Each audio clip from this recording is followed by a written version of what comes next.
Masih inget ini, Pak? Sekecil apapun perhatian adalah kekuatan. Hidupkan momen kebersamaan. IndiHome.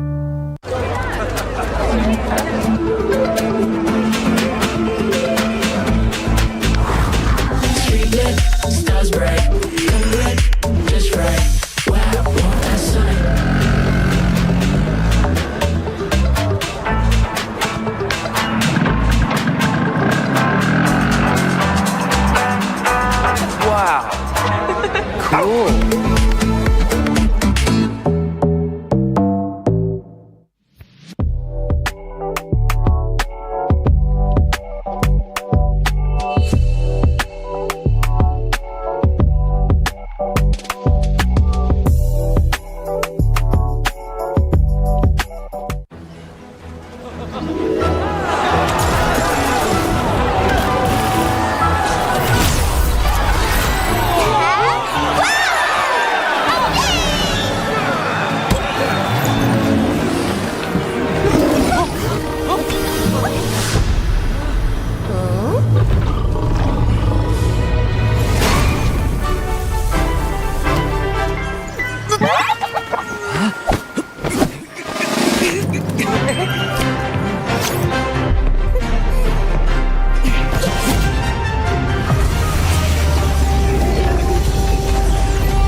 Berisik ganggu ya. Kalau bisa jangan ada dulu.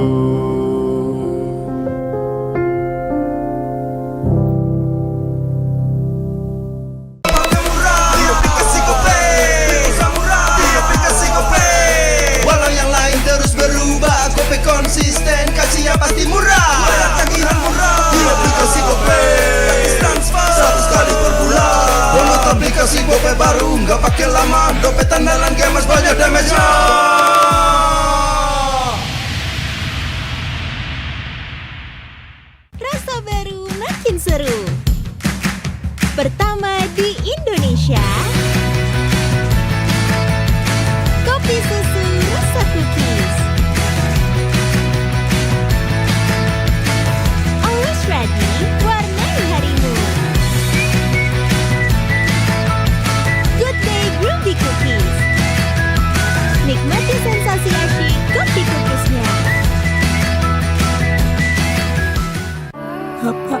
kehilangan ingatannya. Masih inget ini, Pak? Sekecil apapun perhatian adalah kekuatan. Hidupkan momen kebersamaan. IndiHome.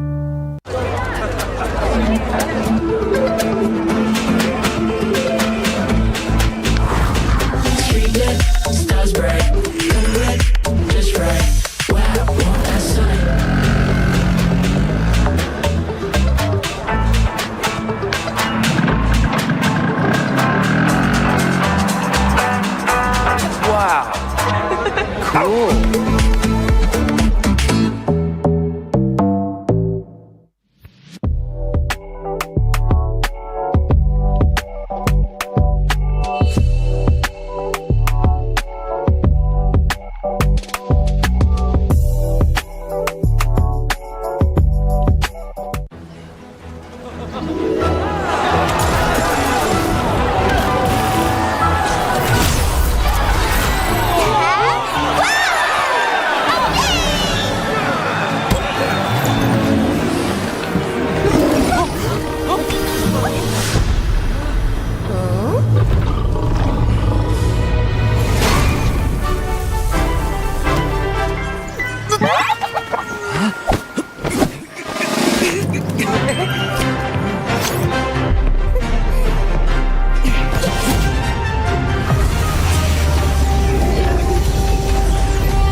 dan terus berlari, terus ke arah puncak tertinggi. Ku takkan berhenti, hanya sampai di sini. Kemenangan abadi menanti. You know we won't miss if we unite our focus. And if you haven't noticed, we only nyalakan apimu, hadapi semua tantangan, hadang semua serangan, jatuh bukan halangan. Bakar semangatmu, janganlah engkau menyerah. Kita akan buat sejarah. We only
sampai di sini, kemenangan abadi menanti. You know we won't miss if we unite our focus. And if you haven't noticed, we all live. Nyalakan apimu, hadapi semua tantangan, hadang semua serangan, jatuh bukan halangan. Bakar semangatmu, janganlah engkau menyerah. Kita akan buat sejarah. We all this, we won't miss. We all this, we won't miss. Saatnya beraksi, jalani ambisi. Aku kan menyawakan hari ini. You know we won't miss if we unite our focus. And if you haven't noticed, we all live. Nyalakan apimu, hadapi semua tantangan, hadang semua serangan, jatuh bukan halangan. Bakar semangatmu, janganlah engkau menyerah. Kita akan buat sejarah. We all this, we won't miss. We all this, we won't miss. We all this.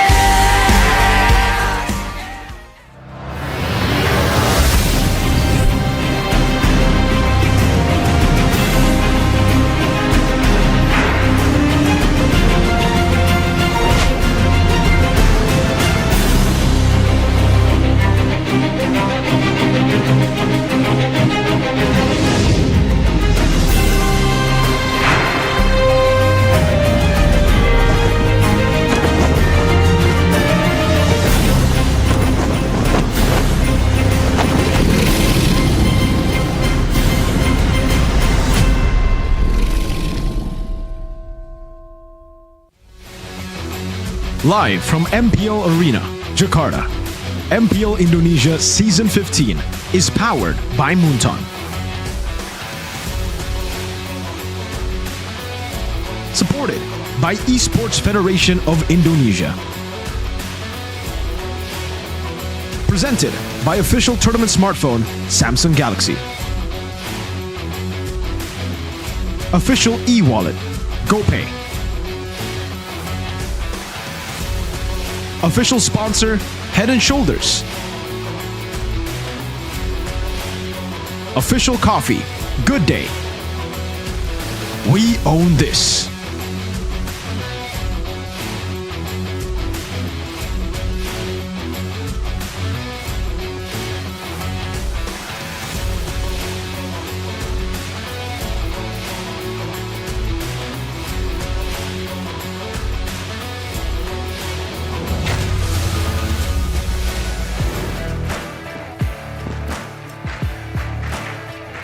Semua super fans bersiaplah untuk melangkah maju ke hari yang kedua di minggu yang pertama di MPL Indonesia Season 15.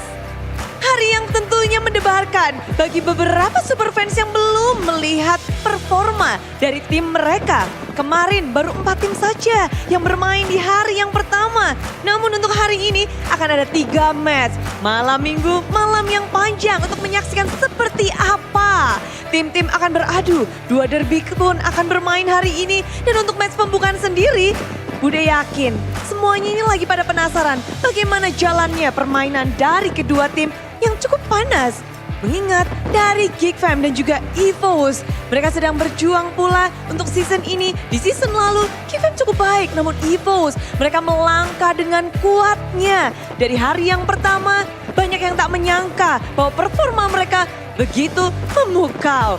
Dan untuk hari ini lebih spesial karena dengan adanya satu punggawa baru dari Geek Fam, yaitu Mikit, yang sebenarnya digadang-gadang banyak yang bilang akan menjadi masa depan bagi EVOS. Namun tidak, Mikit dipoyong untuk memperkuat Geek Fam. Dari arah jungler kita tahu, dari season ke season banyak perubahan terjadi dari Geek Fam. Akankah Mikit menjadi satu kunci untuk memasuki season yang ke-15?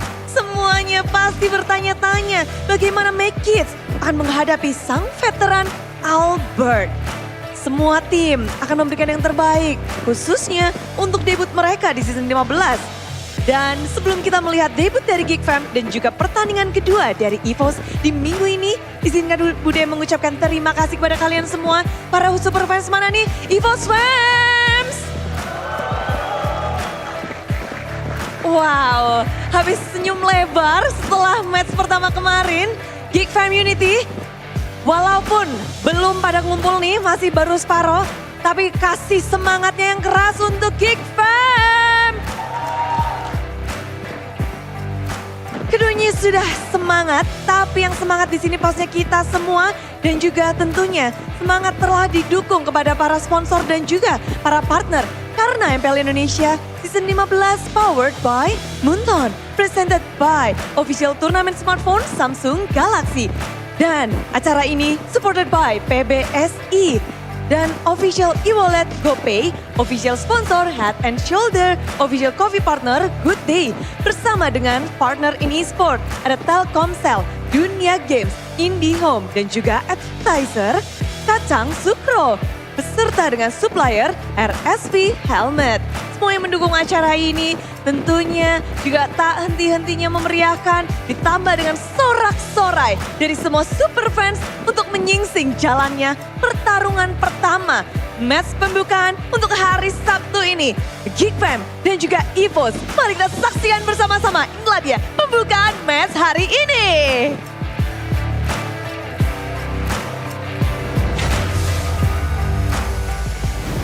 Ladies and gentlemen, boys and girls, welcome back to day 2 of MPL ID Season 15. This time around, once again with me, Eterna, alongside with Mirko, as well as Arashi. Now, today we have 3 matches ahead of us. I think we had a little bit of a discussion regarding these 3 matches yesterday as we were closing. But we do have 3 banger matches ahead of us, starting off with EVOS versus Geek. And then it will be followed in with the Chaos Derby and then the Royal Derby. So today is going to be stacked. Hey, she said it already. I don't need to say it. I think you're already hyped just hearing the lineup itself. I mean, looking at the lineup earlier during the countdown, you guys are already probably thinking, damn, we got a good day 2 for week 1 of MPL Indonesia Season 15. Also, kind of unpredictable.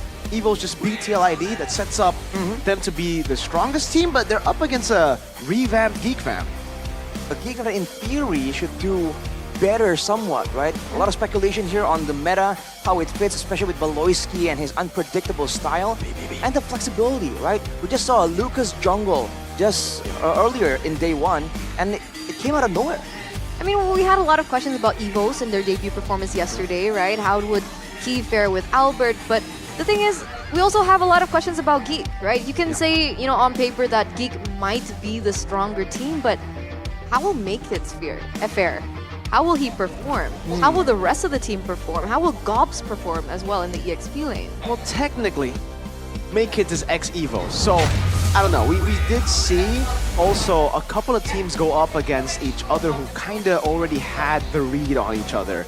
I think that's very true for EVOs and Make Kids. Make Kids has been part of the MDL lineup and then the Liga Nacional lineup for a while, and he has played with some of the players that we are seeing here in EVOs' lineup. But I think BBB should have already kind of changed his pattern and playstyle. The difficult part about dealing with Geek Fam is that they don't have a singular pattern. At some point, you know, some people do say that Geek Fam is kind of one-dimensional, right? They have this defensive style. But you have to remember, right, with the right combination of players, with the right strategy, we've seen Baloyski go aggressive as well as the rest of the team, right? This is a team that knows how to play with pressure. And arguably, it's a Baloyski meta? Can we say that? So it's Alina coming back and, you know, Matilda always finding that banding spot. Maybe we might see Matilda being let open this time around? Oh, I don't think they're going to let Matilda open against Baloyski. That is dangerous. Way too... That's a dumb move. Giving Matilda over to Baloyski is just a dumb move. The guy Tacha, though, the most meta roamer right now, is probably, BBB's meta too. He was the one who actually started this. He was the pioneer. Exactly. But it looks like we have to ask you guys back at home, the audience back at home. Letting go of Make Kids, bringing in Albert. Was this a good decision for EVOS? You guys can vote 3. I forgot what the votes were. I think it was good move, loss, needs consideration.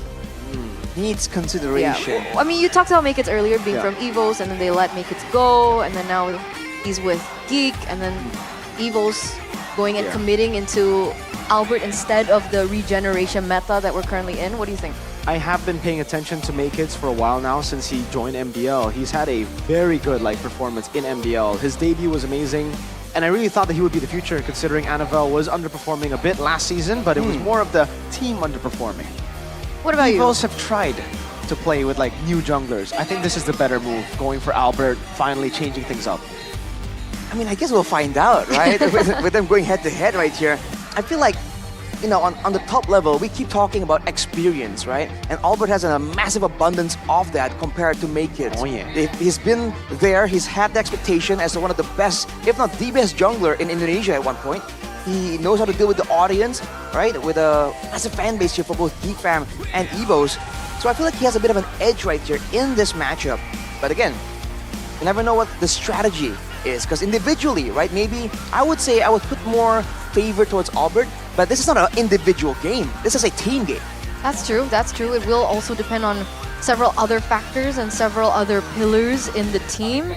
And this was kind of a similar comparison that we did yesterday, right? Albert versus Fabian. And then we saw the moments, the highlights of Albert being able to solo kill, predicting where the sword would land when Fabian was on the lane, when Albert was playing the Suyo. So again, I agree. I think despite the young bloods, I would say. There you go, young bloods, right? They have the drive, they have the spirit, they also have the mentality. I still feel like experience trumps all that sometimes. It does. But we have seen, literally your team pulled off a miracle with rookies. Right. Yeah. Went in, got a championship, made it to the grand finals of the M6 World Championship as well. So I don't think experience is all that. Experience is cool and all. It's a great thing to have, but these rookies, I think the new gen rookies they already have the experience, is what I'm trying to say. The experience of MPL, maybe not, but experience competing, experience failing in the MDL. The Liquid lineup failed in MDL. They never made it to the playoffs in MDL.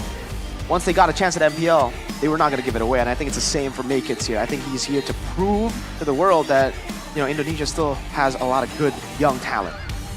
All right, let's see what you guys thought about Albert versus Make It. Oh, it's just a question mark. Just They don't a know. question mark? They don't know too? You not know? I have a spoiler though. What? I'm on the live chat. Oh, Hi, live chat, by the okay. way. Yes, I'm Rachel. That's my real name. Okay.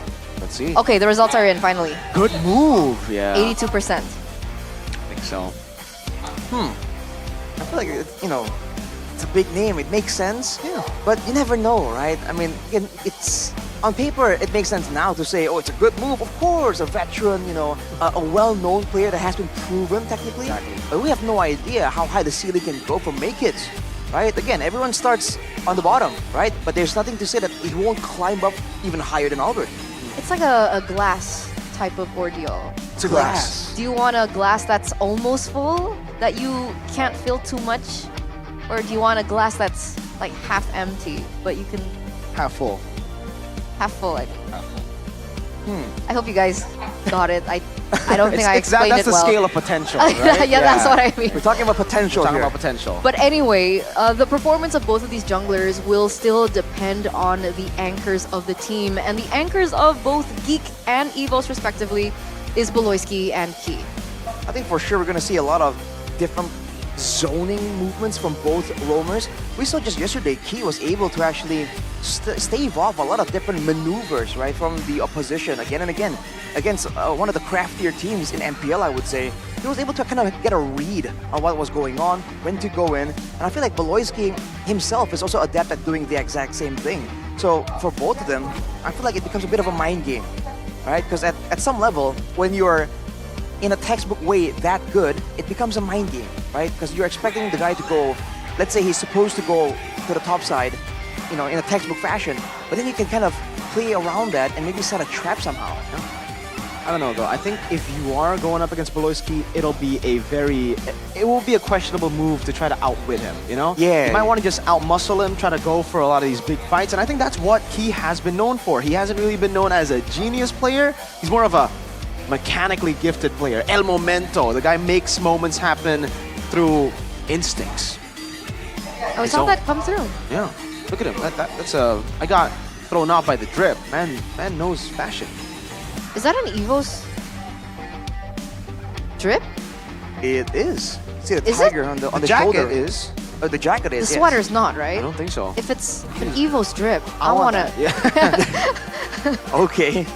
Well, look at the stats right here, though. Honestly, since the beginning when we're talking about Make-It and Albert, a lot of number ones and number twos, by the way, just saying.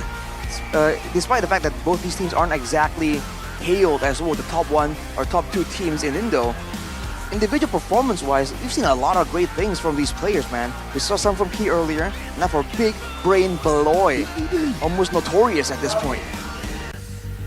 Look at that. The stats, number 5 total damage, number 7 total assists, number 2 total unique heroes, and another one for total kills as roamer. I think if the deaths were counted, he would also make it very far up there. So I'm just saying, it's not a bad thing as a roamer to have a lot of deaths like Beloyski. Sometimes you look at Beloyski's gameplay and you're like, what is he doing? And then sometimes you're like, how did he do that?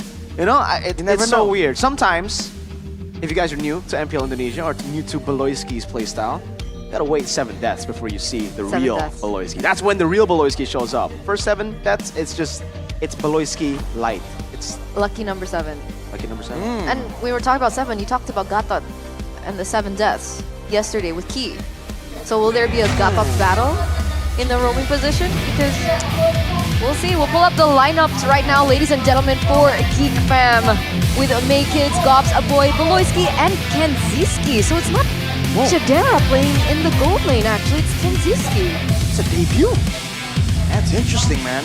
We expected new faces, but it's more than we expected right here for Geek Fam. Ladies and gentlemen, welcome the new revamped team in MPL ID.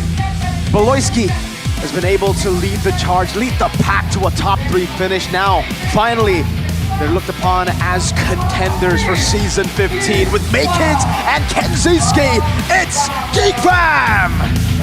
Era after era, we've been talking about eras for quite some time now, ladies and gentlemen, and we're coming into the era of regeneration. Will Make-It, will Kenziski, will Gobs be the answer that Geek Fam have so long sought for MPL, as we welcome the opponents as well, the White Tigers. Their debut yesterday was nothing short of amazing, with Reggie, Albert, Natko, Key, as well as Erlan, still the same lineup that we saw yesterday, taking down the defending champions of MPL ID Season 14. Let's welcome them up onto the stage. When every other team in MPL ID decides to go for regeneration, Evo steers clear of that. They stick to the veterans, Key and Albert, in their debut, beating the defending champions. Welcome the new Evos! On the stage confidently, man. We saw the performance yesterday, despite the pressure, despite the fact that the fan base was going crazy. For both teams, it does not faze them, man. The experience definitely pays off. And right now, they have new weapons available at their disposal as well. If Beloyski wants to try and outwit them, he has to be a bit more careful about those calculations, man. Calculations and coaching staff. I think a lot of people were highlighting the drafting phase from Evos yesterday in the hands of Avila and, of course, Coach Caleb.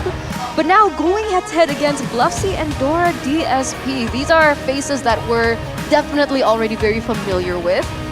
How do you think the drafting phase will actually unravel? That's a good question. Avil has stuck to more or less a template style. He is a newer coach here. I think Bluffsy and Beloyski, right? We got Bluffsy, Dora, but I think, I have a feeling Beloyski makes a lot of the calls in the draft too. But it looks like we have a little bit of a surprise for you back at home, ladies and gentlemen. A video being prepared right now. I think soon? Now? Not yet? Okay, not yet. Oh, it's now! It's guys! It's now! It's now! Oh, it's not. I thought it was a VT. Oh, it's a key to victory. It's a key to victory? First. By the Samsung Oh Galaxy man, S25 I wanted a video, series. bro. Me too. Well, we have to wait for that for a bit, Eterna. But for Evos, they gotta prioritize more favorable trade picks, right? Make sure that whatever they give out, they give towards the Geek Fam, they get something better in return. And on top of that, put Erlan into a weak lane, allow the rest of the team to play that strong side, to set up the rotations, because we know Erlan has great moments himself, and they can actually bring it out in that late game as well, no problem at all. So for Geek Fam, gotta be a bit more careful there. Maybe put some more rotations in the direction of Erlan right there. But for Geek Fam themselves, beware of the low Yi and consider Selena as a counter.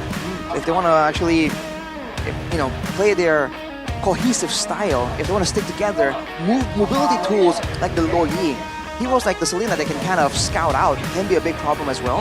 And if they can win the gold lane matchup against Erlan, it's going to be a big, massive boost in the game, also morale-wise as well. We've seen what one big moment, one big 1v1 win in the lane can do to the game's tempo. Yeah, for some reason, I don't know what it is, Evo's mid laners have just really loved the low Yi pick, whenever it is meta at least, right? Clocken, Season 13, was able to perform so well on the low Yi. Season 14, also, we did see Clocken play the same, but then Demizet, who walked in, played the low Yi a lot. And now Natko, a new mid laner that has swapped from XP to gold to XP back to mid, is also taken in the low Yi playstyle. So maybe Evos really like those teleports, man. Maybe they just want to go aggressive, right, with the low Yi. It's all about getting the tempo up. It's all about being in the fights, just applying stacks and stacks of the yin-yang effect, getting the shieldings. That's a style that kind of suits Evos right now with El Momento and Albert, right? We saw the synergy yesterday when it comes to the pickoffs, the combos, hero-wise. If you just add movement tools to that, we saw that that's a great recipe for success for Evos. Absolutely, which is why I think these are the kinds of heroes that we should be looking out for as we enter the drafting phase. But back to Kenziski. Where did this kid come from? I'll be honest with you, I don't know. Like, we actually, Is it a Geek I don't Fam even thing? think none of us thought he would be playing over Jadera today. Was he from MDL, Lignas, or no idea? Recall. But if he came out of nowhere, just saying, that's Was he like Jadera? Exactly. Is that a Geek Fam thing? I don't know what it is with Geek Fam, man. They are always able to get these players who, again, are no-namers at the start, but because BBB guides them with Coach Bluffsy and Dora DSP, they somehow become monsters. We saw that with Chidera, we saw that with Luke. Right. Luke came in from MDL, but he was pretty bad. First season in MDL, he was a very average XP in MDL, and then look what he made him. Look what they did to Luke. He's a monster now. He is super. Luke was with Bigatron before. No, he was with Geek Fam, with Beloyski first, before he moved to BTR. Oh, right. Seems And like you're right, yeah. Geek Beloyski Fam. creates even a boy. That's This weird. guy was nobody, right? true, that's true. Walks in and then through the guidance, it's a Geek Fam thing. They create stars. They don't buy All them. right. I'm excited. I'm excited to see his performance because back again, right? We mentioned Tadera and his debut performance. I think the Irrital is scarred on everyone's minds. That was back when Irrital wasn't even meta. Right. Again, off-meta stuff, it feels like Beloyski has a bit of an edge somehow. And I think the cool part about Beloyski is that he's really willing to experiment. Even though some people might look at the picks for him and his teammates and go, what are they doing? What are they thinking? Yes, he does not care at all. He knows if there's potential, if the logic checks out, he will bring it into the Land of Dawn, MPL or non-MPL, it doesn't matter. So maybe more unique picks in our first match, in our opening match of the day, ladies and gentlemen. Oh, wow. We'll see as we Hopefully. get into the drafting phase, presented to you by the official tournament smartphone Samsung Galaxy S25 series. And there it is. Matilda easily banned out by Bluffsy there, alongside with the CC. So the CC will not be seeing the day of light today. We saw that it was an entirely contested pick yesterday for that EXP lane. And the Fanny has also been taken away. Respecting Make-Hits, this is something we don't usually see last season, right? When Geek Fam still had Vincent in the team, you don't usually see the bans towards the Fanny, towards these other assassins. But because Make-Hits is there, Evos know just how good this kid is when he gets the picks that he wants. Those assassins, high mechanics. Phobius, though, a lot of emphasis on XP for Geek Fam. That's interesting. I wonder if the idea for Geek Fam is that they want a more utility-based type of EXP laner, because they're banning away all of these really aggressive all-inners, the CC, the Phobias as well. Maybe they're really trying to go for a proper setup for the mid to late game when they can actually go for a team fight. But if they want to do that, it's going to be a bit dangerous. As for Evo's, Benediction, it's a great move already, but Magic is my Harith life. comes through, so the Granger is still left open. Suyo Joy also left open here with the Harith band. I think the Joy or Suyo should be the main pick to go for Geek Fam. They gotta trust in Make-Kids. Unless Kenzie Ski has something in his pocket ski. Nope. Joy instantly locked in here for Geek Fam. Remember, for Evos though, they do still have Lucas in their arsenal, right? For the jungler position. We saw what Albert was able to do yesterday on the Lucas in game number 3 against TLID. And that damage was kind of insane. Do you think they're gonna consider it again today? I think it's definitely on the table. I think the concern right now, it's more so that Beloyski definitely has his eye on that possibility already. Probably has some countermeasures ready, but again, do they want to risk it, right? Do they want to let Evos go for it and see if their perceived solution can work? Or do they want to just avoid it altogether? Regardless, well, Evos goes for the Ranger. Sorry, Luo Yi Right. is still open right now. But so is the Gato Kacha, and we have seen this for Evos a lot. If it's Evos and Granger's open, give it over to Erlan, man. Pick it up for Erlan. They go for the Granger here and the Gato Kacha, but unfortunately, yesterday for Liquid, they just didn't have the counter. I don't know whether Aaron, it wasn't comfortable on the Irithel, but that's usually the pick you see. And I think for Geek Fam, they should lean towards the Irithel here to go up against the Granger of Erlan. Definitely a possibility. And if they don't pick it now, I feel like Evo's will respect it enough to actually ban it out in the second phase. So it's almost now or never. If they do ban away the Irithel though, I do wonder what other options are on the table. It's Granger, man. It's just so annoying in the current meta. I guess Moskov can work, right? Again, we don't really have much information about Kenziski, so... Oh, Valentina? Interesting. And Badang. Is it a pick to prevent a Lucas pick from Evos? One chose me to vanquish I don't really think so. Yeah, to be fair, okay, the Valentina could be, is a good way to counter the Lucas, so it technically acts as a ban towards Lucas, but the Suyo is still up for grabs. And there are no big ults as of yet. Probably just GK, AOG. But Dang should go to XP for Gobs here, so yeah. Geek Fam are very... We don't usually see this. We really see much more of a flexible Geek Fam in the first phase. Well, technically the Badang can be flexed around, but again, you never really know when Geek Fam is the one in the question right here. But for Evos, I do wonder, with the Joy, Valentina, and Badang, do they want to try and squeeze down on the gold laners right now? Because it seems like it makes sense. The Moskov, as we were talking about earlier, has been banned out. The Irithel might be next. Moskov, Irithel, Luo Yi banned out. See, I thought the Valentina pick was also a preemptive pick for the Luo Yi, considering that it was left open. So even if, let's say, Evos Legends pick it up, they can still utilize it. But I guess Geek Fam, they don't want to take that choice, that chance. Might be a bit too risky, because it's not only the ultimate, right? It's also the fact that in a clumped up team fight, especially against a Joy and a Badang, there's so many things that can go wrong with that yin-yang effect, right? Everyone's sticking together, getting stunned up. So I guess they don't want to really deal with that. Not for Evos. If it's not the Irithel, do wonder. They themselves have no mid laner in sight just yet. Let's fight to our heart's But they're the ones banning away the Lucas. Yeah. I don't know what it is with the Irithel here in Indonesia. We just have not seen the Irithel picked up against the Ranger. I hope that changes with Geek Fam here, because again, with the Moskov banned out, we won't really be seeing too many other picks that can deal with the Ranger. Maybe like the Quad. But even then, I'm not a big fan. Tigreal gets banned out. So actually, they're not convinced that the Gauntlet will go Roam. Oh, sorry. They think it's going to go XP, which is... Because they got Valentina, you would expect them to maybe leave to leave the Tigreal open, these big ults open. I really wonder what Geek Fam are planning here. Might just ban the Tigreal, knowing that it's key, big moment type of guy.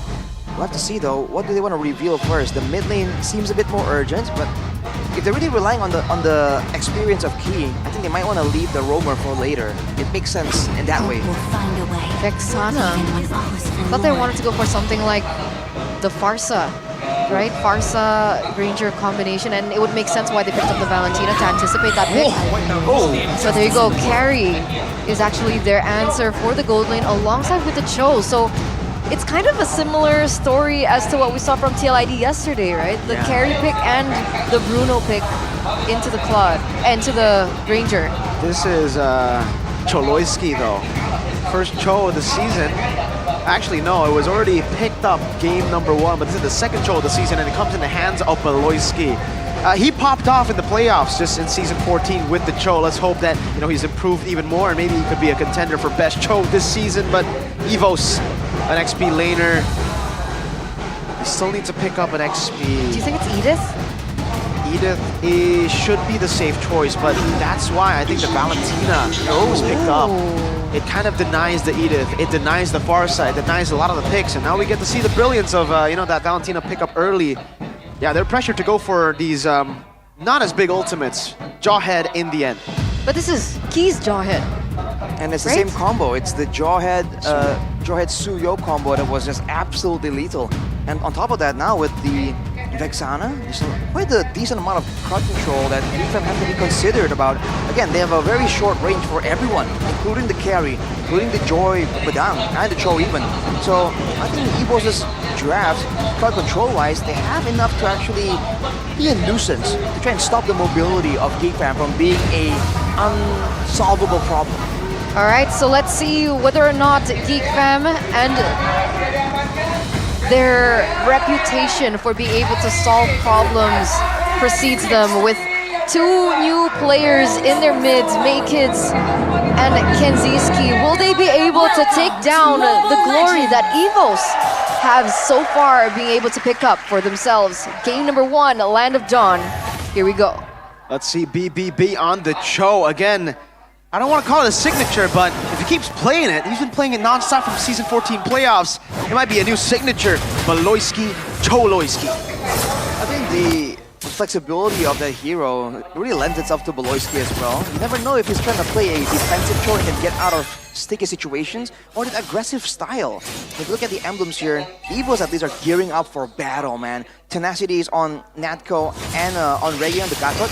Especially for Natko, he has a big role to play right here. He does damage, but there's also a massive abundance of the crowd control of Evos is in his hands, right? The Eternal Guard and the Terrify. For Geek Fam, it's all about the cooldown, but look at this. It's good damage from both here. Key out damaging both Cho and the Joy. That's the early game. Jawhead for you. Erlan already getting a good wave set up for him. Kenziski missing a minion there. You can see the experienced duel up top. If I didn't see incorrectly, there was a Festival of Blood for the emblems for Kenziski. That's quite peculiar. But look at town predictions by the new application GoPay. A bit of a mixed bag here. It's 3-3. Who am I with? Your Evos. Wawa. Yeah, and Lim.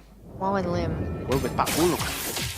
Well, usually Papulong with the he has a way of predicting Papulong, so we'll have to see how this goes. But look at Key. Whoa. Beloyski trying to go for a key. Ejector down. Gets a taunt too. Great damage. Also, Beloy gonna be forced to flicker out. Makers pops in the electrifying beats. Chain combo together. First blood to Evos. Key wants to go for more. Beloyski goes in. Zikudo, Shun Fu doesn't have the flicker anymore. Ejector over to Reggie to get him closer to Beloy, but it does not get him close enough. Reggie now pops in the Revitalize. Trying to go for the taunt. Albert able to steal it away. Now Avoy running away as well. AOG that sold him from the orange buff. Gobs barely surviving, not even level 4 yet. Reggie wants to stop that recall, and he does. Gobs delayed. I think that was really well played by Evos, right? They were able to trigger a lot of resources coming in from Geek and render them unable to go for the contest over the neutral objective. And then after that, it felt like, what was Geek trying to do? Was they trying to gain more information? Avoy went back in, and then it kind of just dominated after that.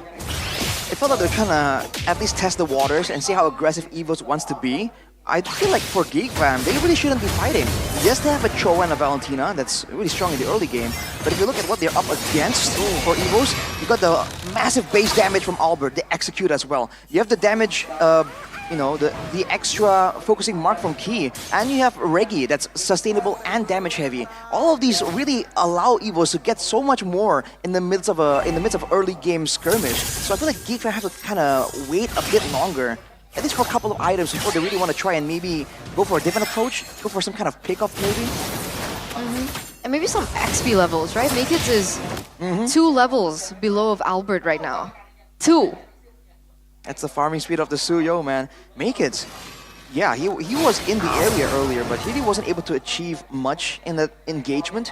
And looking at the gold advantage, Albert already at 1,000, so that's, you know, not the best start for Geek Fam so far. Definitely not. Beloyski waiting for the flicker to come back up again. And yeah, that gold lead is only going to build for Evos. A boy's been taking these Quellers away from Albert.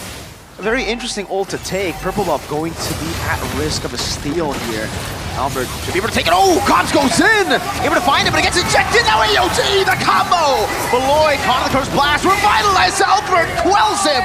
Oh my lord, Evos! That's another 2-member down from Geek Fam, still sitting at 0-3 in the first 5 minutes of the game. Ladies and gentlemen, this is a 3k gold lead. And look at Makeits just trying to peacefully get his orange buff. Oh, the taunt, the flicker, the ejector, Natto! Finishes him off, Evos. They're not stopping. They're not gonna let that slide at all. They're taking everything away from Makeits right now, and they were able to take the second turtle of the game. Let's see if it's a perfect turtle, but meanwhile, Key. Great unstoppable force, Natto there. Oh, the shot from Erlan! He gets the snipe from downtown! 1 for 1. That's a boy taken out, man. Evos, they aren't doing anything too crazy, but every single time Geek Fam are out of position, Evos make sure that they pay the price, man. Geek, they gotta be a bit more careful. A boy walking up like that, Makeits already spotted, still trying to greed out for the orange buff. They gotta respect Evos a bit more, because at a 4k gold advantage, we've seen how Albert can do when they're snowballing, and they're on route to actually do the exact same thing in this game. Definitely, TLID definitely remembers that as well. Erlan also picking up that Sky Piercer, so that is some damage that Geek Fam really need to be wary of. A 5k gold lead, they're already pushed in that turret in the top side as well. And Evo still continuing to be very proactive around the map and very invasive. So how did Geek come back from this? They have to wait for a big moment. And looking at the composition, it has to be Beloyski. Or perhaps Makeits can find a window of opportunity to get to the backline, to get to Natco. Then maybe something can happen. We've seen Joyce pull off crazy plays. But that's all a very big if, man. Evos are playing it so clean right now. It's always Key spotting everyone out first. Yeah, Beloyski might be next to chopping block again. Unstoppable force, the conceal does not matter. They get thrown back to Erlan's shots. BBB not having a great time here. What is he sitting at now? 0-1. 5 more deaths. Okay. So we still have some time, ladies and gentlemen, before we unlock the full potential from Geek Fam. And with that being said, Evo's tunnel visioning on Beloyski was able to give them the opportunity to push in the top tier turret. And that was in the hands of Kenziski. So he is trying to farm up, catch up. But again, look at Key and his positioning. That was scary, man. Key just walking up menacingly. You saw that a boy respects it immediately, man. And look at him right now. Always active doing something. If the turtle is guaranteed, he's out there looking for info, looking for the next play. Again, it's just such textbook maneuvers here for Evos. It's very efficient. And Geek Fam sure are struggling to try and match it. Beloyski still can find information to try and get out. But again, as the gold lead kind of extends, then Beloyski himself is going to be left with less and less options. Wait a second. Conceal? Erlan up top is still getting the space necessary to get those chunks down onto the turret. Man, this Granger is building up to be a crazy threat as we get to the 8th minute. Oh no. Great terrified now. Makeits popped in, electrifying beats with the retribution injector! Lands on him, Beloyski with a kick as well though. Natko taken down. Great eternal guard steal from a boy. Gobbs able to escape. Kenziski, ooh, he's hitting them back. A turret still in favor of Evos, but finally Geek Fam get a fight in their terms. And finally, Makeits gets his purple buff. Finally, after a very grueling early to mid game. But if you look at it, actually, hey, Kenziski actually has a bit of a, pretty okay goal technically. But 8 minutes though, only 2 items. Definitely a far cry from a proper full potential of a carry. But maybe that's the idea, right? They want to use Kenziski later on. Because the carry can scale up and it's a difficult source of damage for the Kadokaja to deal with. Maybe that's what they're waiting on. Yeah, the gold lanes aren't like in sync there, right? Erlan's being compared to a boy, and Kenziski's being compared to Natko, so I'm not too sure how much gold they're sitting at, but it should be Erlan with the lead, like a big lead. 1,000 maybe? Ireland has 7,700. We have stats right here. Whereas for Kenji Ski is actually sitting on 5,700, so a good 2k gold lead. That's insane. That's an item difference. Not to mention the Sky Piercer. Don't forget about that. He Yeah. has that with the Hunter Strike and a Malefic Roar as well, so that's a lot of damage. Ooh, great flicker out from a boy. He has the Tenacity Boots. They caught him out. Flicker burn from both the Roamer and the mid laner. A boy again stealing away the Queller. Again. Interesting. It's been a new favorite for that Valentina on a boy, but Robs. Oh. Pull back after this crack is unstoppable. The taunt from the other side, an off-angle taunt. A boy is down below it. Trying to go for the kick, doesn't get it in time. Natko is able to maneuver out of there. And Albert quells him, now severs him. Albert gets a triple. And it's a Lord 2 for Evos. This is brutal. This is a brutal opening game for Geek Fam, and I think the community right now are shaking. 7k gold lead, 8k gold lead now for the White Tigers. A triple kill already in for Albert. 2k plus gold lead for Erlan. And I just don't really understand the idea earlier on, right? I mean, Maykids is how many levels behind of Albert, and we still wanted to go for the contest. But look at this, no. Beloyski. Another one. Oh no, man. How many stacks is he on? Does he have 3 stacks now? He has 3 Erlan? kills. I believe he has 3 kills since. Oh, whoa, what? whoa, whoa! Solo kill, make kids. There you Getting go. the shutdown on Albert. That's huge. It's a massive moment for the side of Geek Fam. Wow, man, came out of nowhere. And actually, wait, a boy actually stole the orange buff back away using the Desonata. The Lord is up right now, but Albert won't be on the field. This could be a moment for Geek Fam to try and find something, right? Of course, Erlan and Natko are still in the picture, but at least they have a small man advantage. But they might be just too busy dealing with the waves at this point.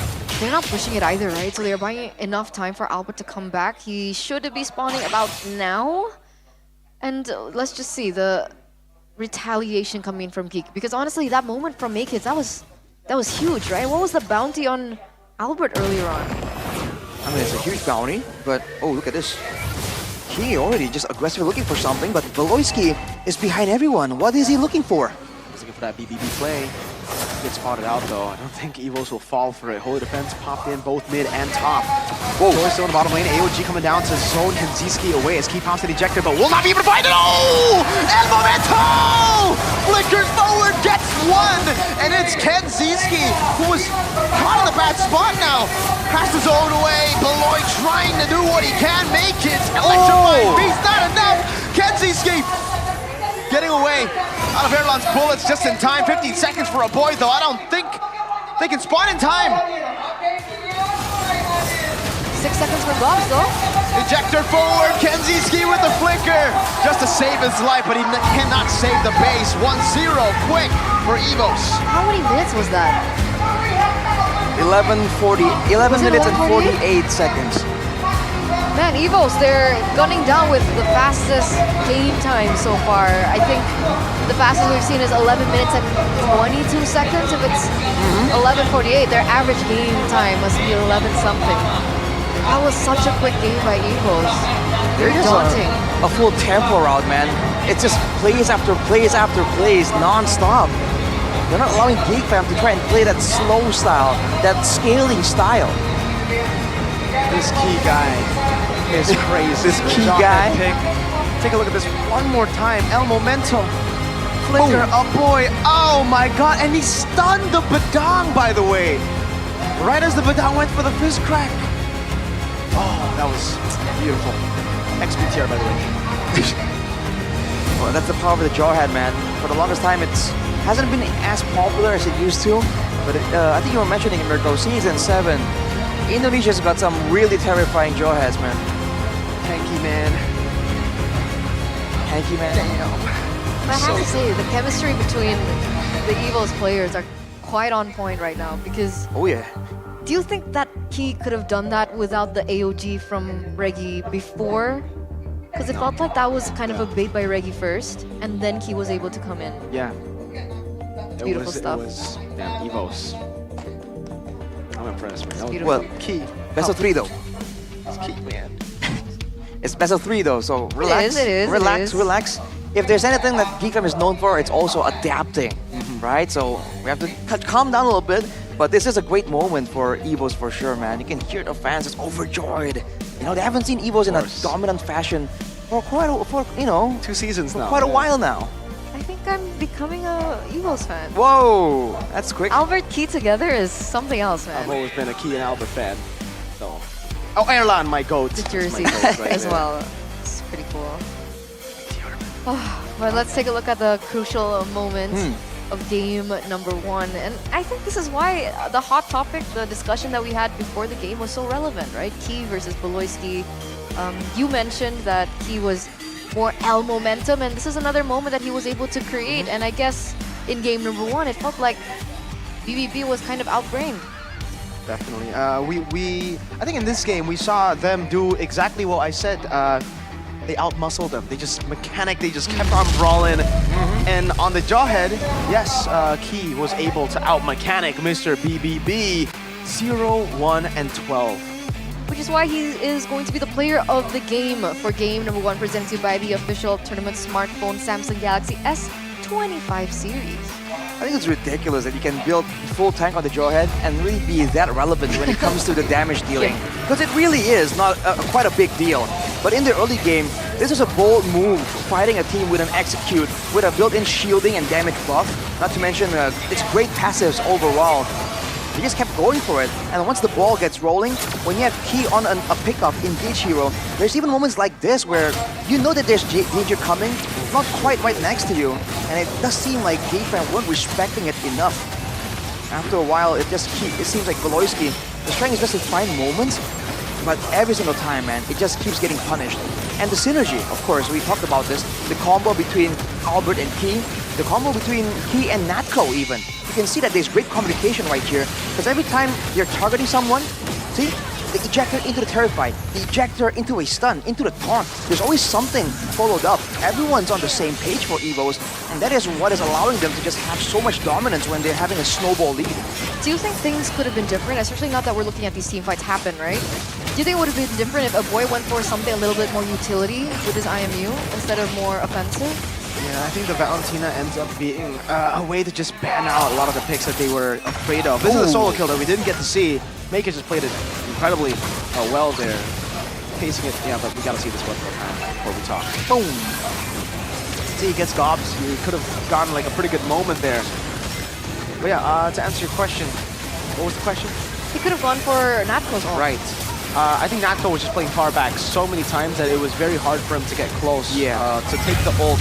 But also the Valentina ends up being more of a pick to ban out those heroes, like no Farsa, no Tigreal, even though they banned it. There was another pick that we were talking about in the drafts that we didn't get to see. Lucas, there you go, Lucas. So yeah, it ends up being a ban hero, kinda. Was it worth it? I don't think so in the end. You know, hindsight is always 20/20. I think it seemed good at the time, right? But I feel like execution-wise, it could have been cleaner as well. I mean, if they really wanted to bank on the carry going to the late game, again, the carry, the Festival of Blood, by the way, so it is actually the Festival of Blood. I really do feel like they should have played it a bit slower, right? Or at least go for fights where, you know, they do have a bit of an advantage pick-off-wise. I feel like because they don't really have the wave clear advantage, right? Having a Vexana, you know, the insanely fast wave clear, means that Evos are always one step ahead. And the first fight began just like that, right? Key already on the side of Geek Fam, waiting for the moment. There's something that I really wanted to ask. Maykids was 2-3 levels consistently below Albert. Is that skill gap? Is that hero gap? Or is that just something that Evos kind of forced, being how aggressive Key was in the early game? I think it's the aggression, because even after they went for that neutral objective and we saw, I think Key kind of spotted Maykids. Immediately they were kind of pulling back, and it seemed like Key was going, there yo, right here, and they just jumped on him and denied the orange buff, and that happened multiple times, right? When they were already like trying to get out of the situation, and then they're like, you know what, let's punish a little bit more. And we talk about efficiency. Again, when the fighting is done, when the scouting is done, then you can see Key just finding ways to go into the jungle, right? Find info, or even like leash some camps for his team and all that. So they were really taking away a lot of resources from Maykids. Kid. Very That's tough. rough. Poor kid debut performance. Yes, his debut. I mean, he got a solo kill on Albert, so that's something. something. Right. That's something. Yeah. Not bad. But Yeah, I think he would have wanted the game over the solo kill. Still, like Arashi said though, it's a best of 3, so it's not over just yet. BBB known to adapt with Bluff C and Dora DSP, so we'll see. Just you wait. Evos though had a crazy performance in game 1. 11 minutes. They've I think we're gonna check with the stats later after this game, but they might have the shortest average game They duration do. in week 1 later They after do. all the matches. Average game I have for it on sure. I think so. my notes. But where's my Yeah, what are you noting Where are on? my notes? Here, Is right that here. Is it Isn't with it you? built in? Didn't you borrow my phone earlier? No, it's over there, dude. What do you mean? It's not that phone. Which phone? Wait, It was right What? there all this time. It's been there. you took it. No, I didn't take it. You took it. It's right there. Okay. Anyway, talking about the stats, right? Give me a second. Oh, by the way, is that an S25 Ultra? Yeah, Why did you choose the S25 Ultra? because it's so good at note taking as well. 11 and 22 Note-taking? minutes Do you and use your 11 pen? and 44 minutes. you use the pen? Yeah, sometimes, but sometimes I don't. Sometimes I just type it in. You just type it It's in? really fast. So wait, do the numbers just get, does the phone just process those numbers for you? Yeah, that's why I can't Oh, manage that's cheating. That's why now you can math. with this. Interesting. But if I lost it, But see, I'm not a notes guy. I don't care about that, right? Like, what Okay. about gaming? That's what we want to know. How good gaming? is it? Yeah. all G, bro.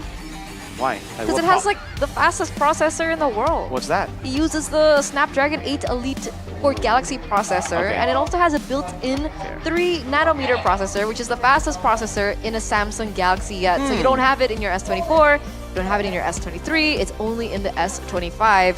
And this ensures a super smooth, lag-free gaming, plus your phone also stays cold, even when you're playing all day. How does that work? Because like the processor gets hot. How does It has a large vapor chamber. Yeah, exactly. Yeah, That's technology, man. technology.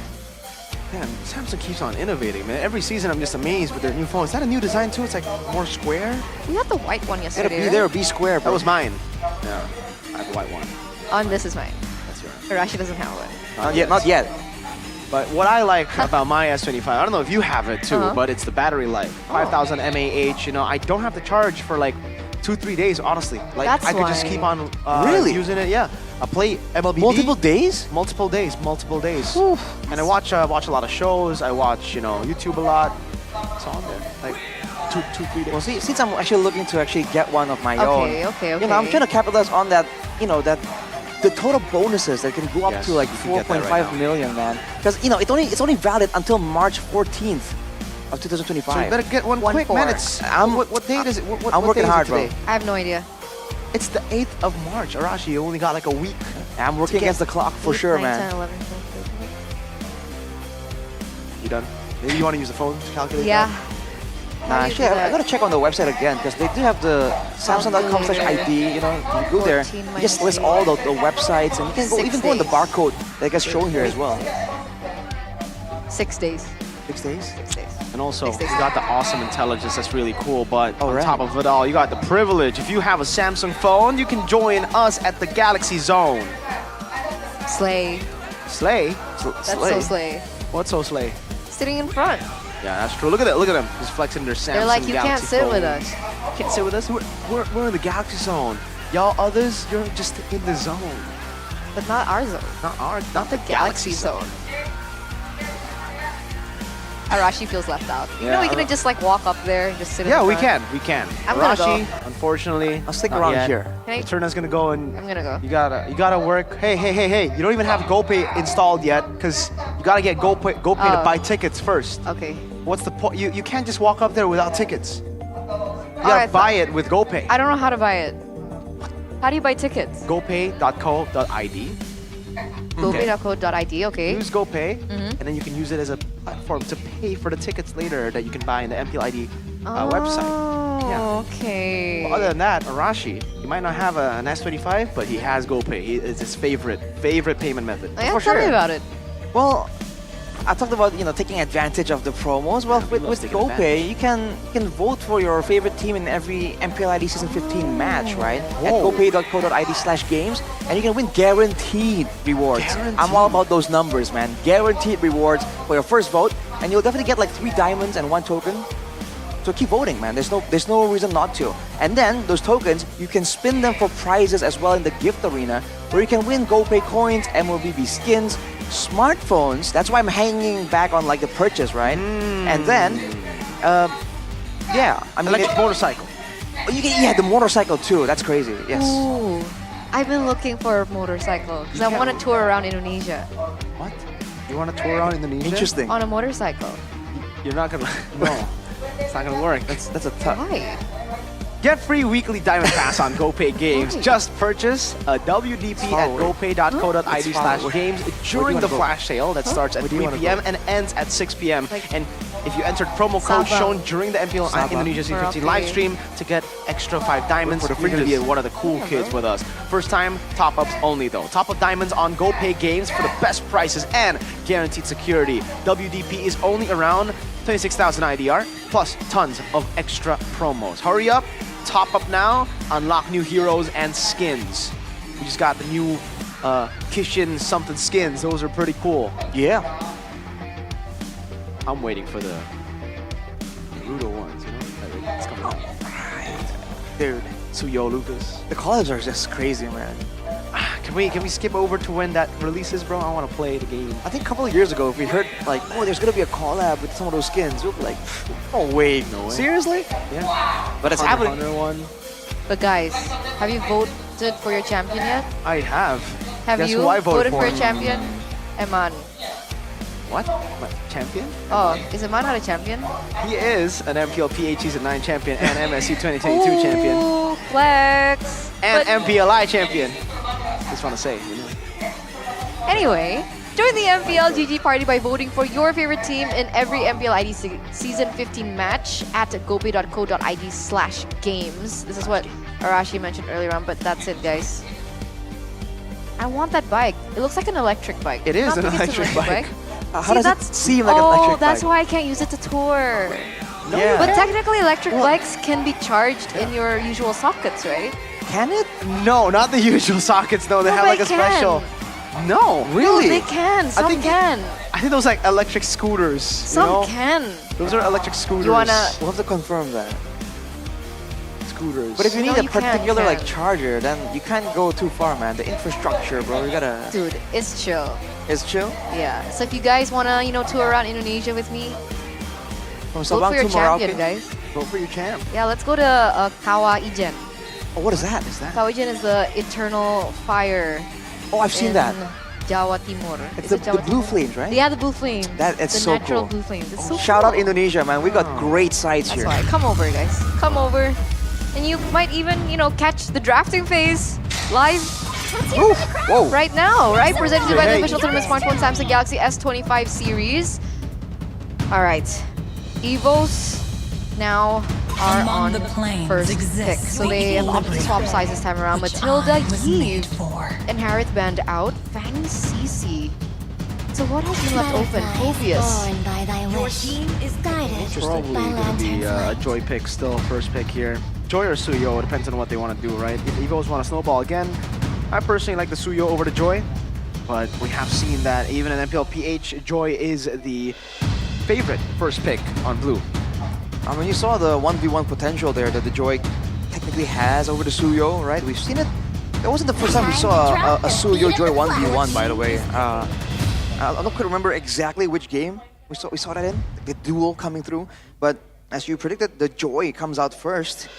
But the Granger still is open. I wonder if Geek Fam wants to get some of that. I think so. I think they do. Granger Gatot would still be a very good combination to go for here for Geek Fam. Granger finally to take it off of Erlan. He's played every single MPL game. That's 4 with Granger. Yeah. I wonder how he would perform without the Granger. That's a big question. Because, if you're good at one hero, that's great. But when you can be as good with multiple heroes, that's when you become a real problem, especially in the drafting phase. the shadow. Oh, Phobius, so not the Gatot. So already quite a difference. this Phobius was banned in the first phase by Geek Fam themselves, so they have a high opinion on this hero for sure. Oh, Even when all is forlorn.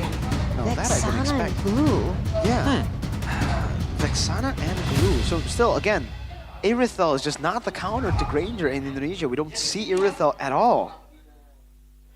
Potentially not yet. Maybe this time, I mean, it wasn't banned in game number 1 in the second phase, right? There's still a possibility that Evos might want to pick it up. Yeah. I think it's gonna be banned out though from by Geek Fam. I think Moskov will be banned out again against Erlan. He plays a very mean Moskov, very good at that hero. I really think that Irithel should come out here for Evos if Geek decide not to ban it. I wonder if Glue. Why Glue? Great trading with the Phobias, right? Because Phobias and them can both go, you know, just go toe to toe, just go all in, and the Glue technically has more sustain, especially in the early levels before level 4, before the Phobias can use the Infernal Pursuit, was it? The name of the ultimate leaving me right now, but yes, before that, the Glue can just get an advantage by, you know, sustaining again and again, but that depends on how it's being played. So they choose the Vexana to make sure that Geek don't pick out the Vexana against the Glue. Possibly, because again, if the Curse Blast takes out multiple split blobs, right? Everything just blows up at the same time. That's a deadly combo. Deadly self combo. All right. Aramis is still up, I think. Could be used by Geek Fam, a way to beat the Glue. Maybe Evos want to play for that. Maybe that's why Evos have not banned the Faramis. They want to see the Faramis so that they can counter it again with more AoE. Jawhead gets banned out. Had enough of that Jawhead from game 1. Too much. It just stops the early game scouting, it stops the engage potential, especially if Beloyski wants to go for something aggressive as well. Like earlier, I think the Jawhead is just a bit too overloaded with possibilities. Shielding, damage, I mean flat damage from the hit-taking missiles, and also the damage amplification by about 12%. So I think it's just way too much in that hero. So what do you think he's going to play? Gatot? Tigreal is still a good option to go for as well against the Joy. You can try to stop the Joy with the Tigreal ult, with the Implosion. So Unless Evos. Kiko Valentina. Yeah. But they already have Vexana, right? Evo, so I don't think you can go for it again here. It is the Lo Yi. So 3 mid lane bans to a boy. Mid lane is the question for a boy. Is it another Valentina? I don't think so. So Eternal Guard, again, same as the previous game. Huh. Is he going to go to Faramis, like you were talking about a bit? I think they have to last pick it though if they do want to go Faramis. I think they go for... yeah, they don't mind. go for the Faramis. They go for the Sicilian instead. Debut pick. First time in ranked games. This has been really good. In MPL, only 1 pick so far. Sicilian, man. Technically, the wave clear is not as direct as the Vexana, but you can clear pretty fast, man. Like 2 or 3 bad impacts, very spammable. So the Sicilian can actually still be quite active in the early game, which is exactly what Geek Fam want if they really want to try and activate Beloyski that much earlier too. So now the question remains, are they going to go for Irithel? Should be. Right? Granger has been one of the hot picks, but we still have not seen the Irithel. Still no Irithel. Bruno and Gatot Kacha is the answer for Evos. And now for Geek. I don't think we want to go for Geek. Do they go Cho? Yeah, I don't think they go for the Tigreal anymore. Gatot Bruno, that's a Purify for Bruno. Oh, Guinevere, all right. That is something that we have not seen from Beloyski. It almost seems like Beloyski is playing Keys heroes, you know? The Cho, now the Gwyn, like it's the setters, it's the El Momentos. We asked for debut picks. We asked for debut picks. Yeah, We saw the lineup for Geek. we're getting a bunch of them in the lineups in the game as well. The Guinevere, though, I'm curious to see how that's going to work out. Technically for Evos, a lot of their heroes have mobility, so the timing on that spatial migration has to be, you know, calculated, and I guess Beloyski is just the man to do it. Absolutely. Let's see if this Guinevere debut pick for MPL ID Season 15 will work out. Ladies and gentlemen, as we head over into the Land of Dawn, that could potentially be the last game of this best of 3 series between Evos and Geek Fam. Let's go for game number 2. dive into the Lanadon, folks. Welcome to Possible Mobile 2-0 Legends. Albert on the Joy this time. It is a swap in the jungle. Kids known for his Suyo. Let's see how this plays out, man. Battle spell wise, at least, there's a lot of defensive options for the side of Geek Fam. They just want those flickers. They want to be able to actually make the plays happen. Even for a boy right there. Look at this, Key. Already trying to scout out, trying to find something more. Is this just signature key in the early game now? Yeah, very aggressive. Wants to play for the Lethal Wanderer, but Loisky will get chunked too. 3v3 at the start, bad impact coming down as well. Red Tree, who gets it? It's Albert who wins out the lethal battle. And Albert has been absolutely solid with that. And looking at the emblems, tenacities for both mid laners. At this point, it's almost a given with how up close and personal some of these fights are for the mid laners. It's kind of dangerous just go in there without extra protection. But the glue going with the Wilderness Blessing and the agility, Reggie is just trying to be all across the map. Loisky might be caught in a bit of a pickle. Goes in again. Veloci forces a flicker with 1 HP. Calculated flicker key revitalized though. Gets Albert back to full. Is this the new strategy? If you take down Beloyski, does the entire team kind of crumble beneath Beloy? Ooh. I mean, he's definitely critical to their success. We've seen that if Beloyski starts getting online, starts doing better, team overall also has more direction, right? More of a game plan. But I feel like that should not be the case. Beloyski himself would prefer to have a team that has more flexibility in that sense too. Because Geekfam hasn't really been seen as that one-dimensional, but look at this, whoa. Station migration over to Reggie. Still able to get to the mid lane, level 4. Should be for both, but Maykins is holding on to the turtle key, looking for the taunt as well. A boy there. Great jump, but he still finds a taunt. Maykins wins out the red tree, still though with the retribution. Key now calling in front of pursuit. Gobs! Going back. Beloyski with the clone. Natko in front of pursuit. Stack right on him. Flickers out the way. Reggie has a split. A boy trying to go for the kill with a bad impact earlier, but will not be able to find it. Albert once more jumps in front of pursuit. Gobs! Gets the kill. Wow, what? That was a huge win for Geekfam. Being able to pick up the neutral objective, picking up those kills as well, and now they kind of have the space trying to take away... Oh, Beloyski goes back in. It's Beloyski versus Key. Oh! Fish migration and the Requiem Sanguine Claws 2! All just eaten up by Key. Ooh. Way too much sustain right there. What is the... Oh, hang on a second. Beloyski, he is playing a dangerous game here. Again and again, escaping with a sliver of HP. The audience prediction is almost 90% for Evos though, but Geekfam with the, in theory, better scaling composition is actually matching Evos in this early game. So we'll have to see how that plays out, but getting the turtle, getting equal kill trades for Geekfam, that's definitely a win.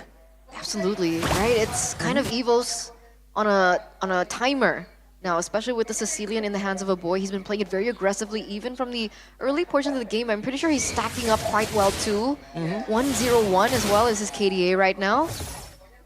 And if you look at the kills on the side of Evos, it's on the hands of Key and Reggie. It's not bad, but it really isn't as ideal. Whereas for Geekfam, Gobs and a boy. I feel like, in a sense, getting a boy ahead here, it's going to be a great game plan. You're seeing that in the mid lane at least, Geekfam now has so much more control because a boy is just spamming out those bad impacts. And Evo's just supposed to respect it a bit more. Look at Natural staying so far back.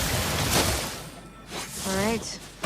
What do you think about this gold lane though, right? Again, no Irithel. It's Bruno once again. Wait a second, Beloyski. Oh, terrified taunt. Everything thrown at Beloyski. Still able to flicker around though. Reggie flickers forward with a split. Finds the kill back. A boy won't be initiated on. Reggie will decide not to split onto him. 1 kill over, flicker forward in front of pursuit, but the taunt locks him down again. Key on point, AOG! Locks Maykins, he walks up trying to go for the desperate steal on the turtle, but does not get it. Wow, Evos, they turn it completely around and being able to take down Maykins earlier on. Beloyski as well, so that's 3 members that they were able to kind of unlock before they were able to get that neutral objective, Arashi. It's so deadly, man, Evos. Whenever you get caught by something, there's always something afterwards, too. Oh, hang on a second. A boy! Whoa, canceled the recall, too. Oh, 1 more, maybe 2 more shots was necessary, but they won't be able to find it. Whew. Well, for Geekfam, this is the question they have to this is the issue they kind of have to deal with right now. They don't really have a lot of solid crowd control. They do have Gobs. And to his credit, Gauss was a big factor in how Geek Fam were able to get the first turtle. He kind of went in super aggressive to try and stun lock Albert in the midst of the fight. But afterwards, right now, it's only the Sanguine Claws technically and Make Kids' stun that can kind of, with the special migration, that can really set up for Geek Fam. It really isn't as dangerous or decisive as the ones that Evos have with the Eternal Guard, the Terrify. Key This guy. does not stop. We were talking about his AOGs in yesterday's match against TLID in game number 2. He didn't perform as well, but in this particular game, he has been aggressive and as on point as ever. So you can tell that the way that Geek Fam were able to find success earlier on, Evos have kind of adjusted to it. There's a taunt. Forces the bad impact. Oh, again, the Terrifies from Natco has been clean too. You know, Key's been getting a lot of the crucial taunts, but so has Natco. Getting those Terrifies disengaging from a lot of these really escapable situations from the Geek Fam members. Another taunt! Natco flickers forward! Eternal Guard, one last shot, one last swing of the sword! Oh boy! It's getting away just barely. Reggie gets pulled back by the spatial migration and also by Goth earlier. AOG though catches Goth now, taunted down, locked away, still able to flicker out in time, gets the dash. Now goes back onto Reggie. Make hits 1v3, jumps in to die.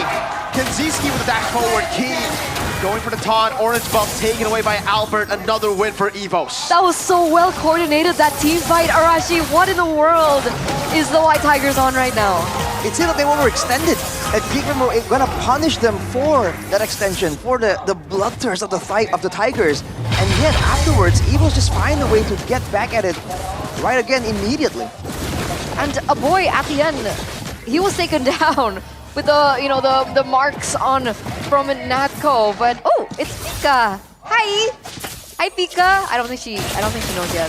But this is the MPL ID X streamer, ladies and gentlemen. So if you guys want to watch from a different perspective, you can head over to Pika's YouTube channel. She's streaming right now. Okay, she's blushing, so she notices. Hi Pika. All right, there you go. She's a pro player, right? She was, yeah. Is she not active anymore? I'm not sure. Yeah, I don't think she is. Hold up, they're actually going in on Reggie. Not enough damage though. Even with the Sanguine Claws, Albert. Oh, say goodbye to a boy. The music plays around. And the revitalized Key always there to help him out. Whoa, the knock up over to Key. He doesn't care. He walks back in for the pursuit. No way. Key will die. Okay, that's fair. Man, if he didn't escape there, that's just the duo prot a little too much to handle on one team. But at the very end, it is a 1-for-1 trade, but it's a boy taken down in comparison to Evos, who only lost Key. Look at the approach by Evos, man. They know that Geek Fam will have great siege potential, great wave here with the Granger and the Sicilian.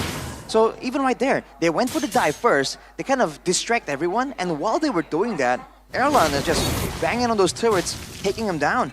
Already working on his third item, as Natco himself picks up a Divine Glaive too. Man, now Belosi has to be a bit more careful as well.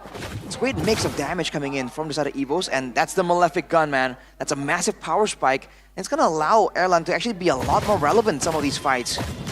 He's 1,200 gold ahead of the Granger? Huh? Erlan, he's been farming, man. He's been left alone to his own devices. A lot of these fights weren't really carried, quote-unquote, by Erlan. He's been kind of left alone to farm a lot more than Kenziski at least. So he has been pushing the turrets, right? Is that what the Bruno was made for? Is that why? Whoa! Oh, wait a second.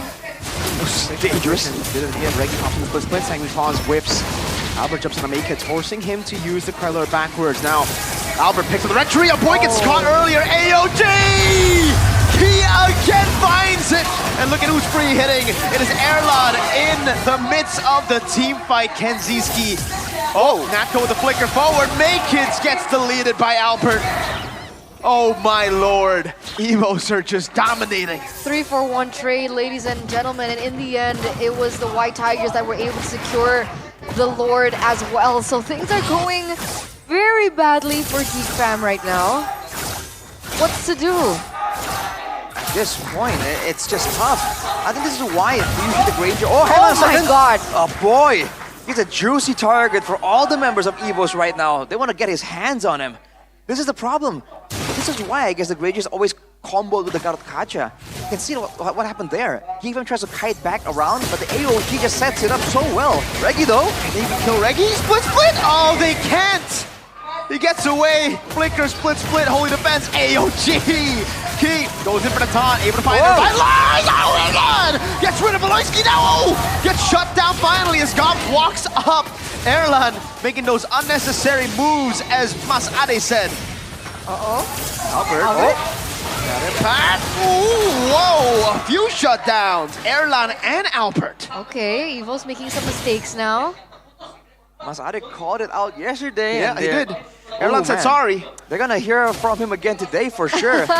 All things considered though, before the initial siege, the Lord play, the gold lead was at about 4K as well. It just neutralized. They still have a massive advantage, but they have to be careful now. Geek Fam, we know the notorious Geek Fam base defense. With a Granger and a Sicilian, they can kind of have the same kind of effect. If they want to dive all the way in, we saw that Gobs becomes a big problem there. And looking at the stacks here, 219. That good? That's pretty good. That's pretty good. I mean, he's not shut down by all means. The damage is very relevant right now for a boy on that Sicilian. By the way, Kanziski has gone for a different build. He's not going for the Sky Piercer. Yeah, he went for the Sea Halberd actually, along with the Rose Gold. So it's a lot more sustainable, and it's also a lot better against these regen heroes like the Glue, like the Gato Kacha as well. But to talk about the Sicilian, I mean, once he gets this Wishing Lantern, I believe is what he might be going for next. That or a Lightning Truncheon, whatever it is, that's going to allow him to actually be a bigger problem. Because earlier, they were unable to actually get the pick off onto Reggie, but again, that was when Reggie was just completed the Cuirass as well as the Athena Shield. So as time goes on, man, that glue is going to be a lot squishier to the members of Geek Fam. Which is a problem because if Evos keep making these same mistakes and if Geek are able to prolong this, then it's going to be very difficult for them when it comes down to the invasions into the base of Geek Fam. They're not going to be able to end. But here, both teams once again scrambling around. Oh, Beloyski! Whoa! Hope not enough to take Reggie down again. The taunt comes in from Key. Gob's caught on the back. But Erlan, what was that? With the nature, he still gets away. Thanks to the revitalize of Key, Erlan's gotta calm down. With this though, now it's back to a dance, and Geek Fam has the control, has the poke damage. No AOG to corral them back in. Backo gets the flicker forward and the Terrifier as well. Vacant! Wins the victory battle. Erlan still kind of away, finds one of the Beloyski. Now the Purify! Erlan looks for more, but won't be able to find it. Only just Gobs. Albert, though, gets the cleanup. It is only a boy in Kanziski, but they got the Lord. It's enough for Geek. Yeah, and Erlan's not there to be able to rush it down. Can Albert clear this in time? Can they go for a siege? Can they pick up something from this? They can definitely clear all the waves, but that's as far as they can go, I think. If they want to try and go for a base attack, they gotta have to find a big moment, and they've already used the flickers on Natco. That was a bold play to flicker forward and get the surprise Terrifier on two members, but it just wasn't enough. Again, without the AOG, the fight just looks so much different as we take a look at the replay presented by our official tournament smartphone, the Samsung Galaxy S25 series. It's a great Terrifier, but Erlan is zoned out, and for the most part, it's just a kite back. And fortunately for Geek Fam, they were able to actually get the kill onto Erlan as well. But that is the Lord taken away from Evos, more importantly, than it was taken for Geek Fam, because now they can stall the game even longer. And the gold advantage is down to 2K. That's all they needed to do, right? All they need to do is just keep stalling the game. But we do have a game factor by Gopay. Guinevere becomes the 30th hero in Beloyski's hero pool since his debut in MPL ID Season 10. He's the guy who brought 30 Gatos. heroes. Yeah. He started the Gata trend, by the way. So he's a pioneer in a lot of different picks. This guy, dude. He also was like last season. Hellcurt wasn't even meta, but it was still banned out every time. Right. I wonder if we're gonna see that again. Maybe Probably not. Eventually. But speaking of the shifts in tempo here, as we mentioned earlier, a boy has the Wishing Lantern now. So even if Reggie or Key gets hit by those bad impacts, it's gonna hit very, very hard. And that's the stacks coming in from the Granger. Yeah. Is that crazy, Mirko? I don't think it's crazy. I think it's pretty like. But it's decent. It's average. You know, it's alright. Average. It's okay. You know, for some reason, Geek Fam. Every time I see them, in a position where, you know, they're down 10k and then like they have a Cecilia and they have a Granger, they have high ground heroes, it's always, the term comes up, is it geekable? Is it from last Geekable. season? That's how they beat Onyx, you know? Fair. Yes. Is it geekable? Oh boy. Maybe it is. Volorsky seems to think it is. Has to flicker out though, so it ends up being a wasted attempt. No flicker for 100 seconds. A respectable attempt for sure. Man, this might really hinge on the next big objective. And to that end, you can see Kenziski actually have the Winter Crown, and even a boy also with a Winter Crown of his own. Already more than enough damage from the stacks and all that. Also with the purple buff, Geek Fam, they have to try and find a way to force Evos to use the AOG first. The big factor in that previous fight was that the AOG was used way earlier. Oh, okay, so it looks like Evos, they're controlling the bottom lane. They manipulated already. Reggie, Beloyski looking for a moment. But even with the information that Beloyski has no flicker, Evos, they're not keen on pulling the trigger either. Definitely not. I want to try and wait for something a bit more decisive. The wave on the bottom side though, that's pushing towards Geek Fam's base, so Evos can take their time here. But can they actually sustain long enough? Because these bad impacts are just crashing down on them. They're fine though. What? Yeah. 1,800 damage, by the way, per hit with the crit. Once he gets the crits, it's gonna be crazy on the lure. Look at that. Oh my. Hold up. Engage. Oh, what happened to Beloyski? The Spirit Retribution. Oh! What? Gobs now caught. Will be taken down. How has Maykit done it twice? What the heck? It is a Suyo, but against Albert? In the midst of all that chaos? Only the two damage dealers for Geek Fam. Can they clear fast enough to respond? They've stalled the game even longer. I mean, again, the two remaining players are Boy and Kenzie, the one with the range and the wave clear. Oh, Winter Crown. Can he get away? Oh, he does! From the Total Guard, and then Airman with a shot, able to find a worldie. So far away with a Melfic gun.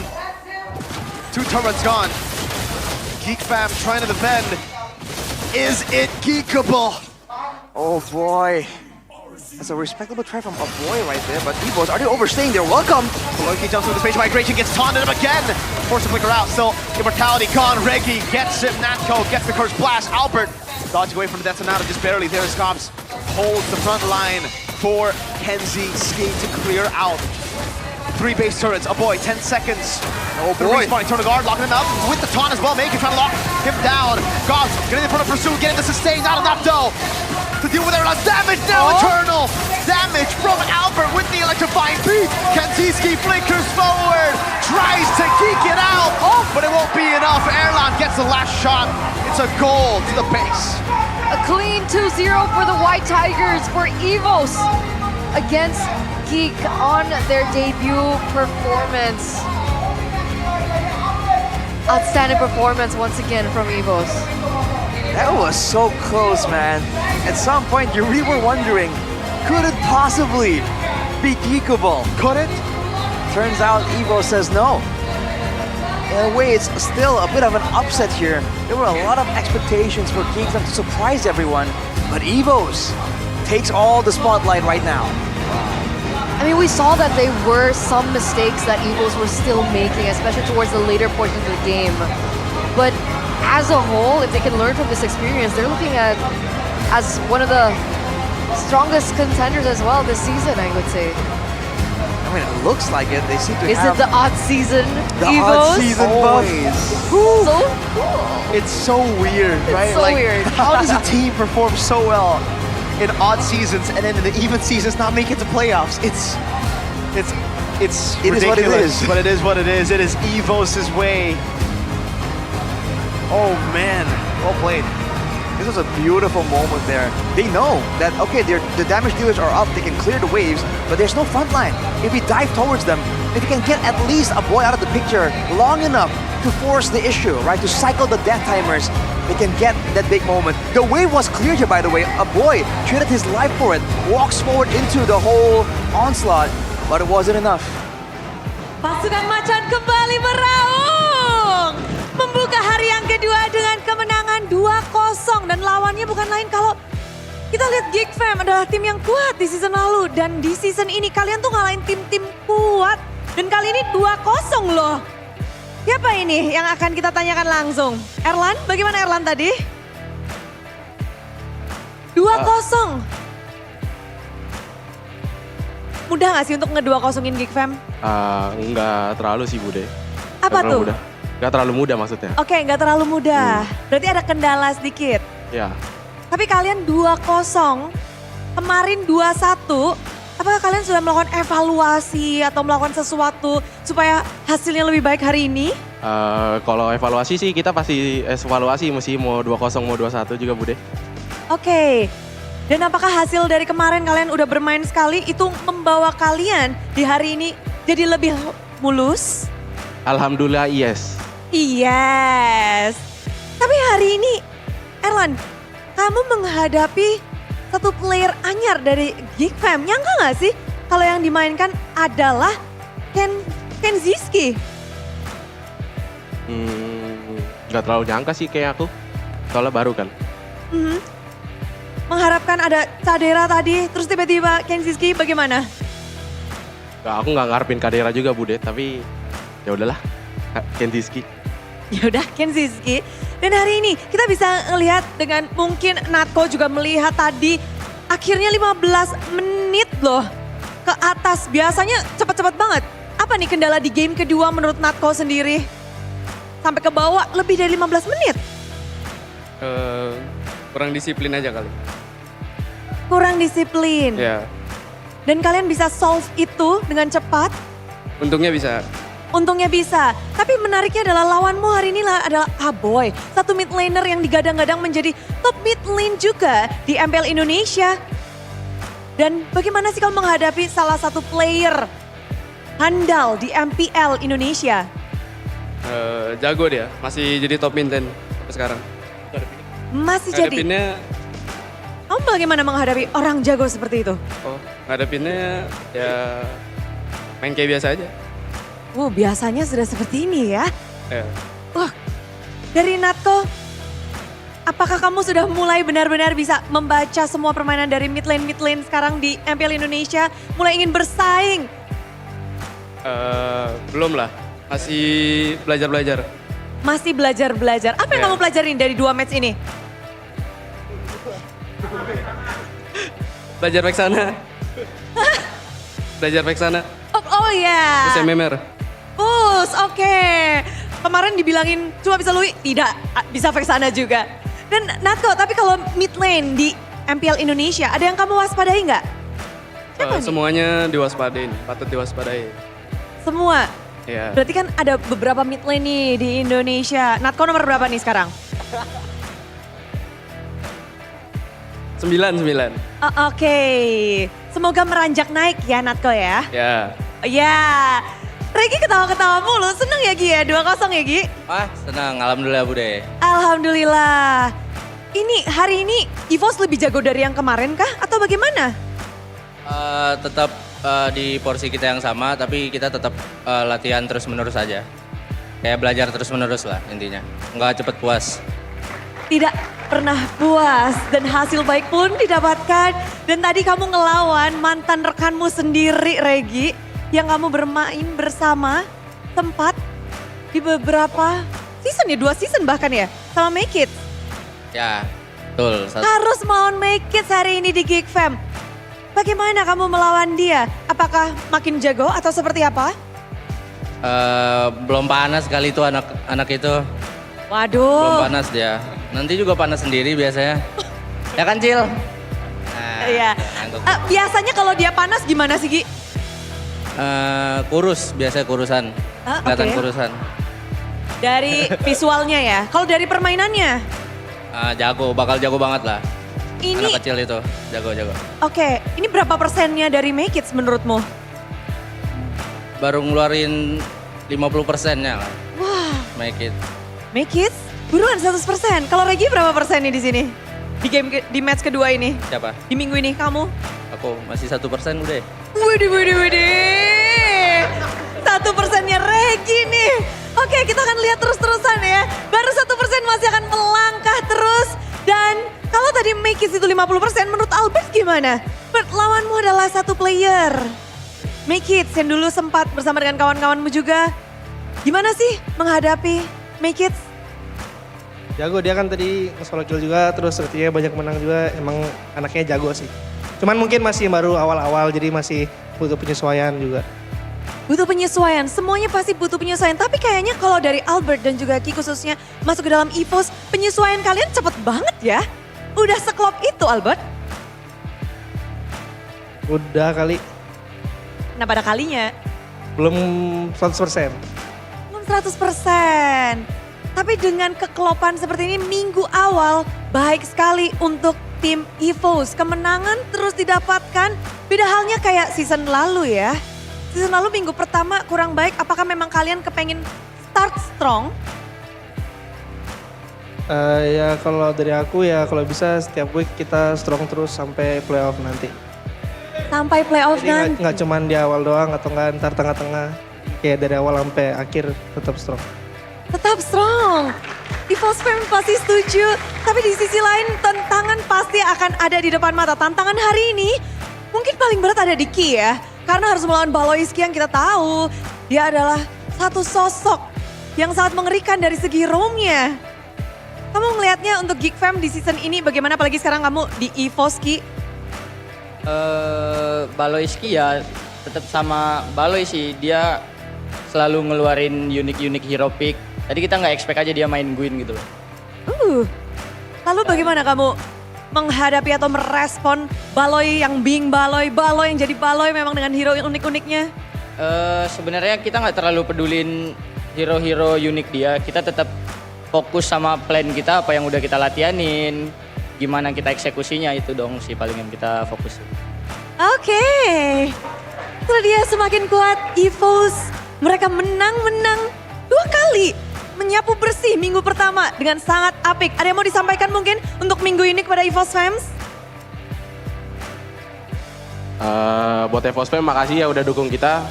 Semoga kita bakal konsisten terus kayak week ini. Semuanya langsung bersorak amin bersama-sama sudah. Tapi inilah dia, mari kita sambut bersama-sama. Inilah dia kemenangan beruntun untuk tim EVOS.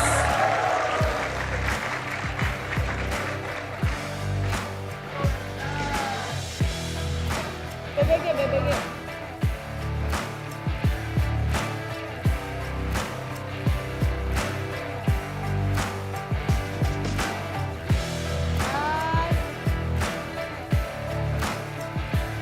Wow, semua super fans di sini memang lagi bersorak-sorai ini. Mungkin ada yang deg-degan juga karena timnya baru saja kalah, tapi harus terus didukung. Dan untuk EVOS fans juga lagi berpesta sepertinya. Semuanya, Bude akan ajak semua super fans untuk happy-happy bareng dengan ada yang spesial karena GoPay hadiah JG akan hadir. Dan ini semuanya juga pastinya pada pengen GoPay koin gratis. Caranya tuh gampang banget, Bude akan tunjukin ke kalian seperti apa untuk mendapatkan GoPay koin secara gratis. Dan kalau kita tahu bersama, caranya tuh gampang banget. Yang penting kalian punya aplikasi GoPay. Udah pada punya kan? Sudah punya? Udah siap belum nih? Kemarin ada, hari ini juga ada. Udah matchnya seru, ditambah dengan adanya hadiah-hadiah. Jadi kita akan kasih tunjuk bersama-sama, inilah dia cara untuk mendapatkan GoPay Coins di GoPay Hadiah GG. Let's go! Ini dia caranya buat kalian yang bingung, pokoknya udah harus download dulu ya. Lalu buka aplikasi GoPay, jangan lupa klik cek semua promo, lalu pilih voucher. Selanjutnya, klik kolom, punya kode promo, dan masukkan kode promo, dan klik tukar. Selanjutnya sudah pasti GoPay Coins otomatis akan diterima. Kemarin tuh pada cepet-cepet banget, pada siap siaga, semuanya pada bersorak-sorai. Udah pada buka aplikasi GoPay-nya dan ikutin caranya, nanti Bude akan tunjukkan kode promo atau kode yang akan atau yang harus kalian masukkan tanpa ada salah huruf satupun ya. Jadi harus tepat dan cepat. Udah siap? Oh, siap. Paling keras tuh yang di depan ya. Oke, bersama-sama kita akan reveal kode promo untuk GoPay Coins. Ini dia kode promonya. 1, 2, 3. Bem. Waduh, yuk klaim GoPay. Jangan difoto, mending langsung klaim sekarang juga. Jangan sampai salah baca, jangan sampai salah lihat. Karena itu bukan I ya, itu angka 1. Yuk, kelas 1. M, GoPay. Jangan sampai salah. Ayo cepat-cepat. Siapa cepat, dia dapat dan harus tepat. Jangan diam di tempat, biar kalian bisa dapat. Ayo, udah pada dapat? Oh, ayo jangan sampai salah. Bude nggak mau nutup-nutupin juga, sudah pada kelihatan? Yuk claim GoPay. I-nya 1, ada yang dapat tuh, udah paling cepet. Kak, keren banget Kak. Wow. Dan itulah dia keseruannya. Buat kalian yang belum dapat, nggak apa-apa. Mungkin ada yang salah hurufnya atau kalian kurang cepat. Selanjutnya masih akan ada kesempatan. Tapi kalian harus stay tune terus. Karena kali ini kita akan mendapatkan ilmu-ilmu dari apa yang dilakukan oleh EVOS dan Geekfam di game kedua oleh para talent yang bertugas. Monggo.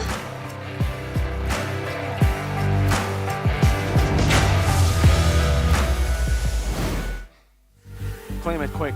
Now, claim it, claim it, claim it. Because if you don't claim it, if you already Got failed. No, you. Wait, what? Really? I got it. The code ain't even on the screen anymore. Yeah, because I was trying it the entire time. I mean, it was loading. that's value, Fair, man. fair, I'm just fair, saying. fair. Let's go. Yeah, you want some food? Let's During the go. break? Yes. Okay. You right? If- Okay, cool. If we get free food, then yeah, I'm all in for it. bro. Eterna's treating. It's okay that we take it, right? Yeah, we have It's no fine. delay. Actually, yeah, you know, it's a Should be skill fine. issue. If you don't get it. I mean, was this a skill issue? It was a skill diff. Crucial moment, I guess so, man. It's all these fights where, especially when the members of Geekfam get corralled, from the back to the front, it's just so difficult. They really can't get any real good kiting in. And we all know, like Geekfam and kiting, they're kind of known for doing that well as well. The MVP, man. That's just a key type of guy. He's a key type of guy. He's key guy. He's a key. He is the key, man. XBTR, by the way. He's really good. This guy's like, he's so good at video games. I don't know. I Kinda love crazy. him, man. I love him. What else Kinda can you say? Key, the player of the match, not longer the player of the game, but also the player of the match, presented by the official tournament smartphone Samsung Galaxy S25 series. Arashi, break it down for us. Moments like this where you can see him just find the right moment there, catches make-its, right? It's just so critical to their win condition. And even when he doesn't really go for, goes for a cutoff here, knowing that Geekfam will want to back out. Which is why it's so difficult, and which is why they have to try and find ways to force Key to use that skill early on. It just wasn't possible. Now the one time where he actually didn't land a massive one, I think it went in favor of Geekfam. Wasn't this fight, but afterwards, he just does so much, man. The Gatot Kacha, he is great, but on the Gatot Kacha, it's just even more, because you can just sustain, you can catch someone with a taunt, you can place a great AOG as well, so it's just it's almost a similar case with the Jawhead, right? You can do so many things so well, and this play right here to force out all these tools, the Winter Crown, the Flicker from a boy, that I think I would say that was kind of game winning as well, because a boy wasn't here, right? Even when the backup was there for Kenziski, he wasn't able to clear as safely as he actually did. And right here, you can see a boy comes up, was able to actually clear the lane at the cost of his life, I believe there. Kind of bad impact all the way forward. It just wasn't enough. He tried, though. The boy tried, man. They tried to geek it out. It was geekable. It was. Until it wasn't. So the play was kind of game winning. That play to actually take him out of the equation before the base defense was a thing. Yeah. They negated the geekability. The geekability. Oh man. Natko though, like he has succeeded in my expectations. I didn't think he would. Yeah, I don't think I don't think he was this good. Like, I didn't think he would be this good maybe in week 1. Maybe if we see like week 4 when he's gotten the synergy with the team, because he was a sub. He was not playing with the main team. He's only started playing with the main team like what, 2 weeks ago? And he's already this good in a new role. I think what's really impressive is his decision making to move forwards or Why backwards. was he always like? Why couldn't he just be a mid lane all this time? Yeah, Why was he an exactly. XP and gold? You have to trust life sometimes. Trust life. Maybe No. the EXP, his XP experience, is why he's so confident. Oh, He's his going experience. The The experience. experience and goal. No. I knew him as a gold laner, right? I knew him as a gold laner. I wasn't expecting him to transition to a mid lane and start flickering forwards as a gold laner. But that's what he did in the gold lane. Hey, you're right. He loves flickering forward. He plays the gold lane like a mid lane, like an XP laner, and he plays the mid lane like an XP laner too. It's Like, working he out loves sort of. going in, flickering forward. Rin's also likes flickering forward. Yeah. You're right. So the classic derby will be a battle of flicker forwards. That'll be fun. They just FFs. miss each other. Yeah, because they both flicker. Or maybe they know that they're both going to flicker, so they just hit each other. They just boop, you know? Like they just clash. This bonk. Oh boy. If that was physically possible, that would be really fun. Yeah, it'll be a cool moment. If it's timed perfectly, then it just Like happens. a double flicker bonk. Sounds like a mini game. Anyway. Right. Back to the topic at hand. Anyway, was there anything else you wanted to add? I mean, there's not much we can say because the Okay. compositions were so clear cut, right? Yeah. Aggressive and geek ability. Geek Right? ability. If it was a bit more balanced, we can talk about some of the nuances. But it's really whether or not Geek Fam can survive long enough, right? And whether it can avoid being kind of like pushed forward by the AOG. And that was really the main core of the issue there. The geek drafts are weird, I'll be honest with you. The geek drafts look really, really weird, right? The Phobius pick, Vexana came through, and then Gatot was there too. Like, they didn't want to pick up the Gatot, ended up with Guinevere. I don't know. Weird. So again, we still have a lot of questions, A lot. right? The draft, Can we ask anyone? what's going on, where's Chidera, Where is right? Chidera? So let's talk to them. Let's talk to Geek Fam Is it with Dora Buddha DSP? Clara Mongstar in the back rooms. Dora DSP? Is that you? Could be. I hope it's Dora DSP. What if it's Boloy Oh, in the back rooms? I'm all in for a Beloy loser interview. So, is it Boloy? Dora DSP? Ring, Dora? ring, ring. Hello, you there? Lovesy? Hello, Dora? Clara di sini bersama dengan cucu-cucu Dora. Halo Coach Dora. Halo Bude. Waduh, minggu ini hanya 1 match tapi berakhirnya kurang baik ya sepertinya. Tentu tidak sesuai harapan dong. Belum. Belum. Apakah ini masih proses atau ada gimana dari Geek Fam minggu ini? Pastinya masih proses karena week awal kan pasti kita juga pengen kasih tipsnya terutama player baru juga. Terus mungkin kita juga masih belum main kayak kita di scrim kayak biasa sih. Jadi masih dari kitanya juga butuh banyak reminder dan evaluasi. Tidak seperti pada Scrim. Jadi kayak di Scrim seperti apa? Tidak bisa diimplementasikan di panggung ini. Lebih ke arah kita masih banyak gerakan yang buru-buru juga sih gitu. Mungkin ya karena masih adaptasi di stats juga gitu. Nggak kayak biasa, kita harusnya lebih tenang lah gitu. Oh, dan Budi jadi ingat sesuatu nih. Kalau kata Regi tadi, Mekits adalah salah satu teman dan beberapa season bersama-sama. Dia bilang katanya Mekits belum 100% nih. Setuju atau enggak nih Coach Dora? Setuju Bude. Setuju, tapi kalau di Scrim, dia berapa persen sih? Sudah berapa persen bersama dengan tim? Mungkin selama latihan aku belum tahu potensi maksimalnya, tapi selama latihan aku udah lihat dia yang emang bener-bener udah di top performnya lah. Dan itu emang beneran bagus sih. Dan aku harap nanti di week selanjutnya dia bisa buktiin diri dia lagi. Gitu. Wah, memang ini juga baru pertama berlima ini. Namun ini kan bisa dibilang kayak rombak banyak sekali dari tim Geek Fam. Apakah itu menjadi salah satu kendala juga? Kalau kendala sampai besar sih enggak, tapi kita kan pasti fokus ke adaptasi kan karena player baru lagi juga, terus kita gameplay lagi juga biar satu mata, jadi itu pasti lebih ke arah adaptasi aja sih. Oke, beradaptasi dengan banyak hal. Tapi ada yang menarik perhatian pastinya dengan adanya hero Guinevere tadi yang muncul. Bagaimana tuh hal ada hero Guinevere yang muncul ini bisa dibilang kali pertama juga ya kita melihat Baloi dengan hero itu. Justifikasi untuk Guinevere. Ya buat Gwyn ya kita emang scrim explore banyak hero, jadi kita rasa itu ready buat tour, jadi kita bisa pakai Bude. Dan ya masih banyak lah, nanti kita akan coba di next weeknya. Oh, masih banyak. Jadi banyak sekali yang akan ditunggu dari tim Geek Fam nih. Minggu ini memang belum menjadi minggu yang baik. Tapi dari Geek Fam melihat melawan EVOS di season ini, apakah ini EVOS yang berbeda? EVOS pasti berbeda sih karena dari roster juga baru kan. Terus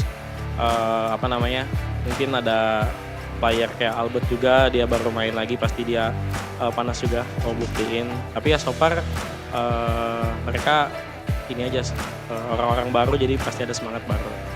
Oh, hadirnya satu Albert menjadi sebuah pembeda dari EVOS di season ini. Dampaknya sebesar itu kah? Pasti berdampak, tapi mungkin kalau besar apa enggak timnya yang tahu lah. Tapi kalau aku rasa ya pasti dampak setiap player baru yang datang. Setiap player baru yang datang. Dari Coach Dora sendiri, minggu ini bisa dibilang apakah dari tim A Geek Fam sudah mendapatkan, wah kayaknya kita harus benerin ini, dan minggu selanjutnya sudah ada bayangan? Udah sih, udah. Jadi kayak week pertama ya kita udah ngelihat gimana kita main di turnamen, dan kita juga udah ada tadi kita discuss dikit juga, ternyata kita masih beda sama kayak di scrim. Jadi mungkin buat next week kita prepare gimana kita bisa main seperti kayak kita di scrim dulu aja. Berarti untuk problem di minggu ini ada dari tim Geek Fam-nya masih belum biasa ya kayak di scrim ini. Belum biasa, nervous kah dari player baru? Enggak, player baru juga sih, semua lah pasti ngalamin. Even dari tim coaching juga pasti adaptasi lagi ke draft pick juga. Jadi kita emang week pertama ya even kita pengen menang dan maksimal, tapi kita juga harus belajar sesuatu lah dari week. Dan aku rasa week ini kita belajar gimana di stats-nya, gimana vibes-nya, dan gimana kurangnya tim kita sih. Oke, berarti menghadapi kekalahan di minggu pertama dijadikan pelajaran. Dan tentu saja kita akan menantikan seperti apa minggu yang kedua. Thank you banget untuk minggu ini. Good luck untuk next week-nya Coach Dora dan juga Geek Fam. Dan kita akan langsung kembalikan kepada para talent yang bertugas. Silahkan.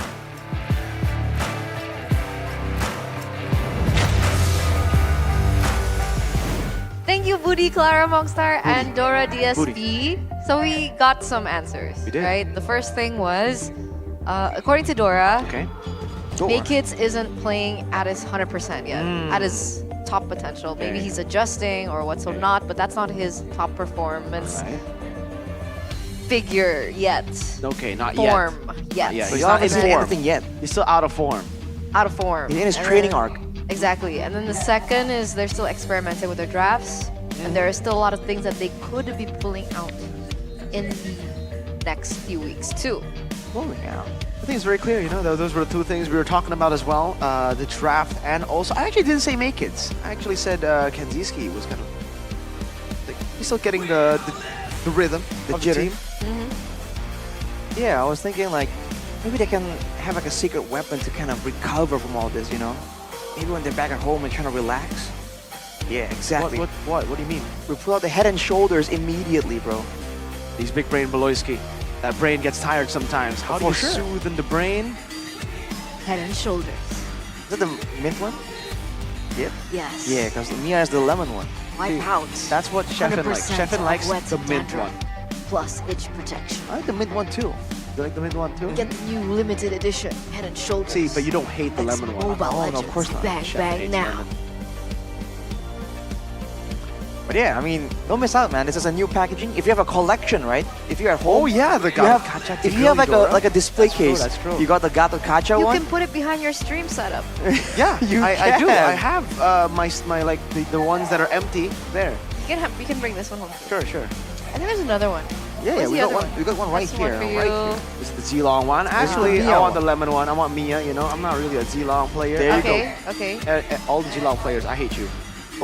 What? Mia though. She cool. He's pretty cool. You know what else is cool? What? Telkomsel. That is cool. I mean they're cool, but They're awesome. usually I use the word fast. Fast? They can tell themselves. Fast. Fast. Fast connection. Because you don't want to let lag tarnish Tarnish. your rankings, bro. Ew. Enjoy a Lag. seamless gaming experience with 2025? InnoHome Packet G21, offering fast and stable internet. Because you guys can get speeds of up to 100 Mbps for just 375k IDR. So get your hands on that right now. And when you have that, You want to use it to get into the MCGG community tournament, go! boys. It's finally here. I think Professor KB has been trying so hard to make this a thing, and it's finally here. there. It's Yo. off. You know, it's its own thing now, right? It's not built into Mobile Legends anymore. It's so great. MPL started because of him, and now MCGG, the tournaments, Oh, dude, kind of you like he are pioneered. right. Hey man, this guy, It's KB. that's KB right He there. lives Sure. and breathes esports, bro. He lives and breathes Moonton games. Like Moonton MCGG, MLBB. I wouldn't be surprised if he played. He does actually play the adventure game too. He does. He does. Yeah. Wow, There you go. that's insane. So maybe we'll have. Is that So we have tournamentable? MLBB, MCGG. We need an MLAA. MLAA. Nice to see you. What's Adventure it? Attack. Oh. I don't know. I thought it was adventure. Well, if you're focusing on MCGG though, make sure you guys join Sure. because the finals are going to be broadcasted on the main channel, on the major platforms. 81 Miracle. million prize pool? Yeah. Wait, what? Yeah. If you Mooney. think you're good at MLBB, go ahead and join, man, because I mean, just get a QR code right now. You can see the Facebook page, MCGG eSport page, 81.6. If you think you're good, you think you can beat the best, sign up. And if not, it's a good way to learn. Yeah. You gotta learn from Kinda. the best. If you don't win, you learn. Those are the only L's you take in esports. And also love. Interesting take on that one. But yeah, if you play Magic Chess, man, you know, you can learn some tactics you can use for some of the team fights in Mobile Legends as well. Yeah. Especially if you know you don't want to go and like try hard, get really sweaty about MLBB. You have to have quick reflexes, but you want to Hey, think, you do know, need quick reflexes for Magic Chess. Kind of. You need to refresh that shop real That's quick, not, that's bro. not quick reflexes. And that's like, called being swap lenient. Well, technically, the it's not heroes reflexes because you're and not swapping reacting. You're just items. like just that. No, it's you gotta be fast. You gotta be fast. If you want to be the best, you gotta be fast, guys. No, but mainly it's about strategy. If you That too. if you go fast but you miss out and then That's you like true, and too. you pick up the random 4-star heroes, you're not gonna Which get is also a strategy to take away from the enemy. Yeah, you can, but you gotta you get look at the library. But you can't just be buying that with 0 gold, That's right? true. That's true. Come on, it's all about the strategy here. If you got a big brain like Mr. Beloyski, you can be BBB, or if your name is Joseph, maybe you could be BB. Yeah, big brain Joseph. Yeah. And I mean, if you're that confident, or maybe if you're not confident, actually, you can try it out. We said it earlier already. Now it's its own thing, right? It's separated now. So make sure that you get Magic Chess Go-Go, a strategy game that blends MLBB with a fun but also relaxed gameplay experience, right? So register Super now. Casual, man. Register now. Check the official MCGG ID Facebook page. You guys can also scan the QR code right down below to register yourselves. The player with the Register highest yourself. season rank, by the way, will receive an yourselves. invite to actually come to the tournament. Okay. That's You're epic. Whoa. You're the casual. Like Excuse me. it literally says That was casual. so rude. That was yeah. That was so doxing. Was that not doxing? No, you said it yesterday. You That was- Yeah, that but was the in the viewers past, today Mirko. don't It's a different know. time. Thank you. The viewers He today, understands me. The viewers today watched yesterday. We got loyal viewers. Did you guys watch yesterday? I'm talking about you, Jason. We're I'm looking looking at the at the chat. live Lou. chat. Who Alright. remembers that it turned out as epic on mobile? I bet they weren't even listening to our conversation. On Magic Chess. They're too busy downloading Magic Chess. That's true. Which is Maybe. fine. But no, they are definitely listening because they're playing with Telkomsel. They're watching with Telkomsel. Okay. They can download super fast. Boom. See, And Error then- said no. What do you mean no? He wasn't watching yesterday. He was. His name's Error. Error. Error. Error. His name's See, I mean the name kind of. Why are you dissing the name of the Like viewer? Error. He's malfunctioning. That's why he didn't. He thinks he didn't watch yesterday, but he did. Error. He watched yesterday. So if you guys watched yesterday, you're going to remember that we reminded you guys to log into MLBB. Log in. To make sure you Log join in. the dazzling golden spin to get a time-limited Ruby new These skin skins. for free. For free. So Look at every this. night before bed from 9 p.m. to 2 a.m., 1 minute, 1 HP will be given away in the game. So don't miss out because when you log in, look at that. Look at that. You get 2 Ooh, there's Ramadan emotes. battle emotes and there is a chance for you guys to actually get a free trip to Umrah, a holy trip That's to crazy. Mecca. That's actually really cool. And if all you need to do is post a video or picture about your Ramadan daily life and any kind of good content works. So don't forget to use the hashtag Hadiah Ramadan MLBB in your post, and that's it. So don't put Mirko in the post. No, of course not. He's Why not would you good. put Mirko in the post? He's bad. But that's our first match. We do still have 2 more matches ahead of us. So we are going to throw it over to a short break before we get into it. So we'll see you soon. Stay tuned. Don't go anywhere. We'll be right back.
Berisik ganggu ya. Kalau bisa jangan ada dulu.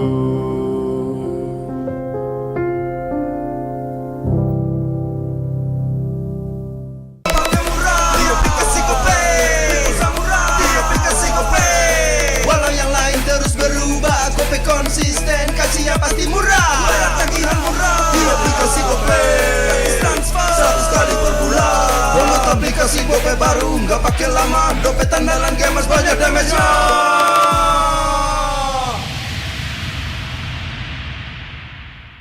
Rasa baru makin seru. Pertama di Indonesia. Kopi susu rasa cookies. Always ready, warnai harimu. Good day groovy cookies. Nikmati sensasi asyik kopi cookiesnya. Apa akan kehilangan ingatannya? Masih inget ini, Pak? Sekecil apapun perhatian adalah kekuatan. Hidupkan momen kebersamaan. IndiHome.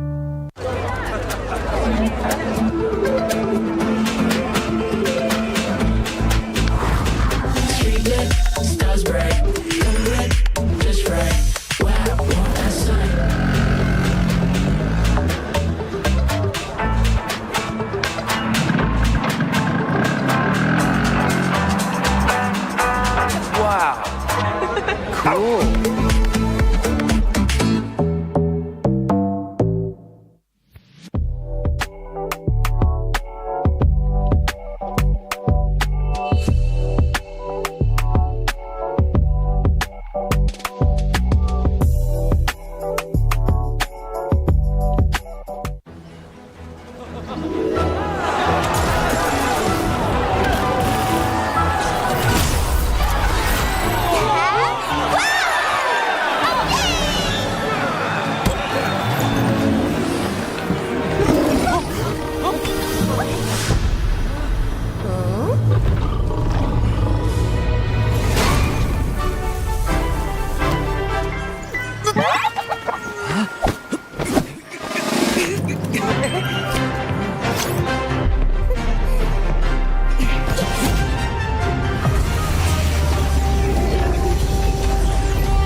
ya. Kalau bisa jangan ada dulu.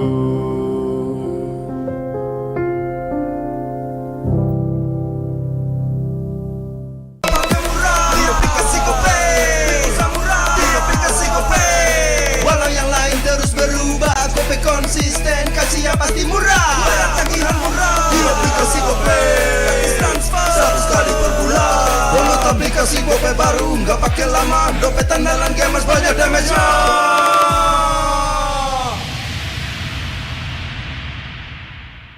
Rasa baru makin seru. Pertama di Indonesia, kopi susu rasa cookies. Always ready, warnai harimu. Good day Groovy Cookies. Nikmati sensasi asyik kopi cookiesnya. Apa akan kehilangan ingatannya? Masih inget ini, Pak? Sekecil apapun perhatian adalah kekuatan. Hidupkan momen kebersamaan. IndiHome.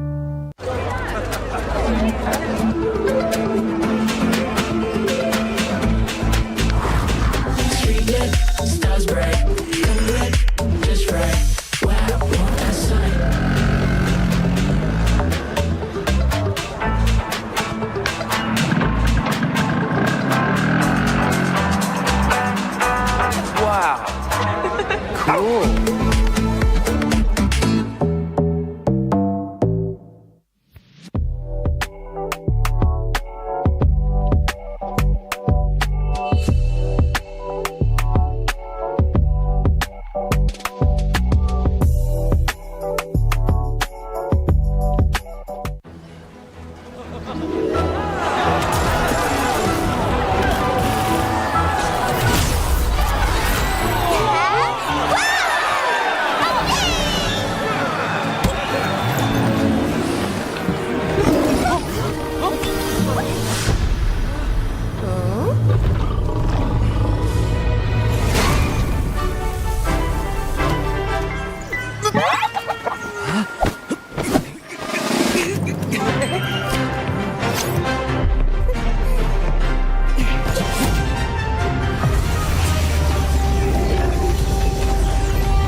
aplikasi gope baru, nggak pakai lama. Dompet andalan gamers banyak damage-nya.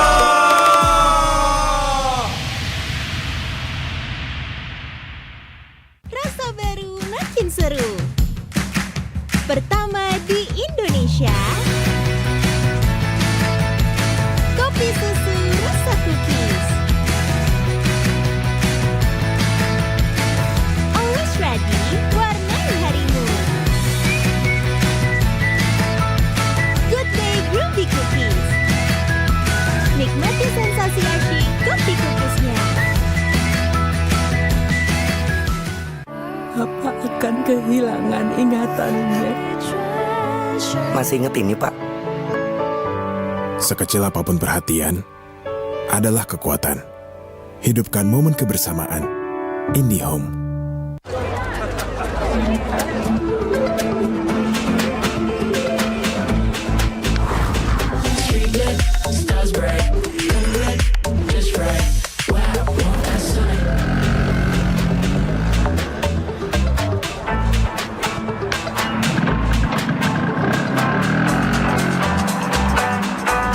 Wow. Cool.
gope baru nggak pakai lama, dompet andalan gamers banyak damage-nya.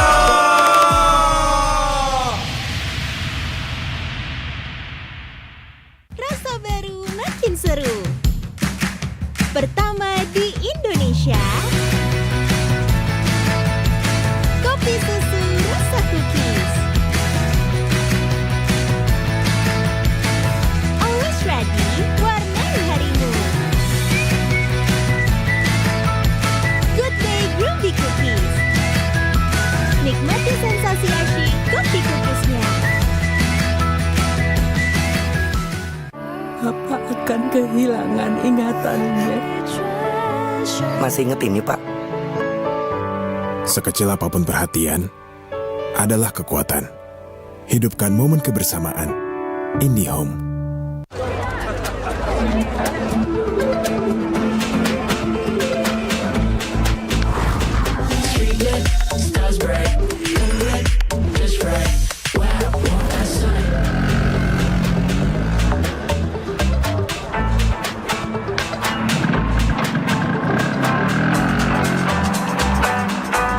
Wow.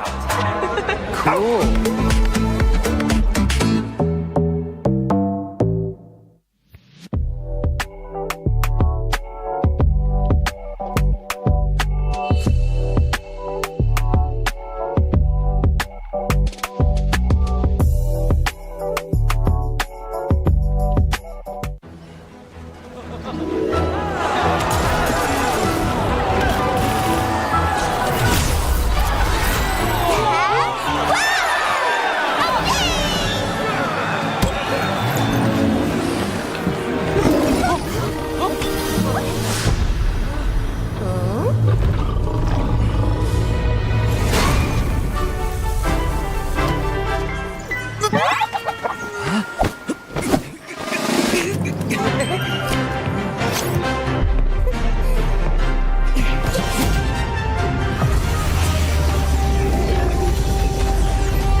Berisik ganggu ya.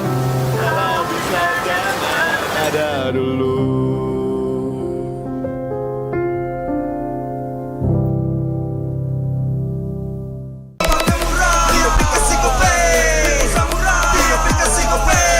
Walau yang lain terus berubah, kopi konsisten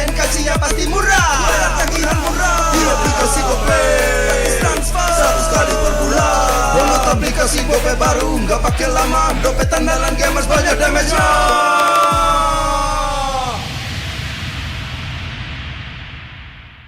Rasa baru makin seru. Pertama di Indonesia, kopi susu rasa cookies. Always ready, warnai harimu. Good day groovy cookies.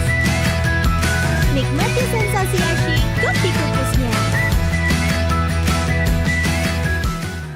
Papa akan kehilangan ingatannya. Masih inget ini, Pak? Sekecil apapun perhatian adalah kekuatan. Hidupkan momen kebersamaan. IndiHome.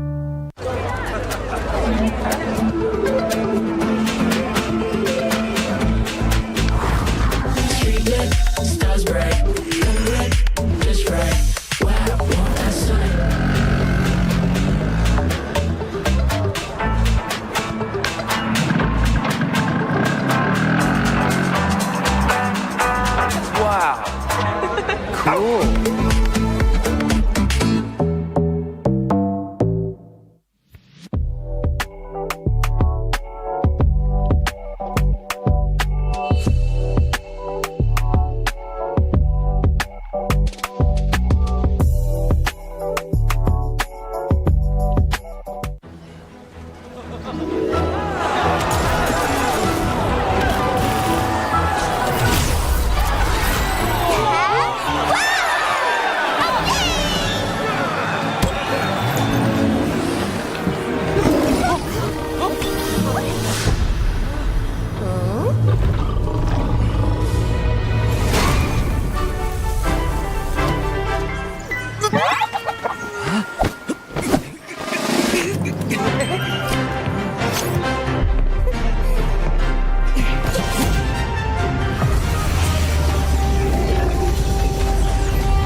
Walau yang lain terus berubah, kopi konsisten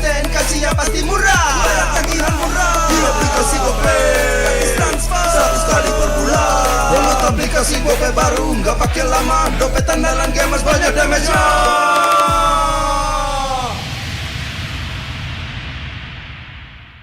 Rasa baru makin seru. Pertama di Indonesia, kopi susu rasa cookies. Always ready, warnai harimu. Good day Groovy Cookies. Nikmati sensasi asyik kopi cookiesnya. Apa akan kehilangan ingatannya? Masih inget ini, Pak? Sekecil apapun perhatian adalah kekuatan. Hidupkan momen kebersamaan. IndiHome.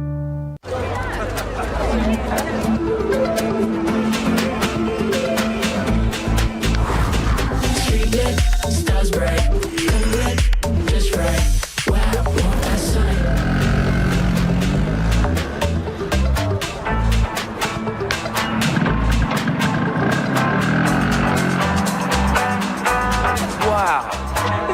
Cool.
Berisik ganggu ya.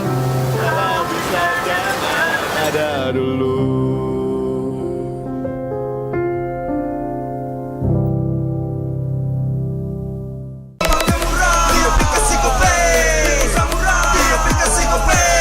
Walau yang lain terus berubah, kopi konsisten, kasihnya pasti murah.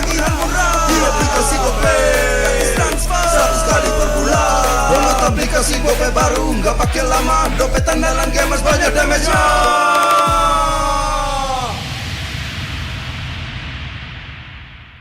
Rasa baru makin seru.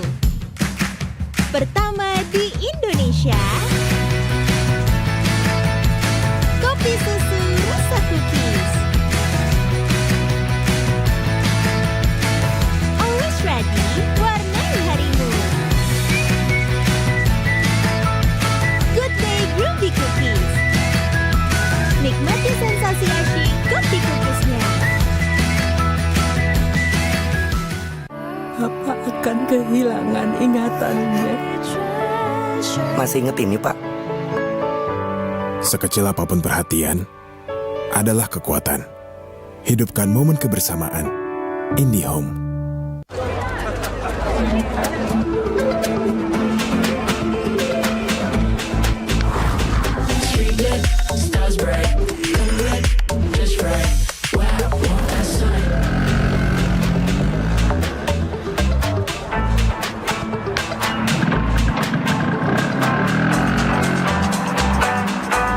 Wow. Cool.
kasih gope baru, nggak pakai lama. Dompet andalan gamers banyak damage-nya.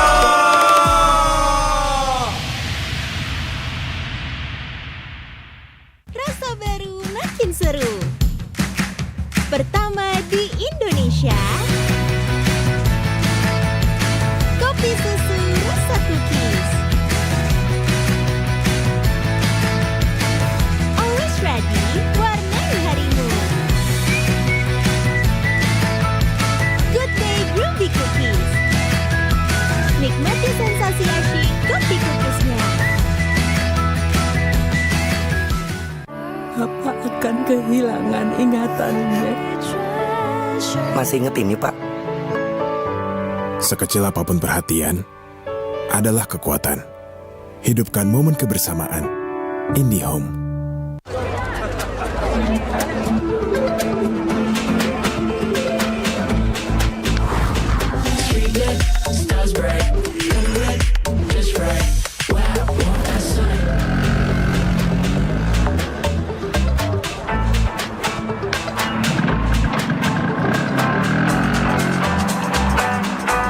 Wow. Cool.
kasih gope baru, nggak pakai lama. Dompet andalan gamers banyak damage-nya.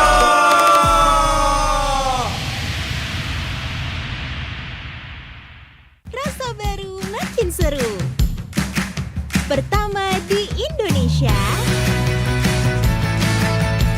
kopi susu rasa cookies. Always ready, warnai harimu. Good day groovy cookies. Nikmati sensasi asyik kopi cookiesnya. Apa akan kehilangan ingatannya? Masih inget ini, Pak? Sekecil apapun perhatian adalah kekuatan. Hidupkan momen kebersamaan. IndiHome.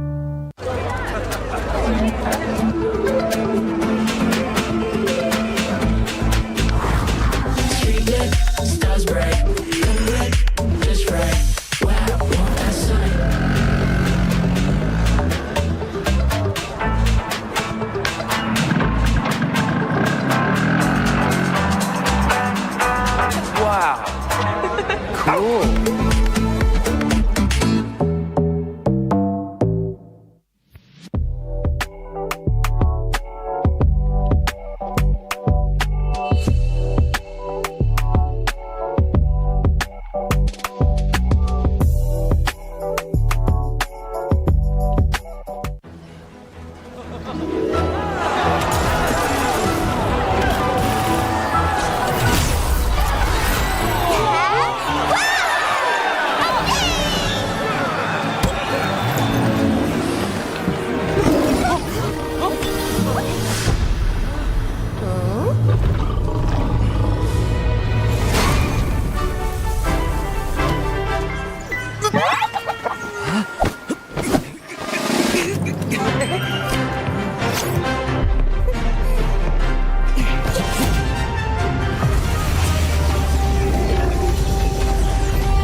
Berisik ganggu ya.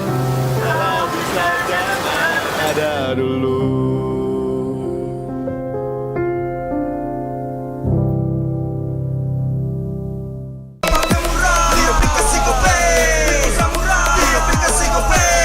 Walau yang lain terus berubah, kopi konsisten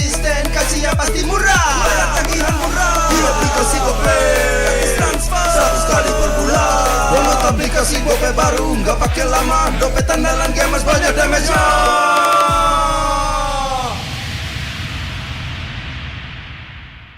Rasa baru makin seru.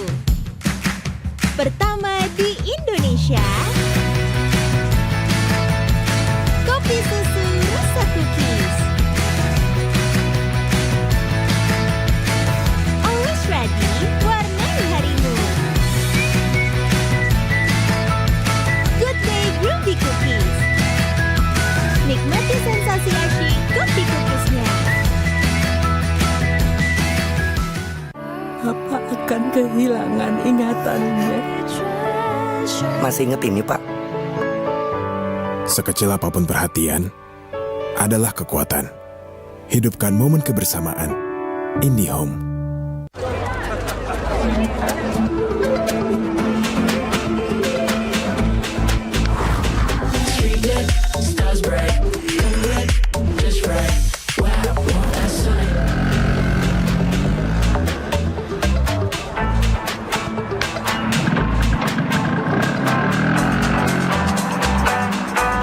Wow. Cool.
Walau yang lain terus berubah, kopi konsisten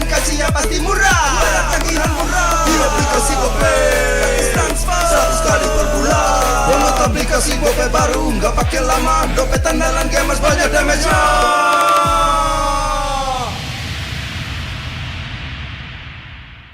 Rasa baru makin seru. Pertama di Indonesia, kopi susu rasa cookies. Always ready, warnai harimu. Good day Groovy Cookies. Nikmati sensasi asyik kopi cookiesnya. Apa akan kehilangan ingatannya? Masih inget ini, Pak? Sekecil apapun perhatian adalah kekuatan. Hidupkan momen kebersamaan. IndiHome.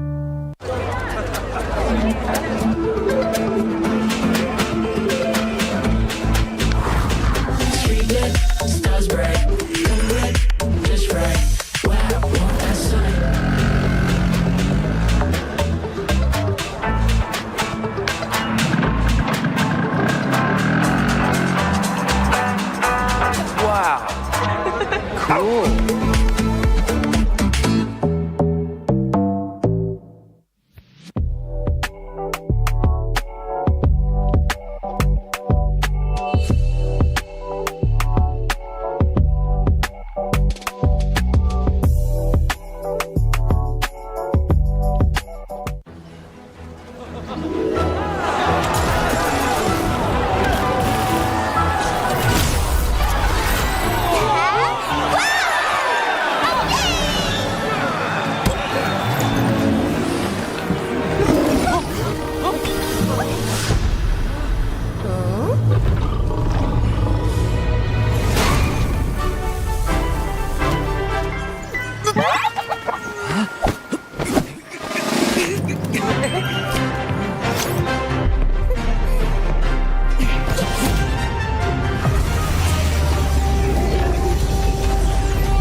dan terus berlari terus ke arah puncak tertinggi.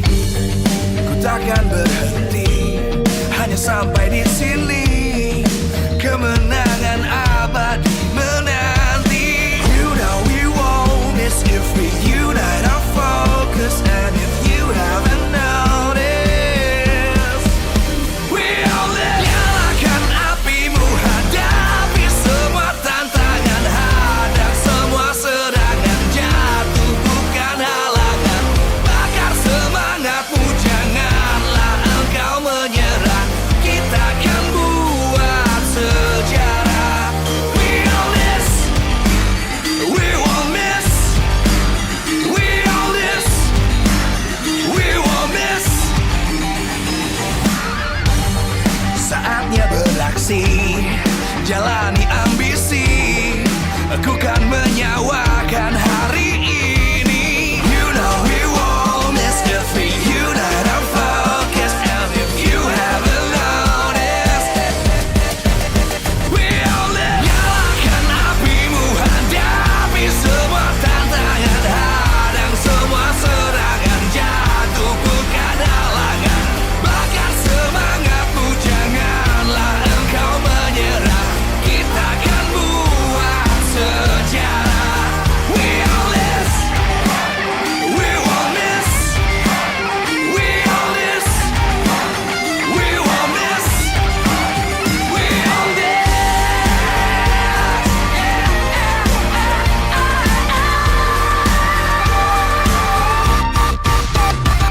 Nyalakan apimu, hadapi semua tantangan, hadang semua serangan, jatuh bukan halangan.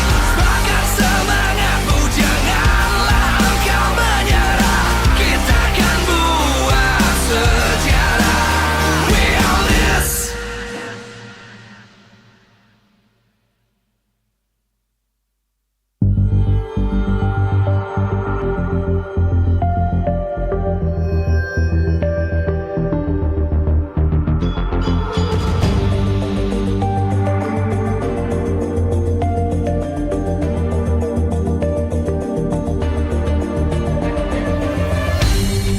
Aku kan berdiri dan terus berlari, terus ke arah puncak tertinggi. Ku takkan berhenti, hanya sampai di sini. Kemenangan abadi menanti. You know we won't miss if we unite our focus. And if you haven't noticed, we all live. Nyalakan apimu, hadapi semua tantangan, hadang semua serangan, jatuh bukan halangan. Bakar semangatmu, janganlah engkau menyerah. Kita akan buat sejarah. We all this, we won't miss. We all this, we won't miss. Saatnya beraksi, jalani ambisi. Aku kan menyawakan hari ini. You know we won't miss if we unite our focus. And if you haven't noticed, we all live. Nyalakan apimu, hadapi semua tantangan, hadang semua serangan, jatuh bukan halangan. Bakar semangatmu, janganlah engkau menyerah. Kita akan buat sejarah. We all this, we won't miss. We all this, we won't miss. We all this.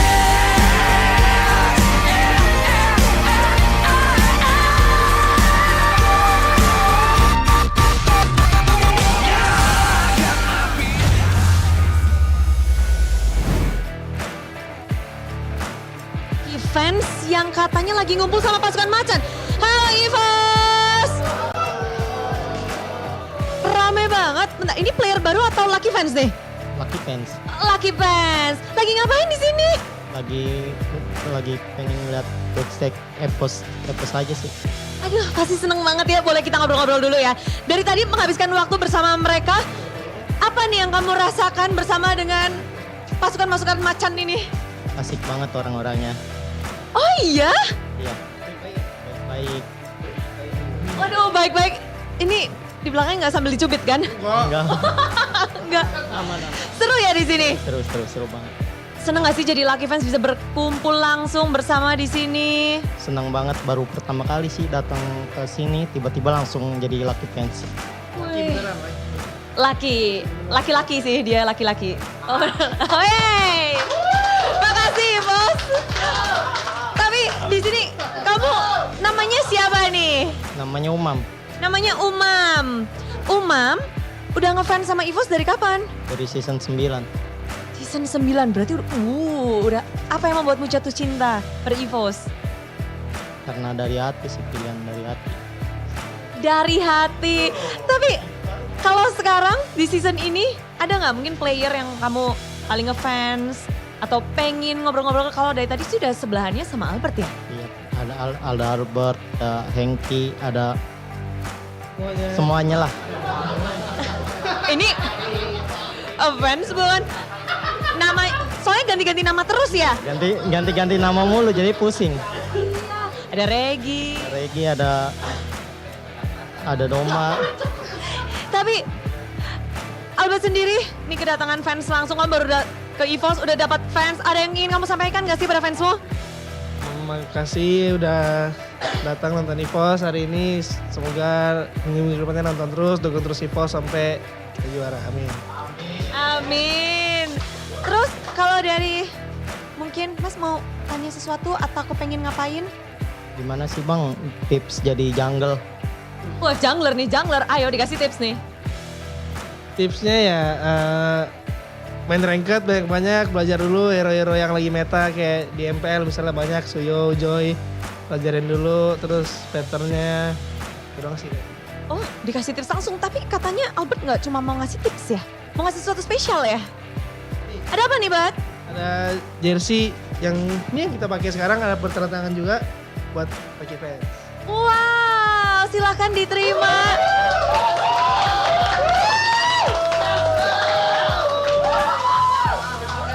Wah, bisa ini bakal jadi kenang-kenangan indah ya pastinya. Indah banget. Ada yang mau disampaikan kepada EVOS? Terima kasih EVOS. Makasih hadiahnya. Akan dijaga baik-baik. Siap, akan dijaga baik-baik. Oke, siap. Oke siap, kalau gitu silakan langsung dipakai ganti baju. Mending disensor karena selain dia mau ganti baju kita akan melanjutkan ke match selanjutnya. Match kedua.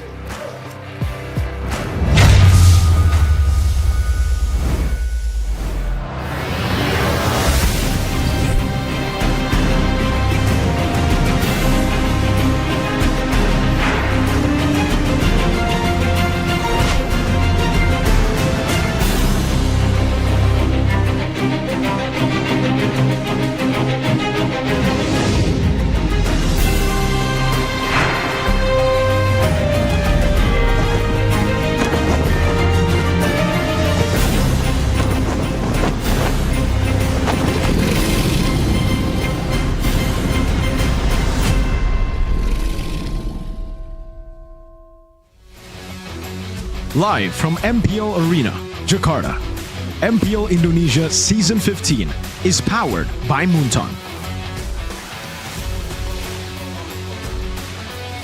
Supported by Esports Federation of Indonesia. Presented by official tournament smartphone Samsung Galaxy. Official e-wallet GoPay. Official sponsor, Head & Shoulders. Official coffee, Good Day. We own this.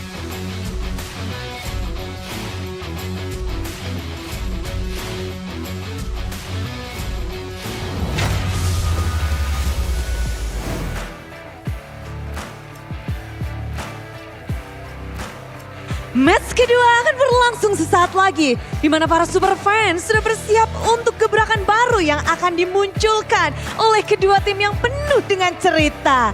kita akan menyaksikan debut mereka di MPL Indonesia Season 15.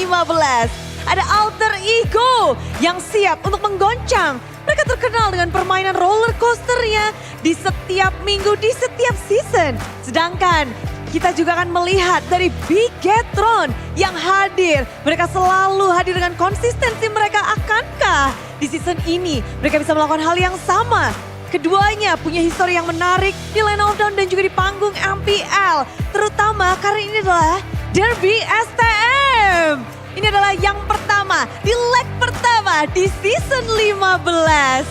Semuanya pasti berdebar-debar bagaimana perombakan yang terjadi di kedua tim ini akan menghasilkan atau berimpact seperti apa.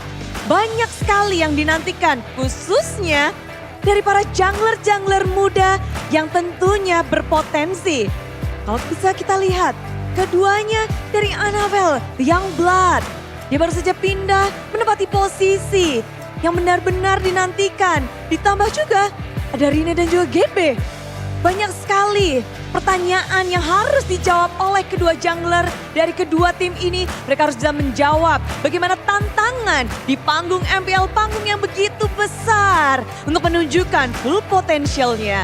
Dan sebelum kita menyaksikan pertarungan epic dari keduanya yang penuh dengan baku hantam di Land of Dawn, izinkan Bude mengucapkan terima kasih kepada semangat kalian semua yang ada di MPL Arena, yang ada di Watch Party, yang ada di rumah yang lagi nobar-nobar, dan khususnya kepada para sponsor dan partner.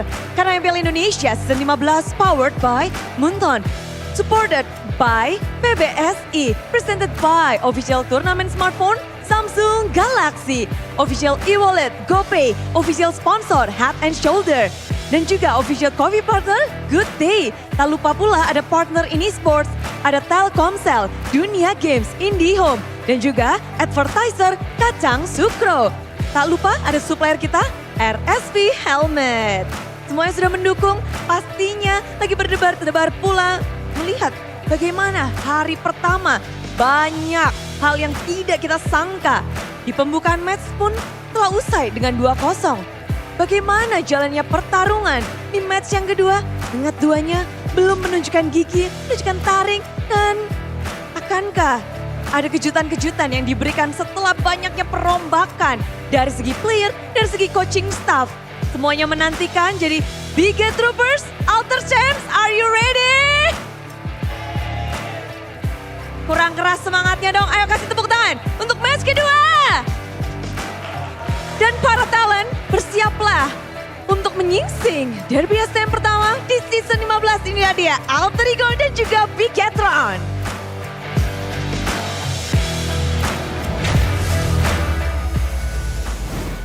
The Chaos Derby for our second match of the day, ladies and gentlemen. The debut performance of finally Bigetron Alpha and Alter Ego.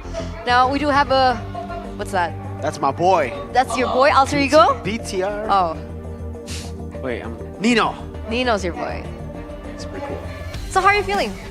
I'm feeling hyped, man. For this match? I think the Chaos Derby always gets you hyped. Again, this day is just full of stacked matches.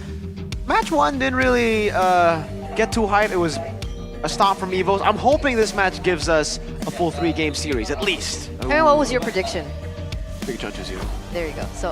So you don't hope it's kinda a defeats the 2-1. purpose I of do. that statement. I hope. But I mean, you know, like I went Geek Fam 2-1 in the previous game, 2-1, and how it was 2-0. So he's hoping that he's wrong. Not on the prediction part, just the score. Just the score. Got you. What about you? I think, we have a bit of some camaraderie. I gotta go with Bigetron as well. Bigetron. All right. But what about the viewers, right? Do you think Annabelle or Super Ken is the better investment? That was quick, Mirko. Calm down. Gives the viewers some context. Okay. All right. Let's start with this. So right now, Bigetron, they have two lineups of junglers. They have Annabelle now, and they have Super Ken. Yeah. And unfortunately, Super Ken hasn't been he hasn't been performing too hot, right? Like that. Let's just say it like that. SPS was a bit of a tough time for Mr. Super Ken. I think for the last year, Super Ken has really been dipping in the performance. I don't know, maybe a lack of motivation. I think it's a lack of motivation on Super Ken's part. But for Annabelle, he's been on the rise. Even last season when EVOs didn't qualify to MPL's playoffs, Annabelle performed really well. And you can see here, the stats in Season 14 is unreal. For a 9th place team, an 8th place team, number 2 and number 3 as highest damage and highest gold per game is ridiculous. I mean, it's pretty impressive, honestly. Again, with the context, right? Considering that the team wasn't really doing all that well, I think a lot of people were talking about Annabelle, like, wow, the guy has potential. And even in the games where they were losing, you still see moments of brilliance. So I think a lot of people will agree with you, Mirko, that Annabelle definitely has more favor as of right now. It is a bit sad, though, if you start comparing him to Super Ken, in a way. So who's going to be the starting lineup? Do you think Super Ken is going to be playing, ladies and gentlemen, or do you think Annabelle will be stepping into his shoes in the jungle against whoever's going to be playing for Alter Ego? Because technically, Alter Ego also have 2 players in their lineup for the jungle. They have Rin and they have Gebe. Is that how you pronounce his name? Yeah, Gebe? Rin and Gebe. Gebe. I don't know about that one. That one's a bit more 50-50. Rin is inexperienced. He's played in MDL. He played in, I believe, Pajajaran. Or, sorry, Pendekar? Was it Pendekar? I think it might be Pendekar. But, yeah, Gebe has had SPS experience. So it's the same as Super Ken and Annabelle, but Rin doesn't have the MPL experience. So let's see what the viewers thought about it. It looks like, Annabelle, 48%. I agree with you guys. Wait, 21%? No Yeah, they went difference? no difference, whatever. What you Whatever. mean? What You're you mean? gonna lose anyway. I think Whoa! that's assuming. Relax, relax. Or no Assuming. difference. They're both as good. That's what I like to think. Thank you, guys. I mean, they were both rated very highly, right? See? But then, one of them, as you mentioned, Mirko, slipping down a little bit. Consistency is key. No, but keys and evils. Yes. I'm a little disappointed with Super Ken. I am very disappointed. Because I thought he would be the next big thing, Same. you know? I thought he was the next big thing. What changed? Huh? What changed? I think Super Ken's motivation, Motivation. man. He lost a lot of the motivation, and you really need that hunger to be a good player. Speaking of hunger, right?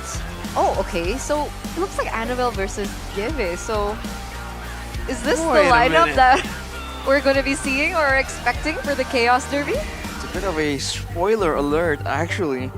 Looking at the combo here, Gebe with Dreams and Annabelle with Light. So, big names in the roaming department too, by the way, to kind of elevate this matchup even more. Especially what we saw earlier in match number 1. The roamers' picks and how they play can really set the tone for the rest of the game too, right? So if we're talking about the junglers excelling in the Line of Dawn, the roamers have a lot to do with that as well. Can they find the information? Can they assist with some of these ganks? I think it's gonna be a fun one right here. Pikachu and Alter Ego. Chaos Derby. We're expecting a lot of action. Oh, there you go. For Gebe. 6th place, MPL ID Season 14. Wait.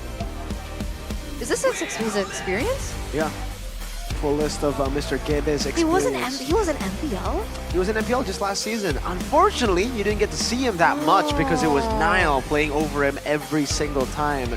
Which makes sense, you have a player like Nile in the Assassin meta. He's much more of a Alpha Suyo player. We don't see him too often on the Assassins. So he's more utility, more team fight oriented is also what I'm hearing. Yeah. As compared to Nile, who's a little bit more individual. What is that hairstyle when it comes for down Rin? to it? You see that hairstyle? Yeah. Which hairstyle? It's he's definitely striking. Where? You missed it? Or was it the Yeah, he's got leopard like print he's thing? got like red on top of the blonde very buzz cool. cut.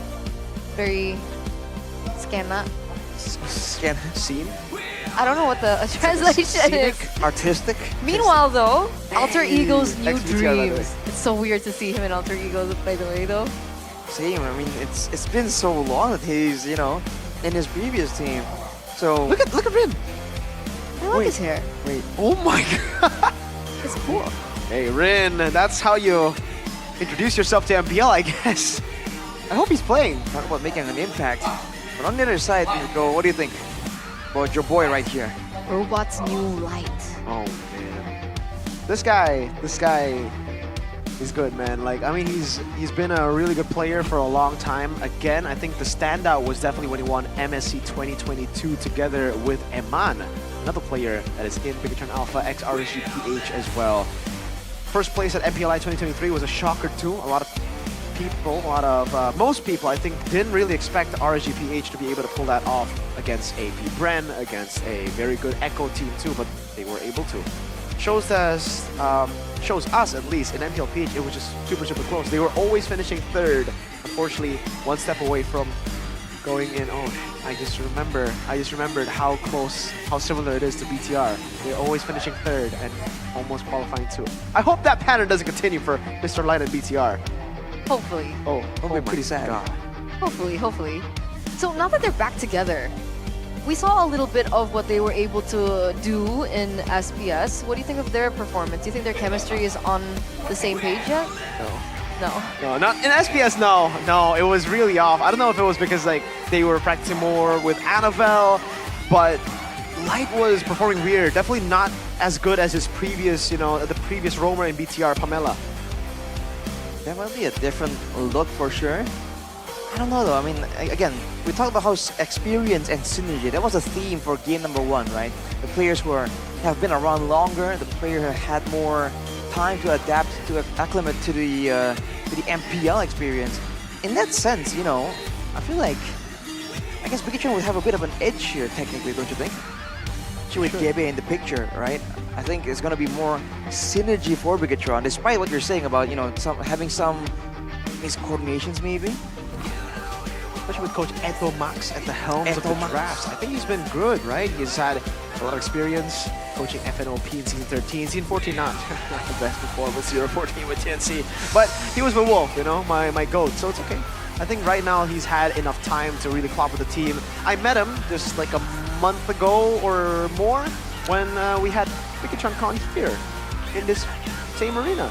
And he looked confident. It really seemed like he's already gotten close with the team, and he's very young, so that helps with the team being able to relate to him, get close, and be friends. I'm excited. I'm excited to see how will they perform against Alter Ego today. Seeing as Dreams and Ijume, who were also a part of the same, team, are going to be playing under a different banner. What do you think about this? Dreams versus Light? Because technically Dreams does also have a lot of experience under his belt. Sure, not as much international accolades as maybe Light, but Dreams has been around for quite some time. Been for quite a while for sure, but I think a lot of people have criticisms towards his hero pool. Yeah. Right. So but with the experience, it might be enough to compensate for that. But at this point, don't really know.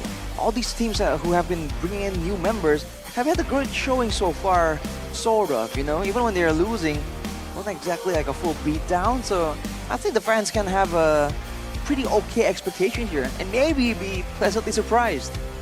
Mako has his fingers crossed, right? Have we seen Dreams play? Dreams? After MPL ID Season 14? Dreams? Yeah. Yeah, he was part of the Alter Ego roster here that played in SPS. Okay. But they didn't qualify for the Yeah, stage. exactly.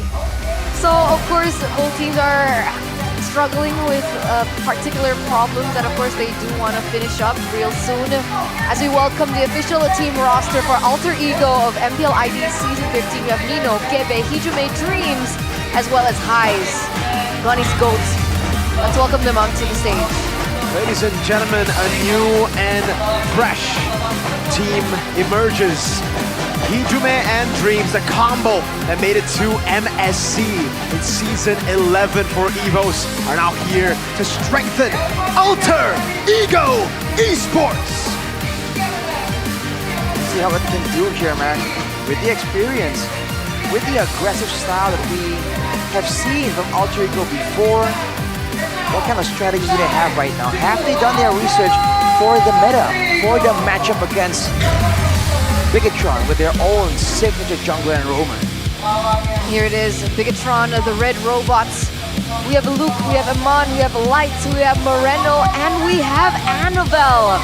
So we don't see Super Ken this time around filling in that jungle position, but it's going to be Annabelle. Let's see how he performs with his new team under the banner of Red. A star-studded lineup for the Red Robots one more time.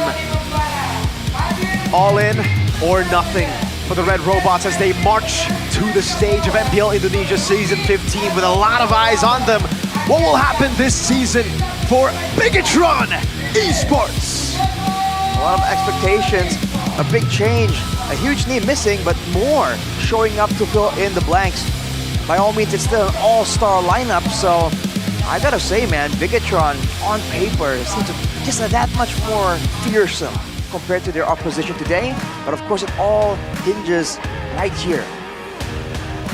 Coach Eto Max together with Theo Nile. We also have a new addition to the team for Alter Ego, Coach Zephyr, with an old name, an old face, Nafari, who's now NFR. NFR. He's trying to be more efficient with it, so that might be a sign. The fur, no eye, it's the fur. We'll have to see. That's a familiar face we haven't seen in a while. We'll have to see, man. Zephyr, can he find the right tools right here against E2 Max?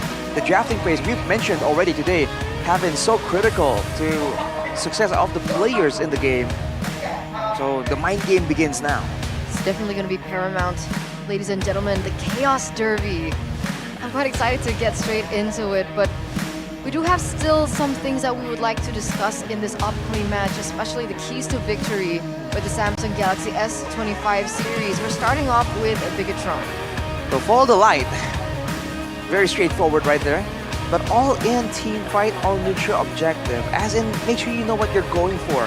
Whenever we see teams have a successful team fight or a successful neutral objective contest, they're always on the same page, right? They have to make sure that they all are on the same page and they don't really hesitate too much. And Mirko said it earlier, you know, it's all in, you gotta commit. With that being said, is Light shot caller? I'm not too sure who's the shot caller of the team here. I think Light is definitely one of the candidates for shot call, but I think they all can make calls together, the trio mid. Alright, Alter Ego though, secure Suyo and Alpha. Let Gebe carry Alter Ego. A lot of pressure on his shoulders. But if they can win the mid matchup for Hijume and Dreams, we talked about how rotations become important. We saw the importance of wave clear in the mid lane becoming something contested by a lot of teams right now, at least from day 1 to day 2.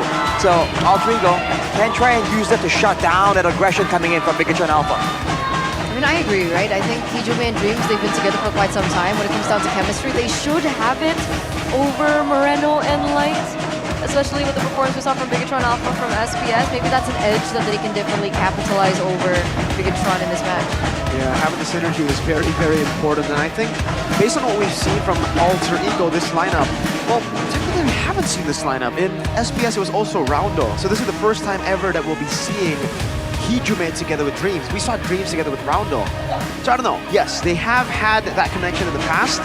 How fast are they going to get it rolling again is the question now, right? Because Dreams has played with a lot of different roamers. I'm sorry, a lot of different mid laners. In Evo's played with Clockhood after, you know, Hijume's departure. And then Alter Ego played with Roundo. So he's had multiple partners, you know, go at it against each of the other duo mids. I think it'll be a similar problem. But obviously, another question for BTR is, has Light learned Indonesian? Is that going to be a problem, a language barrier for Bigatron? Well, Imran has been in the area to kind of assist with that, you know, that aspect of the communications as well, technically. So I think, in theory, they should have a better time like learning the language, learning the communications at least on a basic level. I feel like the team should be doing okay, but for the more complicated, the more complex communications, maybe that's where we can see Bigatron maybe slow down a bit, right? Have a bit more of a learning curve. Because we've never really been in the shoes of the players, right? We don't really know what needs to be said and what needs to be communicated. But even, what's his name again? Bruce Goat mentioned that language was a big problem for him. So hopefully for Light, he has adapted. Hopefully that they found a level of understanding with one another, because you know you can have the skills of Bruce Goat, but in the wrong team, you still can't perform. The wrong team, Marashi. I mean, it didn't work. It really didn't. I agree. The right team. Yeah. Because sometimes players have their own special style, right? Bruce Goat is no exception, but you Mr. know, L1. Exactly. So shout outs to Bruce Goat. Special team for your special style. We'll see if Light can be a great fit here for Bigatron. Sometimes when you have that special style and you have that L1 special, it's just a 50-50, man. It's so 50-50. You can go low, you can go high. We've seen both low and high for Brusco. Or mid even, yeah. Depends on how much of a Leo he is. Exactly, man.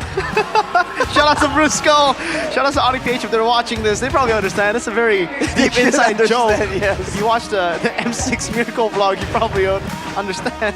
But, all right. Getting back, we will tell you about it later. Okay. But getting back confused. to the game right now. What's going on?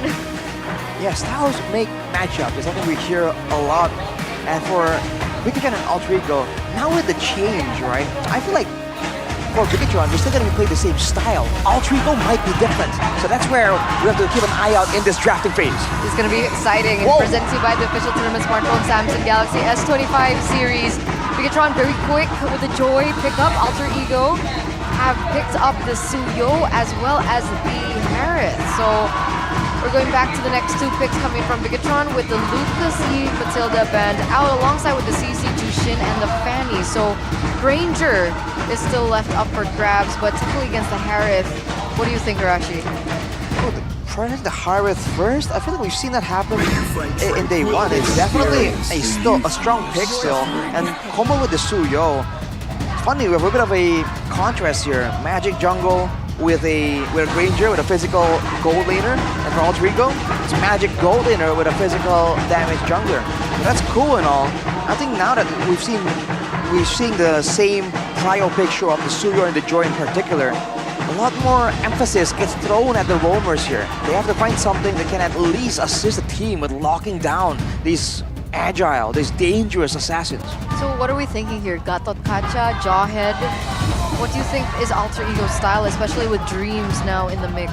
Yeah, I think the Gato Kancha is still a very safe pick. I think Nino can utilize it in the XP if it's necessary. It's a great flex pick. Dreams, not really his style of play with the Gato. You know, we are used to seeing Dreams on the Kaja, on the pickup heroes, Franco as well. But when he doesn't get that, he goes for the all-in dive and, you know, team fight setup heroes like the Tigreal, for example. So this Gato, it's still flex, but more likely to Nino based on what we've seen from Dreams and Nino. Definitely a lot of engaged potential there for Altrigo, and again, it's a great pick against the Granger, right? Locking him down, making sure he can't really kite back with his superior mobility. So when it comes to all-in right now, it really feels like Altrigo has a bit of an edge, you know, with the Zaman Force, with the AOG. A lot of big AoE spells, but they have to make sure that Bigatron Alpha sticks around and obliges them in that fight. And to that end, they're actually banned with the low Yi as well. If they're going for an all-in brawl, it makes sense that they want the mid laner to be kind of curbed under control, especially with Moreno in the mid lane of Bigatron. He knows how to play that low Yi very, very well. Eve, Luo Yi, heroes, they're banned out right now. Valentina is something that I always remember Moreno for. But right now we'll see. Phobius is the one that actually gets banned by Alter Ego, and it's a huge respect ban here from Bigatron. Jawhead and the Tigreal gets denied away from Dreams. I wonder if Bigatron are trying to go for the Hylos here, banning the Tigreal and the Jawhead. They might be setting up for like a Hylos plus, this is a strange one, but something like a Novaria in the mid lane. Together with the Granger, we've seen that combination before. I believe it was also SPS that we saw that combination, and it was Team Liquid, I believe, who actually pulled it off. Alter Ego, Valentina, they snatch it away from Moreno. They know how scary Moreno can be on the Valen, and they also have a great Valentina. It's Hijume. I thought they wouldn't go for the Valentina, you know, Bigatron? Because technically, I guess you have the AOG, but other than that, interesting. Bigatron though, next two picks. Technically for both teams, right? No real massive ultimates just yet, but ooh, just like that now, Glorious Pathway and the Feathered Airstrike, both quite valuable for a Valentina to take. So Bigatron may have secured a way in and technically a way out as well, and they have distance, but Altrigo can close that distance. Again, now I really feel like something to lock down people even more will be so valuable to ensure that, you know, Bigatron Alpha can't just back out of an engagement. Edith? What's the answer if they need more lockdown? Yeah. Tigreal's gone, Jawhead's gone, Cho? Is that the answer? For Dreams, we haven't really seen him. I think the Gato Kache has got to be flexed into into Rome at this point, and they have to pick up another XP for Nino. Oh, they still go Cho. When was the last time we saw Cho for Dreams? For Dreams? It's not an MPL. I don't remember. I don't quite remember. Actually, this might be like a far shot, but it might be Season 5, MPL. That far back? Yeah, when he was still playing for Bigatron as the main roamer. He didn't play it last season. No, he has not played it like the last 3-4 seasons. Season 13 he was with Evos, yeah? Yeah, did not play Also it. no Cho. No, no Cho at all. This is a new pick. Interesting. For Dreams. Well, you know, players gotta grow up, right? Players gotta explore. Players got to keep Evolve. moving forward and evolve. So let's see, right? Is this the answer that they need? Chaos Derby, ladies and gentlemen, leg number 1 of MPL ID Season 15. As we dive into the land of Dawn. On one hand, a Bigatron Alpha, they want to rack as many points as possible, but so do Alter Ego, as they all are looking to get into the playoffs from the first week. So here we go, game number 1. Mobile Legends. All right, probably gonna start off pretty strong here. Both assassins have so much to do, so I think more of the action is gonna be in the mid lane, where it's gonna be a Valentina against a Farsa.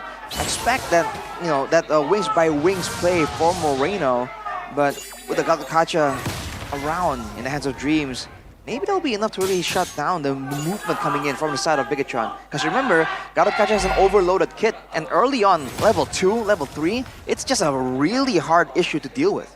Gatot Dreams. Nino Cho. Yeah. Cho XP. Cho XP. So yeah, I mean, it ends up making more sense, right? We've not seen Dreams on Cho in such a long time, so it's Nino, and he has actually played the Cho just last season. It wasn't too good from Nino on the Cho last season. It was a lot of miscoms, but again, a new alter ego. On that note though, looking at the emblems, there's Fury in the hands of Dreams with the Tenacity, so that's interesting. Gato doesn't really have a lot of value coming in from attack speed, so that's a different approach for sure. We'll have to see if that actually works out for everyone else, especially for the EXP laners. You do see a lot of emphasis in movement, right? Nino, I think, is going to be attempting to roam around a lot more, but Mr. Pulung still being the odd one out. He's a alter ego talent, right? Oh, that's true! Wait a minute. Man has moved. Yeah, you're right. I completely forgot about that. Now, a good taunt from Dreams. Great follow from Hijime. Moreno trying to go and put the poke down back onto Alter Ego. Gebe on the Suyo, signature pick 2, has been doing pretty well to match up against Annabelle in the wave clear department. So going back to the EXP lane, right? We don't see Cho EXP quite often, but he's been clearing really quickly and rotating around the map. Is this the idea behind Nino on the Cho in the EXP lane? Yeah, it's definitely trying to look for picks. With the spear wave clear, with the mobility too. Why not when you play the Cho? But oh, look at this. Annabelle, actually, Bigatron in general, right? Knowing that, oh, we can't really go for the initial objective, but oh, look at this. Great taunt, steal 2! Wait, the dragon from Nino catching Annabelle to look for a trade, but in the end, was caught. Oh? Dreams? Okay, he gets caught quite low there. Alter Ego still using that space to put a little bit more pressure into the jungle, but Light and Moose will be able to steal them clear out of that area. But there it is, Alter Ego picking up the tempo in the early stage of the game with a 1k gold lead. That's a great move from Alter Ego. They saw that Bigatron weren't contesting, immediately asked the question, where are they? What are they doing? Catches Annabelle quite decisively right there. Overall though, Annabelle is going to still have both buffs available for any next scrimmage engagement, whereas for Alter Ego, Gebe will not be having that purple buff for quite a while here. Overall though, only a 400 gold lead for Alter Ego. This is very much anyone's game. Yeah, even gold lanes, right? Both the Harris and the Granger, it seems like they're trading okay, only 100 gold plus in for the Harris. Oh. Iman trying to find a potential steal right there, but Alter Ego, when it comes to just stealing, you know, moving around and just taking camps away, he's doing better, but look at this duel! Yeah, Annabelle wants to go for the dive. Moreno responded with another Feather Airstrike as he saw Hijime pop it. But it's a good trade for Alter Ego. It's Moreno that's forced back. Good old Western showdown right there. Look at this, the assassin duel! Uh-oh, Gebe already used the surge earlier. Annabelle was able to get those fine beats now. AOG coming down, Annabelle forced to back away. Gebe gets out with the help of Dreams. Luckily so. That would have been disastrous. Right now, both junglers are at level 7, so are they gonna go for a split contest 50-50? Oh, Dreams though! So low. Will going to be fine though, but Nino, he's so active, man. He's always at least in the area for a lot of these fights, but because of that right now, Alter Ego doesn't have the prio actually. Look at Nino though, whoa! Yeah. Walking up. Time beats already used. Nino gonna go for the kick. Gonna wait to Dragon Moreno. Quicker and out. Still red tree win there. Moreno gonna try to go back in. Egypt with the flicker forward. Gets the last shot of Feather Airstrike, but gets caught in the back spot. And Man takes him down. Glorious Pathway now. Use Dreams. Double taunt. Gambit. Queller. Nino here with highs on the Heron. That's his on force. Luke trying to go for the fist crack. Flickers out, but gets caught in the single vision. Annabelle waiting for the right time to go in. Am I gonna be caught in the bad spot again? Flickers out. Nino. Concussive blast. AOG knocks him out. The taunt. Dreams saving Nino for a while. He gets the dash and he gets out. Annabelle wants to keep going and hits Nino in the end. And the crowd goes wild, ladies and gentlemen. MPL Arena erupts. So much happiness coming from Alter Ego. Who was that exchange worth it for at the end, Arashi? I think it's somewhat even. I would say technically Bigatron would have a bit more better scaling towards that late game technically. So any kind of even trade they'll be willing to take. Alter Ego though, hitting back still. For a long time, Alter Ego hasn't really been in the conversation. The Chaos Derby hasn't really been as chaotic. But this game is living up to its reputation, man. Oh! Instant cancel from Luke. Interesting. Hijime in particular, man, I mean, he's been very aggressive with the maneuvers. I mean, they're just going at it. Even the mid laners with Feather Airstrikes flickering forward. You don't see this from a lot of other teams, but that's exactly what we were looking for in a matchup like this. Oh, I'm loving it. I'm loving it. Let's take a look at the audience prediction now. Ooh. Oh, it's so close. 49% to 51% audience prediction by the GoPay app, by the way. Oh, once again, Nino gets stunned. This crack used. Oh! Milan takes the kill away. Does he have the Sky Piercer yet? Yes, he does. So, I think that's his first stack. What? Fandi, come on, man. Oh, Gio's there too! Oh! It's a duo. The AE duo. So is he the angry face or is he the happy face? Which is the middle? He's just one face. One of the faces. He is a face. Well, for Nino though, he's got to be a bit more careful. We know that the Cho is tanky, can move a lot, but just be careful. But Luke, also low right now. On down, Luke decides to go back in, put the wall down, and also be again on the screen. Vitalize down to Feather Airstrike. Reverse him down, no AOG used. Moreno wings by wings. Luke pins them down. Fist crack. Hijime able to escape with the flicker. Light wants to chase with the Glorious Pathway, but Nino is keeping them at bay, just waiting there. Perhaps for a pick. Luke, but again, Annabelle with full stacks. Nino GP go backward, Heis. Oh, that's away the dragon that catches Annabelle, but it's an all-in dive! In the end, Heis gets caught by the Sky Piercer! Wall down by Luke! BTR taking the lead back in one fell swoop. Definitely neutral objective take. They were able to take Heis and Nino and another member down from the side of Alter Ego. I don't know, do you think Alter Ego, they're playing a little too recklessly in these team fights? Happy just going for some of these fights, but they gotta be careful, man. Oh, Annabelle, look at the damage already ramping up. For Bigatron, they're just going for the right play, right? They keep going decisively for the neutral objectives, right? They get there first, they secure it better.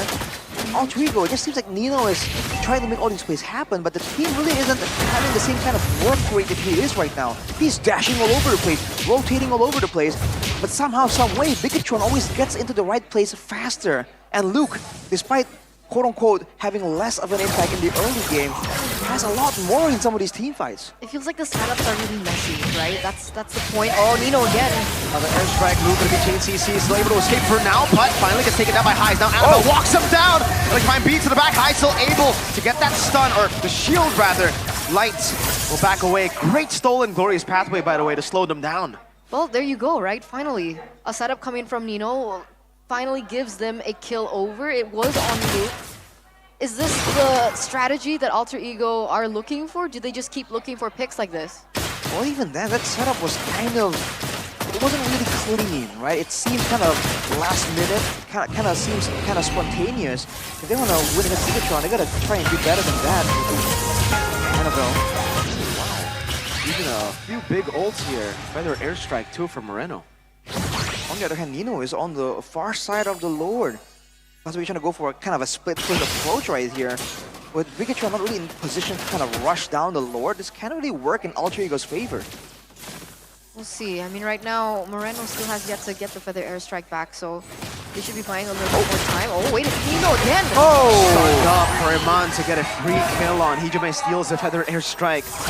But at least Nino gets a turret down below. Feels like he's been read out, though. Huh? Yeah. Oh, Desperate AOG, right? Able to stun out for that airstrike. He won't be able to do it. Again with the fist crack. Oh, Iman wants to go for more. Doesn't have the last Death Sonata. Hijume walking back. Luke zoning them away. Iman force used up. Luke. There, good start. Oh, what happened to Gemma's HP bar? 3-for-1 trade. Once again in favor of Bigatron. It looks like they're going to be picking up the neutral objective as well. The Lord marching down in the top lane, ladies and gentlemen.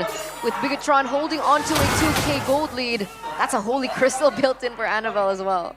It's only 2K, but it really feels like Bigatron right now are really starting to gain some steam. Every single time they're the ones really engaging. They have more burst damage to use as well early on here. So Alter Ego, now they're really going to be forced to use all of their big ultimates reactively.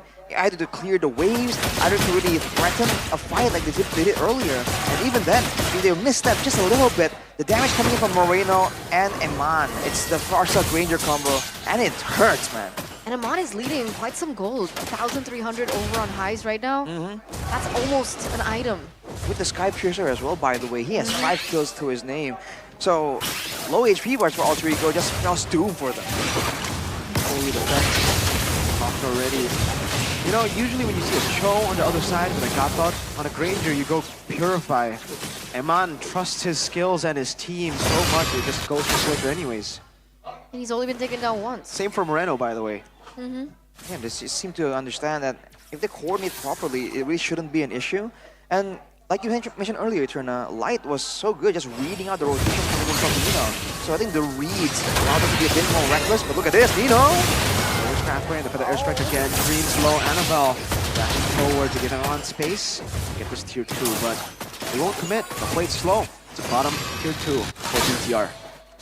Well, they don't need to actually commit too hard anyways, right? Technically, they have the better stealing, the better range for a siege situation. Look at Gavin, though!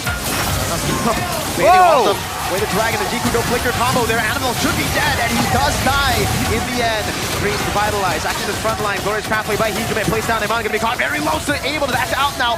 For the airstrike with a flicker forward. Dreams caught. Will still be able to survive for Scribe from below. And Iman snipes him down. Still looking for it. Holy defense. Proc in the bottom lane. Nino gonna be chunked again. Goes for the Jikundo, and Eman finally decides to back away with the rest of BTR. That's why they call it the Chaos Derby, right? Even now it still lives up to the reputation, a 1-for-1 trade. Unfortunately for Alter Ego, it feels like the timers weren't really on their favor because it's still 23 seconds for the next neutral objective to spawn. Meanwhile, that's a lot. That's a lot. You're right. 50 stacks as well on those Sky Piercers. That's just stacks upon stacks for Eman right here. As efficient as ever. And this is why they don't really have any reason to really overextend. Right there, though, that was a great pick off by Nino to actually find Annabelle mid-dash, make the plays happen.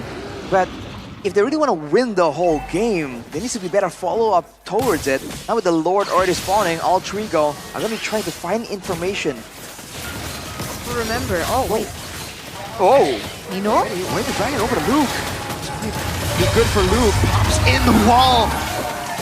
There you go. Dreams for the AOG with the airstrike now. Moreno should be able to zone them away. And yes, he is able to. Eman dashing forward. Flicker right forward. Eman, oh my goodness. Continues with a triple kill. What in the world? And we don't expect anything less from this, but it looks like this inhibitor turret is going to be taken down. A 1v5 situation. Moreno flying by with a Purify. Hines is able to stay alive, but not for long. Eman gets the legendary, an unofficial maniac as they wipe Alter Ego out. But the waves did get cleared, and the HP bars are low from Bigatron. Alter Ego can extend this game even longer, but that only favors Bigatron. Building towards a 7,000, almost 8,000 earlier gold lead. It's looking bleak for Alter Ego. The plays are happening, but it just isn't enough. Especially because Bigatron are entering back with massive plays of their own. As Eman picks up a War Axe. Wants to be in the longer fights, get some more sustain, some more extra prolonged damage. Is that 10-1-5? Wait a second. Annabelle? Ooh. 10 beats. That's quite some damage, alright? I mean, that last minute Rose Gold really beat Alter Ego to the punch once again. And now these inhibitor turrets are falling down like flies. The only one left is the bottom side. Light goes in.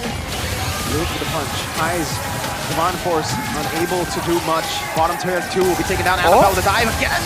Will be taken down though. Dreams punishes Annabelle. BTR will be forced to be happy with just 2 base turrets, though that turret up top is very low conceal from Alter Ego. Trying to find something more or get an answer. Ooh, kind of a good read by Hijime there to check out that bush. Bigatron weren't in there, but they were somewhere close. 2 base turrets down, especially the one on the far side of the Lord is down as well. Alter Ego, we thought there was a split push approach perhaps in their minds, but now it's devolving into just an all-out team fight. Nino's looking for a chance to make something happen. Doesn't get it in the end. All these stacks from Luke. I'd love to see the stacks flick. No flick out. That was the AOG. Moreno just walked out of that. Ooh, that is not good. Counter from Bigatron though. Oh, Luke gets them with a fist crack. Purify out from both highs, and Hijime Dreams isolated because of that though. Even with immortality, that's another sack for Eman. Feathered Air Strike and the flicker almost finding Hijime. He's quick too with those dashes on Valen.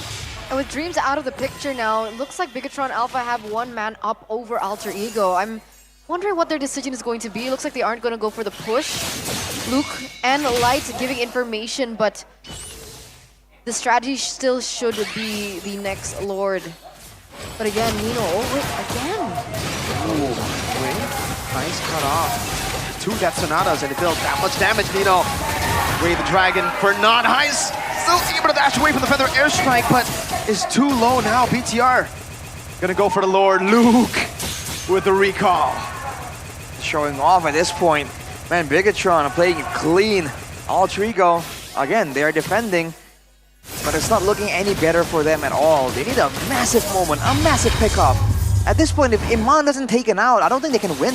If they use all of their spells, all of their ultimates, and get Eman, I still feel like that will be worth it. This late in the game, the gold laners have so much to say on how the fight actually goes. Highs, by all means, has damage. He's standing on 5 items, already with a Holy Crystal, Divine Glaive as well. But Eman just does more. If Alter Ego can kind of shut Eman down in this fight, maybe, just maybe they can extend it even more. Hands throw to the mid lane.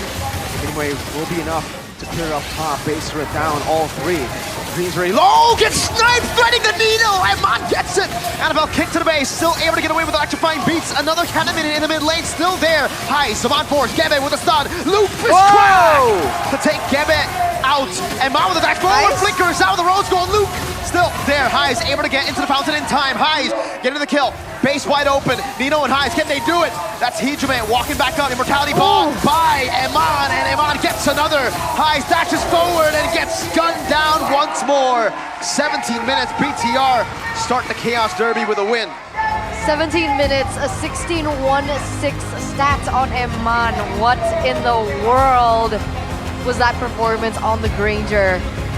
He was what, 3,000-4,000 ahead of Highs towards the very end?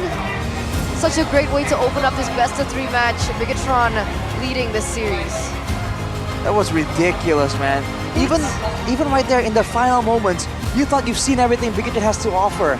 It was that play by Hijime to try and, as a last-ditch effort, at least get Eman one more time. But he reached through it. He gets out.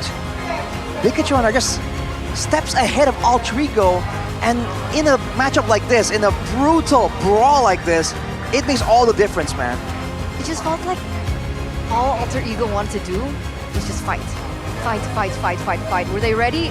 Who cares? Let's just fight. It's, I don't know, you know, like, with this composition, you do want to fight, but it almost feels like BTR just outgunned them. Literally. More AoE, right? More ways to... Again, you can see the difference in the engage alone. Nino with the Way of the Dragon, that's one guy. When Luke comes in, that's a massive fist crack on multiple members, not to mention getting walled off. Boy, if they really want to go for these like big wombo combos, big fights, I feel like they could have gotten more tools, you know, to swing the tides in their favor. But I guess they're really banking on that early game. And to their credit, Nino was super active in the early game. It just wasn't enough. Just felt like he got read out by Light like really quickly. Like it worked the first few times, and then Light was like, okay, this is where he usually passes, this is where he usually hides. And then so there were a lot of moments where he was intercepted. Unfortunate. That was a 0-death game for Light. Just realized that. Yeah. 1-0-21 on the Hylos. to be fair, I feel like Light wasn't really serving as the main front line. It was all Luke, man. That guy was throwing himself at all three. He was the initiator. He was saying, I'm ready. Like, give it to me. And then Light was just in the back, like, okay, do we need the pathway or do we not? And the judgment call on when to use that ultimate was great from Light as well. Along with the interceptions, like you mentioned, Eterna. He just definitely has some foresight to the movements of Altrigo very, very quickly. Remember the keys to victory. Follow the light. Follow the light. That's not what you want to say to someone in other situations. But yes, in this context, follow the light. But to be fair, you know, for Heise, it wasn't an easy game, right? He had the damage, like you mentioned, towards the later stage of the game, but he just kept on getting outranged by the damage coming from the Farsa and everything else that was happening. Like, the Farsa was dealing a lot of damage. I want to see the post-game stats soon. You know, funnily enough, this is the Season 7 counter to the Herod. If it's not a Lunox, you go for range. You just outrange the Herod, burst him down before, right? And it was also the meta where we had Granger in the jungle and Farsa in the mid lane. MPL ID Season 7, MPL PH Season 7. Wow. Same. Right. It's like the long range type deal. 8 seasons ago. Yeah. Was that right? No. Wait. What's 8 Use your... Here, this is my Samsung What's 8 S25. 15. It's 15! No, we gotta make sure. Okay. But while we're highlighting the Farsa, you know, magic damage, I feel like yes, but also the joy. Heise was just not allowed, man. Annabelle was very actively dealing some damage there. That's also true. That's also true. So let's take a look at the crucial moment of game number 1. And here it is, 12 minutes in. It's one of those fights. I mean, there were so many fights right here. You can really lose track. But this is one of the fights where it seemed really dominant for Pikachu. Not to mention that flicker played by Eman against all these burst heroes, the Harith, the Suyo. It's a crazy move. But if you know the data, you know, if you're that intelligent about it, it doesn't seem that foolish. But the MVP, I mean, you saw it from the crucial moment alone what he was able to do. He flickered forward, was able to item swap last minute, 16-1-6. Can you imagine that? That was the MVP or the player of the game presented by the official tournament smartphone Samsung Galaxy S25 series, and the proc to the Sky Piercer at the end was also really insane.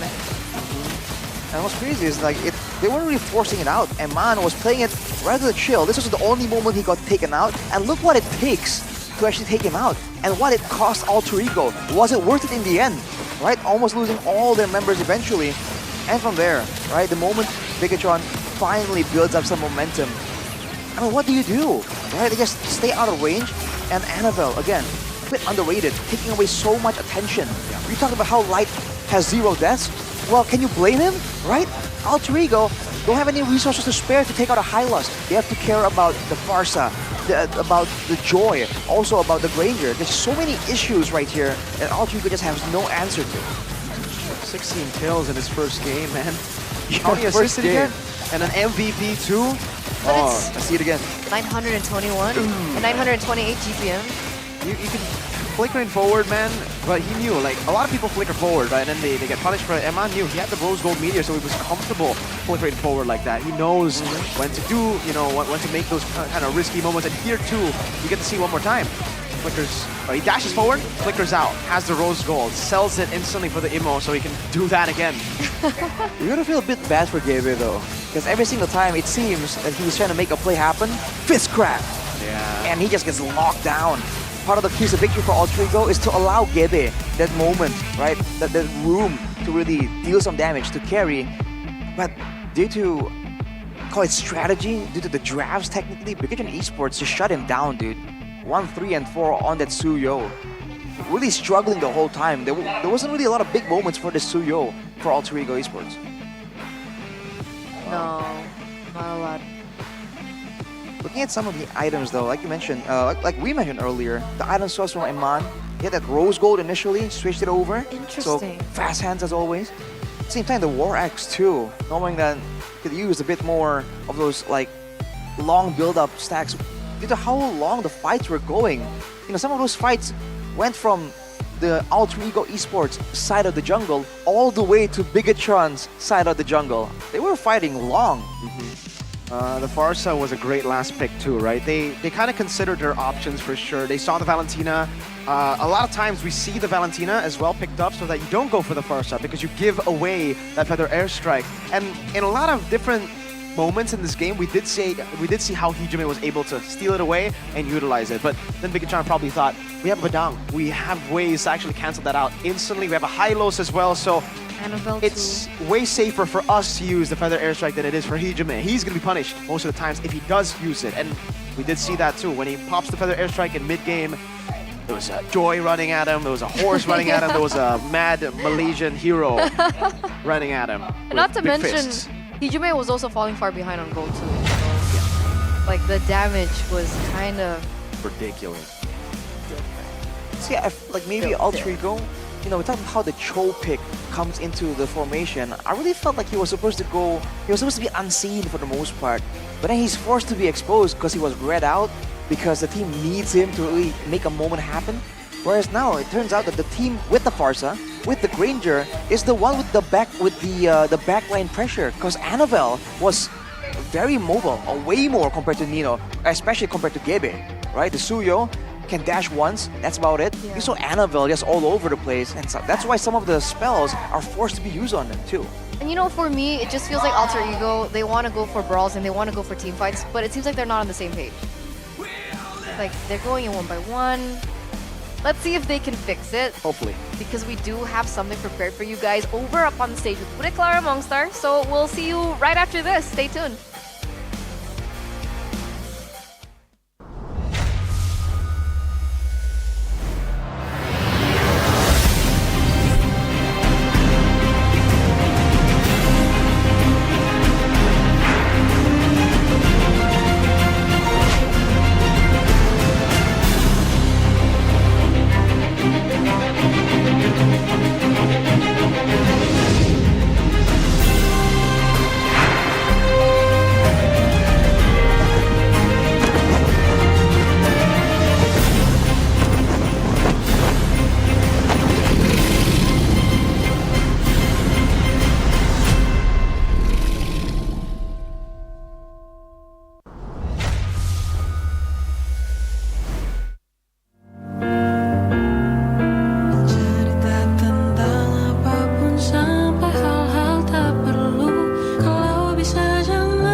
Konsisten, kasih yang pasti murah.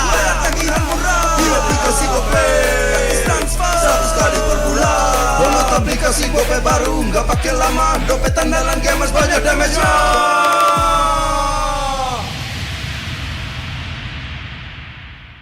Rasa baru makin seru. Pertama di Indonesia. Kopi susu rasa cookies. Always ready, warnai harimu. Good day Groovy Cookies. Nikmati sensasi asyik kopi cookiesnya. Apa akan kehilangan ingatannya? Masih inget ini, Pak? Sekecil apapun perhatian adalah kekuatan. Hidupkan momen kebersamaan. IndiHome.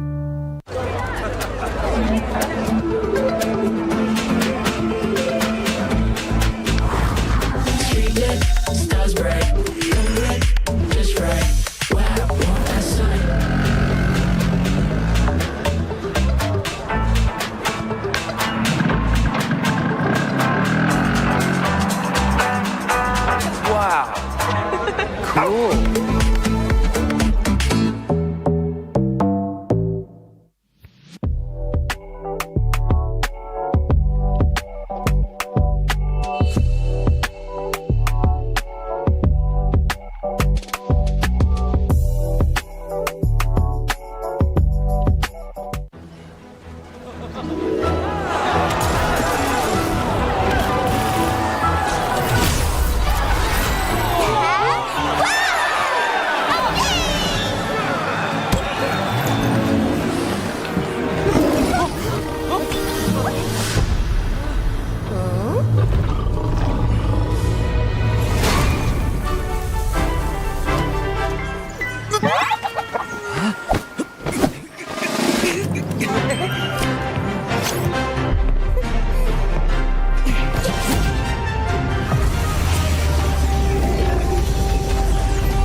Cerita tentang apapun sampai hal-hal tak perlu. Kalau bisa jangan buru-buru. Kalau bisa jangan ada dulu. Berisik ganggu ya. Kalau bisa jangan ada dulu.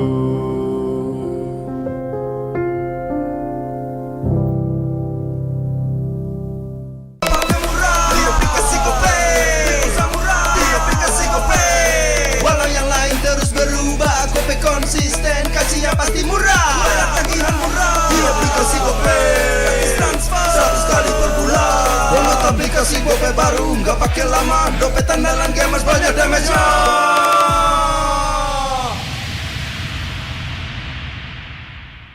Rasa baru makin seru. Pertama di Indonesia. Kopi susu rasa cookies. Always ready, warnai harimu. Good day Groovy Cookies. Nikmati sensasi asyik kopi cookiesnya. Apa akan kehilangan ingatannya? Masih inget ini, Pak? Sekecil apapun perhatian adalah kekuatan. Hidupkan momen kebersamaan.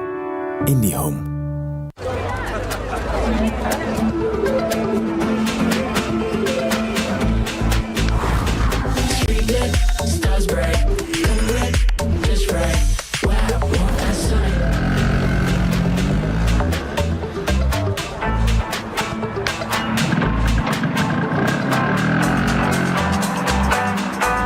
Wow.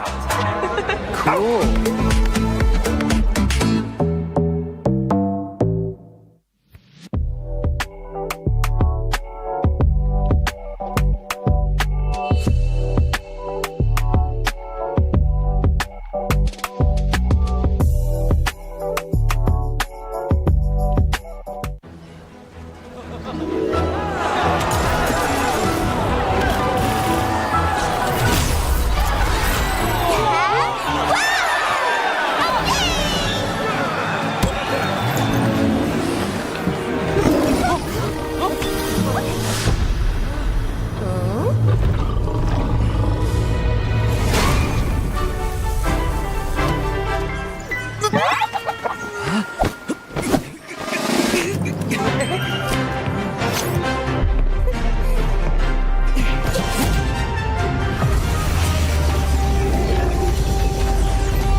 ada dulu.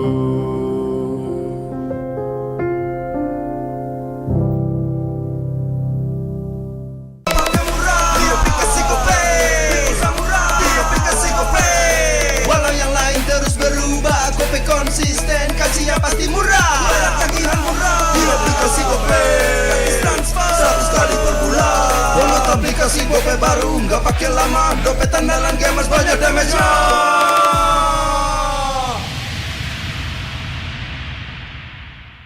Rasa baru makin seru. Pertama di Indonesia, kopi susu rasa cookies. Always ready, warnai harimu. Good day groovy cookies. Nikmati sensasi asyik kopi cookiesnya. Apa akan kehilangan ingatannya? Masih inget ini, Pak? Sekecil apapun perhatian adalah kekuatan. Hidupkan momen kebersamaan. IndiHome.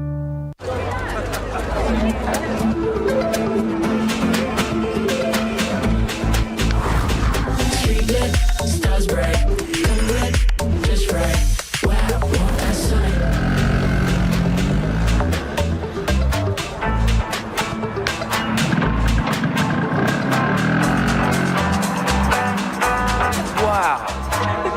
Cool.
tertinggi.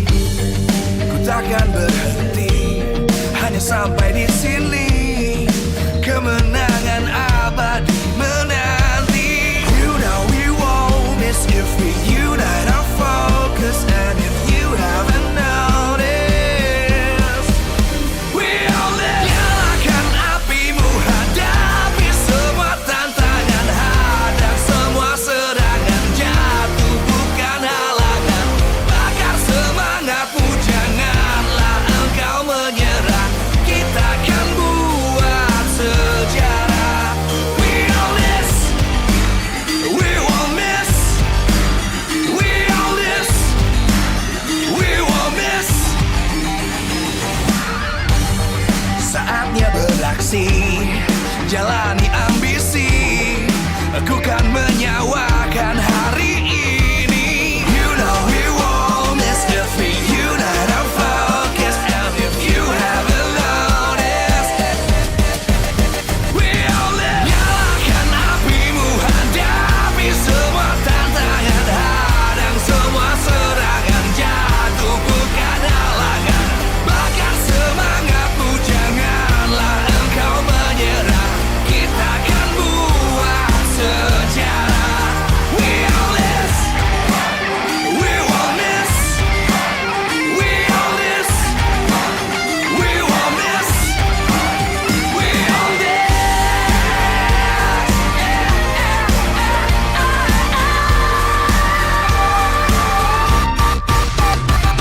Nyalakan apimu, hadapi semua tantangan, hadang semua serangan, jatuh bukan halangan. Bakar semangatmu, janganlah engkau menyerah. Kita akan buat sejarah. We all this.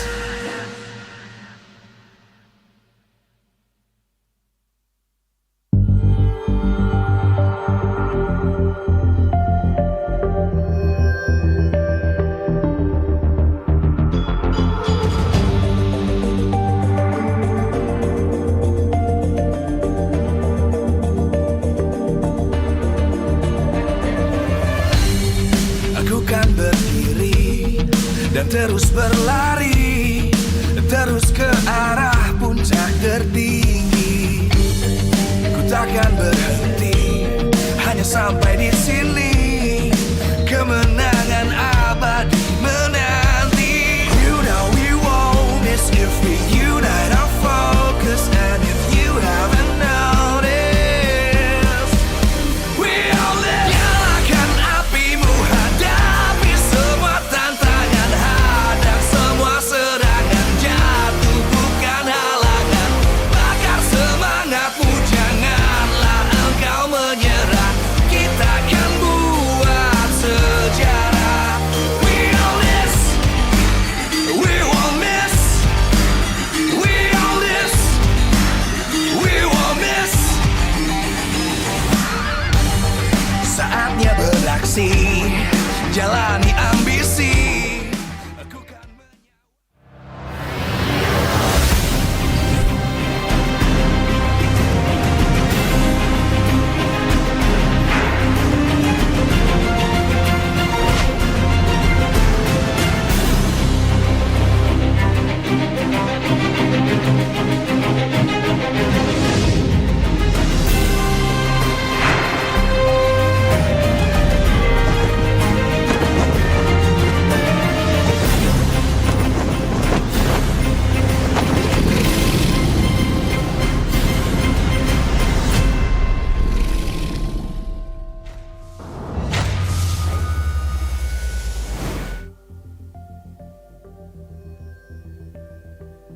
Hi! Welcome back, ladies and gentlemen, from that break. So I just want to put a disclaimer out there. So I thought we were throwing to Bude Clara. Okay. It turns out she ran out on us. She was trying to break her fast. She ran away. I mean, I don't see her. She was breaking her fast, yes, Bude Clara yes. Mongstar, man. In fact, I don't yes. see Bigatron as well, Mirko. We see Altrico on the stage, but They're also breaking their fast. Yeah. Bigatron All right, taking so that was a longer. fasting break? Yeah, it was a fasting break. There was a break fast, yes. It's a break fast break. But we're back. Breakfast? But we're back for game number 2. Back with me, Eterna and Mirko, as well as Arashi. So, for those of you guys who just tuned in to MPL ID day number 2, why are you showing Head and Shoulders? Just gotta show the people back at home, you know, they need some of them need a shower. Oh, okay. So, you guys want to shower Head and Shoulders? I know it's a Saturday. I know you For did. those of you guys who just tuned in, it's 1-0 now for Bigatron against Alter Ego. With a very dominant performance, I would say, from the side of Bigatron. I mean, Aman was insane. He was able to get the player of the game as well. 16-1-6 is his last KDA stat, if I'm not mistaken. What is this man made of? This man is made of robots and raiders. Yeah. He was a raider, and now he's a robot. It means he's a robot raider. He's an RR. Raider robot. Raiding robot. The It's a Red R. Raider is what I called him when he first joined. Oh. What do you call him now? Aman. What? I don't know, right? What are you like? Are you like I call him Aman now. That's not. Are you the players from Evos? You went from a nickname to like, oh, just a real name. Yeah, from Fluffy to Reggie, from Doma to Erlan, from Albert to Albert with no 3 T's, just Aldo to Do. No, he went the opposite way. He went from Aldo to Do. And Maybe- NFR? Nafari is not his real name, so It's not? neither is NFR. Wait, is Nafari not his real name? No. Are you Oh. sure about that? No, people don't have those kind of names, you know? What? Yeah, it's like Zephyr. Zephyr's not his real name. What about- what's his name? Like Witty. There's no way it's his real name. Witty? Christian Witty is Avil. actually his real name. Avil? That's not his That's real not name. his real name, too. How about Yeheskiel Wiseman? Sounds like a made-up name. I told you like there's a guy called Yeheskiel Wiseman. Yeheskiel's a real name. Yeah, that's know, his, but But Wiseman. the wise man Yeheskiel Wiseman. is what makes I was me gonna be like, what? doubt a little. But Alter Ego, they're up on stage with NFR. NFR. That's Nafari, by the way. Oh, you this guys is are wondering. THNL. I mean Theo Nile. Theo Nile. If he ever wants to, use the abbreviations, he could be THNL. TNL. Oh, TNL. No. H. What do you mean no? Oh, why? I know the guy. And are we supposed to just take your word for it? Yes. Okay. Danang would be DNG. That's Luke. Luke would be LK. Annabelle. ANV. L. No. No L. Not EVL. No L. Okay. Nafari is, What is- NFR. No NFRI. Yeah, but it's a vowel. Miracle. No, NFR. Yeah, I Nafari. thought the idea was to Take away the vowel, so Arashi would be RSH. No, it's not about the, it's RSH. about the abbreviations. Arashi would Miracle would be A RK. Arashi would be Ash. Mark. What? Miracle would be MRK. Not MO Yeah, because of your I modus agree. He would operandi. be ATN. ATRN. No, take the R away. No, I don't get his rules. There are no rules. You just make things up, man. And I think that was actually what Alter Ego were trying to do in mid-game. They were like, no rules, just gotta bypass the system. These robots, they play with the system, we gotta bypass it. We gotta Alter Ego in there. It's a Blue Lock reference. You gotta have ego to beat, Yeah. They were trying to like brute to force devour your opponents. Devour. Devour. Oh, wow. Is that Oh, Rossi? Wait, it is. Wait, it is Rossi. Rossi. Wait, all the way from Malaysia? He's providing umbrellas before it rains trophies. That's what the poster says. I mean, he's in great spirits. What? Wait, what's going on? I think he's apologizing. Isn't it bad luck to open an umbrella indoors? Wait, is it? That's what I heard. I wasn't familiar with that superstition, but maybe. And that's what I heard. Might hit someone. I've never been superstitious. I've only just been a little stitious. What? Regular stitious. Just stitious. They This don't is believe what in the feng happens shui. when casters just break fast. Yeah, dude, like Too much energy. it's been such a hard day Too much sugar fasting, in. So breaking that fast, I feel energized for this matchup. I think the players feel the same too. Especially so, because we're going into the drafting phase. Ladies and gentlemen, the mind games begin here. Presented to you by the official tournament smartphone, Samsung Galaxy S25 series. Alter Ego, Luo Cho, and the Badang Band. What? Oh, Super Luke was very annoying on the Badang. Alright, but Cho and Badang, this leaves open so many different heroes, right? The Matilda's open, Lucas is open, Yves is open, CC is still open, Parith is still open. All the options available right now. Usually both teams Always just on the way. gravitate towards the gold lane eventually. But we'll have to see, right? With Bigatron and Altrigo being a bit more unpredictable, who knows? Maybe they'll come up with something crazy. So crazy, it might just work. Magic is my life. Okay, Your never mind. team They is still go with the Harith. That is pretty magical, you know? It's a magical damage hero. So Harith also it's a prio pick. It's a comfort pick for Heis. Unfortunately, they weren't able to win on it earlier. Now my question is for BTR, do they still take the Joy against the Harith or do they go for Suyo? They can very easily go for the Garatacha and Ranger. I am the bastion. I don't see why not. Order. On paper at least it's good, but no, they want the Joy first, right? Yeah, okay. Yeah, technically they can pick up the the Granger later. Right, but Alter Ego now, they're gonna double down here. Hylos and Suyo gonna be picked up once again. And there you go, there's the Granger. Oh boy. Yep. So this is the first phase that we're seeing, ladies and gentlemen. Let's head straight to the second phase. For honor! Yves still up for grabs. Tigreal banned out by Bigatron. No Tigreal, so they're trying to mitigate the catch potentials, I guess, for Annabelle. We saw again earlier with Altrigo having the Cho, the Gatot, even with the Cho and the Gatot, I would say, they were still unable to really stop Annabelle that reliably. Annabelle had a very great impact when it comes to taking away the attention, when it comes to actually dealing damage before dipping out, right? He was able to actually get in and out with relative safety. So now that the Tigreal is in the picture, I'm not sure why Bigatron can't really double down on that game plan.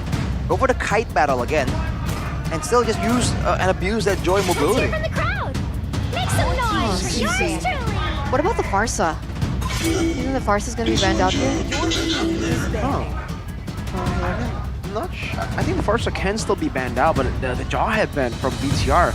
Previously, it was the setup for the Hylos. I guess it's similar for the Gatot Kacha. That's why they ban out the Jawhead. They think the Hylos could still go XP, which is Nino's favorite pick just last season in XP. He likes the more straightforward approach, just running in, getting that decisive moment. On the show, he was forced to be a bit more crafty, and a lot of people were saying in the back rooms that it was kind of working in the beginning, but as time goes on, he starts reverting back. Now Bigatron have the Yves though, so it's not the Farsa, but it's all the range, and more importantly, all the slows as well. More skill shots landed from this Granger, more chance of someone getting caught in the avatar of the Guardian. It's shaping up to be quite the menacing composition. So is this better or worse than the Farsa against the Hylos? Because again, I feel like Heis had the items, he had the damage, but he was still unable to get into the team fights because of that AoE. So Yves or Farsa, is this worse?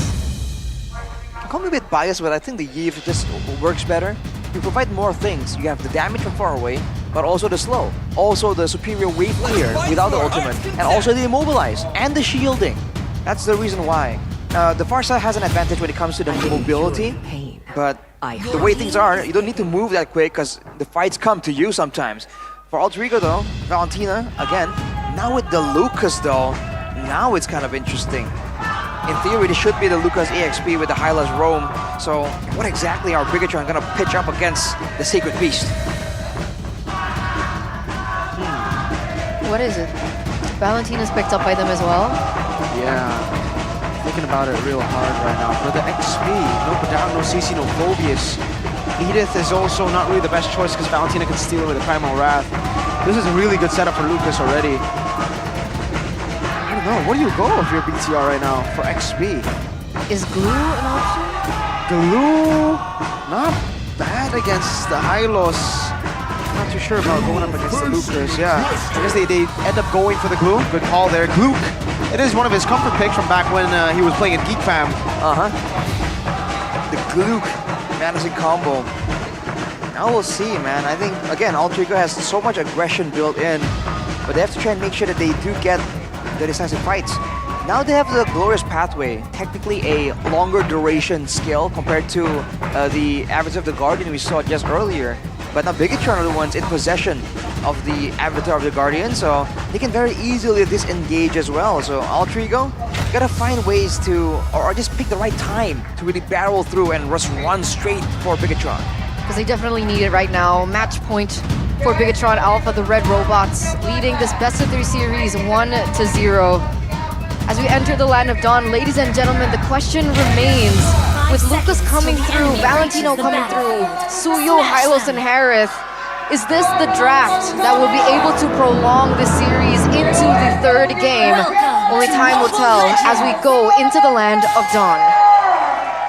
Kind of worried for Alter Ego with Moreno in possession of that Eve, man.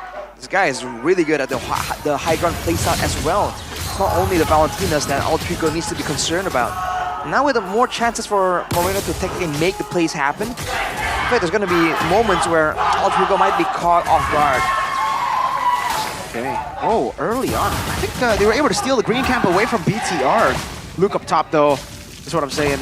Yeah, Glue, I think in the team fights he'll be all right, but against Lucas in lane, it'll still be a struggle. Bigotron are able to get that litho, though. And looking at the Romans, at least, it's just all defense, man. You need the defense if you're the Roma right now, because you're taking a beating.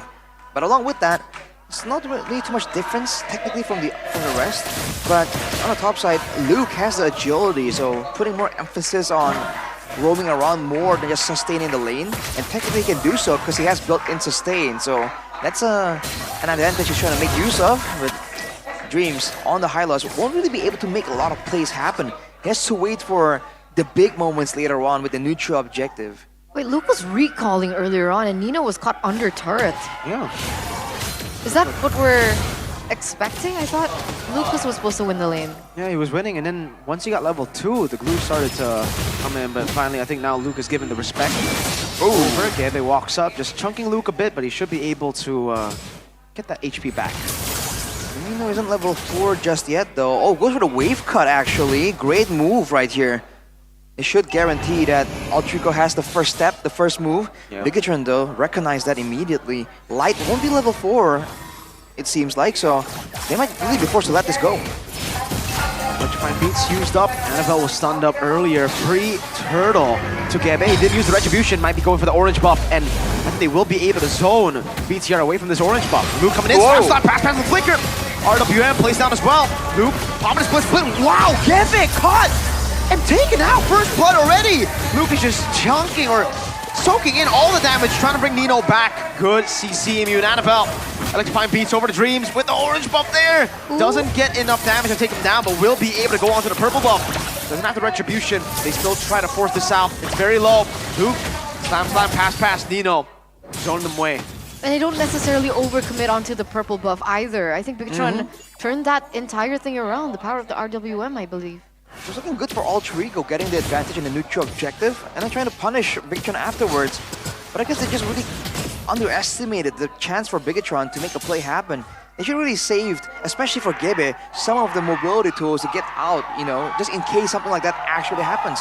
It's a great move for them to recognize what was going on and capitalize. But what is going on in the arena? I have absolutely no idea. We're hearing whoops. Are they yodeling? I don't know. What is that? Which side of the room is it coming from? Both. Okay. That's the Chaos Derby for you. Interesting. Well, back to the game. Any items that stand out at this point in time? Well, Moreno once again, who? I don't recall who played the Eve in day 1, but this is the build right now. Just Demon Shoes straight into some of the utility, the glowing wands and the wishing lanterns. So I think Moreno took a spam out. So look at Eman. Yeah, a full gank there with the AOG2. Eman sliced and diced by Gebe. Revitalized from Light a bit late, but Dreams walks out with the Revitalized too. What? Light still gets the slam dunk on him. The slow. Ijuman gets the splash to take Light down. Becomes a 2-for-1. And Highs will be able to deny that entire wave from Eman. And that's Alter Ego picking up the tempo, 1k gold lead in the first 4 minutes of the game. We saw that most of the members of Bigotron Alpha were actually in the top side of the map, and yet I don't think they were able to get anything out of it. Was it just to get the gold shield turret in the top side? I think they were trying to set up for the next neutral objective, but Alter Ego definitely got the advantage there. Bigotron, though, funny enough, are going to be on the turtle first. And Alter Ego, with Valentina being so low, won't be able to do anything. They were content just spending all their resources to shut down Eman, technically. But overall, with Bigotron taking the turtle, it's not too bad. But with the gold lead for Alter Ego, it's a better start compared to the previous game. So we're already seeing some adaptations coming in from Alter Ego, right? It's not only just fight, but they're going for ganks onto Iman. We saw the power that Iman was able to have when he's left untouched in the lane. And he's on a Granger once again, so they do want to stop that from happening. Now, let's see the adjustments as we get into the mid-game, because it is still the early game portions. Even though Gib is a level ahead of Annabelle right now. There's a level ahead. The farming power of the Suyo. I would think that Annabelle would be a higher level, considering that they haven't really been fighting as much technically. But it seems like for both teams, it's all about the rotations, right? You never know when the rotations from both these teams are gonna clash down in a single lane. Highs though, asserting some dominance right there. Gone is GOAT. That's true. Light, able to escape now. Often revitalize AOG out of there. Luke blocks him down with a hell of Moreno's real-world manipulation. Hijume, he can't split on him. Mounting Hijume. Let's see if they can get the kill down. Highs can't basic attack and Hijume dies in the end. Moreno gets traded it forward as well as Nino dives in back. Luke, slam, pass. Iman walking forward. Annabelle's rejoined the team fight in the mid lane. He goes like divine beams. Brought back under the turret. Iman got the snipe there. So ends up being Iman who gets the kill. Overall, so worth it for Bigatron. Equalizing the gold advantage as well. Highs though.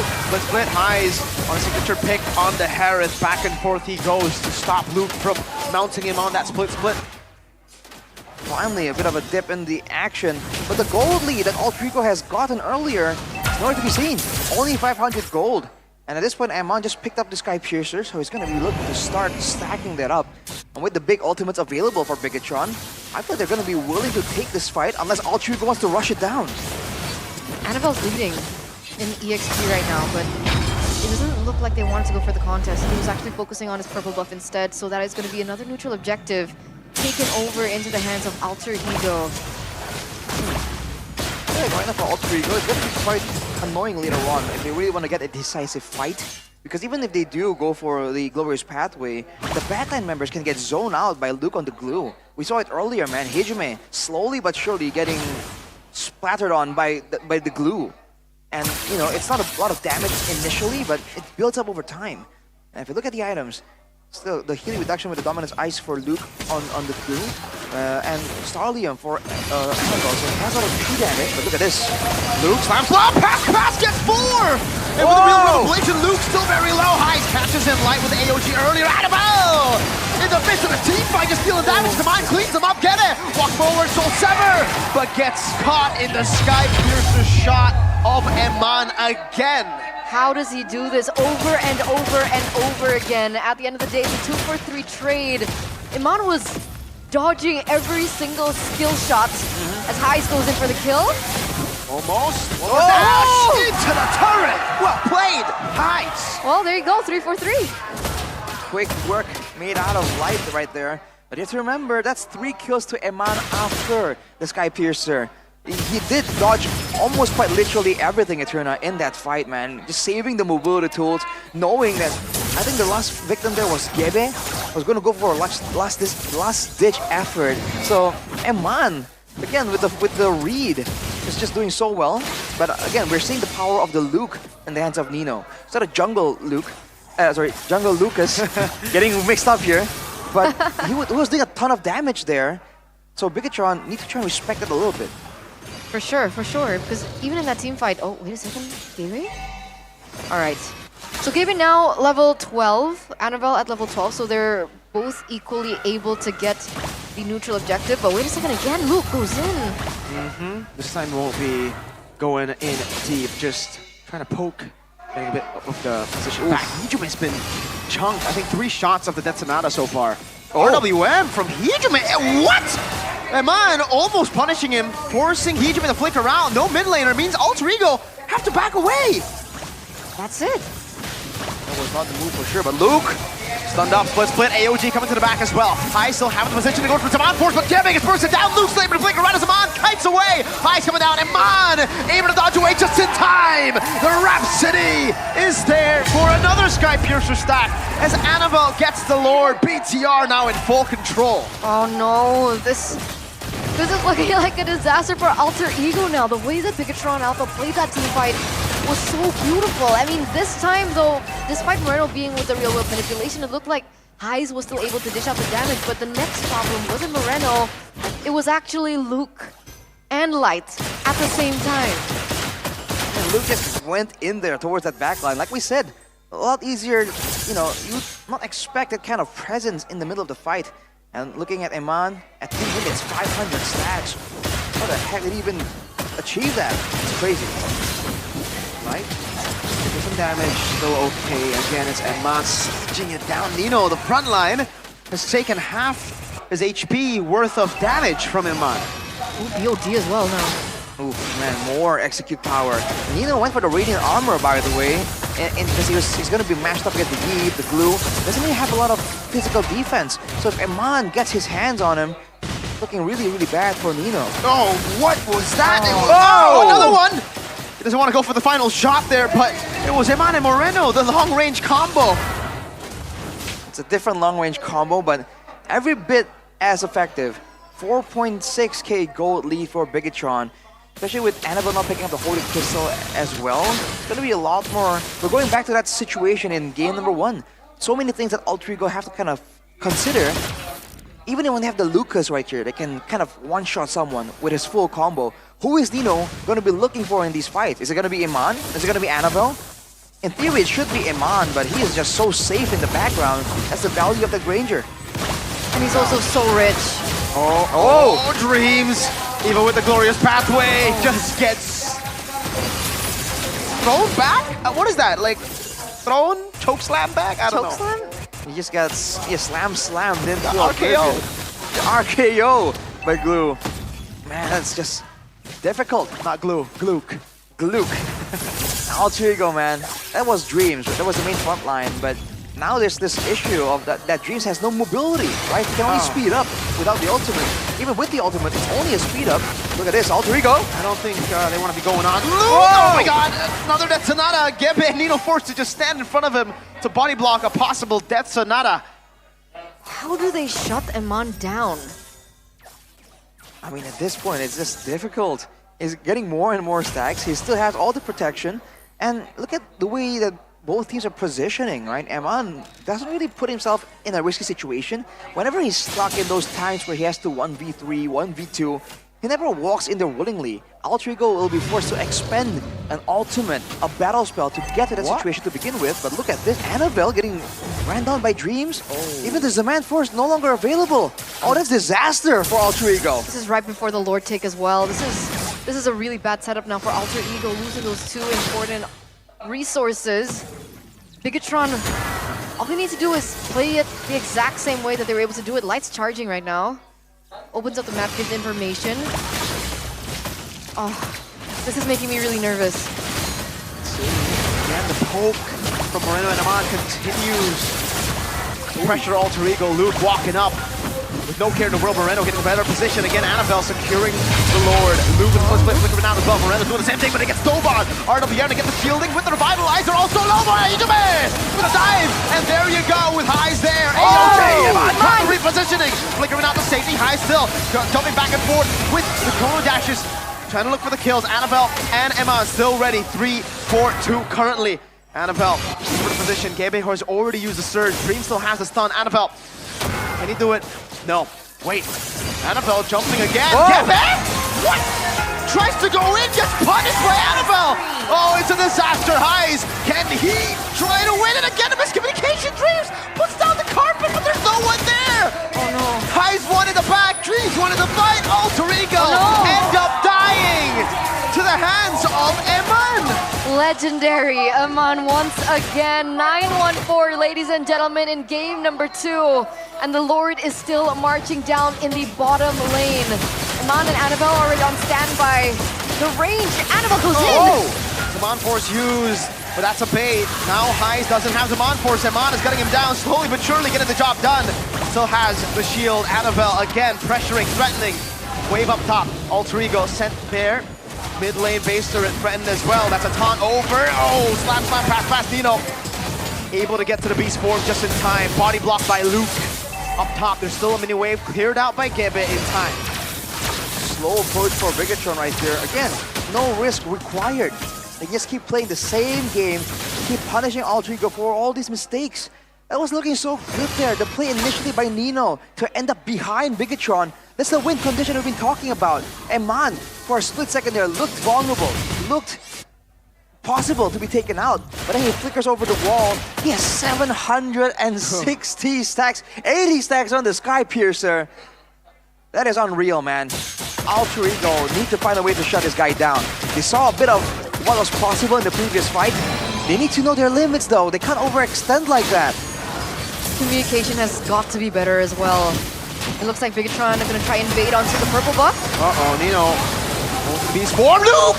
Able to get the slam, but they're able to dash away now. Zaman Force used up, AOG coming down, Dreams revitalized. Luke! Whoa, way too aggressive, buddy. Nino going over the light. Hijime doing the same. Plate surge from Gebe. Oh no, Gebe! Gets away, just barely. Annabelle bursting through the horse. Moreno executes him in the mid lane. What is that damage, my guy? The Hylas danced on to death. Radiant armor in the hands of Dreams, but it doesn't matter when Annabelle went for the Weshing Lantern as well with the Divine Glaive. A ton of HP, max HP damage. So now Alter Ego technically are playing as if they have no front line. Both Emman and Annabelle has shown they can melt down Dreams just like that. He won't even be around for this next Lord fight. Hijime wants to try and do something about it. He has the AOG. I don't know if that's going to be enough. Lord, reset. They have to be very quick and decisive with this. They can't play the long game anymore. Like you mentioned, the frontliners aren't even frontliners anymore. Oh. The Hylas are still... My God. No, what? Annabelle has just ran them down. Kempe was forced to leave Hijime alone. And that's a free Lord. Eman claims it. Oh, man. And now there's no Hijime for 30 seconds. What is Annabelle building? Is this the regular build that the Joy goes for? It's essentially full damage there. Starlium Sight into the Holy Crystal, and then the Wishing Lantern. I think that's like the big component there. And then Blood Wings and Divine Glaive. He's been full items for a while now, by the way. So that's where you're seeing the damage. That's the late game Joy, and that's the final base tower. Gebe, gotta be careful. Last base turret, Alter Ego has just fallen. Hijime will be able to spawn back in. Highs walked in. Oh, I'm not sure about that Zaman Force. Right as the Lord is about to enter the base. No resources. Oh boy. Oh, Luke. Luke understands his slam, pass forward. No RWM just yet right there. It's going to be zoning them away. Hijime is the one who pops it. The RWM. Light goes into AOG. Emma still able to free hit right now. They go in for the dive. Highs almost gets in the face. The Lord is on him. Annabelle will get rid of Gebe. Light falls. Annabelle, does he survive? No, he does not. He dies in the base, and it ends up being a defense for Alter Ego. They defended Whoa. successfully. No, real world manipulation from Moreno. Eman gets the kill. Highs, you have another. Zaman Force, Luke going to die to the single fish. And Eman with another. That's two. Nino, can he withstand this? It's a triple again for Eman. He wants to go for the Maniac. It's Nino against two. Winter Crown. And a shot for the Maniac to end the game. 2-0 clean sweep by the Red Robots. A Maniac to close the series by Eman once again on the Granger. What a performance by the Red Robots. Unfortunate loss for Alter Ego. One of the longest matches so far, at least, in this season. Game's going 18 minutes here in game number 2. But then Bigatron made it look one-sided. It really was one-sided. The Maniac to secure the game in the end too, just to top it off. Jeez. Bigatron, man, what are they on? What is Eman on? What is this guy, Kid, on, bro? We got the Alter Ego fans in the building, stressed out. Poor Gio. Oh my lord. It's a good day. There were some moments there for Alter Ego. That last fight, it seemed like there was a possibility. But Bigatron come back for the rematch, and they sealed the deal, man. They silenced the doubters. Luke's still highly relevant as ever. It was a hero that we didn't think could work, but signature heroes are signature heroes for a reason. Sure. It's just so clean, man, from Bigatron. No crazy risks. Even when they overextend, it seems like they have a plan just in case the overextension. goes a bit too far. Let's see, just complete opposite from one side. BTR supporters with smiles. That's a smile. A little smile. It's okay. Again, it's a marathon, not a sprint. So we are gonna take to the interview with Bude Clara Mongstar. Biget Troopers, inilah dia kemenangan perdana di match pembukaan untuk tim Bigetron Esports. Baru datang ke sini, kalian udah meratakan alter ego. Moreno, kemenangan 2-0 ini dari tim Bigetron. Kalian kepengen langsung ngegas nih di awal kemunculan kalian. Ya kita, anjir, dalam mau interview gimana ya? Gak boleh, sorry.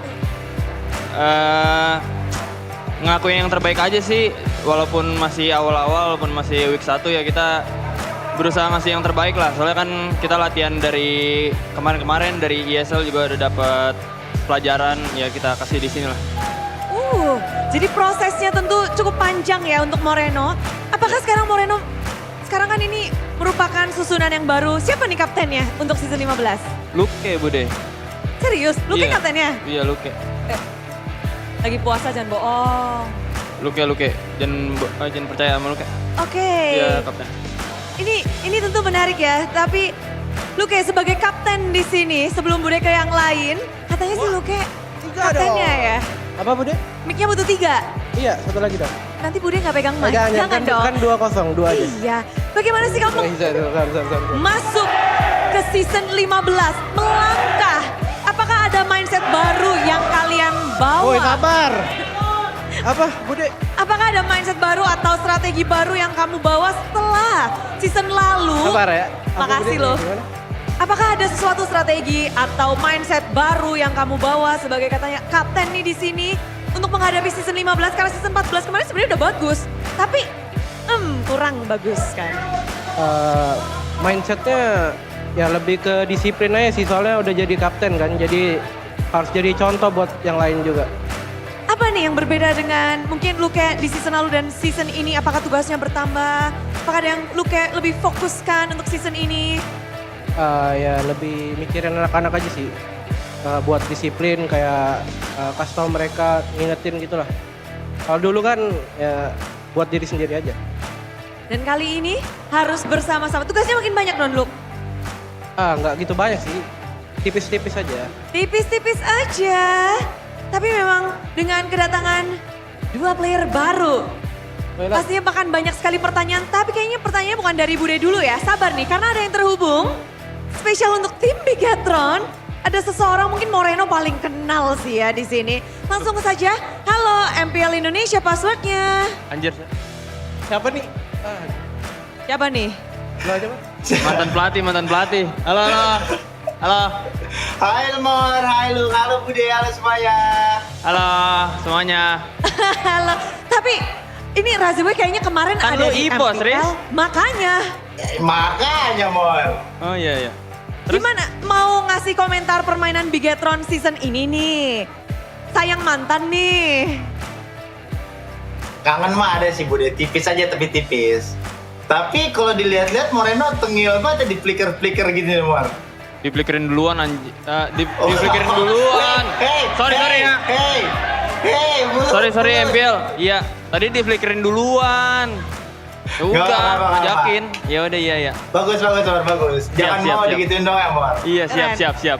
Harus dibalas, tapi gimana Resboy ngelihat mantan timmu dari tim Bigetron? Moreno udah makin tajam nih ya, kayaknya nggak mau kalah galak. Tapi bagaimana halnya dengan kombinasi baru nih untuk tim Bigetron di season 15? Kalau kemarin kan kata Mas Ade soal persirkelan ini emang kuat ya Bude. Makanya Kapten Luke nge-kick Hengki ngedatengin Light ya biar emannya perform sih kayaknya. Wes. Mau dijawab Luke? Mau dijawab Luke? Apa tadi dia ngomong apa? Katanya kamu nge-kick Hengki untuk Light di sini biar ngefokusin kepada Eman. Bacot lu, Riz. sorry, emosi. Santai, Kapten. Sorry. Santai, Kapten. Sorry. Tapi ngeliat hari ini perform banget dong dengan kombinasi ini. Berarti kamu mengakui bahwa benar-benar semua strategi yang mungkin sudah dilakukan oleh Bigetron bekerja dengan baik? Ya harusnya udah sepatutnya seperti itulah, karena jujur dari saya pribadi ngeliat roster better nih udah roster paling baik, paling bagus malah di MPL ya. Kayaknya udah dibilang roster nomor 1 sih di MPL. Tergantung merekanya rajin ngereng apa enggak ya, gitu aja. Lu gak usah gitu-gitu, Riz. Ngegoreng-goreng udah gimana ya? Evos. Kalian Evos kan? Benar-benar. paling kuat di scrim. Tapi bajunya masih pakai Bigetron loh ini. Halo Evos. Tapi bingung. Jangan gitu Iya. dong. Resboy, Bude penasaran. Tadi kita udah ngomongin tentang Eman dan Light yang kayak kombinasinya menurutmu sempurna banget. Playernya juga kelihatan top tier. Berarti di sini Anavel juga menjadi salah satu kunci penting untuk tim Bigetron. Gimana sih kamu ngelihat, mungkin dulu kamu juga sempat untuk menaungi Bigetron bersama dengan Super Ken. Dan sekarang ada Anavel nih yang muncul. Bagaimana kamu melihat dari kedua jungler ini di Bigetron? Ya seharusnya kedatangan Anavel mereka udah punya gameplay baru lah, tapi Anavelnya malah ikut gameplay Ken gini nih, mati-mati nggak jelas gitu tuh. Weh, gitu. Ya harusnya, tapi mereka bakal bisa top 2 lah di regular tapi ya. Waduh. Langsung panas di sini pada senyum-senyum angguk-angguk nih, dicatat ucapan dari Razeboy. Dan sekarang perbedaan nggak cuma dari para player, tapi dari coaching staffnya. Ada perubahan, ada satu coach yang datang dari Filipina sana. Haris, lihat ini kombinasi yang luar biasa juga nggak sih? Bigetron di tangan coach baru yaitu itu Max. Itu Max, betul. Ya kalau dari yang sebelum-sebelumnya biasanya coach Filipina sih selalu disiplin kan. Makanya sekarang kayak kelihatan banget tadi mainnya disiplin kok, selalu around Eman terus. Ya semoga mereka konsisten lah. Oh, semoga konsisten. Tapi kamu udah banyak banget yang melihat ada banyak yang terjadi di Bigetron. Ada nggak sih yang ingin kamu tanyain mungkin langsung kepada tim Bigetronnya? Mau tanya Super Ken aja sih. Nggak ada. Ken gimana Ken? Nggak ada ya Kennya ya? Nggak ada Razeboy di sini. Gak ada, Riz, kebetulan. Iya, maksudnya buat tanya ke teman-temannya gitu, gimana Super Ken? Udah gitu aja. Hai Ken. Gimana? Mau dijawab? Gimana Super Ken katanya? Nah itu ada muncul. Lah ada itu ya? Iya ada. Ada dia. Ada. Kemarin udah sempat ngobrol sama Super Ken. Oke, kayaknya Razeboy kangen nih sama Super Ken. Berarti Razeboy Ya pokoknya siapapun yang main Bude, nanti buat mereka semoga lancar terus dan juga bisa ngebuktiin lah bahwa udah saatnya ke si BTR gitu loh Bude. Wow, oke kalau gitu pesan-pesannya pasti diterima dengan baik oleh tim Bigetron. Dan memang ya Faris, nggak dari kemarin, hari ini juga memang bikin kita kaget-kaget, terheran-heran. Tapi itulah dia Razeboy, tinggi banget Razeboy, ditunggu. Besok lagi berarti ya Riz, kurang 1 hari lagi loh. Thank you. Tolong Evos itu di situ Razeboy pakai baju Bigetron lagi. Tapi di sini Light, finally welcome to MPL Indonesia Light. Kasih tepuk tangan dong. Thank you. This is your first stage in MPL Indonesia. How do you feel about the crowd, about the atmosphere, about your friends here, especially Eman? So happy to play here, have a chance to play. Also, the crowd is too loud here, so at first I'm not get used to it. At my comms, I like to raise my teammate voice because ada drum kayak gitu. That's why it's fun. Happy to play with them again. Finally you're here. Dia seneng banget di sini dan dia cukup kaget ternyata crowdnya, semangat kalian begitu luar biasa. Ada drum, ada segala macam dan memang dia butuh penyesuaian, agak kaget dikit dan tapi seru banget. Dia seneng banget bisa bermain di Indonesia. But is this like reunion with you and Eman? Is Eman still the same with past 4 season ago with you? Iya masih jago. Masih jago guys. He's still pro. Masih jago? Lebih jago? More jago? Lebih jago. Lebih jago. Are you happy playing with Eman again? Yeah, and also my teammate trusting me. Oh, dia seneng banget. Teman-temannya juga percaya sama dia dan bermain kembali bersama Eman yang masih jago karena Eman benar-benar menunjukkan ini adalah Maniak pertama, MPL baru mulai, mereka baru menjajakan kaki hari ini dan Maniak. Man, galak banget bang. Why is it so fierce? Hoki doang Bude. Hoki Bude, hoki pertama ya, tolong dihitung nih. Dari kemarin belum ada yang ngomong hoki. But you're playing with Light. Is this your boosting for today match? Light as your booster? Yeah, I think so. Iya, kayaknya iya ya. So are you happy with this lineup? Are you confident with this lineup in this MPL ID season 15? Yeah, we're really confident because ya gitu aja. Itu aja ya, pede aja karena memang terlihat banyak banget. Mungkin di luar sana yang menduga-duga ini Bigetron bakal jauh nih season ini. Dengan adanya Maniak, dengan adanya segala macam. Dan ditambah juga adanya Anavel yang hadir. Anavel. Hai. Hai. Senyumannya lebar sekali ya. Ini kemenangan pertama mulai dengan sangat baik. Early yang bisa dibilang mungkin sesuai dengan Anavel inginkan. Apakah sudah berjalan sesuai dengan yang Anavel proyeksikan untuk MPL ini? Ya hasilnya udah memuaskan lah buat kita 2-0 kan. Soalnya kita nggak ngincar 2-1 atau 1-2. Mereka mau kemenangan mutlak. Mereka nggak mau kalah. Mereka ingin menunjukkan terbaik. Tapi untuk prosesnya sendiri, ini kan berlima bisa dibilang untuk kalian membuat tim dari nol lagi. Untuk Anavel sendiri berpindah ke tempat baru. Bagaimana sih kamu menyesuaikan diri Anavel? Kayaknya nggak ada sih, soalnya anak-anak juga pada welcome aku. Jadi santai aja, bisa aja. Tapi ini kemenangan 2-0, kalian masih akan bermain buat besok. Siap untuk besok? Siap. Siap. Kata-kata untuk besok dong, Luke. Lawannya belum main nih. Melawan Dewa. Buat Sorizo tuh kata Moreno. Ya, kasih dong. Sorry Zo, ditunggu nih, mereka udah duluan.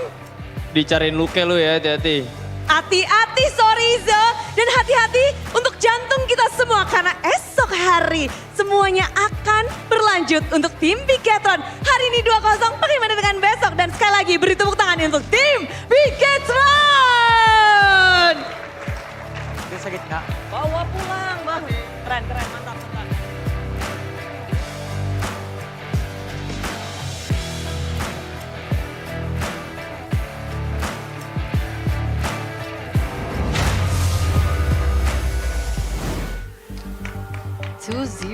Clean for Bigetron. You know, you guys didn't see it on camera, but Mirko did a smug face. That's the smug face. He's still doing the smug face. He's still doing the smug face. Look at my boys walking earlier. My boys. I mean, good for Mirko, man. It's a great start. How do you think about, what do you think about the whole synergy, man, with Light there? After seeing that performance, I mean, it seems solid. Like, crazy. Initially, it looked very shaky in SPS, right? I think that's because, you know, Light just joined the team. He was still learning the language. But then, I think he has shown that they have synergized really well. There's no miscoms. Actually, the miscom was on the other side. Alter Ego made a lot of weird, like, miscom moves. Mainly, Dreams and Highs seem to just be on a very different, you know, wavelength. Yeah, it was very different. Where was Heist from? Indonesia. Rebellion. Oh yeah, Rebellion. Yeah, no. He's also from Indonesia, yes. Yeah. I mean, No, really? Because Indo? Light is from Philippines, technically. So there are reasons. Right. That answer can be valid. No? That's really valid. Because we got Filipino players. Really? That's our Bigetron for Alter Ego. They're all Indo. Pretty sure about that. Oh, for now. Oh. Wait, what did he say? What did Are you you sure? say? He said, I said that's for Bigetron, having a Filipino in there as well. But for Alter Ego, they're all Indo, and he's like, oh, we'll see about that. I said, are you sure about Oh, sure about that. Who knows? Who knows? Nino's gonna turn into a different country citizen. Exactly. You never know what the future holds. Okay. Who do you What we think was do the know MVP? is the MVP. Come on, we don't even have to discuss it. What is this question? What Who could it be? No, Sometimes these Are you questions, know- stupid? Oh my goodness, that was aggressive. That's straightforward. Are you stupid? If I Even I seriously know. ask that question, then I might be. But was the analyst on this stuff. I was kidding. Come on, relax. Well, I wonder who it is. Is it the Oh, S25? Super Ken. Oh, It's Super Ken. Super Ken. Player of the match, presented by the official tournament smartphone Samsung Galaxy S25 series 5G. No, Why is it Rashi. this guy? Who the heck is this guy? It's Why? How Superman. Damn, how many kills did he Eman. get in total? He got 29 kills in 2 games. 16 plus 13. Yeah. Unreal. Only one death in both games as well, I think. 2 deaths in total. 131 Oh my GPM. goodness, that's my goat. Dude, if he keeps this up, the KDA rating is gonna be insane, dude. Yeah. The ratio is just unreal. 16 and 1 and 13 and 1. Oh yeah. This By the guy. way, check out that lightning truncheon on the Yves though. That's out of the box. I mean, it's a Moreno thing. This guy built Sky Piercer on Angela just last season. It's Moreno. It kind of makes sense because they're playing for like burst damage, right? And then when they're trying to deter Highs from just walking in, a lot of times you saw Highs trying to go in, trying to survive longer using the shielding, right? But when everyone itemizes for burst, you know, sometimes just that healing just ain't enough. I think that's part of why Moreno went for that. He also has the winter crown still, so again, just layers upon layers of predictions, of sealing your opponent's methods of coming back. 3 lords, all taken by Bigatron. Dude, I mean, Mr. Iman. Oh, he took everything. 2 damage, 149,000 damage dealt. Moreno, and then Luke. Luke is telling you where to Luke. I mean, if you're gonna hear the actual numbers here, Iman did almost, basically 150,000 damage. Right close behind him, very close behind him, is Moreno with 90,000. Yeah. What the heck, dude? Jeez. How is that even possible?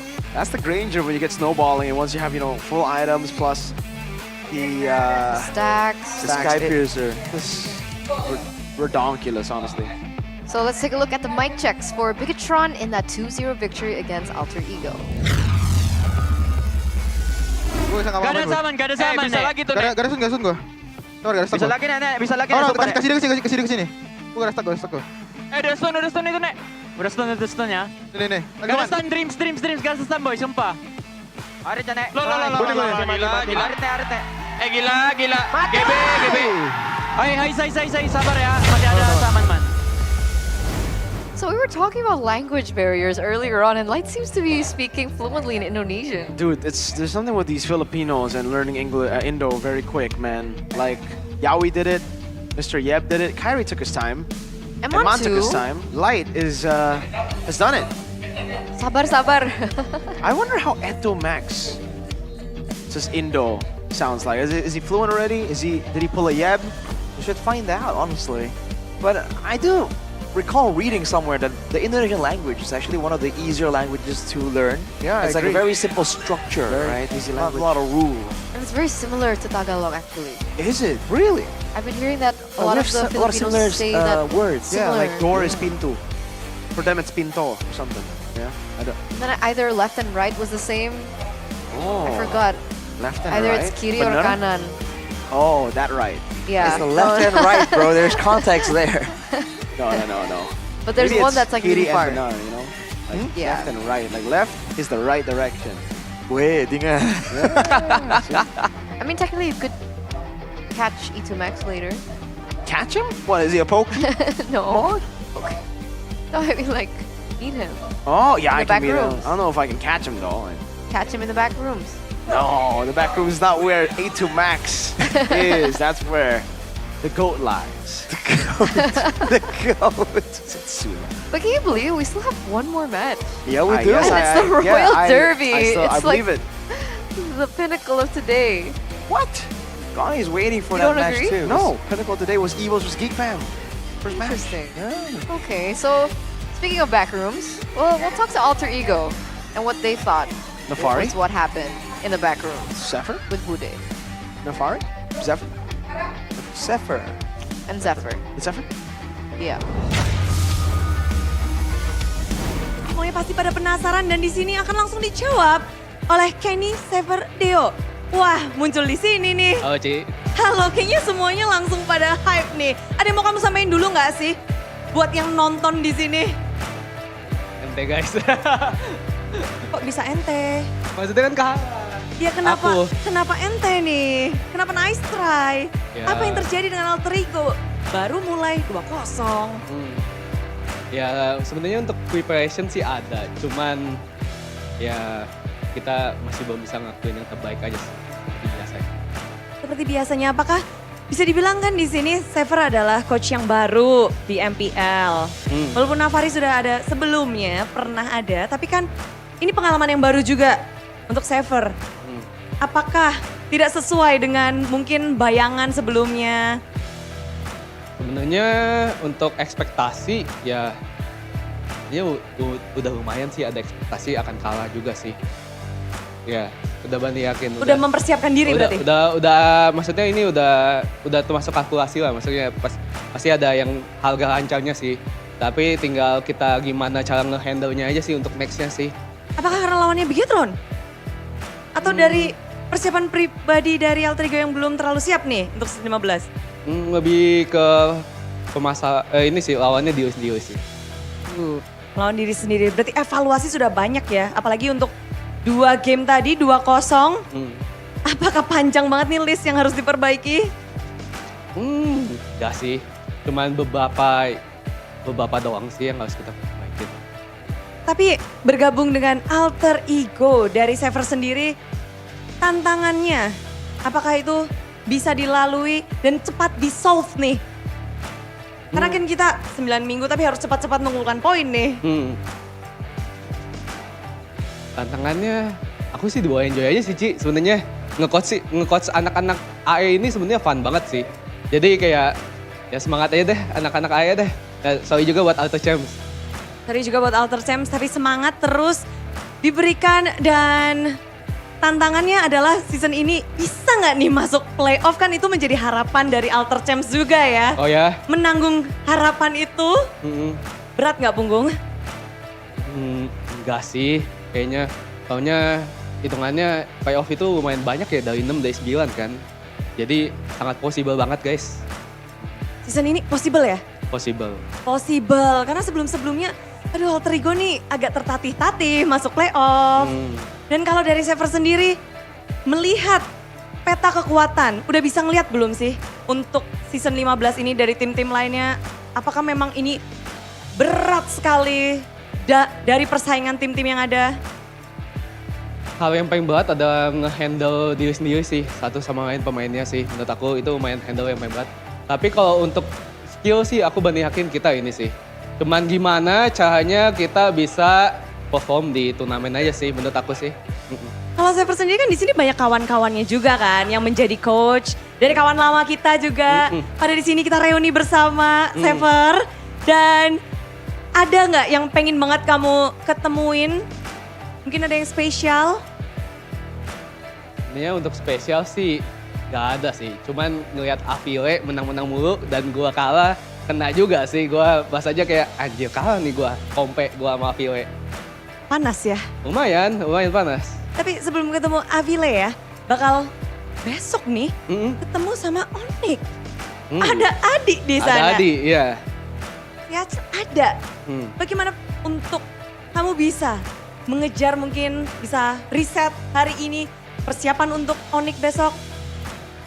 Lumayan hype sih, soalnya kalau ngomongin Onyx ibarat kata dia tim terkuat di ESL kemarin, ya kan?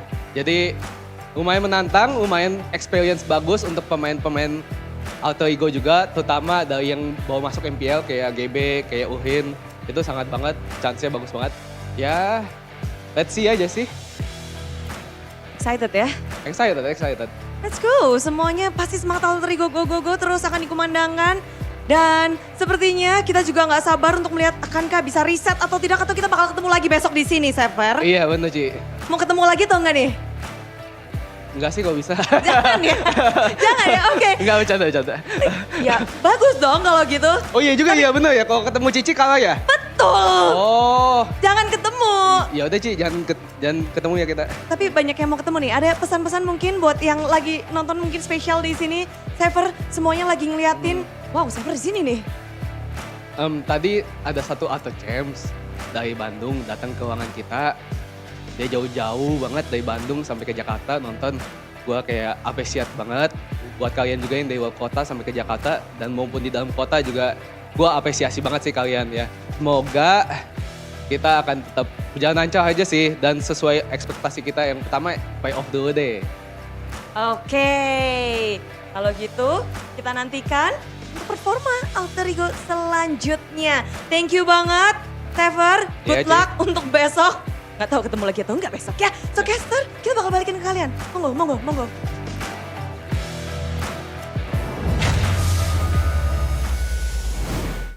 Thank you, Bude. Thank you, Zephyr. All right, that was quite insightful. What did you think was the most important part of that interview? I think it's when Zephyr said, I don't want to meet you anymore, to Bude Claramonster. Not in that, space at least. He wants to meet her on stage, on this stage, not, the back rooms. That's not where he belongs, Mr. Zephyr. It's a harsh welcoming to MPL ID for Mr. Zephyr, but I think this is a good experience for him. And I think he said the same thing, right? Like, they just need to translate what they've been doing in scrims to the stage. That's been Alter Ego's problem for a while now. Hopefully they can do it fast, because in the interview they mentioned that the next opponent of Alter Ego will be Onyx. Yikes. Kings, man. That's a problem for later, though. For today, at least, it's a good day for Murder. Very good day for me. Speaking of good days, let me just take a sip of good day so that my good day can be better with good day to enhance the good day. Because Good Day is a ready-to-drink coffee in a 3-in-1 bottled coffee with a variety of delicious flavors. It doesn't taste just like cookies. No, fantastic mochaccino, original cappuccino, tiramisu bliss, avocado delight, and the newest addition, what you're drinking right now, is the groovy cookies. I tasted it. I thought, man, this is like cookies. But then I tasted it again, and I'm like, damn, that's kind of groovy with it. So it's I'm groovy curious cookies. now. Kind of groovy with it. All right, I took tissue Cool. because I can't open bottles without the tissue. Really interesting. For some reason, it's easier to grip. No bottle of a good day is a perfect companion to make your gaming sessions even more GG, right? The cookie's groovy. Good day. It ain't Bro, just it's pretty cookie, good. it's groovy cookie. Pretty good. GC. Groovy cookie. When you said GC, it reminded me of JC. Ah, Joseph Rezavan. No, that's JR. Oh, wait. But if you guys want a snack to go with your good day drink, maybe it's time for you to try SKR. SKR? Sucro! Ooh. Yeah. Is that the snack man we were talking about yesterday? Yes, this is the snack man. You're right. Look, Castela as he plays MLBB. He'd be looking like a snack. He is. I mean, like, he's literally a sucro ball. Can you imagine how big the sucro would be? Like, you're big time. I'd love that. You love a sucro ball? Yeah. I mean, It's huge. Which flavor though? The bigger the better. Original, barbecue, I like or all, honestly. Kribo. Kribo. That's an interesting Sucro's flavor. I've never actually tried really the good. sucro means Kribo. it means like Afro, right? Yeah, Technically. maybe that's that's him. He's Sucro Kribo. Maybe. That's his name. I think you'd have to like taste it first. Yeah. You have to figure it out. Well, we'll get to tasting later, just like we tasted Good Day with Sucro. I hope we get some sucro later. We do. We have it in The back rooms? Yeah. The back rooms. Wait a minute. But we don't We all have the just live in the Kribo back one, so I would love, to request the Kribo one for us to taste, and for you guys. Have you tried it? Do you not have one bottle? I do. Oh, Right have one. here. Rashi, try it. I'll try it later. No, Rashi, you gotta try try it it now. now. Fine. We're gonna take Arashi's review. Our review doesn't mean anything. Only Arashi's review means something. He's a coffee connoisseur. Exactly. That's pretty good, actually. It's really See? good, right? I like See, it too. Arashi's actually allergic to bad brewed coffee, so that's why we gotta like. He took the coffee in the backstage and he's like, ew. But in this one, he says it's pretty good, so. There you Goes go. pretty smooth. There you go. So, 2 matches done and dusted. We do still have one more match ahead of us, and that is going to be the Royal Derby. So before we get into that match, we are going to go on a break. So stay tuned. Don't go anywhere for the match between Onyx as well as RRQ. See you after, guys. Bye. Royal Derby.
ada dulu.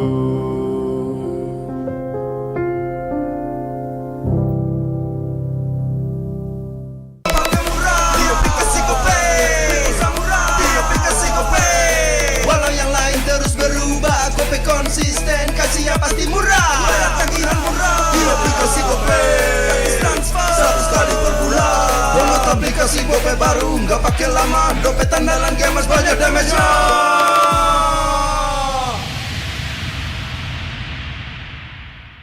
Rasa baru makin seru. Pertama di Indonesia. Kopi susu rasa cookies. Always ready, warnai harimu. Good day groovy cookies. Nikmati sensasi asyik kopi cookiesnya. Apa akan kehilangan ingatannya? Masih inget ini, Pak? Sekecil apapun perhatian adalah kekuatan. Hidupkan momen kebersamaan. IndiHome.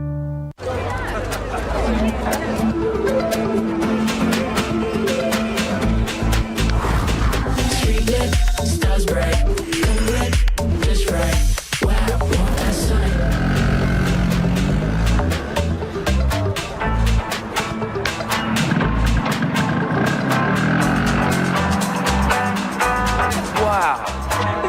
Cool.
dulu.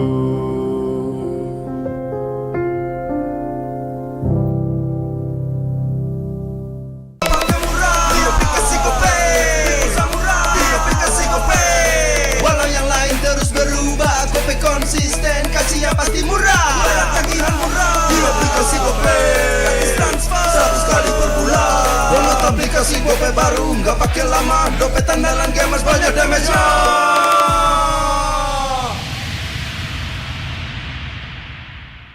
Rasa baru makin seru. Pertama di Indonesia. Kopi susu rasa cookies. Always ready, warnai harimu. Good day groovy cookies. Nikmati sensasi asyik kopi cookiesnya. Apa akan kehilangan ingatannya? Masih inget ini, Pak? Sekecil apapun perhatian, adalah kekuatan. Hidupkan momen kebersamaan. IndiHome.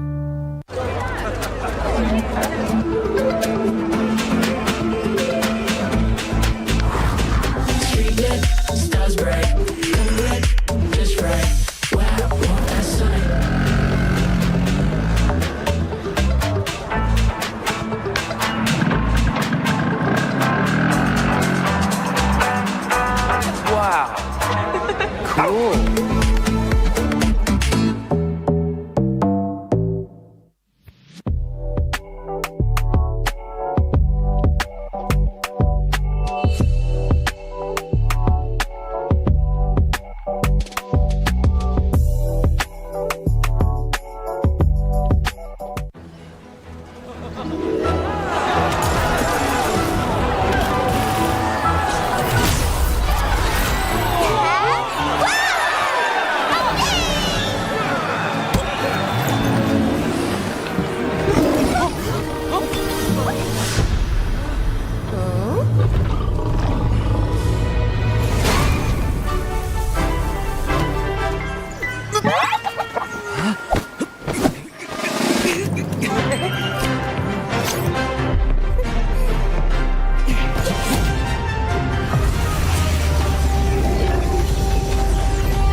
ganggu ya? Kalau bisa jangan ada dulu.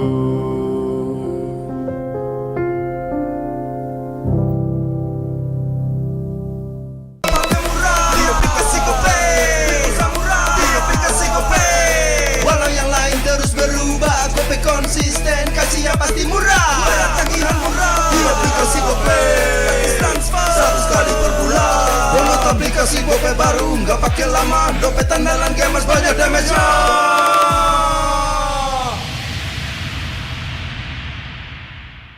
Rasa baru makin seru.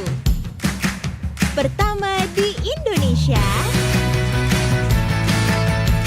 kopi susu rasa cookies.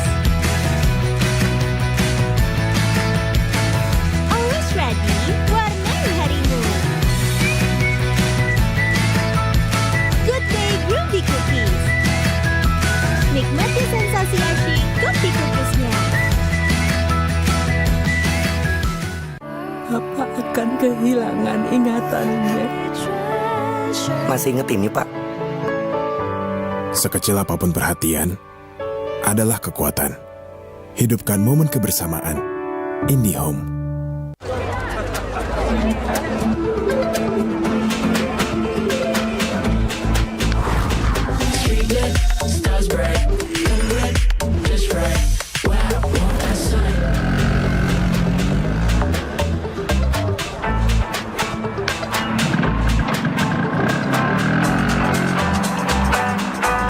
Wow. Cool.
aplikasi GoPay baru, nggak pakai lama. Dompet andalan gamers banyak damage-nya.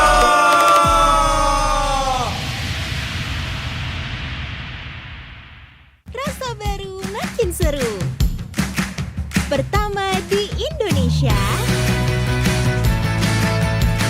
kopi susu rasa cookies. Always ready, warnai harimu.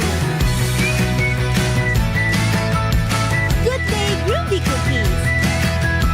Nikmati sensasi asyik kopi cookiesnya. Apa akan kehilangan ingatannya? Masih inget ini, Pak? Sekecil apapun perhatian adalah kekuatan. Hidupkan momen kebersamaan. IndiHome.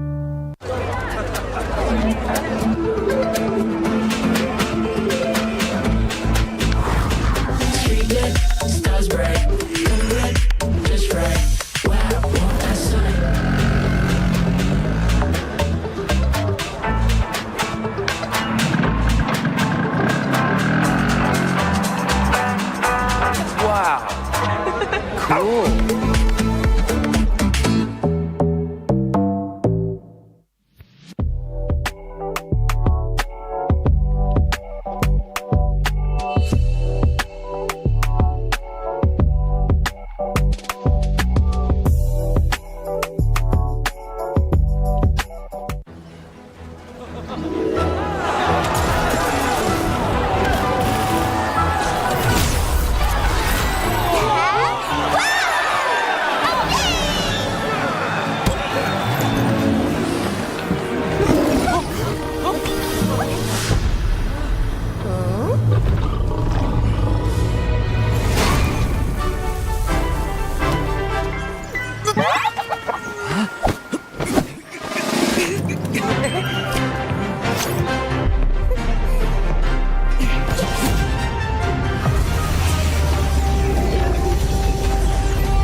kasih gope baru, nggak pakai lama. Dompet andalan gamers banyak damage-nya.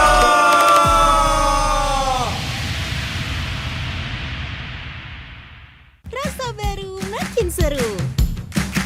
Pertama di Indonesia, kopi susu rasa cookies. Always ready, warnai harimu. Good Day Groovy Cookies. Nikmati sensasi asyik kopi cookiesnya.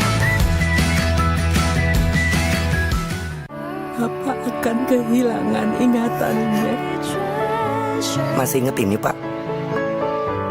Sekecil apapun perhatian adalah kekuatan. Hidupkan momen kebersamaan. IndiHome.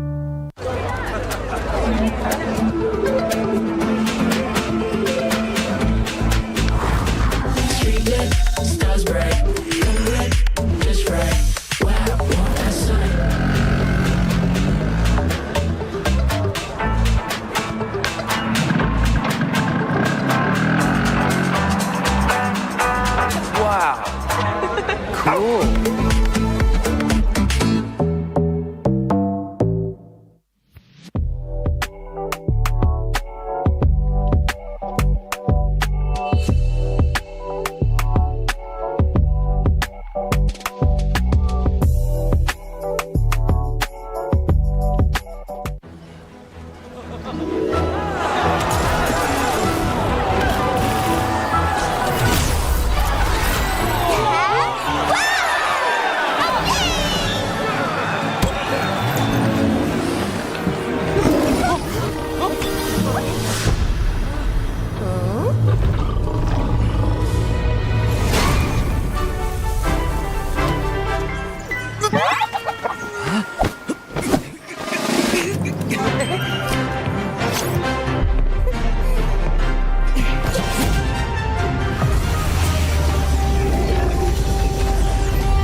baru, nggak pakai lama. Dompet andalan gamers banyak damage-nya.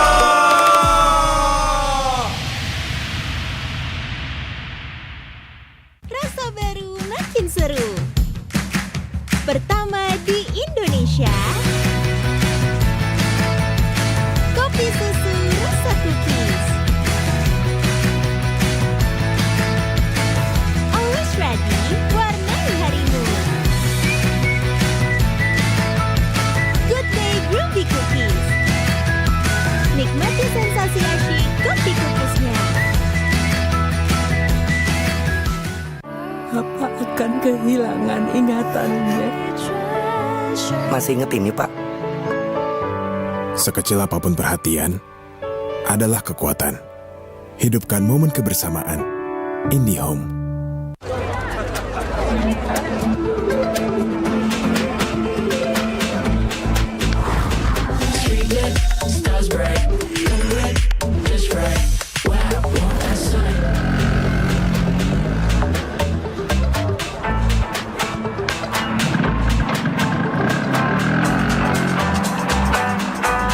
Wow.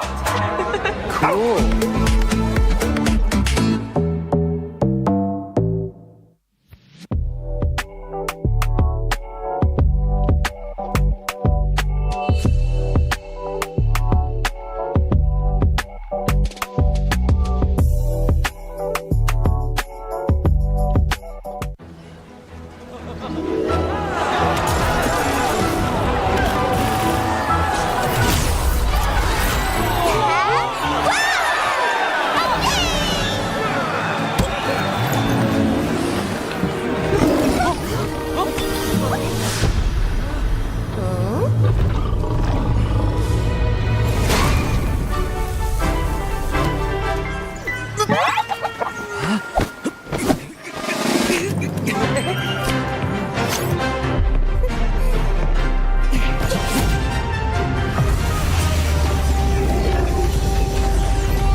Konsisten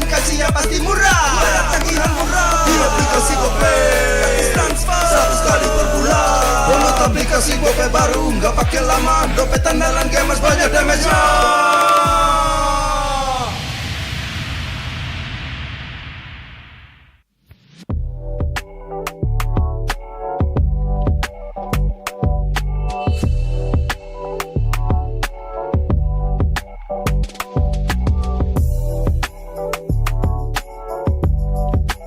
Rasa baru makin seru. Pertama di Indonesia, kopi susu rasa cookies. Always ready, warnai harimu. Good Day Groovy Cookies. Nikmati sensasi asyik kopi cookiesnya. Apa akan kehilangan ingatannya? Masih inget ini, Pak? Sekecil apapun perhatian adalah kekuatan. Hidupkan momen kebersamaan. IndiHome.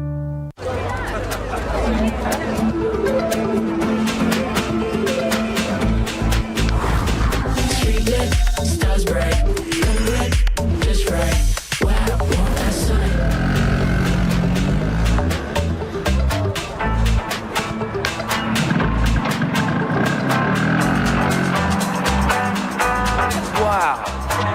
Cool.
gak pakai lama. Dompet andalan gamers banyak damage-nya.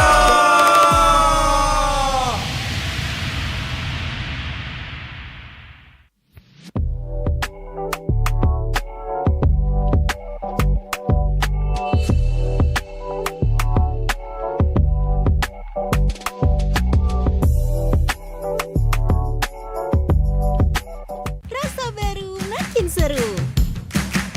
Pertama di Indonesia, kopi susu rasa cookies.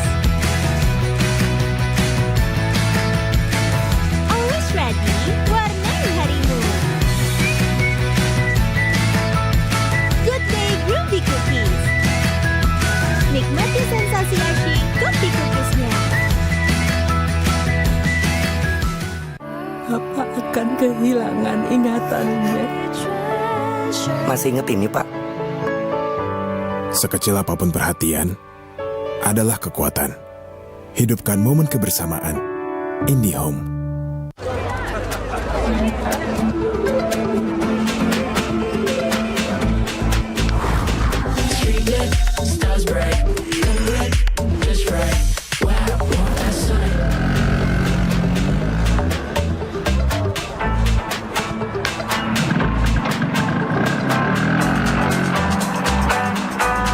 Wow. Cool.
Konsisten, kasih apa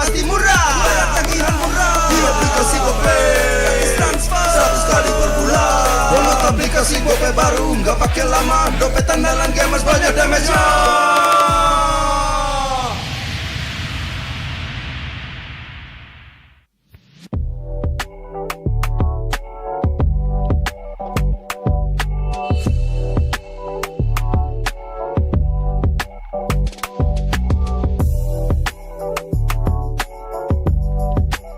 Rasa baru makin seru.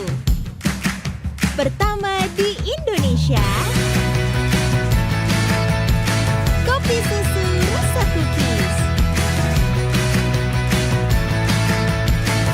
Always ready, warnai harimu. Good day groovy cookies. Nikmati sensasi asyik kopi cookiesnya. Apa akan kehilangan ingatannya? Masih inget ini, Pak? Sekecil apapun perhatian adalah kekuatan. Hidupkan momen kebersamaan. IndiHome.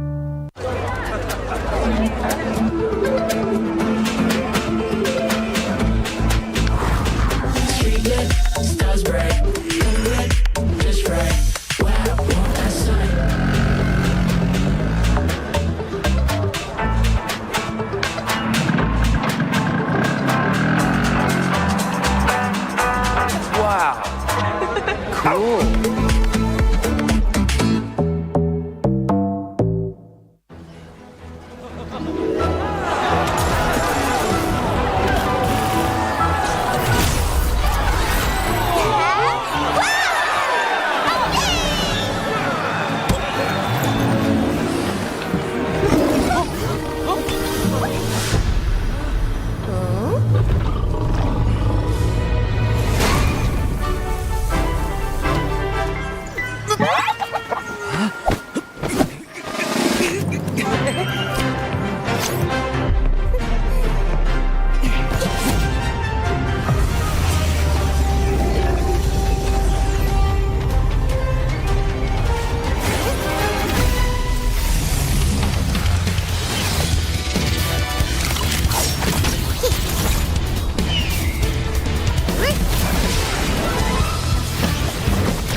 baru, nggak pakai lama. Dompet andalan gamers banyak damage-nya.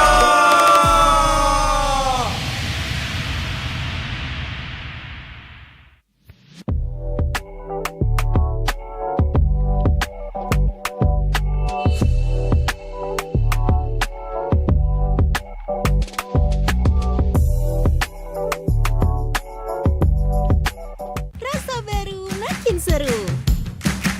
Pertama di Indonesia, kopi susu rasa cookies. Always ready, warnai harimu. Good day groovy cookies. Nikmati sensasi asyik kopi cookiesnya. Apa akan kehilangan ingatannya? Masih inget ini, Pak? Sekecil apapun perhatian adalah kekuatan. Hidupkan momen kebersamaan. IndiHome.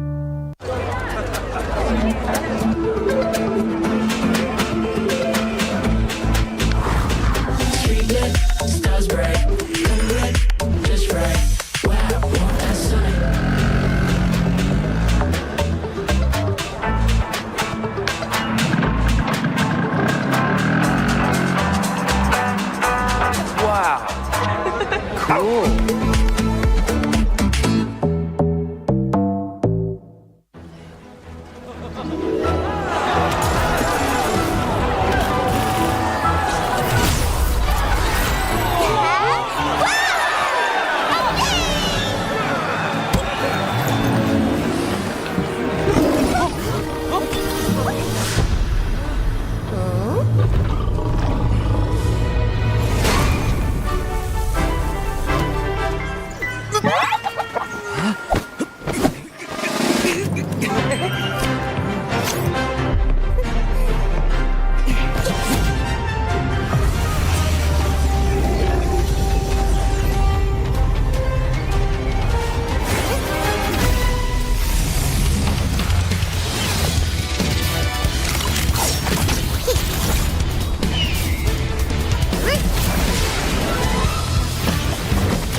Walau yang lain terus berubah, kopi konsisten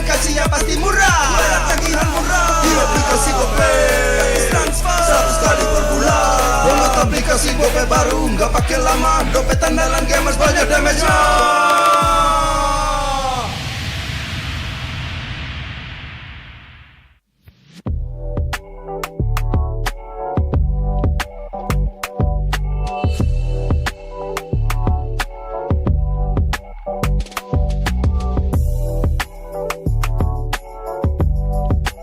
Rasa baru makin seru. Pertama di Indonesia.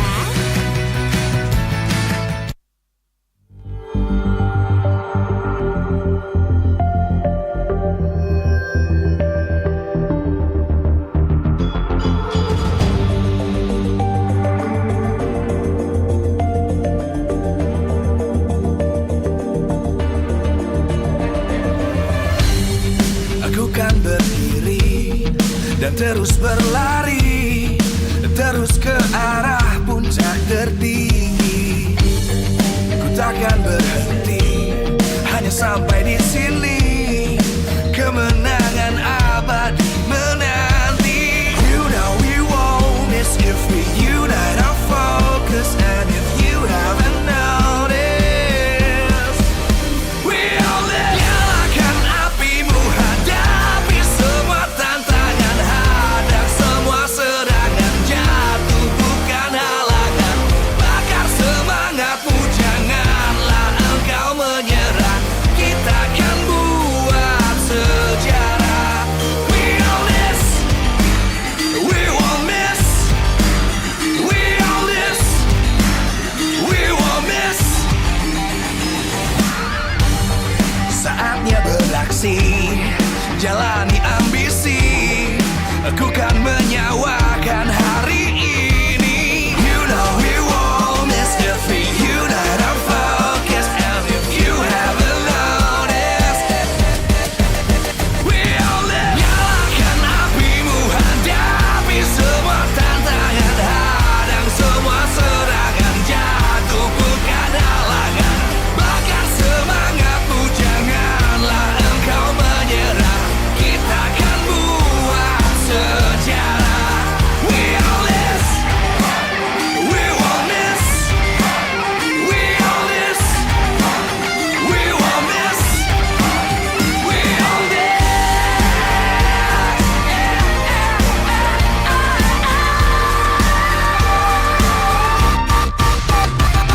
Nyalakan apimu, hadapi semua tantangan, hadang semua serangan, jatuh bukan halangan.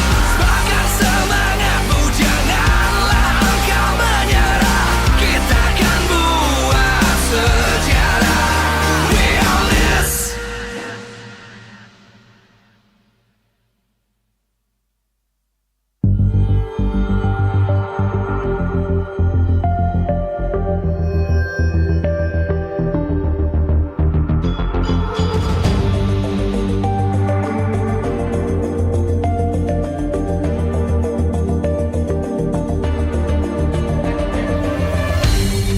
Aku kan berdiri dan terus berlari, terus ke arah puncak tertinggi.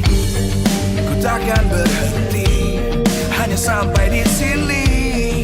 Kemenangan abadi menanti. You know we won't miss if we unite our focus. And if you haven't noticed, we all live. Nyalakan apimu, hadapi semua tantangan, hadang semua serangan, jatuh bukan halangan. Bakar semangatmu, janganlah engkau menyerah. Kita akan buat sejarah. We all this, we won't miss. We all this, we won't miss.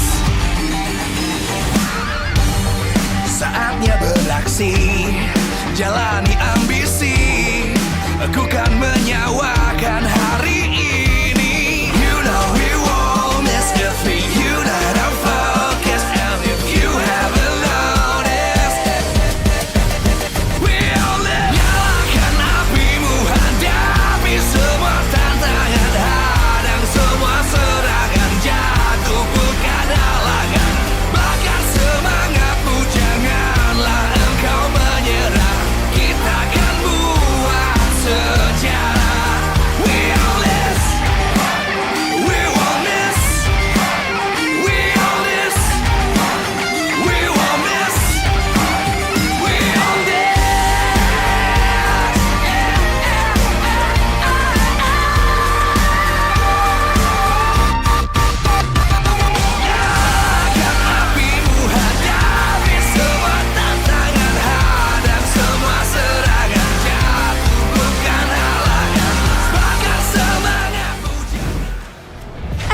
penasaran ini di tim yang menang? Berarti kan ada lucky fans yang bisa masuk ke backstage, main-main di sini dan halo Bigetron. Halo. Cool banget ya di sini ya. Robot merah tuh keren-keren deh. Di sini ada kakak lucky fans beruntung. Halo Kak. Namanya siapa nih? Boleh kita ngobrol-ngobrol dulu ya? Halo, namanya siapa tadi? Namanya Afifa. Afifa. Mereka jawab main yuk dong. Tapi gimana? Udah ngapain aja nih di sini? Udah main-main, dapat kesempatan? Banyak ngobrol. Jadi tanya-tanya gimana tadi mainnya, strateginya apa aja gitu. Kasih tahu nggak? Enggak. Ih, pelit banget sih. Kasih tahu dong. Aduh, takut digantiin Moreno. Tapi bagaimana di sini? Kamu ngefans Bigetron Afifa dari kapan sih? Season 12. 12. Wow, itu kali pertama nonton MPL lalu langsung jatuh hati kepada Bigetron kah? Iya. Apa? Oh, karena warnanya ya. Merah melambangkan berani. Berani. Merah darah berani. Bigetron keren banget sih kalian. Apalagi tuh Moreno pakai baju merah tambah keren. Cool. Ada nggak seseorang yang mungkin kamu ngefans banget atau gimana? Moreno sih sama Eman. Moreno dan Eman. Kenapa Eman? Karena Eman terus mau nunggu savage-nya kapan? Mau nunggu savage-nya kapan? Kapan Eman? Berdiri dong, berdiri. Kapan savage-nya? Belum tahu sih gua. Kenapa belum tahu? Next week? Iya boleh, coba. Boleh dicoba. Terus kalau Moreno kenapa? Iya. Kenapa? Ganteng katanya. Kenapa Moreno? Midland. Kamu midlaner? Kamu ada gak sih dua-duanya ngefans dia keren, dia midlaner. Ada gak penasaran sesuatu mungkin antara keduanya? Aku kecil ya, mereka tingginya berapa gitu? Tinggi badan tim Bigetron. Oke, dari Eman dan juga Moreno. Bentar nih. Eman, tinggi berapa? Nggak tahu gua. Mungkin 180. 180-an. Bentar. Percaya gak 180-an? 170 lah. 170 lah. Sebenarnya gua gak tahu sih tinggi berapa. Guys, berapa tinggi Eman? Kalau Moreno tahu nggak tingginya berapa? Ditambah rambut juga boleh. Oh iya mantap. Kayaknya 180-an. 185 ke bawah sih kayaknya. 183 lah, 183 kali. Sebagai player tertinggi ya di sini kamu ya. Iya nggak sih? Di MPL nggak tahu. Oh di BTR. Iyalah. Oke, iya. Udah terjawab belum penasarannya? Kamu percaya sama jawaban mereka? Cukup percaya. Mungkin. Itu dia memang tinggi-tinggi banget ya. Dan ada hadiah spesial katanya nih untuk lucky fans di sini. Silahkan diberikan, boleh. Buat kakak Arifa ya. Buat kakak Abibah silahkan. Asik, dan itulah dia. Boleh foto-foto, boleh diukur juga boleh kok ya di sini. Kita masih nggak tahu tinggi badannya berapa. Semoga jawaban mereka bener ya. Tapi untuk selanjutnya kita masih akan ada match yang menantikan kita. Ada derby selanjutnya. Mari kita cek bersama-sama match terakhir.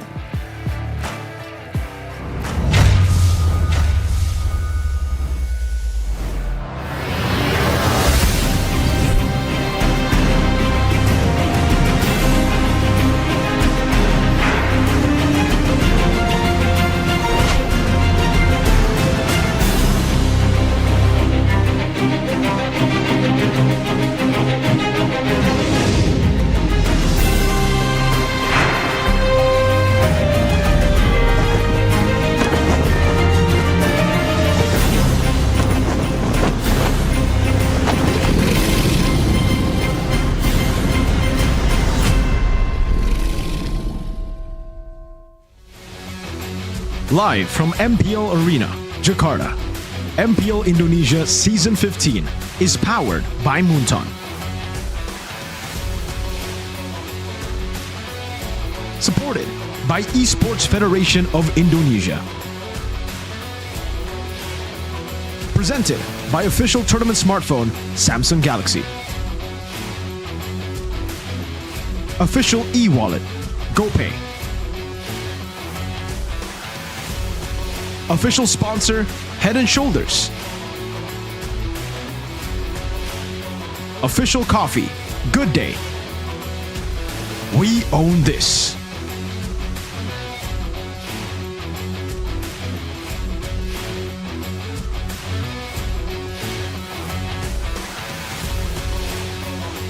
Kingdom, sambutlah. RRQ kembali hadir kembali di MPL Arena. RRQ memasuki era baru dengan Toy sebagai pilar utama. Bersama dengan Cute yang siap meracik formula kemenangan. Pilar muda musim lalu kini semakin matang. Rin sebagai kapten membimbing tim dengan semangat baru. Jin dan Dairon menjadi tumpuan, menyempurnakan kekuatan yang terus diasah, memenangkan seluruh Royal Derby di season lalu. Bisakah RRQ kembali menegaskan dominasi mereka di mana rivalitas panas yang tak pernah padam akan hadir? Dan sekarang sang Raja Langit telah datang. Sonic dengan Nile yang akhirnya beralma mater Onyx MPL. Namun tanpa Coach Yep, Adi memimpin sendiri membawa strategi baru untuk menjaga warisan. Giboy dan San siap menjadi pemain kunci menguji kematangan mereka di hadapan sang rival. Tiap match melawan RRQ selalu berarti bukan sekedar poin tapi kekuatan untuk menaguhkan nama sebagai sang Raja Langit. Mampukah Onyx mengalahkan RRQ dan mengembalikan dominasi mereka sebagai sang Raja Langit? Mari kita saksikan bersama-sama inilah Royal Derby.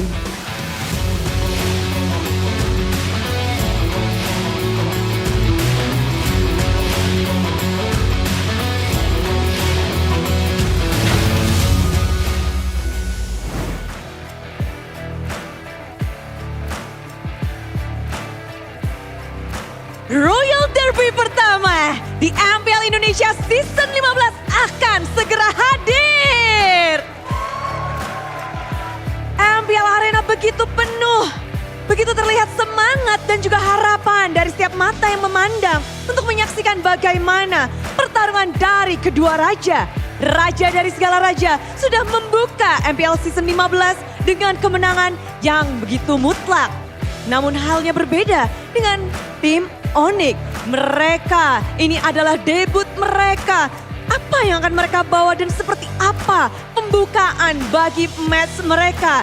Mengingat rivalitas yang tak pernah berakhir. Karena ini adalah Royal Derby. Nama raja sedang dipertaruhkan bagaimana mereka akan mendapatkan dominasi, mendapatkan nama mereka di panggung MPL Season 15. Dan Bude Clara tentunya mengajak kalian semua untuk terus mendukung kedua tim ini. Tulis di kolom komentar siapa yang akan mendapatkan kemenangan pertama mereka.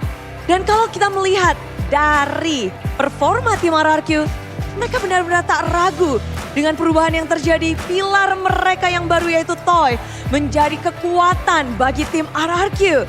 Tapi lawan Toy kali ini adalah salah satu veteran yang bisa dibilang punya kiprah yang sangat panjang dengan histori yang sungguh apik. Ada cewek yang akan siap menjadi penantang dari Toy. Dan sesaat lagi kita akan melihat bagaimana mereka beradu di Line of Down. Sebelum mereka bertemu di Line of Down, ada baiknya kita bertemu mereka di panggung MPL Arena. Setuju ya semuanya? Setuju. Dan tanpa berlama-lama lagi, mari kita undang bersama-sama. Inilah dia, kedua gold laner dari kekuatan raja.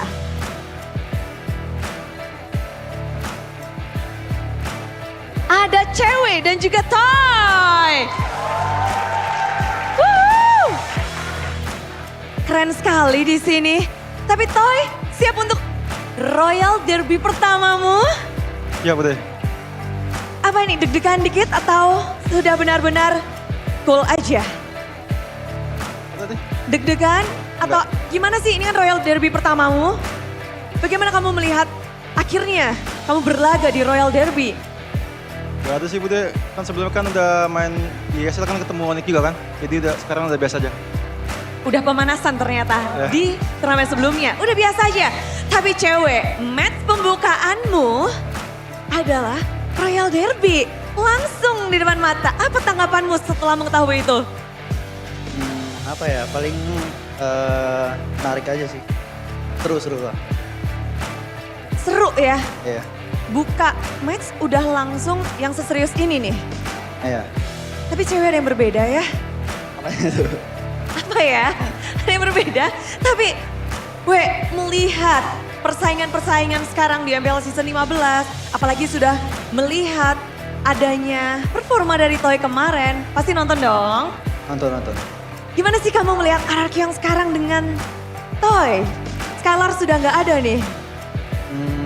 Apa ya, palingnya emang regenerasi sekarang emang pede-pede sih mainnya, meskipun ya kemarin kan perdana kan MPL kan. Ya tapi gacor lah. Terlihat berani dari Toy sendiri. Itu yang cewek udah lihat dari dirimu, Toy. Dan memang kemarin kamu juga tanpa takut ya, Toy? Tanpa takut. Sesuai dengan yang dibaca dengan cewek. Tapi kalau Toy melihat cewek nih, apa yang kamu lihat dari sesosok cewek yang dia adalah seorang veteran di MPL Indonesia season banyak sih. Itu aduh. Gua ngeliat dia sih, mana ya, punya pengalaman yang banyak lah udah di MPL ini kan. Apalagi kan dia udah juara terus kan. Jadi gue respect lah ke dia. Respect ke dia dengan tentunya pengalaman menjadi modal bagi cewek. Tapi dengan hal seperti itu, cewek punya pengalaman yang banyak. Dan kalau kalian mungkin lupa, kita akan ingatkan juga bagaimana perjalanan cewek dan juga Toy. Akan kita saksikan bersama-sama bagaimana kedua player ini berkiprah di MPL dan juga khususnya MDL. Buset, panjang banget nih dari kiri nih. MPL Indonesia Season 5. Bener kan, Iya kali, nggak tahu. Iya loh, dari Season 5, lalu dengan histori yang cukup banyak sekali yang dia dapatkan Finals MVP, Most Skills nomor 4, lalu terus menerus sampai Season 14, konsistensi cewek terlihat di sini.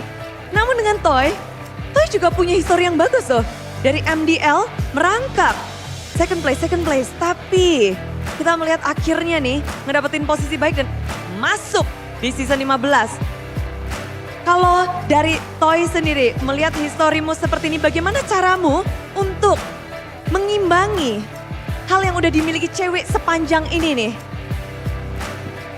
Pengalaman-pengalaman yang cewek punya dan segala hal yang sudah dia miliki. Mungkin apa ya, chemistry kita sih udah lebih kuat. Jadi pede lawan mereka. Percaya tim berarti ya? Dari percaya tim, kalau cewek sendiri melihat ini kayaknya banyak banget ya. Rookie, player-player muda, young blood di MPL season 15. Kamu ngeliatnya gimana sih? Emang apa ya, kalau misalnya e-sport emang kadang-kadang sih emang regenerasi itu emang butuh sih. Jadi kayak ya mungkin sekarang kita lihat kayak banyak rookie-rookie baru, ya itu emang udah ya seharusnya gitu. Sudah seharusnya. Ya. Dan cara cewek bertahan dan terus bisa berambisi seperti halnya dengan player-player young blood, bagaimana We? Apa ya sebenarnya main aja sih ya, coba konsisten lah. Sekarang juga kita ada ini kan, ada Savero juga kan kita. Ya ada regenerasi juga lah. Ada regenerasi juga. Tentu semuanya bersemangat melihat bagaimana kedua gold laner akan berhadapan satu sama lain. Kalau dari Toy menghadapi Onyx, apa yang kamu pikirkan, kamu persiapkan untuk Onyx? Lihat nanti aja deh. Lihat nanti aja. Kalau dari cewek untuk melawan tim RRQ yang sudah punya kemenangan bersih kemarin. Main disiplin aja sih Pak. Main disiplin. Iya. Dan dari cewek yang mau kamu sampaikan mungkin kepada Toy untuk Royal Derby ini? Apa ya? Ya good luck lah. Good luck have fun. Good luck have fun. Kalau dari Toy ke cewek? Jangan galak-galak bang. Gua masih mulai lah. Jangan galak-galak bang. Tapi Toy kayaknya udah melakukan sesuatu ya. Kayaknya dia udah ngambil kacamatanya cewek nih. Caramu itu ya? Iya betul. Iya udah. Tapi good luck untuk keduanya dan good luck untuk Royal Derby pertama kalian. Dan terima kasih sudah bergabung di MPL Stage. Thank you. Kasih tepuk tangan untuk dua gold laner kita. Mereka harus ngeriset, mereka harus punya mentalitas kuat untuk memasuki match yang begitu penting. Menjadi mental dan ego mereka harus benar-benar dijaga karena ini adalah Royal Derby. Keduanya adalah raja. Akankah raja dari segala raja atau raja langit yang bisa mengamankan kemenangan pertama untuk Royal Derby? Sebelum kita menyaksikan pertarungan mereka di Land of Dawn, mari kita bersama-sama mengucapkan terima kasih kepada sponsor dan partner yang telah mendukung acara kita. Karena MPL Indonesia Season 15 powered by Moonton, supported by PBSI, dan presented by official turnamen smartphone Samsung Galaxy, official e-wallet GoPay, official sponsor Head and Shoulder, official coffee partner Good Day. Dan tak lupa ada partner in esports, ada Telkomsel, Dunia Games, dan juga IndiHome. Dan juga kita punya advertiser Kacang Sukro. Dan bersama dengan supplier RSV Helmet. Dan kalau ngelihat betapa penuhnya MPL Arena, udah kepengen denger suaranya. Siap ya Kingdom? Siap ya Sonic ya? Mantap. Dari yang kanan dulu, home team kita. Mana nih semangatnya dari Kingdom? Sekali lagi Kingdom. Wah, habis bukber nih langsung pada semangat. Tapi yang sebelah sana nih. Selamat datang, match pembukaan. Mana semangatnya Sonic? Sekali lagi Sonic. Bersama-sama inilah dia MPL Arena. Dan juga semua super fans bersiaplah. Karena Royal Derby di depan mata. Pertarungan antara tim RRQ dan juga Onyx.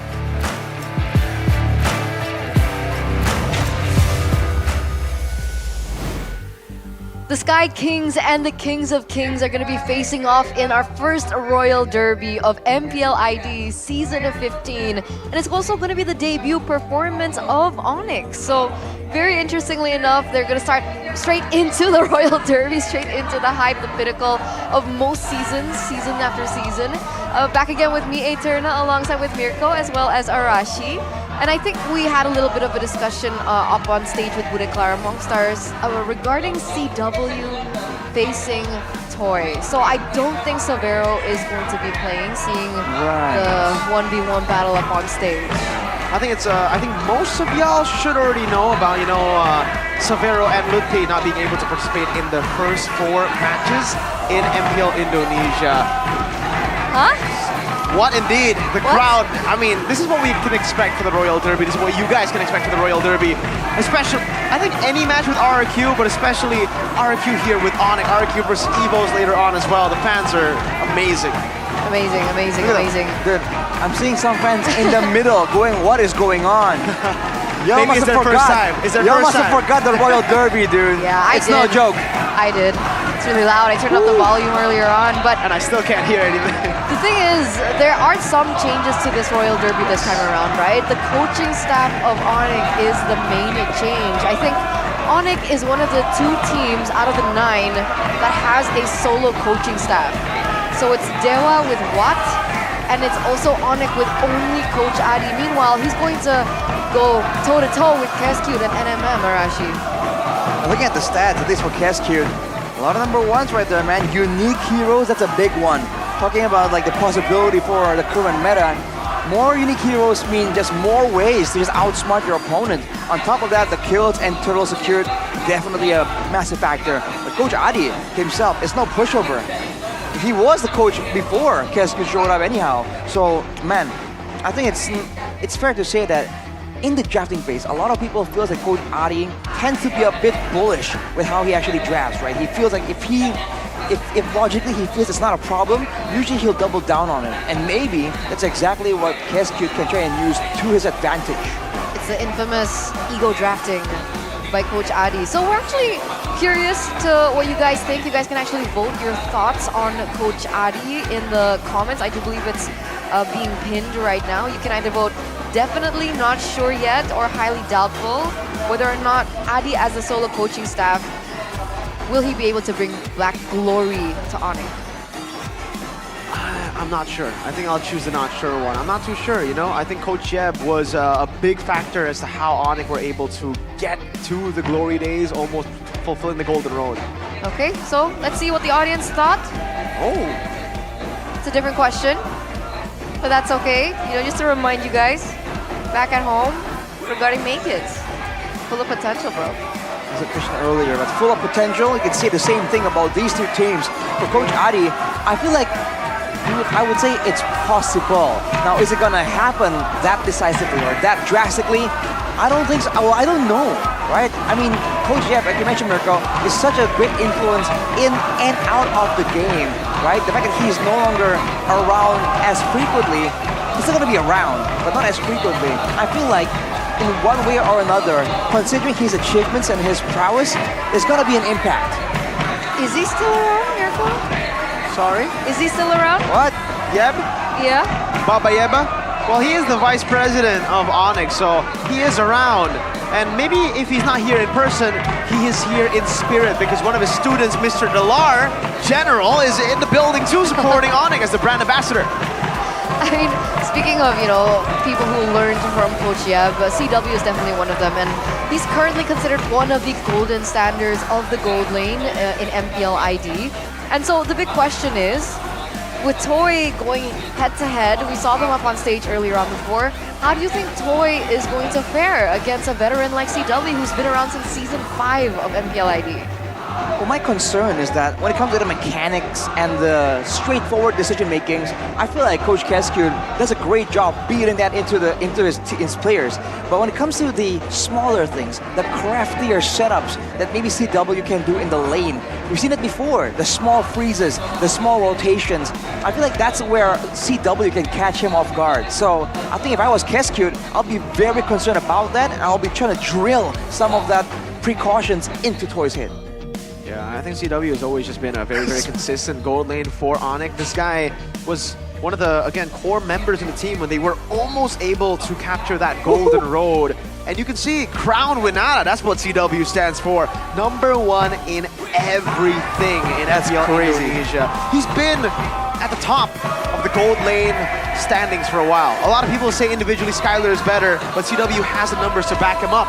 But it wasn't always like that, right? When he first stepped in Sasa's shoes, he had a journey that he had to kind of overtake as well, right? Even when Onyx was crowned, what season was that? Season 10? 10. Oh, first season 8. 8. Even season 8, people were saying that CW was one of the weakest links to Onyx. I think that's internationally though. Domestically, I think even in season 8, everybody thought CW was the guy who could actually, who was one of the strongest players on the team. A couple of times, he was actually who started the game-ending push, that bait in the bottom lane with Popo and Koopa, if you guys remember. He was dove on, and then Sans ended up finishing off the rest of RRQ. Painful moment right there. For you. Yeah, absolutely. But it's a great moment for CW, and he's shown again.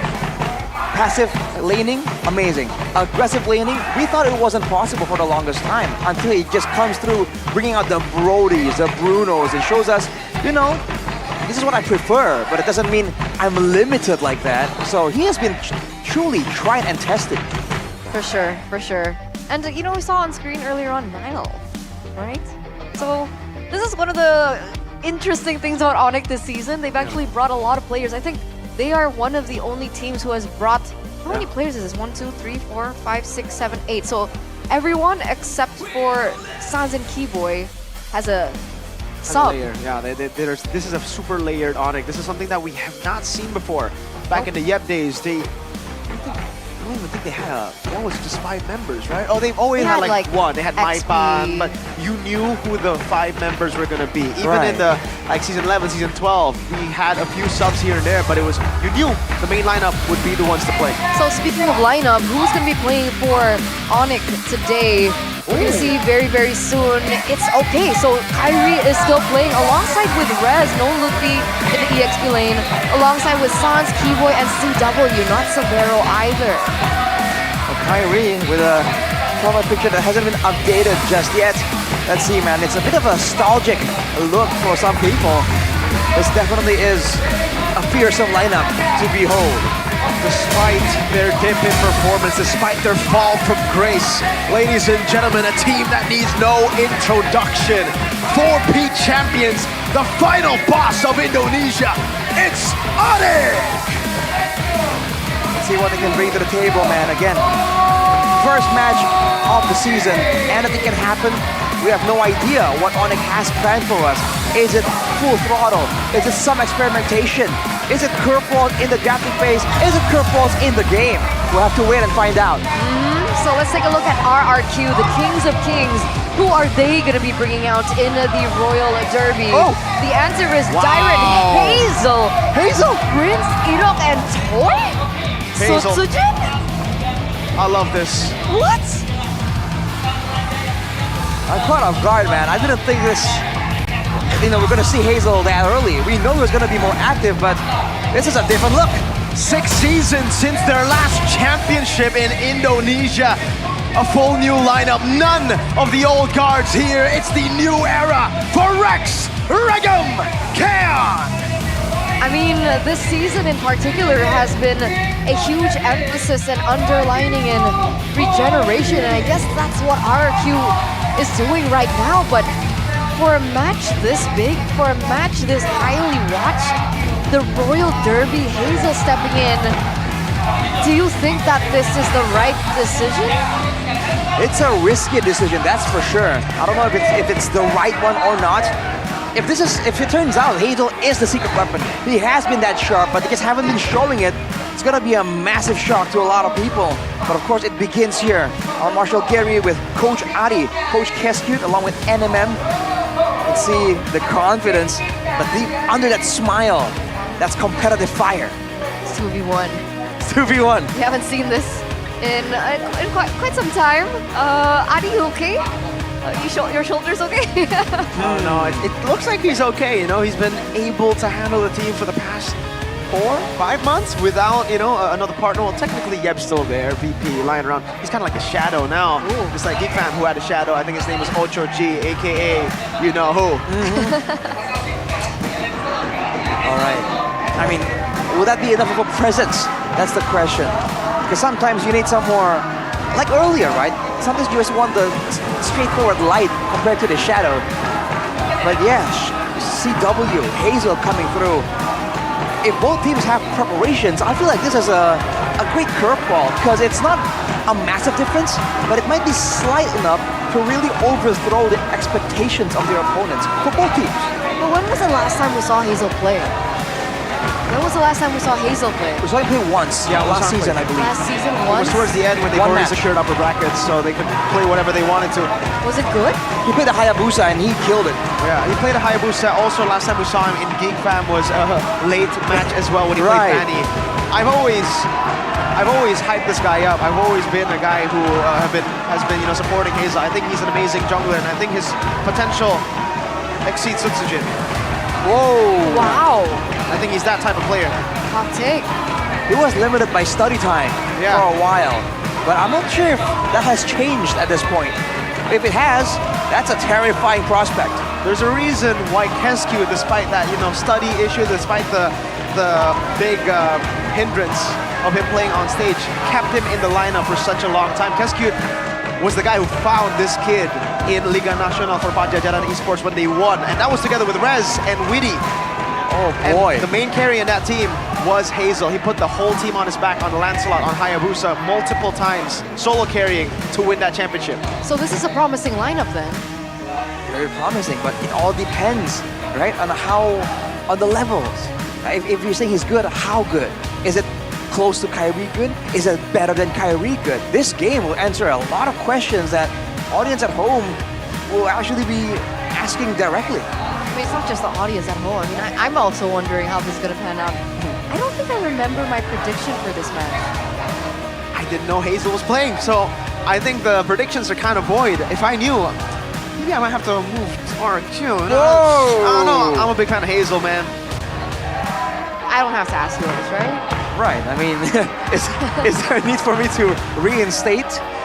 I think I went for RRQ definitely, but if that happens, it's gonna be a tough one for sure. I don't think this team.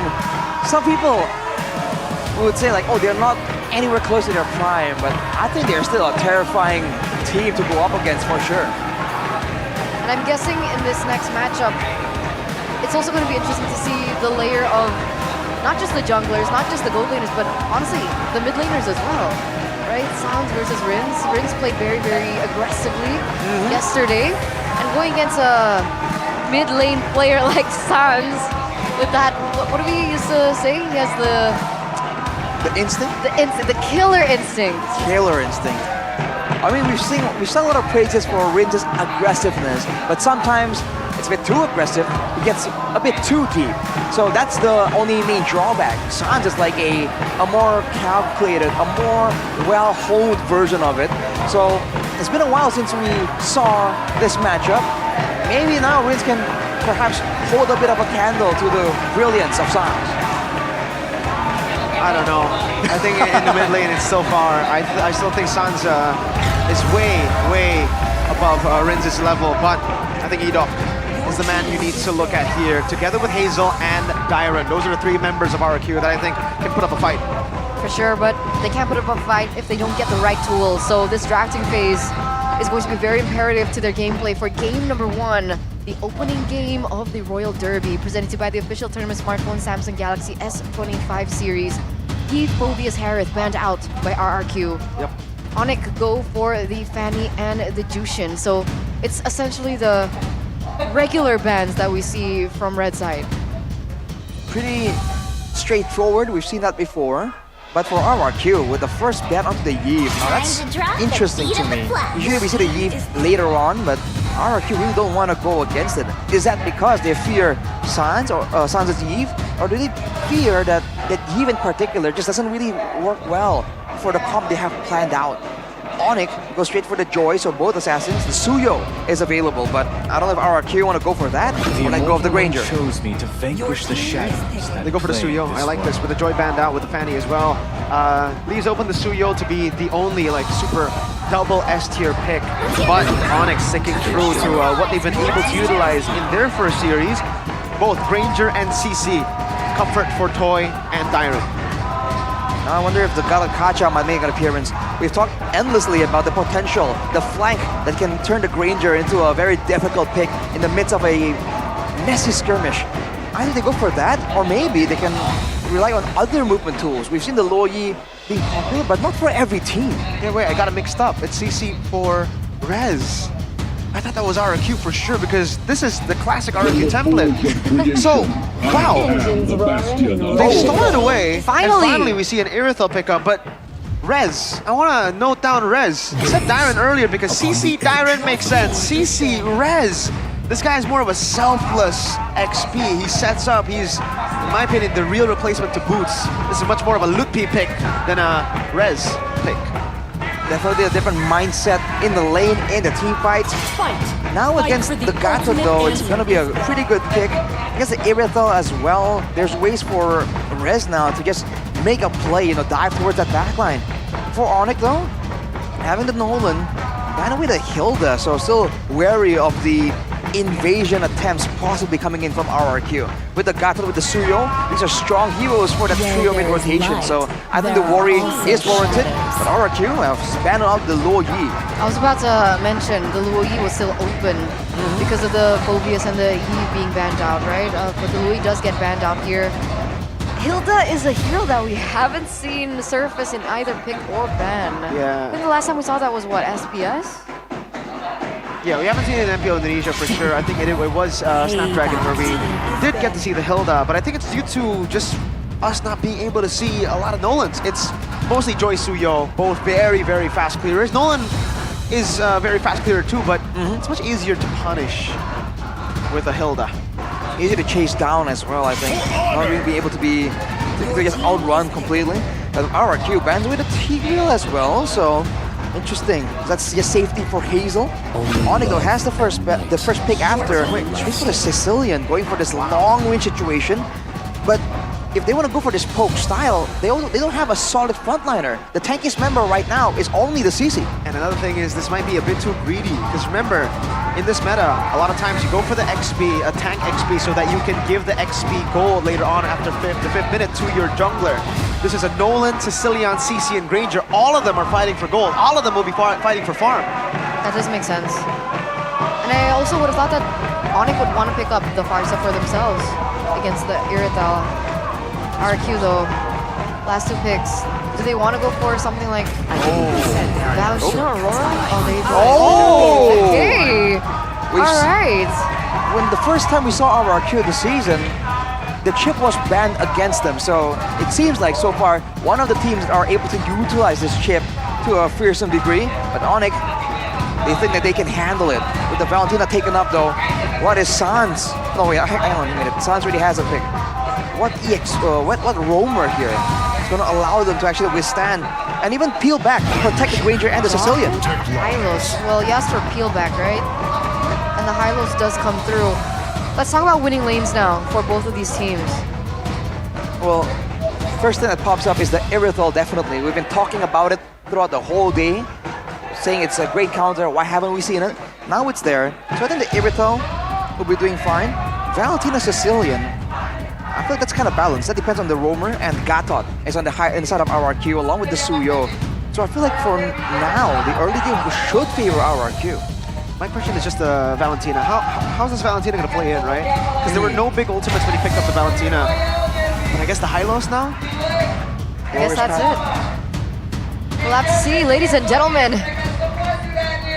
Already as a debut match for the Sky Kings, we've seen their prowess on the international stage, and we're gonna see exactly what they're made of as we enter the Land of Dawn for the Royal Derby between RRQ and Onyx. Game number 1, here we go. Ladies and gentlemen, here it is. The debut match for this new Onyx, and it's up against the first runners-up of Season 14. I have no idea what to expect as of right now, but again, keep your eyes on the mid lane rotations, but also in that gold lane, right? Two gold laners with a lot to prove and a lot of questions thrown at them. We'll have to see how that plays out, especially with this matchup that's kind of fresh. We haven't seen the Irithel Granger matchup too much just yet. That's going to be the Master Assassin for Toy as well, so definitely aiming to be a more dominant presence. Sakura and the Wilderness Blessing for Edok on the chip though, so expect the quick rotations from that as well. That's why he went for the Valentina. Rin just zoning Sans away from this wave. Catches him with the claws, but that's a Rin's win. Sans will lose out a bit of minions, maybe the entire wave, because it's actually pushing towards Rin's. Yeah, Sans wasn't able to actually push it all completely, so it's left halfway pushing for RRQ. A great start, technically, but what can they do with that? Tyron already getting kind of low. It is a tough matchup, a CC against anyone, but Kyrie is in the area. Hazel gets a 2-man stun! A flicker out, Sanguine Claw Revitalize coming down to Keyboy. Very low, Hazel with the Queller. 1 HP, Kyrie jumps it forward. Edok gonna be able to get the stun down onto Kyrie. Flickers out another stun with a blade surge. Kyrie wants a kill before he dies. Hazel unable to get the kill. Kyrie dashing away with first blood. Can Hazel chase him down? Kyrie tries to go for some damage, but ends up dying in the end. That's a 1-for-1 trade, ladies and gentlemen. Kyrie for Edok. I mean, in the grand scheme of things, you did mention RRQ's early game prowess, and that's exactly what we're seeing right now with no Kyrie on the board as well. Hazel trying his luck on the neutral objective. He's kind of low, will be forced to retreat with the zoning coming in from Rez and Keyboy. But that's the story for now. RRQ being able to utilize their early game aggression for a little bit more here, I see. With the AOG locking him down there. Still great retry from Kai. Dyron walks up, gets a big pop. Now it's Rez all alone left to deal with 5. Toy takes the shortcut back up to lane. 2-0 trade, Onyx pick up some neutral objective, and surprisingly so, Kyrie's actually 2 levels above of Hazel right now. I mean, he was still able to get that turtle, but in the exchange for 2 kills, still somewhat even right now, but the longer the game goes, the more there's a chance. This is the issue with these global ultimate heroes. The longer there's a chance for RRQ to go for that massive shortcut play and just turn things around. Onyx definitely wants to kind of scale up, let Sans get that damage, get the CW, get the stacks. But still, against RRQ, that's an X factor that's always in your minds. Oh, look at this talent prediction though. Wait a minute. Eterna, we've switched places. Now I'm the one with Papulo. And you know what happens when you're with Papul. You get it right. Win? Oh, you get it right. Okay, we'll Wait. see, we'll see. Did he get the Ultra Ego one right? No. He's 50-50 today, right? Yeah. Oh, maybe no. Geek Fam also lost. He's 0% right now. Well, Not looking good, Arashi Hoshi. we'll find out. We'll wait and see. But again, how is Kyrie ahead of Hazel? I thought Suyo was the better jungler, the better farmer, the faster farmer. No one has a healthy cleaver speed as well. I think it's the extra neutral objective. And technically, oh no, actually no, they both have 1 kill, so it seems to be the maneuverability. Because no one has like faster dashes, whereas for Hazel on the Suyo, there's a bit of a longer cooldown on that dash. Actually, hold up. The chain CC, Kyrie, you made a mistake. It's caught by Hazel, a shortcut, a crash course. Shut him down, 2 levels ahead. I think they need to... Oh, wait a second, Rez? They're not stopping. Rez is going to be next to the top and blow with the vengeance too. Hazel is on a killing spree. Keyboy walks up, not able to get the stun just yet. Now Hazel's still able to escape. Gets caught by the glorious pathway earlier. Gets him slowed down. But RQ have control over the neutral objective. Revitalize as well. Hazel actually is quite low, but Kyrie won't be there in time. Knows it. Goes for his orange instead. RQ. But one shortcut play immediately sets the pace. Onyx needs to be careful now. And their scouter is people on the Hyla, so it's not even that safe anyhow. Oof, that was a close one. Oh, the maneuverability of Hazel right now is kind of gross. Every time Onyx want to go in for a play for him, he's still able to worm himself out of these situations. Oh, Kyrie? Oh, 2 Rins. Oh! Matthews gets away. Happy feet by Rins there, dancing around, but ooh, Redok getting zoned out by Keyboy. So it's a scary situation to be in for both roamers, man. At any point, both teams can just suddenly pull the trigger and just go for a pick-off onto this roam, but Tyrant's the one opening the bushes up right now. He's still deciding to stay. Wow, playing with fire here. Might recall now and maybe join the fight back again using the shortcut. But looking at the audience predictions, RQ having the favor of the masses. Not surprised. I thought it would be more, honestly. 80% maybe. This is the audience prediction by GoPay, by the way, ladies and gentlemen, as Hazel is pushing in the bottom turret. See, with so much action going on, we haven't really talked about or have an update about the gold lane matchup. How's CW doing against Toy on the Irithel? Seems like it's an even matchup for now, but the fact that it's an Irithel, I think it's also discouraging Onyx from going for a gank. Because if you look at it, they don't have a lot of tools to kind of keep Toy in place, but look at this, whoa! Oh, aggressive maneuver there from Toy, AOG as well. CW even fling around, Blade Surge! From Hazel, gets CW. Great shortcut play. Is it still even? Not after that one, but that was everything and the kitchen sink. The shortcut, crash court, also with the AOG. It didn't even land, but there's just so much damage available. Now our Q with a 2k gold lead, and immediately just rotates towards the turtle. Kyrie is in the picture, but is this something that Onyx still feels confident enough to try and challenge? He's on level 10, he's on level 10, so he's actually caught up. Oh, he's almost 11 actually, so there's that. As Darren gets kind of low, the ultimates are kind of off for RQ. Glorious pathway. Oh, Suns! What a sanguine claw! Now the vengeance from Rez. Toy not able to go for it. Hazel went for the Soul Sever. Now will be caught. Kyrie walks back up. CW claims the shutdown. A triple from out of nowhere. Now is it even? Back to CW. RQ, the ultimates weren't available just yet. They walked up right there, and Onyx timed it. Oh, Rin. That was kind of sketchy, but whoa, Rin's taking a lot of shots there. I mean, he tried. He made a 50-50 point flip. Didn't work out for him, but he didn't get taken down either. So fair play. Onyx should be able to push in that turret to the bottom side as well, alongside with that neutral objective that they were able to take. But this is feeling very back and forth between both of these teams, right? CW now catching up, I believe, 3-1-0 KDA. How's his items looking? Item-wise, 2 items for Toya right now. The Berserker's Fury along with the Has Claw, so a lot of sustain built in for Toy. Whereas for CW, he has the Sky Piercer, Malefic Roar, and Hunter Strike. at this point. So if RQ wants to go for this brawl style, they still have to be careful not to give a lot of those kills to CW in the next upcoming fights. Was this Skypiercer before the kills? I dropped? believe it was. So he's at 30. I think it's 20. I think maybe one kill was from earlier, but Dyron tries to go in and shortcut backwards. CW able to flicker out the safety. Rin's got to the bad spots again. It's Calvin Winata with another Skypiercer stack. There you go, additional 10. Yeah.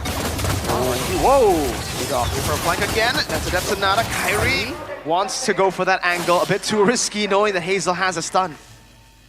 Ooh, RRQ, they're going for this this aggressive play with the shortcut with the AOG, but Arnica is doing a great job just getting out of it, right? Not getting hit by the initial engage, making sure that Edok has to go really, really deep to really get some of the prio targets. It's really working out for Onyx right now. Again, they do scale really, really well, but look at this, whoa! Hazel cut down by the glorious pathway, and that's another for Calvin Winata. 26 seconds left for the clock for him to spawn back into the game, and it's only 3 seconds for that next neutral objective. That Lord is already in the Land of Dawn, and you can see Onyx going in for the better setup. I think it all depends on Edok here. What's he planning? The man down with no jungler. Oh, Edok. But can he find something? Whoa, CW in the mid lane against Rins. AOG from Dyron trying to save that Lord fight. Or trying to contest the Lord, rather. Kyrie secures it. Now, this is kind of sketchy, man. We just saw earlier RRQ's members using the movement tools, getting caught by the glorious pathway. That really could have easily happened again there with Dyron jumping in with the AOG. Ewoy had the glorious pathway available. Now with the Lord in play though, RRQ, did they want to play it safe and clear first? No, Onyx pulled the trigger first. That range advantage doing really, really good for Onyx. It's a trouble, it's a big hassle for RRQ to deal with. But it's not over until it's over, especially with RQ having the chip. We've seen RQ play since yesterday, and it's always been Edok being able to turn things around. So with Edok's positioning here, the way he's lurking, the way he's... It's nerve-wracking still for Onyx. It only takes one moment for this to turn around. It's only a 2.7k gold difference. Yeah, but all the turrets are going to be taken out by Onyx very, very early on, actually, so it's a great result for them. Edok no longer in a position to flank, to go for a surprise play. Glorious pathway. Just to give CW space. Hope to siege. A stun onto Rez. Instantly backing away. Dyron gets trapped on the side. Claws gets out barely from the last bat impact. Oh boy, now the Wishing Lantern completed by Sans too. Dyron, as well as Edok, is going to take a lot more damage per bat impact. RRQ with a 3k gold disadvantage. They already cleared the Lord, now it's back to the setup attempts. And Edok trying to do something on the other side, but they start... Whoa! With a shortcut this time, CW able to flicker out in time. Edok very low, Rez cuts him down. Now with a vengeance, Hazel. Oh no, not like this. Kyrie going for the chase. Hazel with the retreat. Hazel, a grand escape is what he's looking for, but all CW needs is just one last shot. Hazel tries to juke, he tries to go back in, and CW just takes him out. Unfortunately for him, that's a 2-for-0 trade now, and that's a man disadvantage. They should be able to control completely over the enemy jungle, and man, it's not looking good for RQ. It seemed like they were jumping onto the res on the CC, by the way. Not really the ideal target. So Onyx is just making it difficult for RRQ, limiting their options, forcing them into hard decisions here. And now with the siege coming up again, Onyx poke is just relentless. Rins picked up the Starlium Scythe, by the way, for the Valentina. Let's get a bit more burst damage. But if you're talking about burst, man, at this point, Onyx are the ones with all the burst. In fact, Hazel, I feel like, has been going in and really miscalculating the amount of damage he can actually deal. Maybe that's because of the gold discrepancy. But they need to kind of clean up as we take a look at the MPL ID Extremer by Good Day Coffee. It's gonna be Vin. Captain Vin. Captain Vin. That's captain to you, Arashi. Oh. To me too. Who was XB-tier, by the way. XB-tier, by the way, yes. Oh man. With this setup though, RRQ won't be able to use the chip to their advantage. When they're dancing around like this, the poke damage will just keep coming and coming. Yeah, I don't know how they're gonna deal with this, because Rez is starting to really hurt too. Edok. Look at Toy. CW, great positioning with the glorious pathway. Plays down from Keyboy. CW gets a bit more movement as well. Dyron poked down. Now Sans Toy. Whoa! Toy diving in deep, revitalized with a nature. CW buys it in time, but still gets gotten down by Toy. Now another what? Oh no! Mid-fight? All right, ladies and gentlemen, it seems like we are experiencing a technical pause. We are trying to figure out what is going on behind the scenes. We want to make sure that fair play is our utmost priority, and we want to make sure the best of viewing experiences for you. It looks like there's some trouble from the side of Onyx. Maybe there was an issue with the connection. What do you think is going on with Keyboy? Miracle, do you know? No can you idea. tell? No? All right. Your guess is as good as anyone's at this point. That's crazy. That was a crazy fight, though. It was a crazy fight. An leading immediate up to the turnaround. pause. And the Edok, crazy man. part, I mean, this is why the Royal Derby is such a big thing. The audience immediately erupted, and after the pause comes in, you can see some of the fans from Onyx go like, whoa, relax, come on. You know, the banter between these fans it's just amazing to watch. Yeah. Did you see what Toy? Toy, amazing That position positioning, there, yes. yes. Got a flank on CW, on Sans, I think, yeah, Kyrie too, got caught, right? And the AoE, the fact that they were clumped up together on Yeah. one exact spot, Toy just decimated that whole backline. Oh boy. That was a game-changing moment for RRQ. Absolutely. If we have to take a look at the crucial moment later on, that might just be it. You're right. So we are going through some troubleshooting, ladies and gentlemen. Please stay patient with us. We're doing our best to figure out what the problem is and solving it as soon as possible. Possible? Possible. A new word? Interesting. Ooh. All right. Let's chill for a little bit. It seems like the audience are also taking a moment. That was a tense moment, man. It really that was was. super tense. My heart's pounding, man. CW bought the win of nature in time, but still, Exactly. Toy was able to space away from Us- the shots. I was about to say that. He's actually at 6 items if you count the boots in as well. Toy has one more item to go. He only has Fury Hammer, Yeah, he's Fury right? Hammer. Is that the updated? It is. It is, right? Fury Hammer? Man, what a flank too. Yeah, Toy really turned. It wasn't things around exactly a there. fight. He was hiding in He one was of the hiding. bushes. They just did Assassin not Toy. expect it. Wow, Oh wow, boy. wow. Yeah, I forgot the position of of all the players that left alive. Granger and Nolan, Kyrie and CW died. Was Sans in a vulnerable spot? Because this could be an end angle if Sans actually died. So I think Dyron gets taken out, and then Toy takes out Kyrie and CW. That's where we're at right now. Oh, so Kyrie's down too. Yeah, Kyrie's down as well. And Toy has a great Dragon Spear. He has to sprint as well. If they go for a chase here, that's a risky play by Toy, because he's going to be the main chaser. But if they actually get 1 or 2 more members, like you mentioned, Mirko, there could be an end angle in sight right here. It's only 13 minutes. Maybe that's a bit ambitious, but with the marksman still up, that's just dangerous. So there's no way. Look who's in the house! Yeb! Oh, he is here! Raja Yeba. Raja Yeba is literally here. We're talking about him being here in spirit, but he's physically here as well, so double Yeb presence. Who else is in the building? See, Yeb wasn't present in the early game. Ah. He arrived in mid-game, and that's when on. Where are the rings? Those are not the. Oh wait. Oh, that's. I thought it was Yeb. That ain't Yeb. I thought they zoomed in on Yeb's, fingers and tried to flex the rings. You know, the MPL rings. It's Awa. Oh yeah. There's and also Shay. it's Kyrie's buddy. Kyrie's buddy. Big buddy. Yep, right? Yeah. Oh look, it's earlier Kyrie's big buddy. Kyrie's big buddy, yep. And Kyrie's big bro, Lar. You think anyone ever calls Coach Yeb Jeb? Coach Jeb? Coach Jeb? Doesn't have the same ring to it. No. I've never called him Jeb, and I never will. Just a random intrusive thought. Oh, we're back. We're back. Okay. Mirko, you ready? Mr. Gary, Okay, bring let's us into the land of dawn. Where are we? Oh, Keyboy died. Sans and Rez stayed alive. RQ. Okay, so RQ gets a 3-4-1 trade, and they get the Lord. And And that seemed like a bad engagement from RRQ. The AOG doesn't box anyone in, the AOG doesn't land on anyone.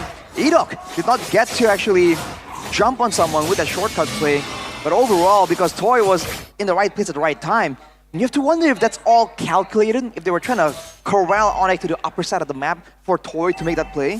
But here is Sans with 240 stacks. I think at this point, at 14 minutes, it's decent. I think it's too crazy. But it's only going to get higher and higher. Same thing for CW. With this Lord, I feel like RRQ are going to be pressured to try and find something a bit more decisive. What about CW stacks? 594, I think. Is it? Prolific guns completed by Toy, by the way, so more range. Whoa, whoa, whoa. One last shot. Relax. Calm down. Rinz is forced to recall though, so they're not gonna have, unless of course Edok uses his portal. Could be the angle here. Yep. Could be concealed already from Edok. Lord targeting the bottom lane. Still Onyx doing a good job of dealing with that Lord. Rinz walking back. They will not commit the shortcut. All base turrets remain intact for Onyx. So it's damage control, right? I think this is the best case scenario for Onyx from the disaster that happened earlier in the hands of Toy. Not losing any inhibitor turrets. Still, though, RQ are holding onto the gold lead. At this point... Oh, wait a second. That's only Sanguine Claws. That's with the Athena shield, by the way. Wow. Percentage max HP damage. That's the name of the game right there. Dairon! Oh, Dairon's got to be careful. He has the AOG. Gets shot one more time. Oh, man. Oh, Toy. Ow. Assassin Toy? Assassin Toy. What is going on here? He's plays. Oh, man. You'll be farming to try to get some more items. He just stands there. He already has menacingly. full, to be fair. So maybe he doesn't need items anymore. I think he still needs to be careful though, right? Yeah, I mean, for sure. Now Onyx know, okay, Toy likes to be alone. Could be an angle that can try and abuse. But so far, only the gold laners are at max HP. And you can see that Keyboy is gearing more for the longer duration fight with the blade armor, with the Cuirass Dominance Eyes. For Dairon, it's all about just surviving the initial burst with the Cuirass and then the Athena. If he can kind of survive long enough to get an AOG off, that's the best he can hope for against a composition like this. Oof, Rinz. Gotta be careful, man. He's been aggressive again and again, but Onyx have so many ways to punish over-aggression here. The Sanguine Claws, with the Glorious Pathway as well. A great benefit to RRQ though from the previous fight is also the fact that CW lost some of those stacks because got taken out. So that's another factor that Onyx has to kind of contend with. 6 seconds left for the next Lord to spawn into the game right now.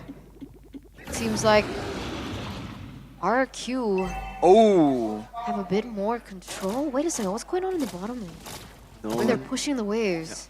It was a setup, I think, for Edok and Hazel to potentially go for a pick-off or go for a split push play. Whoa, hang on. Shortcut. Kyrie in the tough spot. Page 5. They're all going to try to take the shortcut. Sanguine Claw Rinz flickers out the safety. Edok though, and Dairon cut off by Keyboy with the Glorious Pathway. Dairon, can you escape? He has the AOG. Can he get the range? Keyboy stuns him once. Dairon watching over the AOG. Does pop it in time. Rez right there to cut him off one more time. Sanguine Claw by Kaisel. We'll get the Lord. Dairon not enough time. It's a bait. It was all a bait. It was all a setup by RRQ. Onyx completely tunnel visioning on Dairon there, and RRQ gets the Lord uncontested. 17 minutes into the game. That was scary though. Kyrie getting out of the shortcut play, so great awareness there. But afterwards, it seemed like RRQ were gonna get cut off, but they just stayed calm and immediately looked for options, alternatives. Now Dairon's gonna be up in 10 seconds. The wave on the bottom lane is actually holding the Lord back long enough. They might be able to get a full 5v5. But against this composition, again, it's just not that simple. Even when they have the 4K, almost 5K gold advantage, even when they have the Lord, this is a tough situation to crack. Look at this. Rinz has stolen the Glorious Pathway. Oh, they will push the bottom lane, so it's going to march in alone. Interesting. Not going for a simultaneous push. But they get the first base turret. Wishing Lantern for Rinz, by the way, on the Valentina. Wow. Oh, man! Always damage. Glorious Pathway from Rinz. Trying to zone them away. 2 base turrets now taken down, up top and down below for RRQ, and they are happy with that. Still can't push further than that.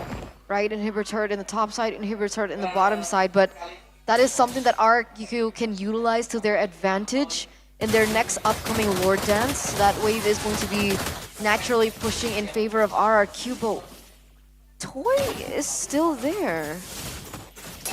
He might be trying to just stick around, knowing that he has so much range, so much mobility as well with the sprint.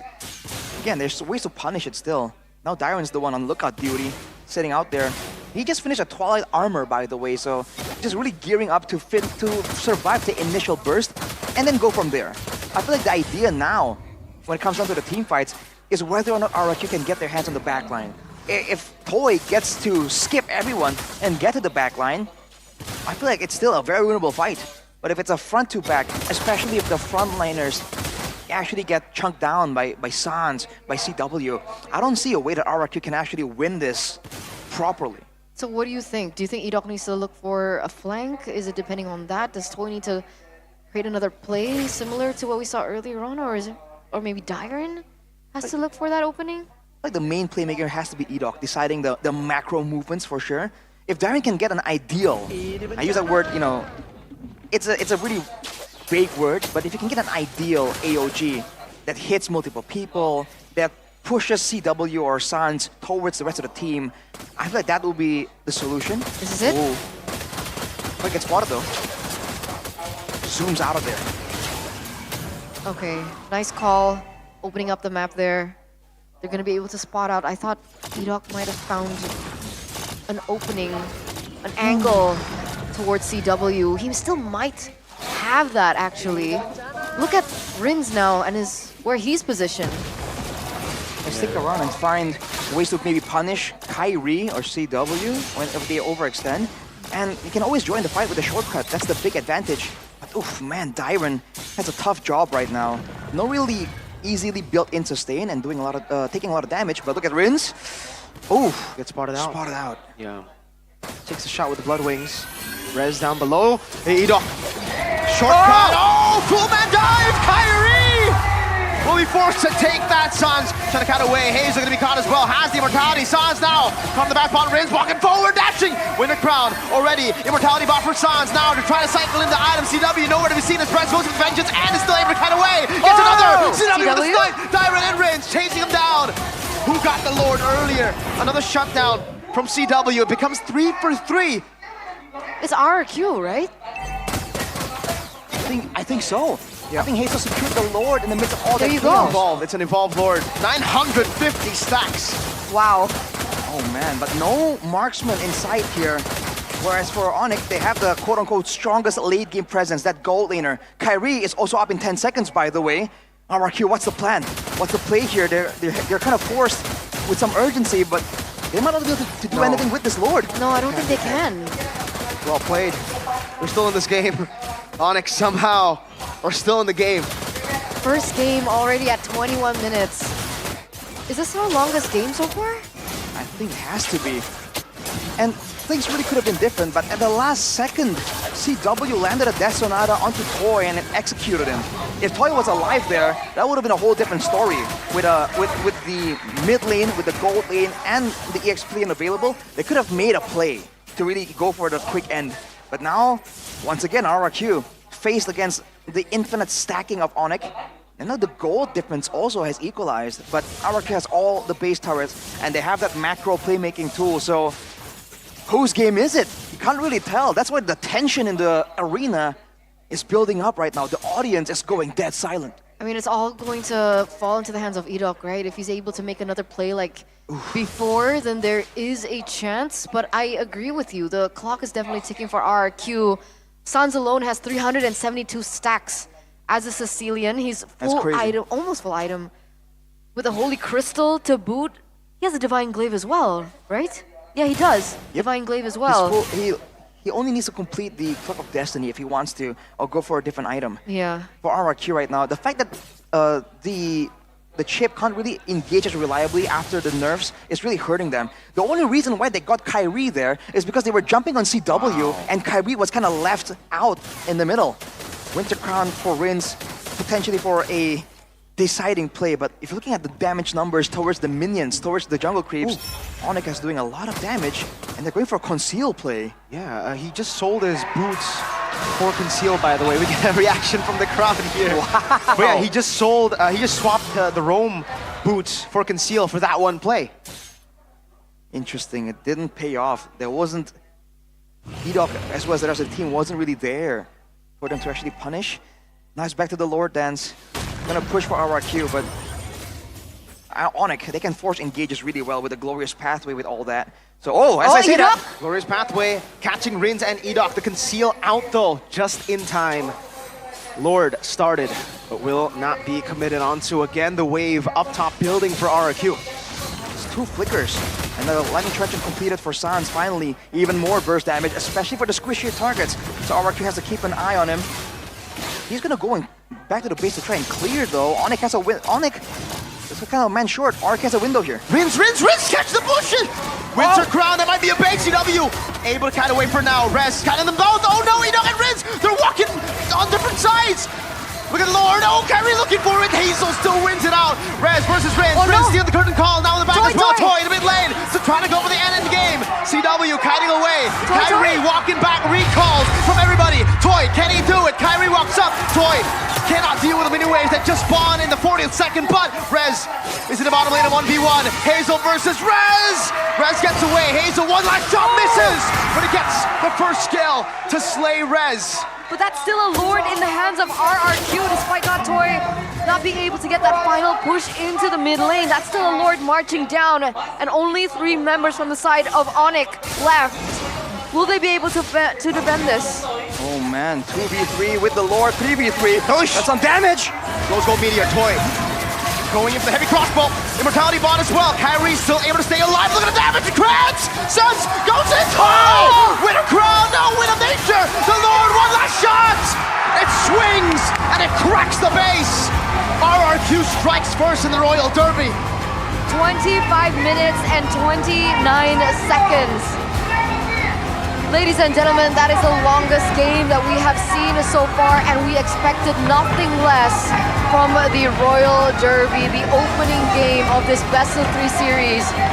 RRQ with hard, cold resilience, picking the first game against the Sky Kings.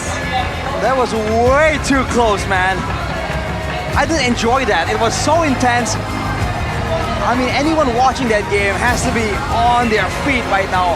What was that, dude? Wow. Down to the wire, man. Down to the wire, and you can hear the Kingdom raising their banners once again. Toy, walk us through this again. Rins, wow. It seemed like he was caught, but he had the Winter Crown. He had no flicker, so it was still a bold maneuver. But right here, you can see that they just had their eyes on something else. It really seemed that they were trying to go for that kind of split push backdoor play.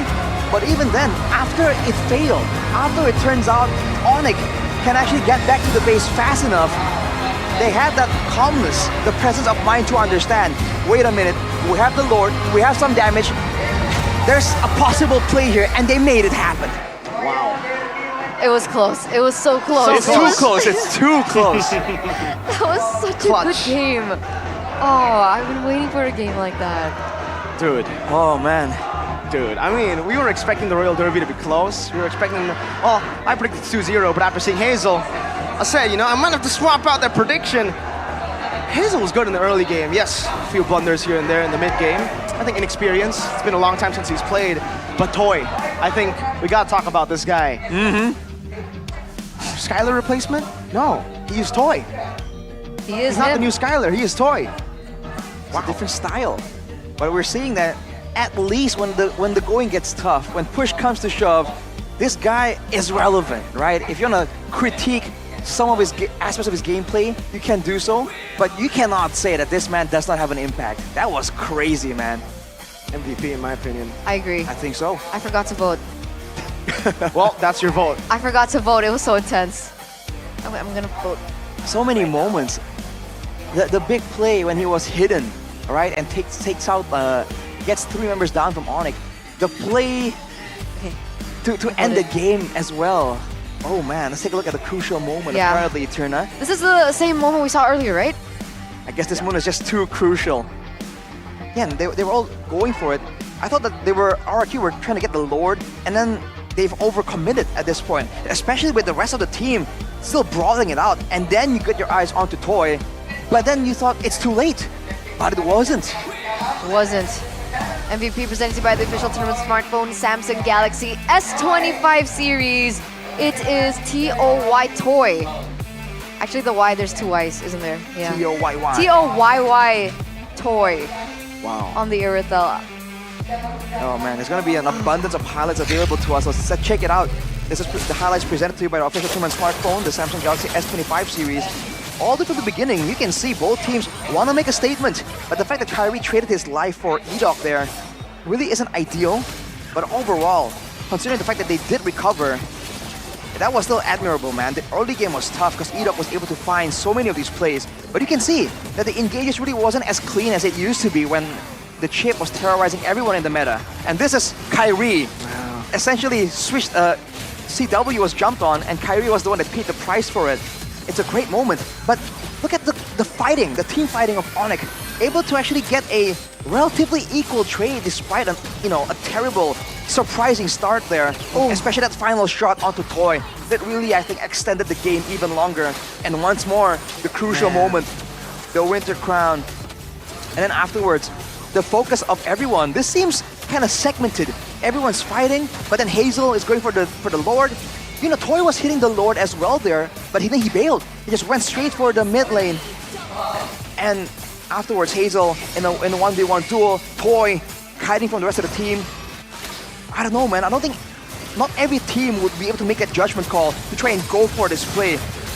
And it was just so close. It was just so scary for RRQ. I think it was just full trust at this point, right? He knew that Hazel was going to be able to get that Lord without him anyway, so he's like, you know what, let's see where this can take us. You know, if RRQ win this, I'm actually curious to hear the mic checks, and hopefully we get a look into what actually happened and who made that call. Was it Toy? Was it their new captain? Who's the captain now? I think it's Edok. Edok, Oh no, yeah. actually It's Rin's Rin's is the captain, right? Rin's. Or was it Rin's call? That's a big question because Rin's again gets creative when it comes to aggression, right? So in a sense, it makes sense for him to be shot calling, especially when they're trying to set up for a play. But we have to wait and confirm. Overall, though, the synergy was there. The individual mechanics, Hazel showing up after a long while. There were some moments there, to be fair, that we were like, oh man, Hazel, that's not the play, man. We got caught with the glorious pathway. He overextends, miscalculates some of the damage. But overall, right, as a team, I think they're looking, at the very least, they're still pretty solid. The young bloods. Young blood, yeah. Toy, I mean, again, I voted for him as my MVP. But he was amazing. And I think kill participation-wise, it's pretty low, 57%, right? But the team fights that he participated in, those were all super impactful. Those were all the game changers. Hazel actually dealt more damage, by the way, than Toy, which is impressive because it's a Suyo in the late game dealing more damage than an Irithel. That's a fair point, man. Like, I didn't expect that. I saw the damage charts. Wow. Pretty crazy. Why is that?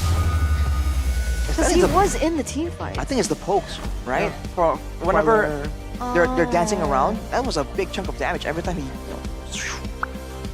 Is that the sound? Those are the new effects for the new Suyo skin. Upcoming soon. Yeah. Miracle Suyo. And of course, like, which again kind of cements that meme. Assassin Toy? Is he a marksman? Yeah, right? Yeah. Who's the assassin here? Right? How is Hazel doing more damage than him? He just waits for the right moment, and he just seems to play it in a burst-heavy fashion. And maybe that's the idea, right? Because Rin's went for the Wishing Lantern as well. So maybe the idea is that we can find other ways to deal with the tanks, and we let Toy just dive in the back, go for that burst. So it finally made sense why RQ picked up that Valentina. Yes. That entire build was very, very Rin's-esque. Very interesting. I mean, he had the Starlium. You called out the attention to the Starlium. He sold it by the end as well. His choice of emblems was also very telling to what kind of gameplay he wanted the Valentina to have as well. Up close and personal. And that In he your did, face. you know, that final Yeah, moment. absolutely did. Went in to Kyrie and CW. Yeah. You do not want to That's go about face to Tina. face with a Granger and a Nolan. But Rins wants all that smoke. A bit of a shout out to Dyron though, because for the most part, Edok is off far away in the map, just doing things, right? Dyron is the one that has to stay in the front and take pokes coming in from the Granger, from a Sicilian. That's no easy feat, man, and he was doing pretty well. And even the AOGs, some weren't really as massive as in landing on multiple people, but when it's necessary, when the bait was done with the Winter Crown by Rins, that AOG kind of allowed them to kind of throw Onyx into disarray. So that guy, still very solid, man. Dyron. They all played really well. Every I'm single so one. impressed. Every I think single they one. had to. If they didn't all play really well, Onyx would have taken it, man. It was close. Also, Hescue.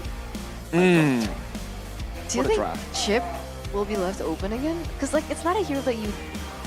It takes want a to think. lot of skill to pull off. I mean, not skill. Well, technically skill, yeah, but coordination as well. More Yes. importantly, Exactly, coordination. exactly. The coordination in that, in a lot of those team fights. I remember when I think Edok or no Dyron, they all took a shortcut. They got They cut died. off. Dyron went down. They all took the shortcut and they were like, all right, leave him. Let's go, Lord. Those instant decisions, Yes, man, very yes, yes. decisive decisions, help make the chip broken. If it wasn't for the coordination, the chip would be pretty meh. That's why we don't see it that much anymore. CW was able to escape from a lot of those engages, by the way, even when it comes from behind, even when, it's really followed up with the AOG. So it really isn't as decisive of a pick-off tool, but when you're talking about the highest level of Mobile Legends, being able to move across the map like Teleport. that is just dangerous in any professional team, let alone RRQ. Especially once you get based to it. Because they've been using the chip from last season, right? Yeah. It's one of Edok's go-to hero, no? I think last season it's more of Ruby, Franco even from Edok. We do see Chip, but it's because it was broken. It wasn't at the time everybody Was had using Chip Chip. banned or picked. True, but now seems like he's the only one. We haven't seen a single Chip pick in MPL ID. That was the first one.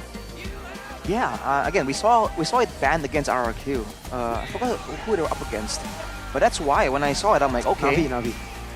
like there's a reason you won't expand a ban unless you know that this team knows how to utilize it. So Onyx tried to deal with it with execution, didn't pay off.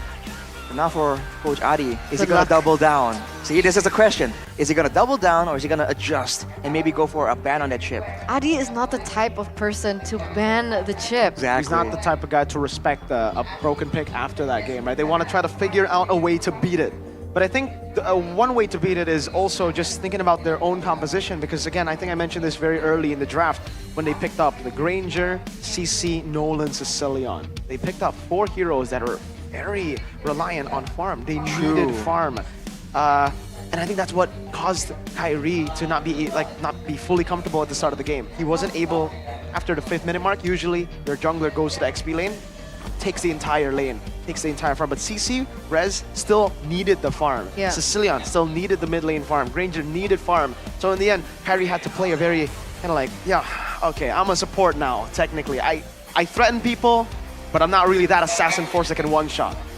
But it's just, but it worked for a while. It worked, You I know- think, due to a few blunders. Okay, I mean, we'll talk about it after because we do have an interview with Delarski up on stage with Bude Clara Monsters. Take it away. Wow, begitu meriah dan begitu antusias di MPL Arena melihat bagaimana pertarungan di game pertama. Ini adalah game terpanjang yang pernah kita lihat di season 15 ini, walaupun baru hari kedua, tapi benar-benar intensinya dari kedua. Mengerikan sekali, semuanya deg-degan termasuk Bude. Dan untuk saat ini, Bude banyak banget nih ya dari super fans yang menarik perhatian.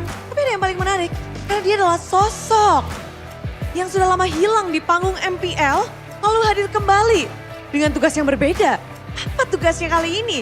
Yuk yang kangen, bareng-bareng kita panggil Delar. Halo semuanya. Halo. Halo. Balik ke sini, balik ke Indo. Welcome back Indonesia. Makasih Bude. dari kemarin udah kangen kan ke Indonesia lagi. Ya kangen banget. Akhirnya datang tapi jadi brand ambassador. Ya cowok. Hehehe. Ya. Ya coy. Ya. Bener sih, gitu coy. Tapi tugas apa nih? Dulu kan player main, harus cari juara. Kalau brand ambassador, Delar tugasnya apa nih sekarang? Kayak streaming, kayak bantuin Kyrie sih. Wah. Bantuin Kyrie. Jadi ternyata di belakang Kyrie yang jago itu ada Delar. Buset, tepuk tangannya dong. Ya, keren. Tapi Delar, kamu ngelihat MPL Indonesia baru aja dimulai. Tapi ngelihatnya gimana sih Delar untuk season 15 ini? Seru banget nontonnya sih. Sebenarnya semua tim sekarang di MPL Indonesia kuat sih. Kuat. Waduh, emang nih Delar juga sudah menyadari bahwa kekuatan MPL Indonesia sudah meningkat, makin jago. Tapi kita tahu sendiri MPL nggak hanya ada di Indonesia, ada banyak region yang ada MPL-nya lagi berjalan nih. Kita bakal cek bersama-sama untuk khususnya Philippines dan juga Indonesia. Dua region yang terus mengejar satu sama lain. Yuk kita cek bersama-sama karena nggak hanya region yang kejar-kejaran, tapi di region masing-masing itu tim-timnya lagi bener-bener waduh. Lar, gimana nih ngelihat dari standing sementara MPL Indonesia yang baru mulai? Dan mungkin dibahas juga nih MPL Philippines yang udah masuk minggu kedua. Kelihatannya sih kayaknya di MPLP itu udah kelihatan siapa yang kayak apa bahasa Indonesia cupu sih. Waduh. Kayak ada tim udah kelihatan cupu gitu. Tapi Itu. di Indo belum kelihatan. Serius? Ya. Bentar, kalau di MPLP itu 3 bawah tuh. Hah? Ya juga ya.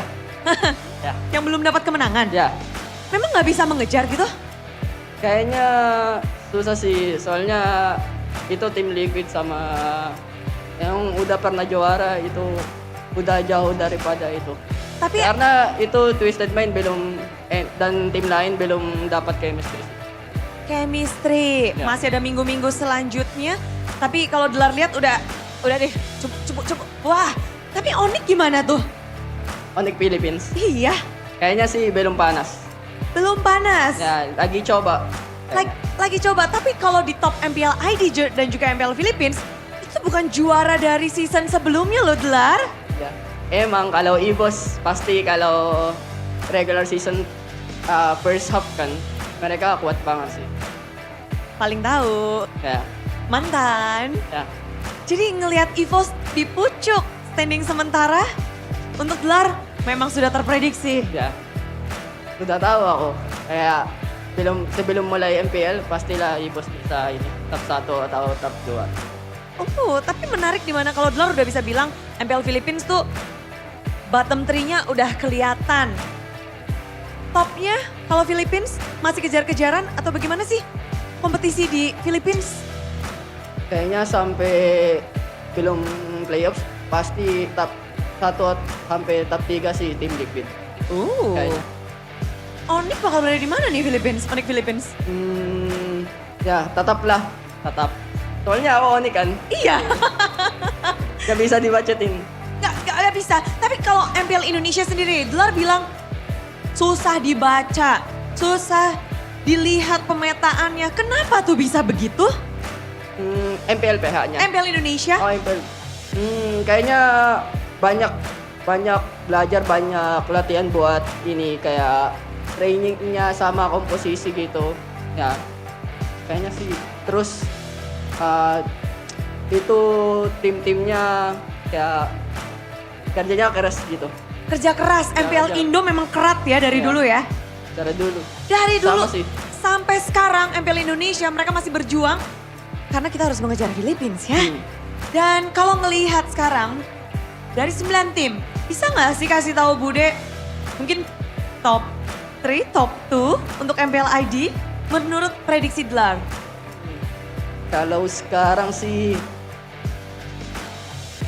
kalau first half ya, kayaknya EVOS, RRQ sama BTR ya, tetap 3 ini yang akan di atas. Ya. Onyx? Onyxnya nanti aja juara. Nanti dulu maksudnya di second half-nya ngejar. Ya. Oke, Delar. sebagai brand ambassador Onyx, ada yang ingin kamu sampaikan? Ya, terima kasih semuanya. Ya, sehat selalu semuanya. Sehat selalu semuanya. Bude selalu kagum sih sama bahasa Indonesia, Delar. Dan kita juga Indonesia kangen banget, Delar, di sini. Dan kamu nyemangatin anak-anak Onyx gimana nih? Kan brand ambassador harus menyemangati player.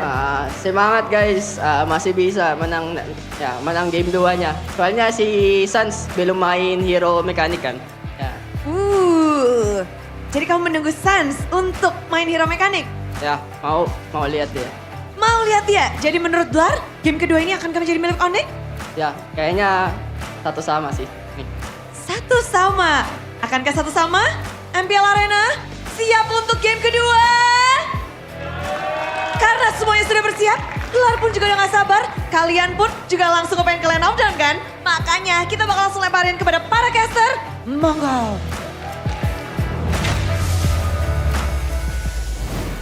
Thank you, Bude Clara Mongstar. It's so nice to see Delarski again. You don't look pleased. Oh, I'm very pleased. Oh. Especially when he said You didn't look pleased. Evo's RQ. It's like, Big Eternal. Big Eternal Esports. No, I'm just, Lar. Seeing Lar again is just like from yellow to blue to yellow again. Oh, you're right. It's just like, It just no place like home. Oh no. I want to see him play, man. Oh. Would be cool. He really makes content now though. He's been going to the gym a lot. Really? Apparently. Okay. Weird that Lar's Arashi trying to bulk up knows Lar. that. Right. Oh, yo, Rashi! Chefin. Where is it?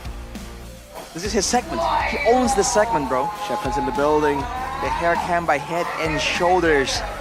That's what's up. Head and Shoulders. Go get the Head and Shoulders if you guys want amazing hair.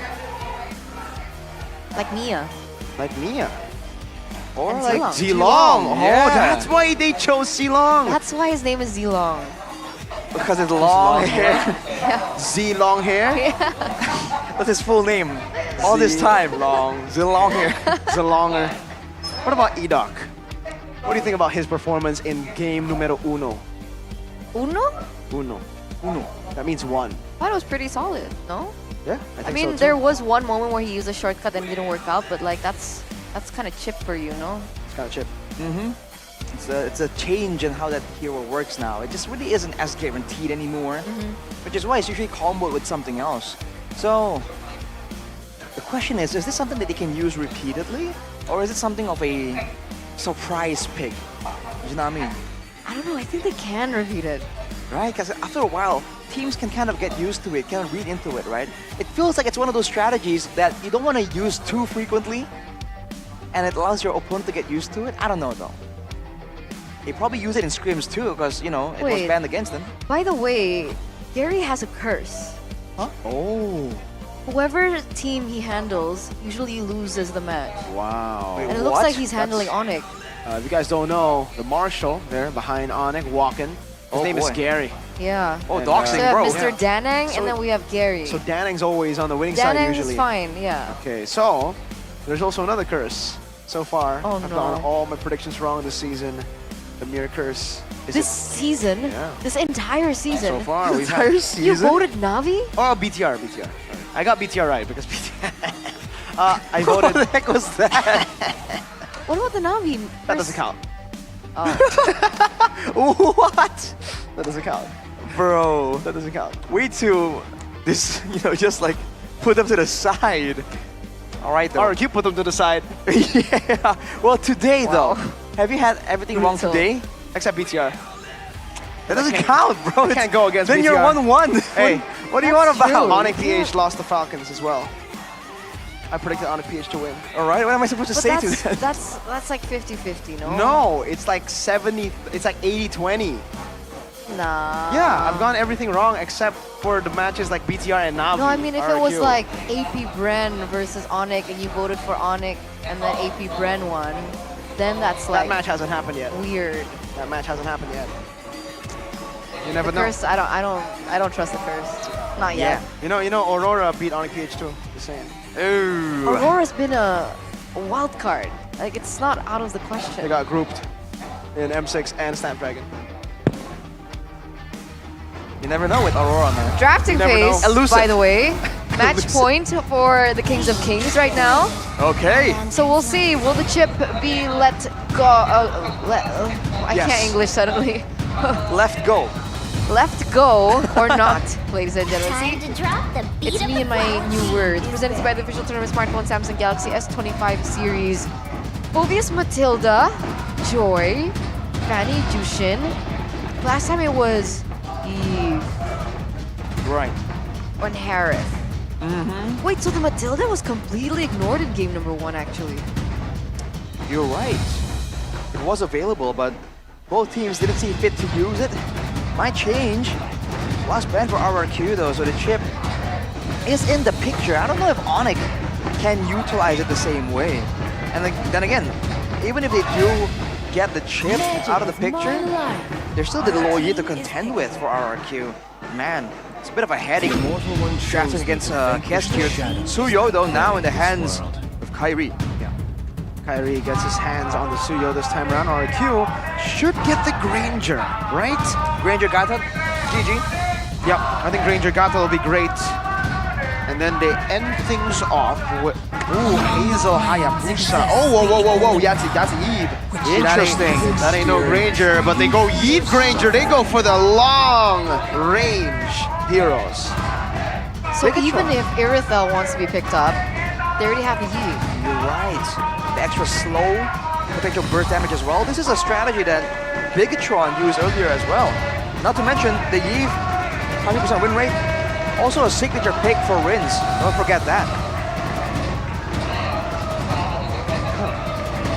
So now, do they go for the Gato Kacha, right? You have an AOG to dive again against the Granger, against the Eve. Very front to back-ish. You want to try to disrupt that front to back. What else do you go for? I think you go Irithel. Valentina Irithel still? Or Moscow. You go Moscow. I don't Moscow. Farsa. And Nova. Oh, these are all comfort picks for Onyx. Maybe aside from the Suyo, right? But Cho Farsa, that's Keyboy Sans. But Farsa versus Eve? Season 8. Oh What? My goodness, that's a Hanzo. It's happening. Debut pick Hanzo. Finally. Oh, we've been hearing rumors about this. That means Onyx, do they need a hero that can... Because usually, I mean, back in the day when Hanzo was meta-ish, it was usually paired in, like you'd counter it with a hero like Yuzong. Yeah. But now what's the answer?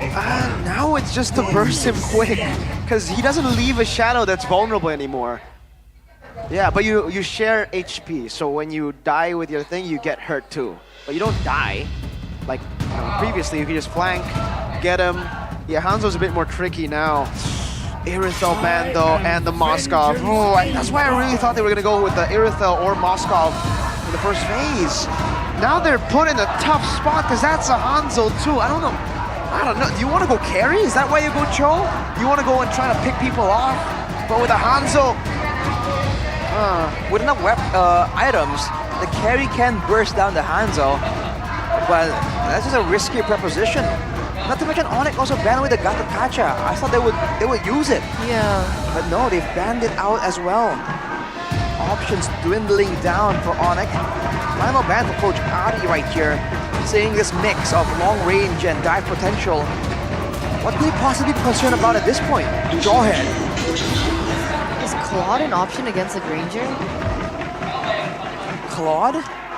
Ooh. It's pretty okay again. Like in lane, not really.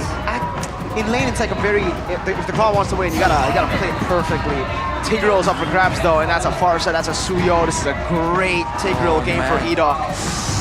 Oh man, yeah. If you're thinking about the blinks, yes, you can go for the Claude. But again, there's a Hanzo, and the Granger will win out that laning phase by quite a big margin. I mean, but with the Tigreal, they need a hero that can go Purify, right? So Claude gets picked up, as well as the glue. Interesting. Wow. This is a. Can they? Never mind. They don't. Do they want to go CC? I don't think so. I think more engage would be great. That one we want to have. We want to get like handsy here, trying to stop the Cho. Do they go Hilda? Oh, wait a minute.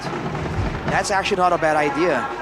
With the Farsa in the picture. Yeah, exactly. The Farsa is what I'm thinking about. Maybe not the Suyo, right? Like, Suyo just clears anyways, but you can dive or walk into Farsa. Wasn't it banned in the first game? Yeah, it was. Yeah. By Onyx. So it is relevant. Oh, boy! Simple answer. Oof. More dive. I like it. I like it too. This is a scary composition, man.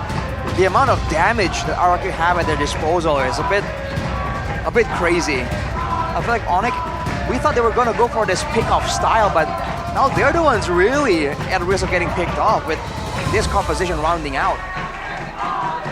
Man, everyone's at the edge of their seats right now. I mean, the audience, they are going wild as well. The Kingdom, the Sonics, in high anticipation, with high energy for this next match. Match point for the Kings of Kings right now, leading this best-of-3 series, 1-0, the Royal Derby, and now with a Hanzo debut pick in for RRQ. Kescute knows no bounds, and Kescute knows no limits. Will it work out, ladies and gentlemen, as we dive into the Land of Dawn for game number 2 between Onyx and RRQ? Kescute, the trickster, does it again. But the Purifiers come through though finally here. 1 for the side of Onyx, 2 for RRQ. I do wonder how the teamfights are gonna play out. I'll be honest with you, I don't get to see the Hanzo a lot. I don't know the intricacies of this hero because it's just been banned so often when I'm playing ranked, when I'm trying to get a feel for the game.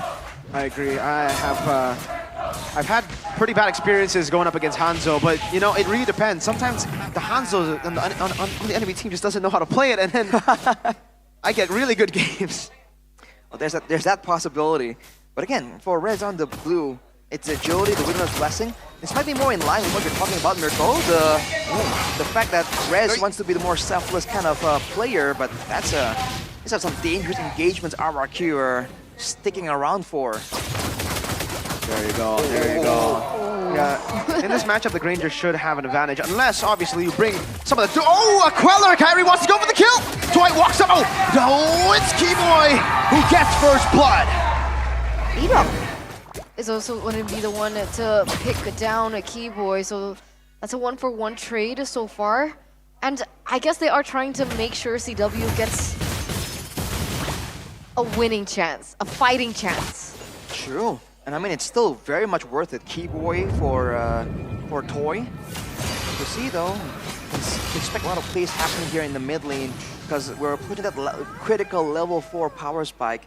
And Onyx has the tools to kind of make more plays, at least for now. Oof. Both junglers are at equal level, so Hazel on what's his name? Hanzo. I'm like, why am I blanking out? We don't see Hanzo so much. So he has a very quick farming pattern too, farming speed as well. I think it's decent. Yeah, I think for RRQ though, the idea might be to use Dyron as like a different version of Phoveus, right? Just jump in the front, distract everyone, you know, threaten a kill even, and then go for this turtle. But you have to keep an eye on Keyboy.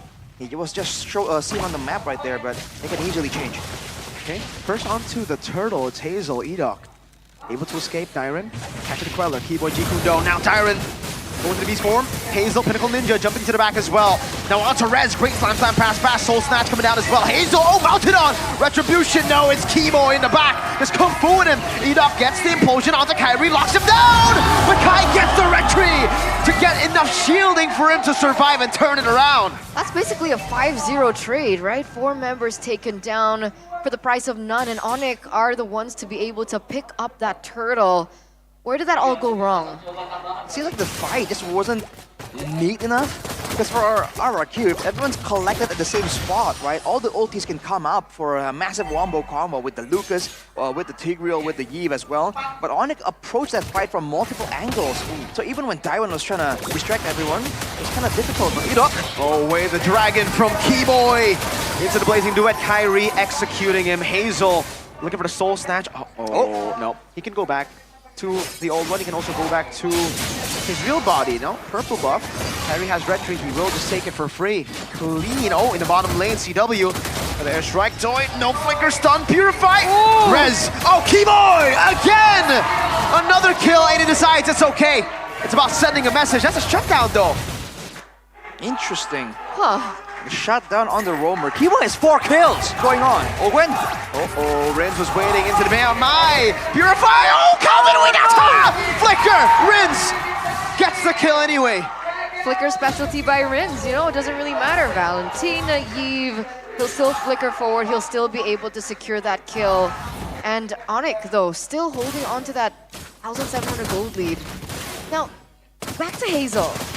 So, what's the point of having the Hanzo in your lineup? Is he meant for neutral objective? Is he meant for kill pressure like an assassin? Must be more on kill pressure, because again, you have a risk-free attempt at gunning down someone on the opposite side. Now though, he's actually on the opponent's side. That's kind of dangerous. The Hanzo isn't exactly the most mobile of heroes, but he will be able to get out of it. Now back again to this turtle situation. In theory, if RRQ land all the spells, they have the better combo. But Onyx have more ways of just being annoying, and they're relying a lot on these passive, the base damage as well from Keyboy. They just have an advantage in some of these fights. Harry's also ahead, a level ahead. Look at Keyboy. Go, Hazel, dashing away, Pinnacle Ninja. E-Doc, mounted on. Hazel jumping to Kyrie, Soul Snatch, not enough damage to pressure anyone in the back. Hazel brought back, now very low. E-Doc, feathered airstrike coming down. E-Doc still able to survive. Real world manipulation. Keyboy gonna be caught. Diamond doing damage. GW! Blazing duet! Gets rid of Rin, but still gets blocked by Diamond, who's waiting to be MI. His toy is still there. Kyrie picks up the turtle. Jiku, no! And Rez slams him down to the ground as Hazel is forced to look for a trade. This is not going to RQ's plan at all. Looks like Onyx gonna be able to put some damage onto the midnight turret. Hazel, though. On Sanzi goes. Soul Snatch. Oh, one last shot. Sans is flying away. Rez gets taken down by Toy. That was way too close, man. Sans barely escaping there. For RRQ, they're not really winning in a lot of these early game fights. But now the shoe's on the other foot. The Granger is going to be scaling. The Yves scales amazingly well with the items. And same thing can be said for the Hanzo, technically. With more items, the more urgency there is for Onyx to kind of deal with the Hanzo as the fights progress. Oh, hang on a second. Toy. Oh, Keyboy might be a bad spot to be in. No implosion. Keyboy flickers out. That's Sonata. One last shot. No, he doesn't get out. WM Rins! Again, gets the kill. Keyboy gets taken down here, so that is another trade. E-Doc, however, looking for something to trade on. Doesn't quite get it. But Toy is still going to be able to get that jungle creep away. So Onyx right now, they're doing a great job allowing CW to actually have a pretty okay lane.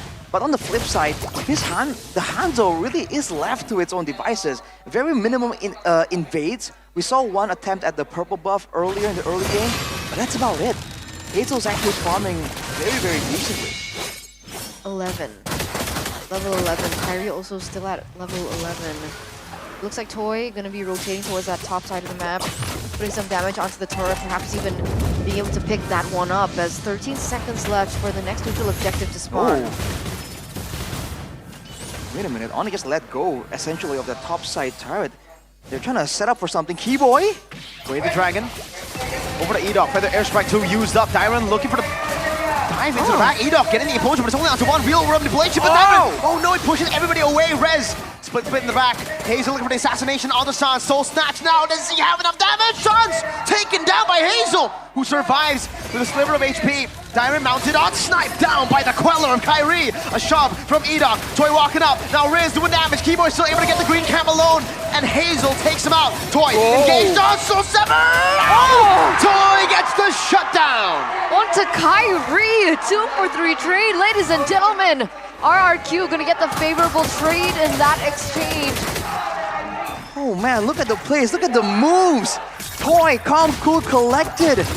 RRQ, despite the rough early game, the 5-for-0 trade earlier, they're picking up steam. As we mentioned, this Hanzo becomes more and more of an issue, but oh, look at that. Dangerous margins here that RRQ are playing with. The Lord is up though, and Rins is going to be forced to recall. So RRQ overall has to buy some time here. This has been really exciting. And now the setup is going to be even more so. Keyboy, looking for a moment. Crowd position, getting some information. As it stands, it looks like Hazel is a level above of Kyrie right now, but where's Kyrie? Oh, he's far off. Oh, okay, so he just reached level 13. Right. Split. Whoa, wait, Rez is committing on this. Okay, Keyboy. Soul Snatch is poking Rez, poking the front line. Hazel goes back, Rez regens. And you can just rinse and repeat, do the exact same thing, but oh, look at Keyboy. Yep. Taking a read. Gets the kick on Hazel, and Kyrie secures him. Implosion in the mid lane, a response from Edok, 1-for-1. Hazel for Rez. But that's it, they don't have a jungler right now. Hazel's down, Onyx, if they want, they can actually go for it, but without Rez, are they willing to risk that chance? It looks like they are. Conceal play. Keyboy doesn't have the kick though, so it's a conceal just to gain a bit more space. There's no front line for Onyx, remember. In order to have good control, you need a front line. With RRQ taking out Rez there, it didn't seem like it's a massively impactful aspect, but that means that Onyx can't stay around. They're getting poked down. Oh, Sans. Oh boy, whoa. RWM, Purify. An ult for a Purify. Sans backs away. Dyron still in a position to go for an assassination. If Sans opens it up, Keyboy knows he was there. CW with the BMI. Rez gets two. Toy still able to kite away. Split now. Edok gets brought back to the team. Feather airstrike. Edok! Implosion finding Kyrie. Not enough though to trade it just yet. Rez runs back. Hazel goes and retreats. Okay, Edok is now down, so Onyx has a man advantage, and all the while that was happening, RQ, they forgot housekeeping, man. That tower in the top side is down, and that's gonna be lowered for Kyrie. RQ's gonna get something in exchange. Won't be able to though. The wave on top won't take any structures for now, but Onyx did a great job there. By the time it was that decisive moment to go for the 50-50, RRQ are the ones who have expended most of their ultimates there. A great play to really jump on Edok, knowing that he is the counter-engage tool. That's why the coordination between the roamer and the EXP lane becomes that much more important. Now with the Lord, against the Yeef, right, they have a Farsa, so the siege really isn't that bad at all. Oh! Oh man. It's not doing as much damage yet, though. I think that's pretty big. Oh, Sans no Purify. Soul Snatch! An assassination! Hazel gets Sans. Now the conceal from Edok. Looking for a play. Kyrie needs to be careful. CW still. The Purify Implosion. Over to Keyboy with a real world manipulation as well. He blinkers, but it's onto the mobility field. Toy gets the kill. And RRQ are back in control. That's two members down, ladies and gentlemen, for Onyx. And it looks like Kyrie looking to go for a push onto the top side, but RQ, they know something might be brewing here. Rin's looking for the positioning of Kyrie. Dyron is in the vicinity as well. Doesn't quite catch him. Kyrie should be able to move back. This is the annoying part about dealing with a Lucas as well, especially with a Vengeance Lucas. He's just way too tanky, man. If you noticed, Onyx really are unwilling to really use their resources to try and take out Dyron. They've been kind of backing away from him at every single turn. So that's gonna be a problem. They need enough damage to really be a threat, because otherwise, Dyron not only can frontline for his team, but can also look for information without getting punished. By all means, Onyx has the range from the Farsa, but they don't have the spammability of the spells like the Yeef has, like the Granger has. So the longer the information battle continues, RRQ actually gets more and more benefit. Looking at the stacks of Toy, what do we think, boys? 30 stacks on the Sky Piercer, respectable. 600 stacks though, Mirko, what do you think? At 13, it's kind of low. I mean, I think Emano was high. This is not low. I think this is pretty good. Pretty good stacks, knowing that, again, there was a lot of pressure on him in the early game. Exactly. That's what I was trying to get at. He has the Wind of Nature completed now as well, so against the Blazing Duet, I guess, he has ways of outplaying, but are you Doc? Implosion! Oh, he finds CW too! Baits out the Purified. Keyboy walking back as well. Dyron has the Vengeance. Oh, gets kicked to the other side of the map as the real world inflation only finds Rez, but Toy's still there! Keyboy! Slayed by Toy! Hazel stunned up by the Surge Soul Snatch! Hazel almost taking CW down. Rez is alone. Edok with the shove. Rez gets away. It ends up being a 1-for-0. A good Queller to cancel the recall of Dyron. But either way, RQ, despite not losing anyone, quite low here. Gonna force a few recalls. And so they will not be able to capitalize over this man advantage, I believe. Kibo isn't around right here to find the information, to really threaten the backline. Hazel can do whatever he wants right here. Just go in, look for a potential target, harass, right? Use this assassin as a poke tool. The top side though, fortunately, wow, I don't know if it's calculated, it's pushing for RRQ. It's gonna head over to the towers of Onyx. So RRQ has everything going for them right now. Kibo is back in the picture, but can they actually find something? Especially with Dairen being a solid iron wall. Vengeance not available for 10 more seconds though. It could be a window. Rez, he's taking a lot of damage. Edoff pops into conceal, cancel the slam, pass, and a split. Now use Rez!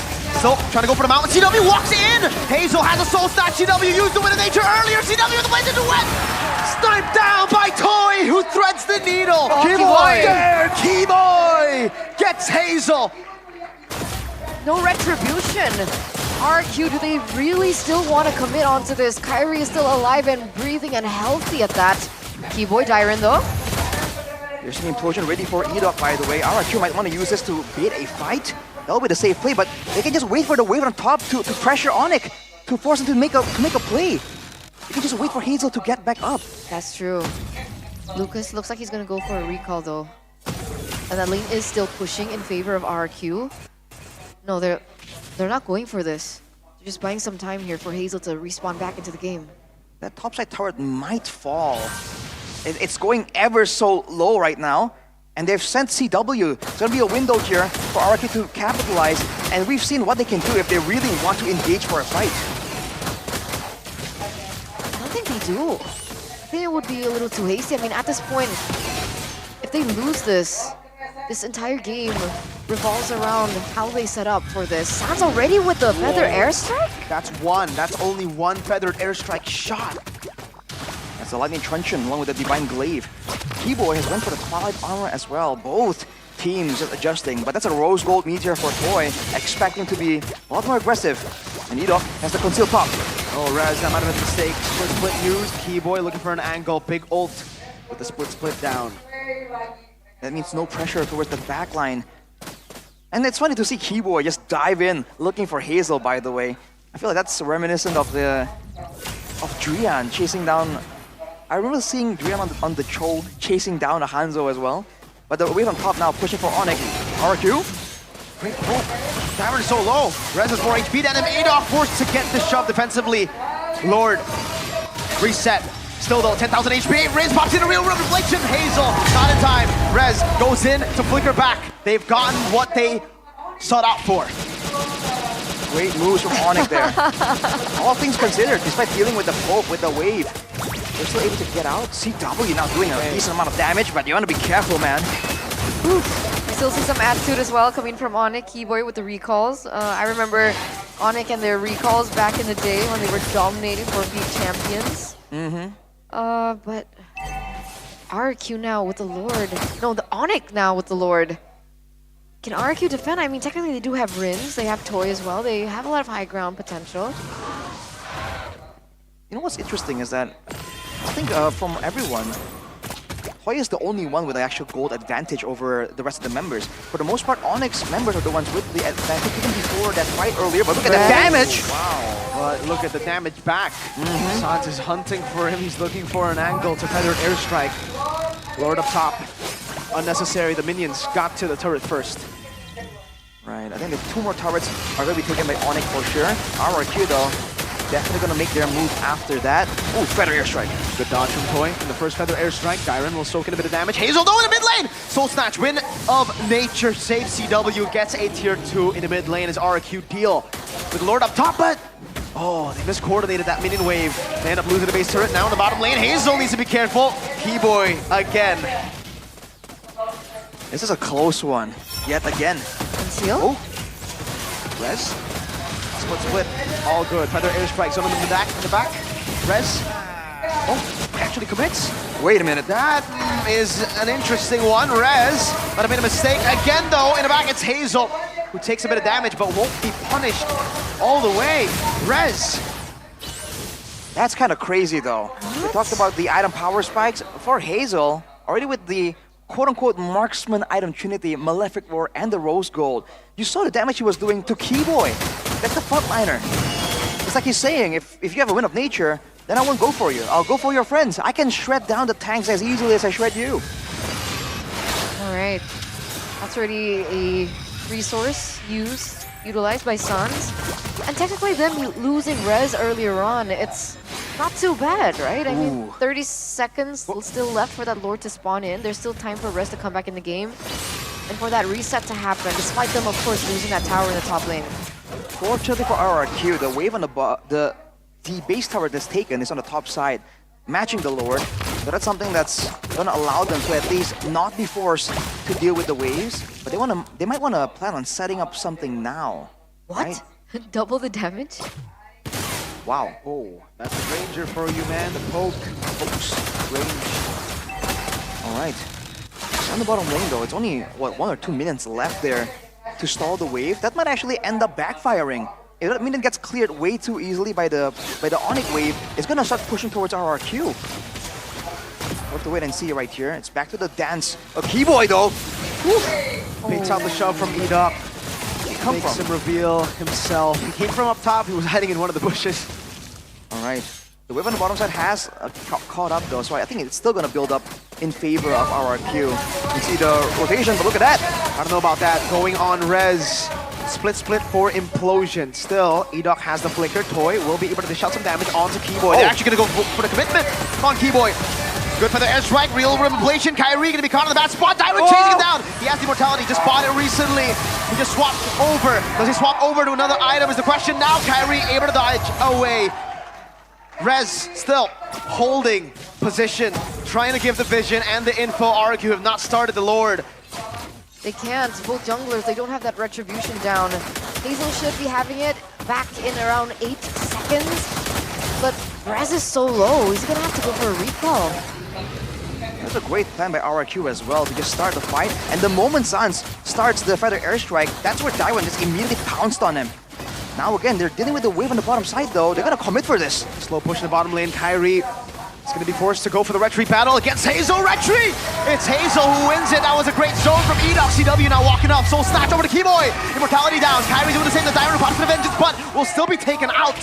1-0, but RRQ get the Lord. Oh, CW. Ooh, careful there. That's 50 seconds for Dyron though. Definitely a longer death timer than ideal. But with the way the waves are set up here, I think they'll still be able to actually stall long enough. This bottom side though, Hazel actually tanking up that wave. He is. All right, 900 stacks. Hazel. Take a look at Hazel. Diving on the Suns and Hazel. Oh, just got another one on CW. No, too greedy. I think CW still has the Wind of Nature. That's the late game Hanzo, man. How? It's so unfair. How do you punish it? Out of nowhere, man. It almost guarantees that your team can't really split up apart because he has a free get out of jail free card. With the Lord in Tao, with the spam ability, the poke coming in, this is RRQ's chance to make something happen. To maybe force Onyx to send 1 or 2 members to hold the wave a little bit, channel the, cycle the death timers. Because look at the gold, man. 1,000 for Hazel, 2,000 for Toy. Oh, they don't know Keyboy's there. No, but it doesn't matter. Toy still has Purify. Unless he gets Hazel. If he gets Hazel, that's big, but wait, that's crazy though. Let's see how he utilizes this position. Wait, even Kyrie is coming from the back. Exactly. Oh my god! Toy! Just out of range, just barely out of range. What's the response? The 2 members from Onyx are too far. Rez! Split, RWMO! Sky Piercer, immortality down, Rez will fall! Keyboy in the back, Toy still has to purify. Keyboy will look for a kick. He gets a kick, but what is it for? In the bottom lane, it's another wave pushing in. 2 Pacer is taken down, a Queller from Kyrie. CW plays into it onto the mini waves. RQ have their sights on the base. Kyrie backing away. Diamond walking up with their airstrike used up, but will not be able to connect onto anyone. Not even Rinse will see. Diamond gets Calvin with us and down. No MM, no XP. RRQ look for the end in the siege. Hazel Sun, that's Toy on the base. Kyrie doing the same with a nature already. Kyrie with the killing spree. Sans comes to defend with a nature. No winter crown used already. The minions are right there. Rinse flickers forward. tries to get Sans. They're still keeping it intact. Feather airstrike, enough. One last hit should do it. Kyrie still defending. Rins and Toy versus Kyrie. RWM, can Kyrie clear? Hazel walks in, slow snatch. RRQ with a clean sweep. 2-0 for the Royal Derby. The Kings of Kings take down the Sky Kings. Ladies and gentlemen, even after Onyx performance on the last international stage that they were able to perform in, RQ, they have found their form. They have experimented to success, leading RRQ with a 2-0 victory once again in MPL ID Season 15. What the heck was that? The back and forth, dude. Everyone was saying, there's no way RRQ can get it done. Even if they do, 2-1 maybe. But, wow. In that last game, everything just went right for them. One of the longest games in the season so far, and it was a tough one, but RRQ are the ones left standing.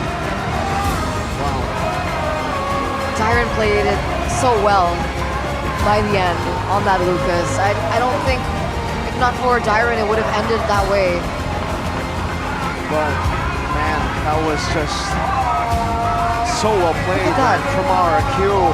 Onyx, they really gave their all here in the final base defense. Kyrie and Sans, the swaps from Winter to Imo to then dying in the end. Kyrie really tried to clear the waves, man. He almost did it too. Dan Kingdom bersorak-sorai. Semuanya merayakan kemenangan Royal Derby yang beruntun dari season lalu. Congratulations RRQ. Dan khususnya Hazel di sini. Welcome Hazel. Halo Bude. Memenangkan Royal Derby di debutmu season 15. Hazel, season lalu kamu mainnya di akhir-akhir season. Season ini, baru match kedua udah main nih. Gimana, apakah kamu ada senjata untuk melawan tim Onyx? Senjatanya pasti diri sendiri, makanya aku dimainin di sini gara-gara aku udah punya senjata tersendiri. Sepertinya Hazel berbeda nih sama season lalu ya. Sama aja sih. Ototnya makin besar. Dikit. Ototnya makin besar. Tapi Hazel, tadi para talent pun bilang, Hanzo di region lain gak ngedapetin kemenangan. Tapi di sini berbeda. Hazel membawa kemenangan pertama untuk Hanzo di panggung MPL. Apa bedanya Hanzomu dengan Hanzo-Hanzo lainnya? Hanzomu dengan Hanzo-Hanzo di region lainnya nih? Karena mataku di core musuh sih, kayak mid lane sama bot lane terutama. Wow, jadi kamu tahu siapa yang harus difokuskan? Ya. Itu bedanya. Hanzo bisa kamu tapi sadar di region lain tuh gak ada yang menang loh Hanzo. Nggak tahu sih, emang nggak ada Bude. Gak ada, betul kan Om Wawa tadi bilang? Betul katanya. Berarti Hanzo hanya Hazel kali ya? Hanzo hanya Hazel, oke, bisa. Menang secara beruntun. Le Dairen ini dari season lalu sampai sekarang masih trennya positif banget nih. Apakah kalian punya kuncinya? Kalian punya jawaban untuk melawan tim Onyx? Kalau jawaban kita pasti cari kunci jawabannya sih Bude. Cuman balik lagi dari kita ya. Kita pasti kasih yang terbaik aja. Gitu. Kayak hero-heronya yang dikasih coach, kita pasti bisa kasih yang terbaik. Memaksimalkan hero yang diberikan oleh coach. Ya. Apakah itu formula yang masih kalian lakukan dari season lalu sampai season ini dibawa? Maybe. Maybe, mungkin. Menutup minggu ini dengan indah juga. Mungkin Idok yang bisa kita tanyain ya. Tadi back and forth, maju mundur. Game pertama kalian bisa ngebalikin keadaan. Game kedua pun ketat banget. Ini game yang sangat panjang. Untuk kalian pastinya dan bahkan untuk tim-tim lain juga. Gimana sih? Bisa dibilang seorang Rom itu tuh tugasnya penting banget untuk menjaga tempo.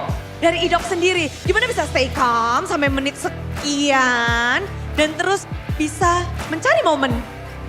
Ya, mainnya kayak biasanya kalau hype ditenangin sama Diren. Oh, beneran? Ya. Diren, gak salah? Ya, Diren yang nenangin kami semua. Cara nenanginnya gimana nih? Sabar, Le, sabar, Le. Langsung semuanya tenang di situ. Ya. Tapi ini hype banget gak sih? Melawan Onyx untuk di match kalian di minggu pertama ini. Dari kalian sendiri, bagaimana sih bisa melampaui ini dengan 2-0? Ya, kami belajar dari kesalahan lah. Kami kemarin kalah sama Onyx di ESL. Ya kami belajar banyak. Belajar dengan sangat cepat. Tapi tren positif berada di MPL. Dan apalagi kita tahu dari Rins. Rins, lawanmu masih dengan Suns yang ada di Onyx dengan hero-hero yang kalau kita bilang ditunggu hero mekaniknya. Kalau dari Rins sendiri, sekarang kamu nggak cuma hanya fokus ke Suns, tapi secara keseluruhan berarti ya. Tapi gimana sih untuk bisa menghadapi Onyx hari ini khususnya Suns? Percaya tim aja sih Bude, percaya sama mereka. Percaya tim dan percaya mereka. Ini kan komposisi baru juga, kemarin sama Suchujin, hari ini sama Hazel. Gimana sih kalian bisa kuat dengan dua line up yang berbeda-beda gitu? Mungkin dari jungler kita dua-duanya jago ya, jadi kalau ada perubahan juga nggak bakal ngaruh di kita. Gak akan ngaruh dan memang terlihat kedua line up begitu kuat. Dan satu lagi, bawa satu player anyar untuk Royal Derby. Ini tentu saja pertandingan yang spesial juga kan untuk kalian, untuk melawan Onyx. Rins merasa seperti itu gak sih? Untuk melawan Onyx butuh persiapan khusus, ada hal yang harus dipersiapkan lebih. Ya spesial lah, contohnya kayak Hazel kita turunkan. Waduh, Hazel khusus nih. Buat ngelawan Kairi? Ya. Hazel, apa latihan yang kamu lakukan nih? Sampai kayaknya temen-temenmu tuh udah bener-bener dah Hazel nih. Latihan ya biasa aja Bude. Tapi mungkin aku dimainin gara-gara aku kaipul kali. Kaipul? Ya. Pokoknya ngepulin Kairi terus? Bukan, kaipul, kembaran Kairi. Maaf ya, di sini. Belak tengahnya? Berarti bentar lagi besok buat rambut putih ya? Iya. Iya. Ditunggu, jangan ya. Tapi di sini, Toy, jangan ngumpet dong Toy. Di belakang terus. Toy. Di sini dari para Kingdom ramai banget. Tapi Toy, pada akhirnya kamu berhasil melalui Royal Derby pertamamu. Dengan hasil 2-0.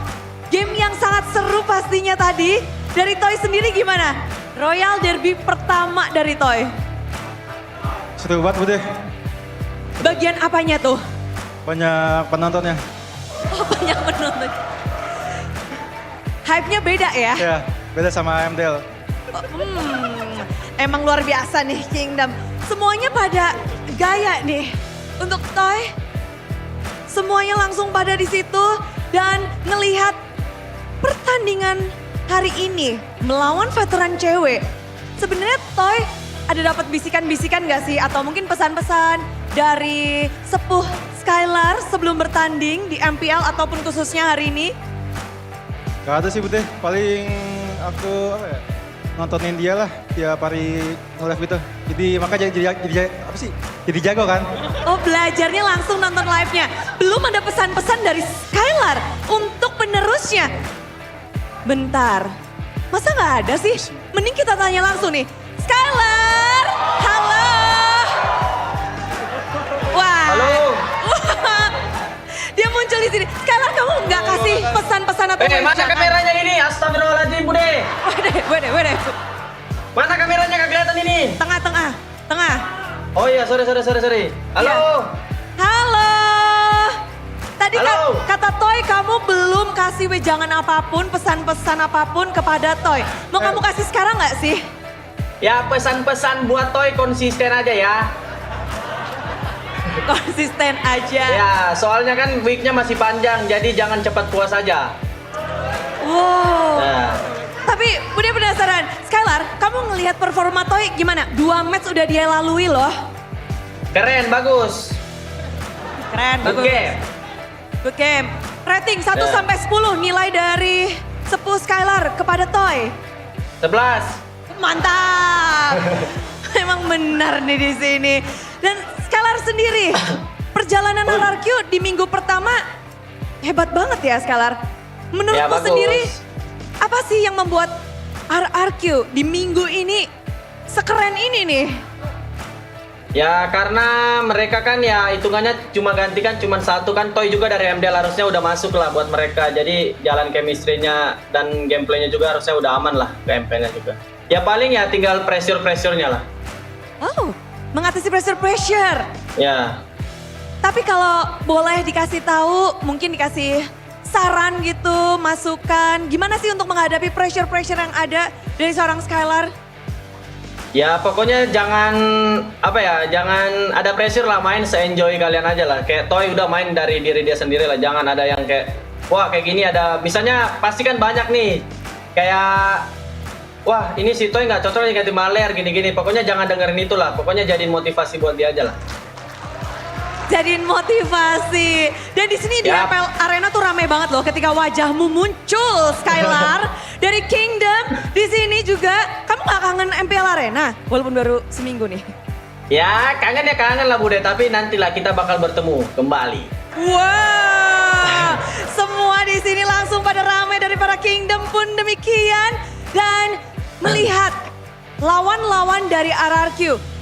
Tadi banyak dari beberapa orang bilang di MPL Indonesia itu belum bisa dibaca top 3-nya, bottom 3-nya. Kalau Skylar sendiri ngelihat beberapa tim yang sebagian besar sudah bermain, gimana sih Skylar ngelihat persaingan di season 15 ini? Ya mungkin kalau bisa dilihat dari week 1 ini ya, bisa kan nilai week 1 ya baru main juga kan. Ya paling adalah 3 lah, RRQ, EVOS, BTR lah paling kelihatan maksudnya. Tapi kalau Skylar sendiri sudah bisa melihat ya, 3 performa tim ini paling mantap. Ya pokoknya buat RRQ, buat Hazel, buat Susujin, buat Diren, buat Ido, buat Toy, buat Rin, semangat lah konsisten terus sampai akhirnya, oke? Gue percaya kalian. Mantap, itu kalau dari anak-anak percaya. Kalau buat Kingdom gimana nih yang udah nungguin suara dari Ya pokoknya Skylar? buat Kingdom jangan lupa support mereka yang main, jangan ada yang aneh-aneh lah pokoknya. Kita selalu support dan doain yang terbaik buat mereka biar regular season ini berjalan bagus dan ke playoff, oke? Mantap! Mantap, bareng-bareng?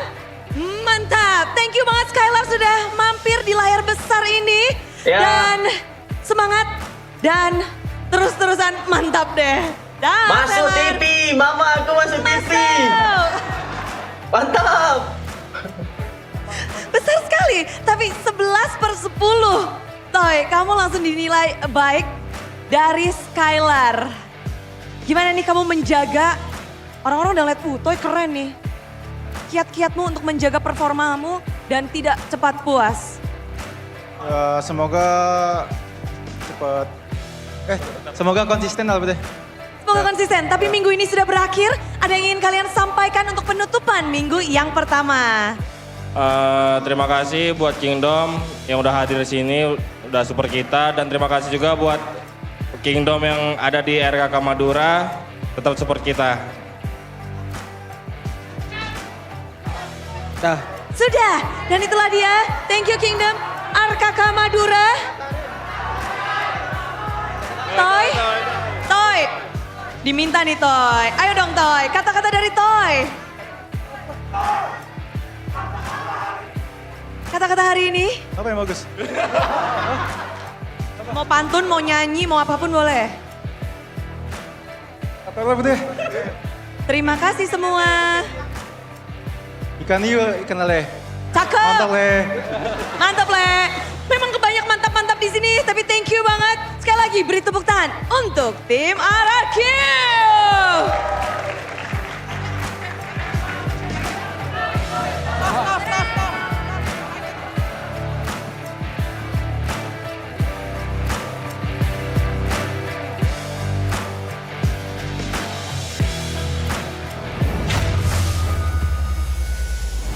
Once again, congratulations to RRQ. It's been a day of 2 zeros. Wow, what's going on? Woo, 2-0 all the way to the end. I didn't expect the last 2-0 though. Me neither. Yeah, I expected a 2-1. Even For Onyx. Actually, I did expect a 2-0 to Onyx. Yeah, so I'm closer. No. But man, that's definitely a surprising result. I mean, this early on, with so many questions, I don't think anyone was able to confidently say like, yeah, replace Skylar 2-0 Onyx, no problem. I don't think anyone truly can say that confidently. Until now. Yeah, me too. I agree. What in the world? No Skylar, no problem. So They had far. Toy. What the heck? Skylar rated him 11 out of 10. 11. Whew. Man, I didn't expect that Skylar one. He caught us off guard. We were not briefed about Skylar appearing on screen. It was really cute. Even the players were like, what? Skylar? It's a cute moment. But this is the crucial moment. Crucial That was a cute moment. This is the crucial moment. Ooh. 14 minutes. So many fights. Kind of lost on which one this actually is. Oh, it's where they actually get... Yeah, the full-on chase when they get multiple members. But afterwards, even then, it really wasn't done just yet. There was an additional play required by the man of the hour right here, right now. Presented to you by the official tournament smartphone Samsung Galaxy. It's Mr. Toy. 1224 KDA. Look at his damage. Even from game number 1, he had an immense amount of things that he did. Yeah. I can't brain right now, sorry guys. But in the second game, also had a lot to say with how things turned out. You gotta really feel bad for Sans, by the way. He just wasn't allowed to play the game at all. Despite the fact that Toy, by the way, also was solo killed twice by G-Boy, I believe, right? Chasing him under the turret multiple times. He was able to recover really, really well. And right here, that play, oh man. This guy, the calmness, it's crazy. And as a team, again, RRQ's team fighting, it just seems so wild, but yet so effective somehow. Onyx seems to have the more textbook approach, but the instinctive split-second decisions here, I think it's all RRQ. The fact that they were able to neutralize a lot of the feathered airstrike combos, the fact that they were able to wait for the right moment to really shut Rez down, right? Poke him out, take him out of the equation. And especially with the Hanzo, I think we might see more Hanzos after this performance. But that's the power of the Hanzo, man. It's just so difficult. He just keeps going in without literally any risk. And overall, RRQ, when you give him a composition with chase like this, I mean, they always do decently well. This felt super awkward a lot of times, you know, the positioning here from Sans as well. Definitely no respect to the Hanzo. CW, a couple of times too, jumping in forward. But this is just how annoying the Hanzo can be, right? Like, when you die, you don't die. You just go back to your shadow. Honestly, felt like there was like a EXP diff between Dyron and Rez. I'm so sorry. I love Rez, but I think so too. You know, I think I actually like Rez more than Lutfi for Onyx because again, he's more of a boots replacement in my opinion. But yeah, I think that was a clear XP gap. Dyron was so clinical, zoned 1 billion members, even though Onyx only had 5 members. And Rez, there were a lot of moments where he just, you know, like, why would you go in alone? Like, you know, like split alone. You remember that moment? It's just like, oh, why? But we're looking for information, by all means, and to his, I don't know, to defend him a little bit, he's up against a Yves and a Granger, man. That's never gonna be an easy time trying to balance out where to stand, especially trying to predict the amount of damage coming through, because I think several times there, he really thought that he was gonna be able to survive a bit longer, but yeah, with the Sea Halberd in the hands of Toy, with the Wishing Lantern in the hands of Rins, I feel like a lot of times his calculations were just off. And it's really hard to begin with. It didn't get any easier the longer the game goes as well. Also, the Claude pick. I don't like that. yeah. What would you have preferred, the carry? Well, they had a Cho, right? The Cho kicks and then there's no follow-up. Yes, we'll see. We'll talk about it a little bit later on because we are going to take a look at the mic checks to RK Hoshi.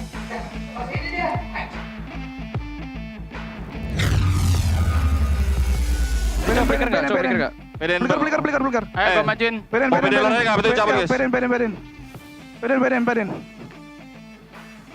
Gua ulti Itu kali ini saya. kan. Aman, balik gas. Sorry sama gua nggak bisa balik ya. Bisa cover guys. balik. Aman, santai. Abang nggak bakal bisa. Itu loh, Dok. Bertahan, boy. Aman. Gua Ya Barca mau ulti lu tuh, Prap. Aman. Udah ya Barca tuh. Meta nih, berarti paksa dia. Apa gua ada ulti? 10 detik ulti gua. Depan Lamain ya. Gak berapa tuh? Santai, ada lor. Santai, bro. Aman aja. Apa itu saat? This is Rinsia. Gaskan, Bro. Interesting. Edok and Rins Yeah. together. They were like, so Edok makes the calls, and then once the fight starts, Rins becomes more vocal, maybe to like let Edok focus more on the mechanics to engage. I don't know. I think it's like Rins has the big picture calls, and Edok has the more specific short calls, especially when he's engaging, right? But after they engage, you know, whether or not to keep pursuing, to fall back, to focus on the Lord, I feel like that's Rins, right? I feel like he got louder when the things were getting messy. He's the one raising his voice, like, yo, listen. All I heard was pede from Edok. Was that Yeah. Edok? That was Edok, right? That's Edok. Yeah. Pede, confidence. Be confident. It's all a mental game. That's what you need, man. Mental game. Wait a minute. This is a special loser interview. For the first time, Onyx will have one of their coaches. So let's take to the loser interview. Let's talk to Onyx. Di panggung ini, bukan panggung, di backdrop ini, di belakang, akhirnya Bude bisa bertemu dengan the one and only Coach Adi. Bro, suasana lagi nggak enak nih harusnya. Memulai season 15 dengan tertatih-tatih 2-0. Bagaimana dari Coach Adi melihat hal ini? Belum tertati-tati. Baru game 1. Match 1. Sabar. Jadi nggak panik? Enggak lah, ini kan maraton liga. Jadi santai aja dulu. Santai aja dulu. Kenapa bisa santai? Karena di roster season 15 ini kan kita banyak roster juga kan. Dan untuk yang main semua punya kesempatan juga. Jadi ya kita lagi bangun chemistry sama apa ya. Ya pokoknya lagi bangun chemistry lah. Sama gameplaynya terutama. Supaya kita klop. Jadi dari komposisi, chemistry, gameplay semuanya memang sedang diracik. Awal-awal tidak terlalu benar-benar di-push. Namun kalau Royal Derby kan harusnya ada artis sendiri, khususnya buat Coach Adi nih. Dari Coach Adi sendiri ngeliat Royal Derby udah kali ketiga berarti beruntun dari season lalu kalah dengan RRQ. Bagaimana nih? Apakah RRQ sudah punya kunci jawabannya atas Onyx? Mereka jago. Jago. Berarti dari Onyxnya sendiri gimana? Kita jagonya udah lewat 11, 12, 13. 15 gimana nih? Ditunggu. 15 ditunggu. Oke, jadi jago. Terus kemarin sempet Turun. Ini akan? Insya Allah naik lagi. Tapi kalau hari ini di Royal Derby, nyangka nggak sih bahwa ada pergantian pemain dari jungler RRQ? Betul. Menyangka tidak? Enggak lah, karena semua tim yang ada di roster pasti ada chance untuk main lah. Jadi kita udah ready. Kayak kita kan juga ganti-ganti juga, jadi kita sama lah ngelihatnya. Jadi siapapun yang bermain, entah Suzin atau Hazel, sudah dipersiapkan. Apa ini? Oh iya. Untuk melawan mereka. Tapi Hanzo-nya gimana? Kenapa Hanzo-nya? Melawan Hanzo yang di region lain itu belum ada yang menang. Tapi hari ini kita melihat rekor dipecahkan oleh Hanzo dari Hazel dari RRQ. Jago. Hanzo-nya jago. Jago. Oke. Dan dari kalian sendiri untuk Onyx, kan perjalanan juga panjang. Ngelihat kayaknya banyak yang jago nih ya. Betul. Mengejar tertinggal kejagoan tim-tim lain tuh apa nih kiat-kiat dari sosok Coach Adi? Ya kita enjoy aja lah, kita kan juga udah lama kan di MPL. Dari MPL season berapa kan udah sering tanding kan. Jadi ya ini liga, jadi kita ya enjoy the process aja, trust the process lah. Karena kan kita untuk MPL season 15 ini kan ganti player juga kan. Kalau yang kemarin kita fokus turnamen ESL dengan roster yang berbeda, terus ini juga roster yang berbeda. Jadi ya enjoy the process, trust the process. Masih proses, enjoy the process, trust the process. Dan banyak yang bertanya, Di saat tim-tim lain, coachnya ada 2, 3, coaching staff, ada berbagai orang. Di sini Onyx sendirian aja nih, Di. Betul. Enggak sih, sebenarnya enggak sendirian sih, ada Bram. Bram itu all role di Onyx. Jadi semenjak Coach Chef nggak join coaching staff, kita ada Bram. Karena Bram setauku juga sempat next stage kan, tapi dia di balik layar bantu aku. Wow. King Bram. King Bram ada di sini bersama dengan King Adi. Oke, jadi kalian hari ini masih bisa tersenyum. Nextnya besok, akankah kita bertemu hari esok di sini lagi, Adi? Insya Allah jangan, saya pernah jahat. Ada Seper dan juga Adi, kawanmu. Apakah kamu menantikan melawan Seper? Ya, ditunggu Ken. Gua kangen lu. Semoga kita besok berikan game yang bagus.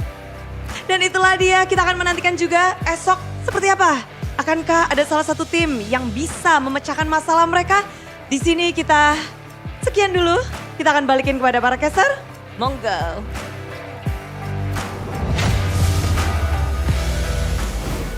We finally get to see Adi in the back rooms with Bude Mongstar. Finally. First time, Yeb and Adi just never wanted to take these loser interviews. But today, it's different. He did it. He did it. Because he's alone now. No, he has Braum. Just said it. He's Yeah. not alone. Oh yeah, I It forgot. feels kind of weird though, because we're used to the GOAT of the back rooms, right? Go in the back Bring back rooms. Zetsuna. Ghani's We'll favorite. always remember. Part of Onyx. Zetsuna. Man, okay. But he's not Ghani's favorite player. That's Heis. But I guess in the interview earlier, we did see that Adi is super chill. Yeah, super chill. He's like, it's a marathon, Not a sprint. not a sprint. Calm so down.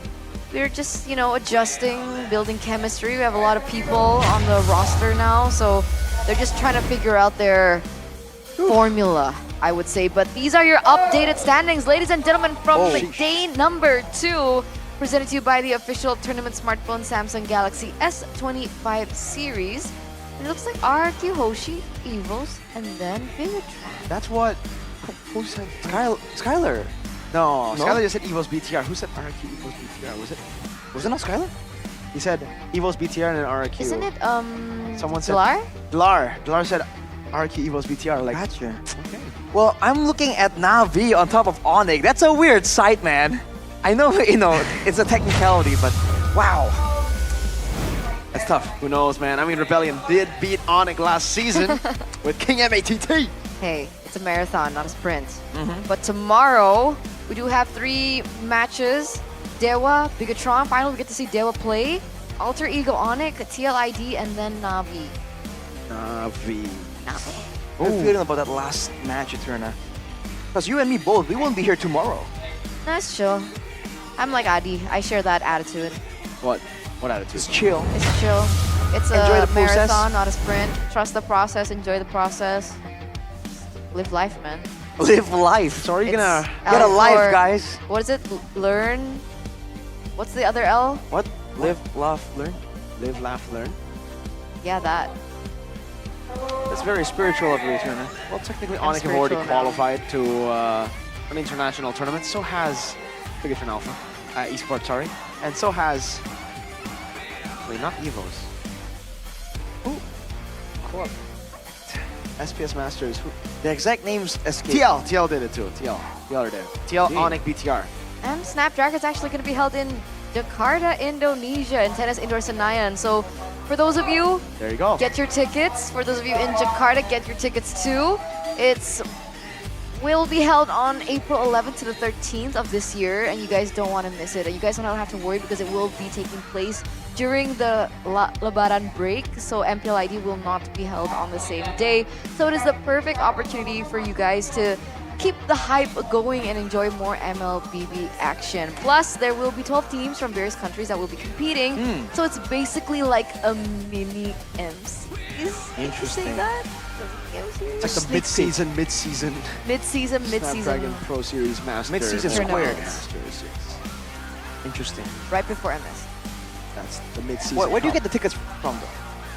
Oh, you actually just That you was can scan a the QR code really? duh. Alright, my bad. Can you just go pay though?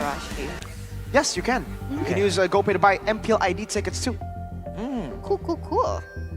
ID-MPL.com. Go, guys. Here. It's open. It's open. You can buy the. Oh, you can buy the app. I mean, you can buy the app. You can buy the tickets app. through the app or the official I mean, MPL ID website. So he can buy the app. Listen, because he's the richest caster. listen, guys. True. I've seen a lot of people, go to different outlets to buy tickets, and they don't end up getting the tickets. So get the tickets no. through the official site or app of GoPay. Okay? No, don't do MPL it. ID, okay?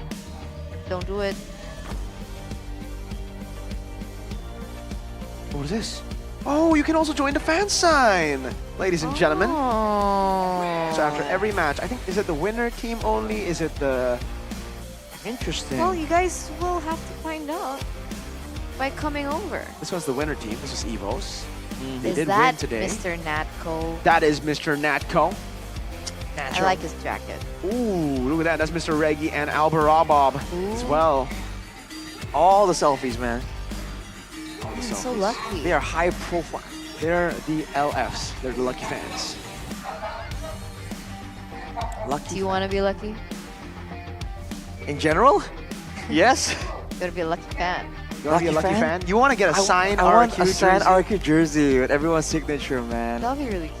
You know what you can do to get that? You don't need to be lucky. You can just ask. That's true. Why don't you ask? It feels, to me at least, it feels kind of weird asking for it, you know? I feel like... What, so they gotta give it to you out of nowhere? I just don't know if it's appropriate. I don't know, man. Maybe I will. Maybe I will. Chase your dreams and look, don't miss Just out on ask. opportunities. The worst they Chad. can say is no. The worst they can say is no. Maybe the worst they can say is like, who are you? But, maybe. Idok said pede, Emotional pede, pede. damage. Idok said pede, pede, pede. Yeah. We have to Edok say pede. just made a shot call for Yeah, you. it was for you. Dang. It was tailored for you. Yet, we will find out if the Arashi arc of getting a jersey works out. Tomorrow. It's not here tomorrow. Next week, soon, Maybe he's coming over. someday. But RQ aren't even playing. Why would he come over? Maybe Get an he's RQ coming signed over jersey for when something RQ else. doesn't play? Or someone else. You want to... Oh! I'm kidding. But all this right. does mark the end of the day, ladies and What? gentlemen. We still have another day of MLBB action tomorrow. So it's been with me, Eterna, alongside with Mirko and Arashi, signing out for the day. So we'll send you over to Bude Clara Mongstar. We'll see you tomorrow.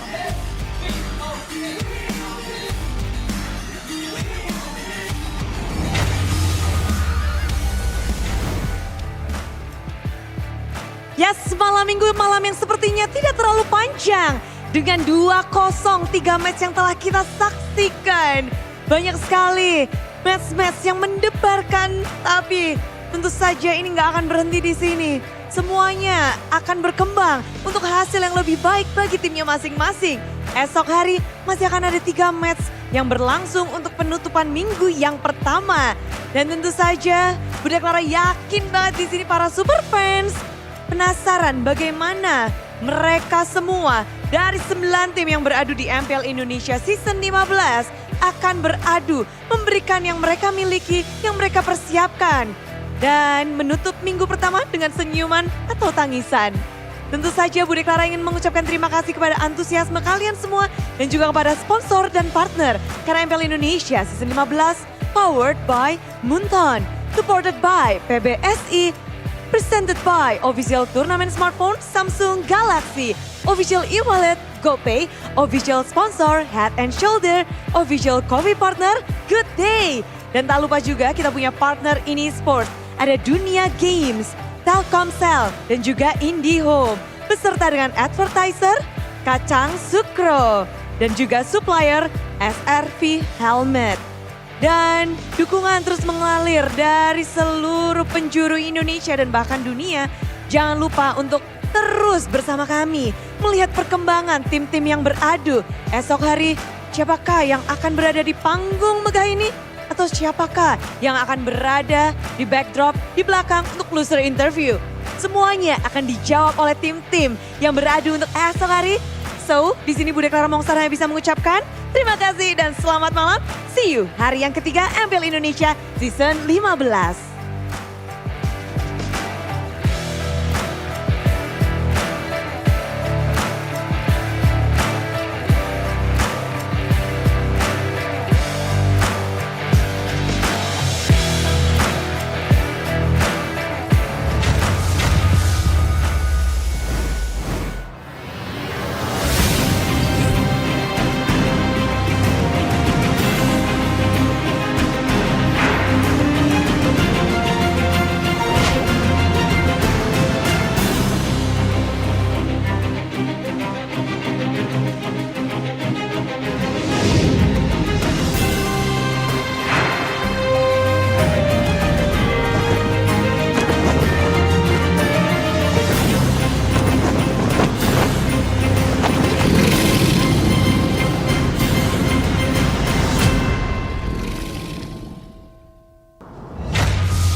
dan terus berlari, terus ke arah puncak tertinggi.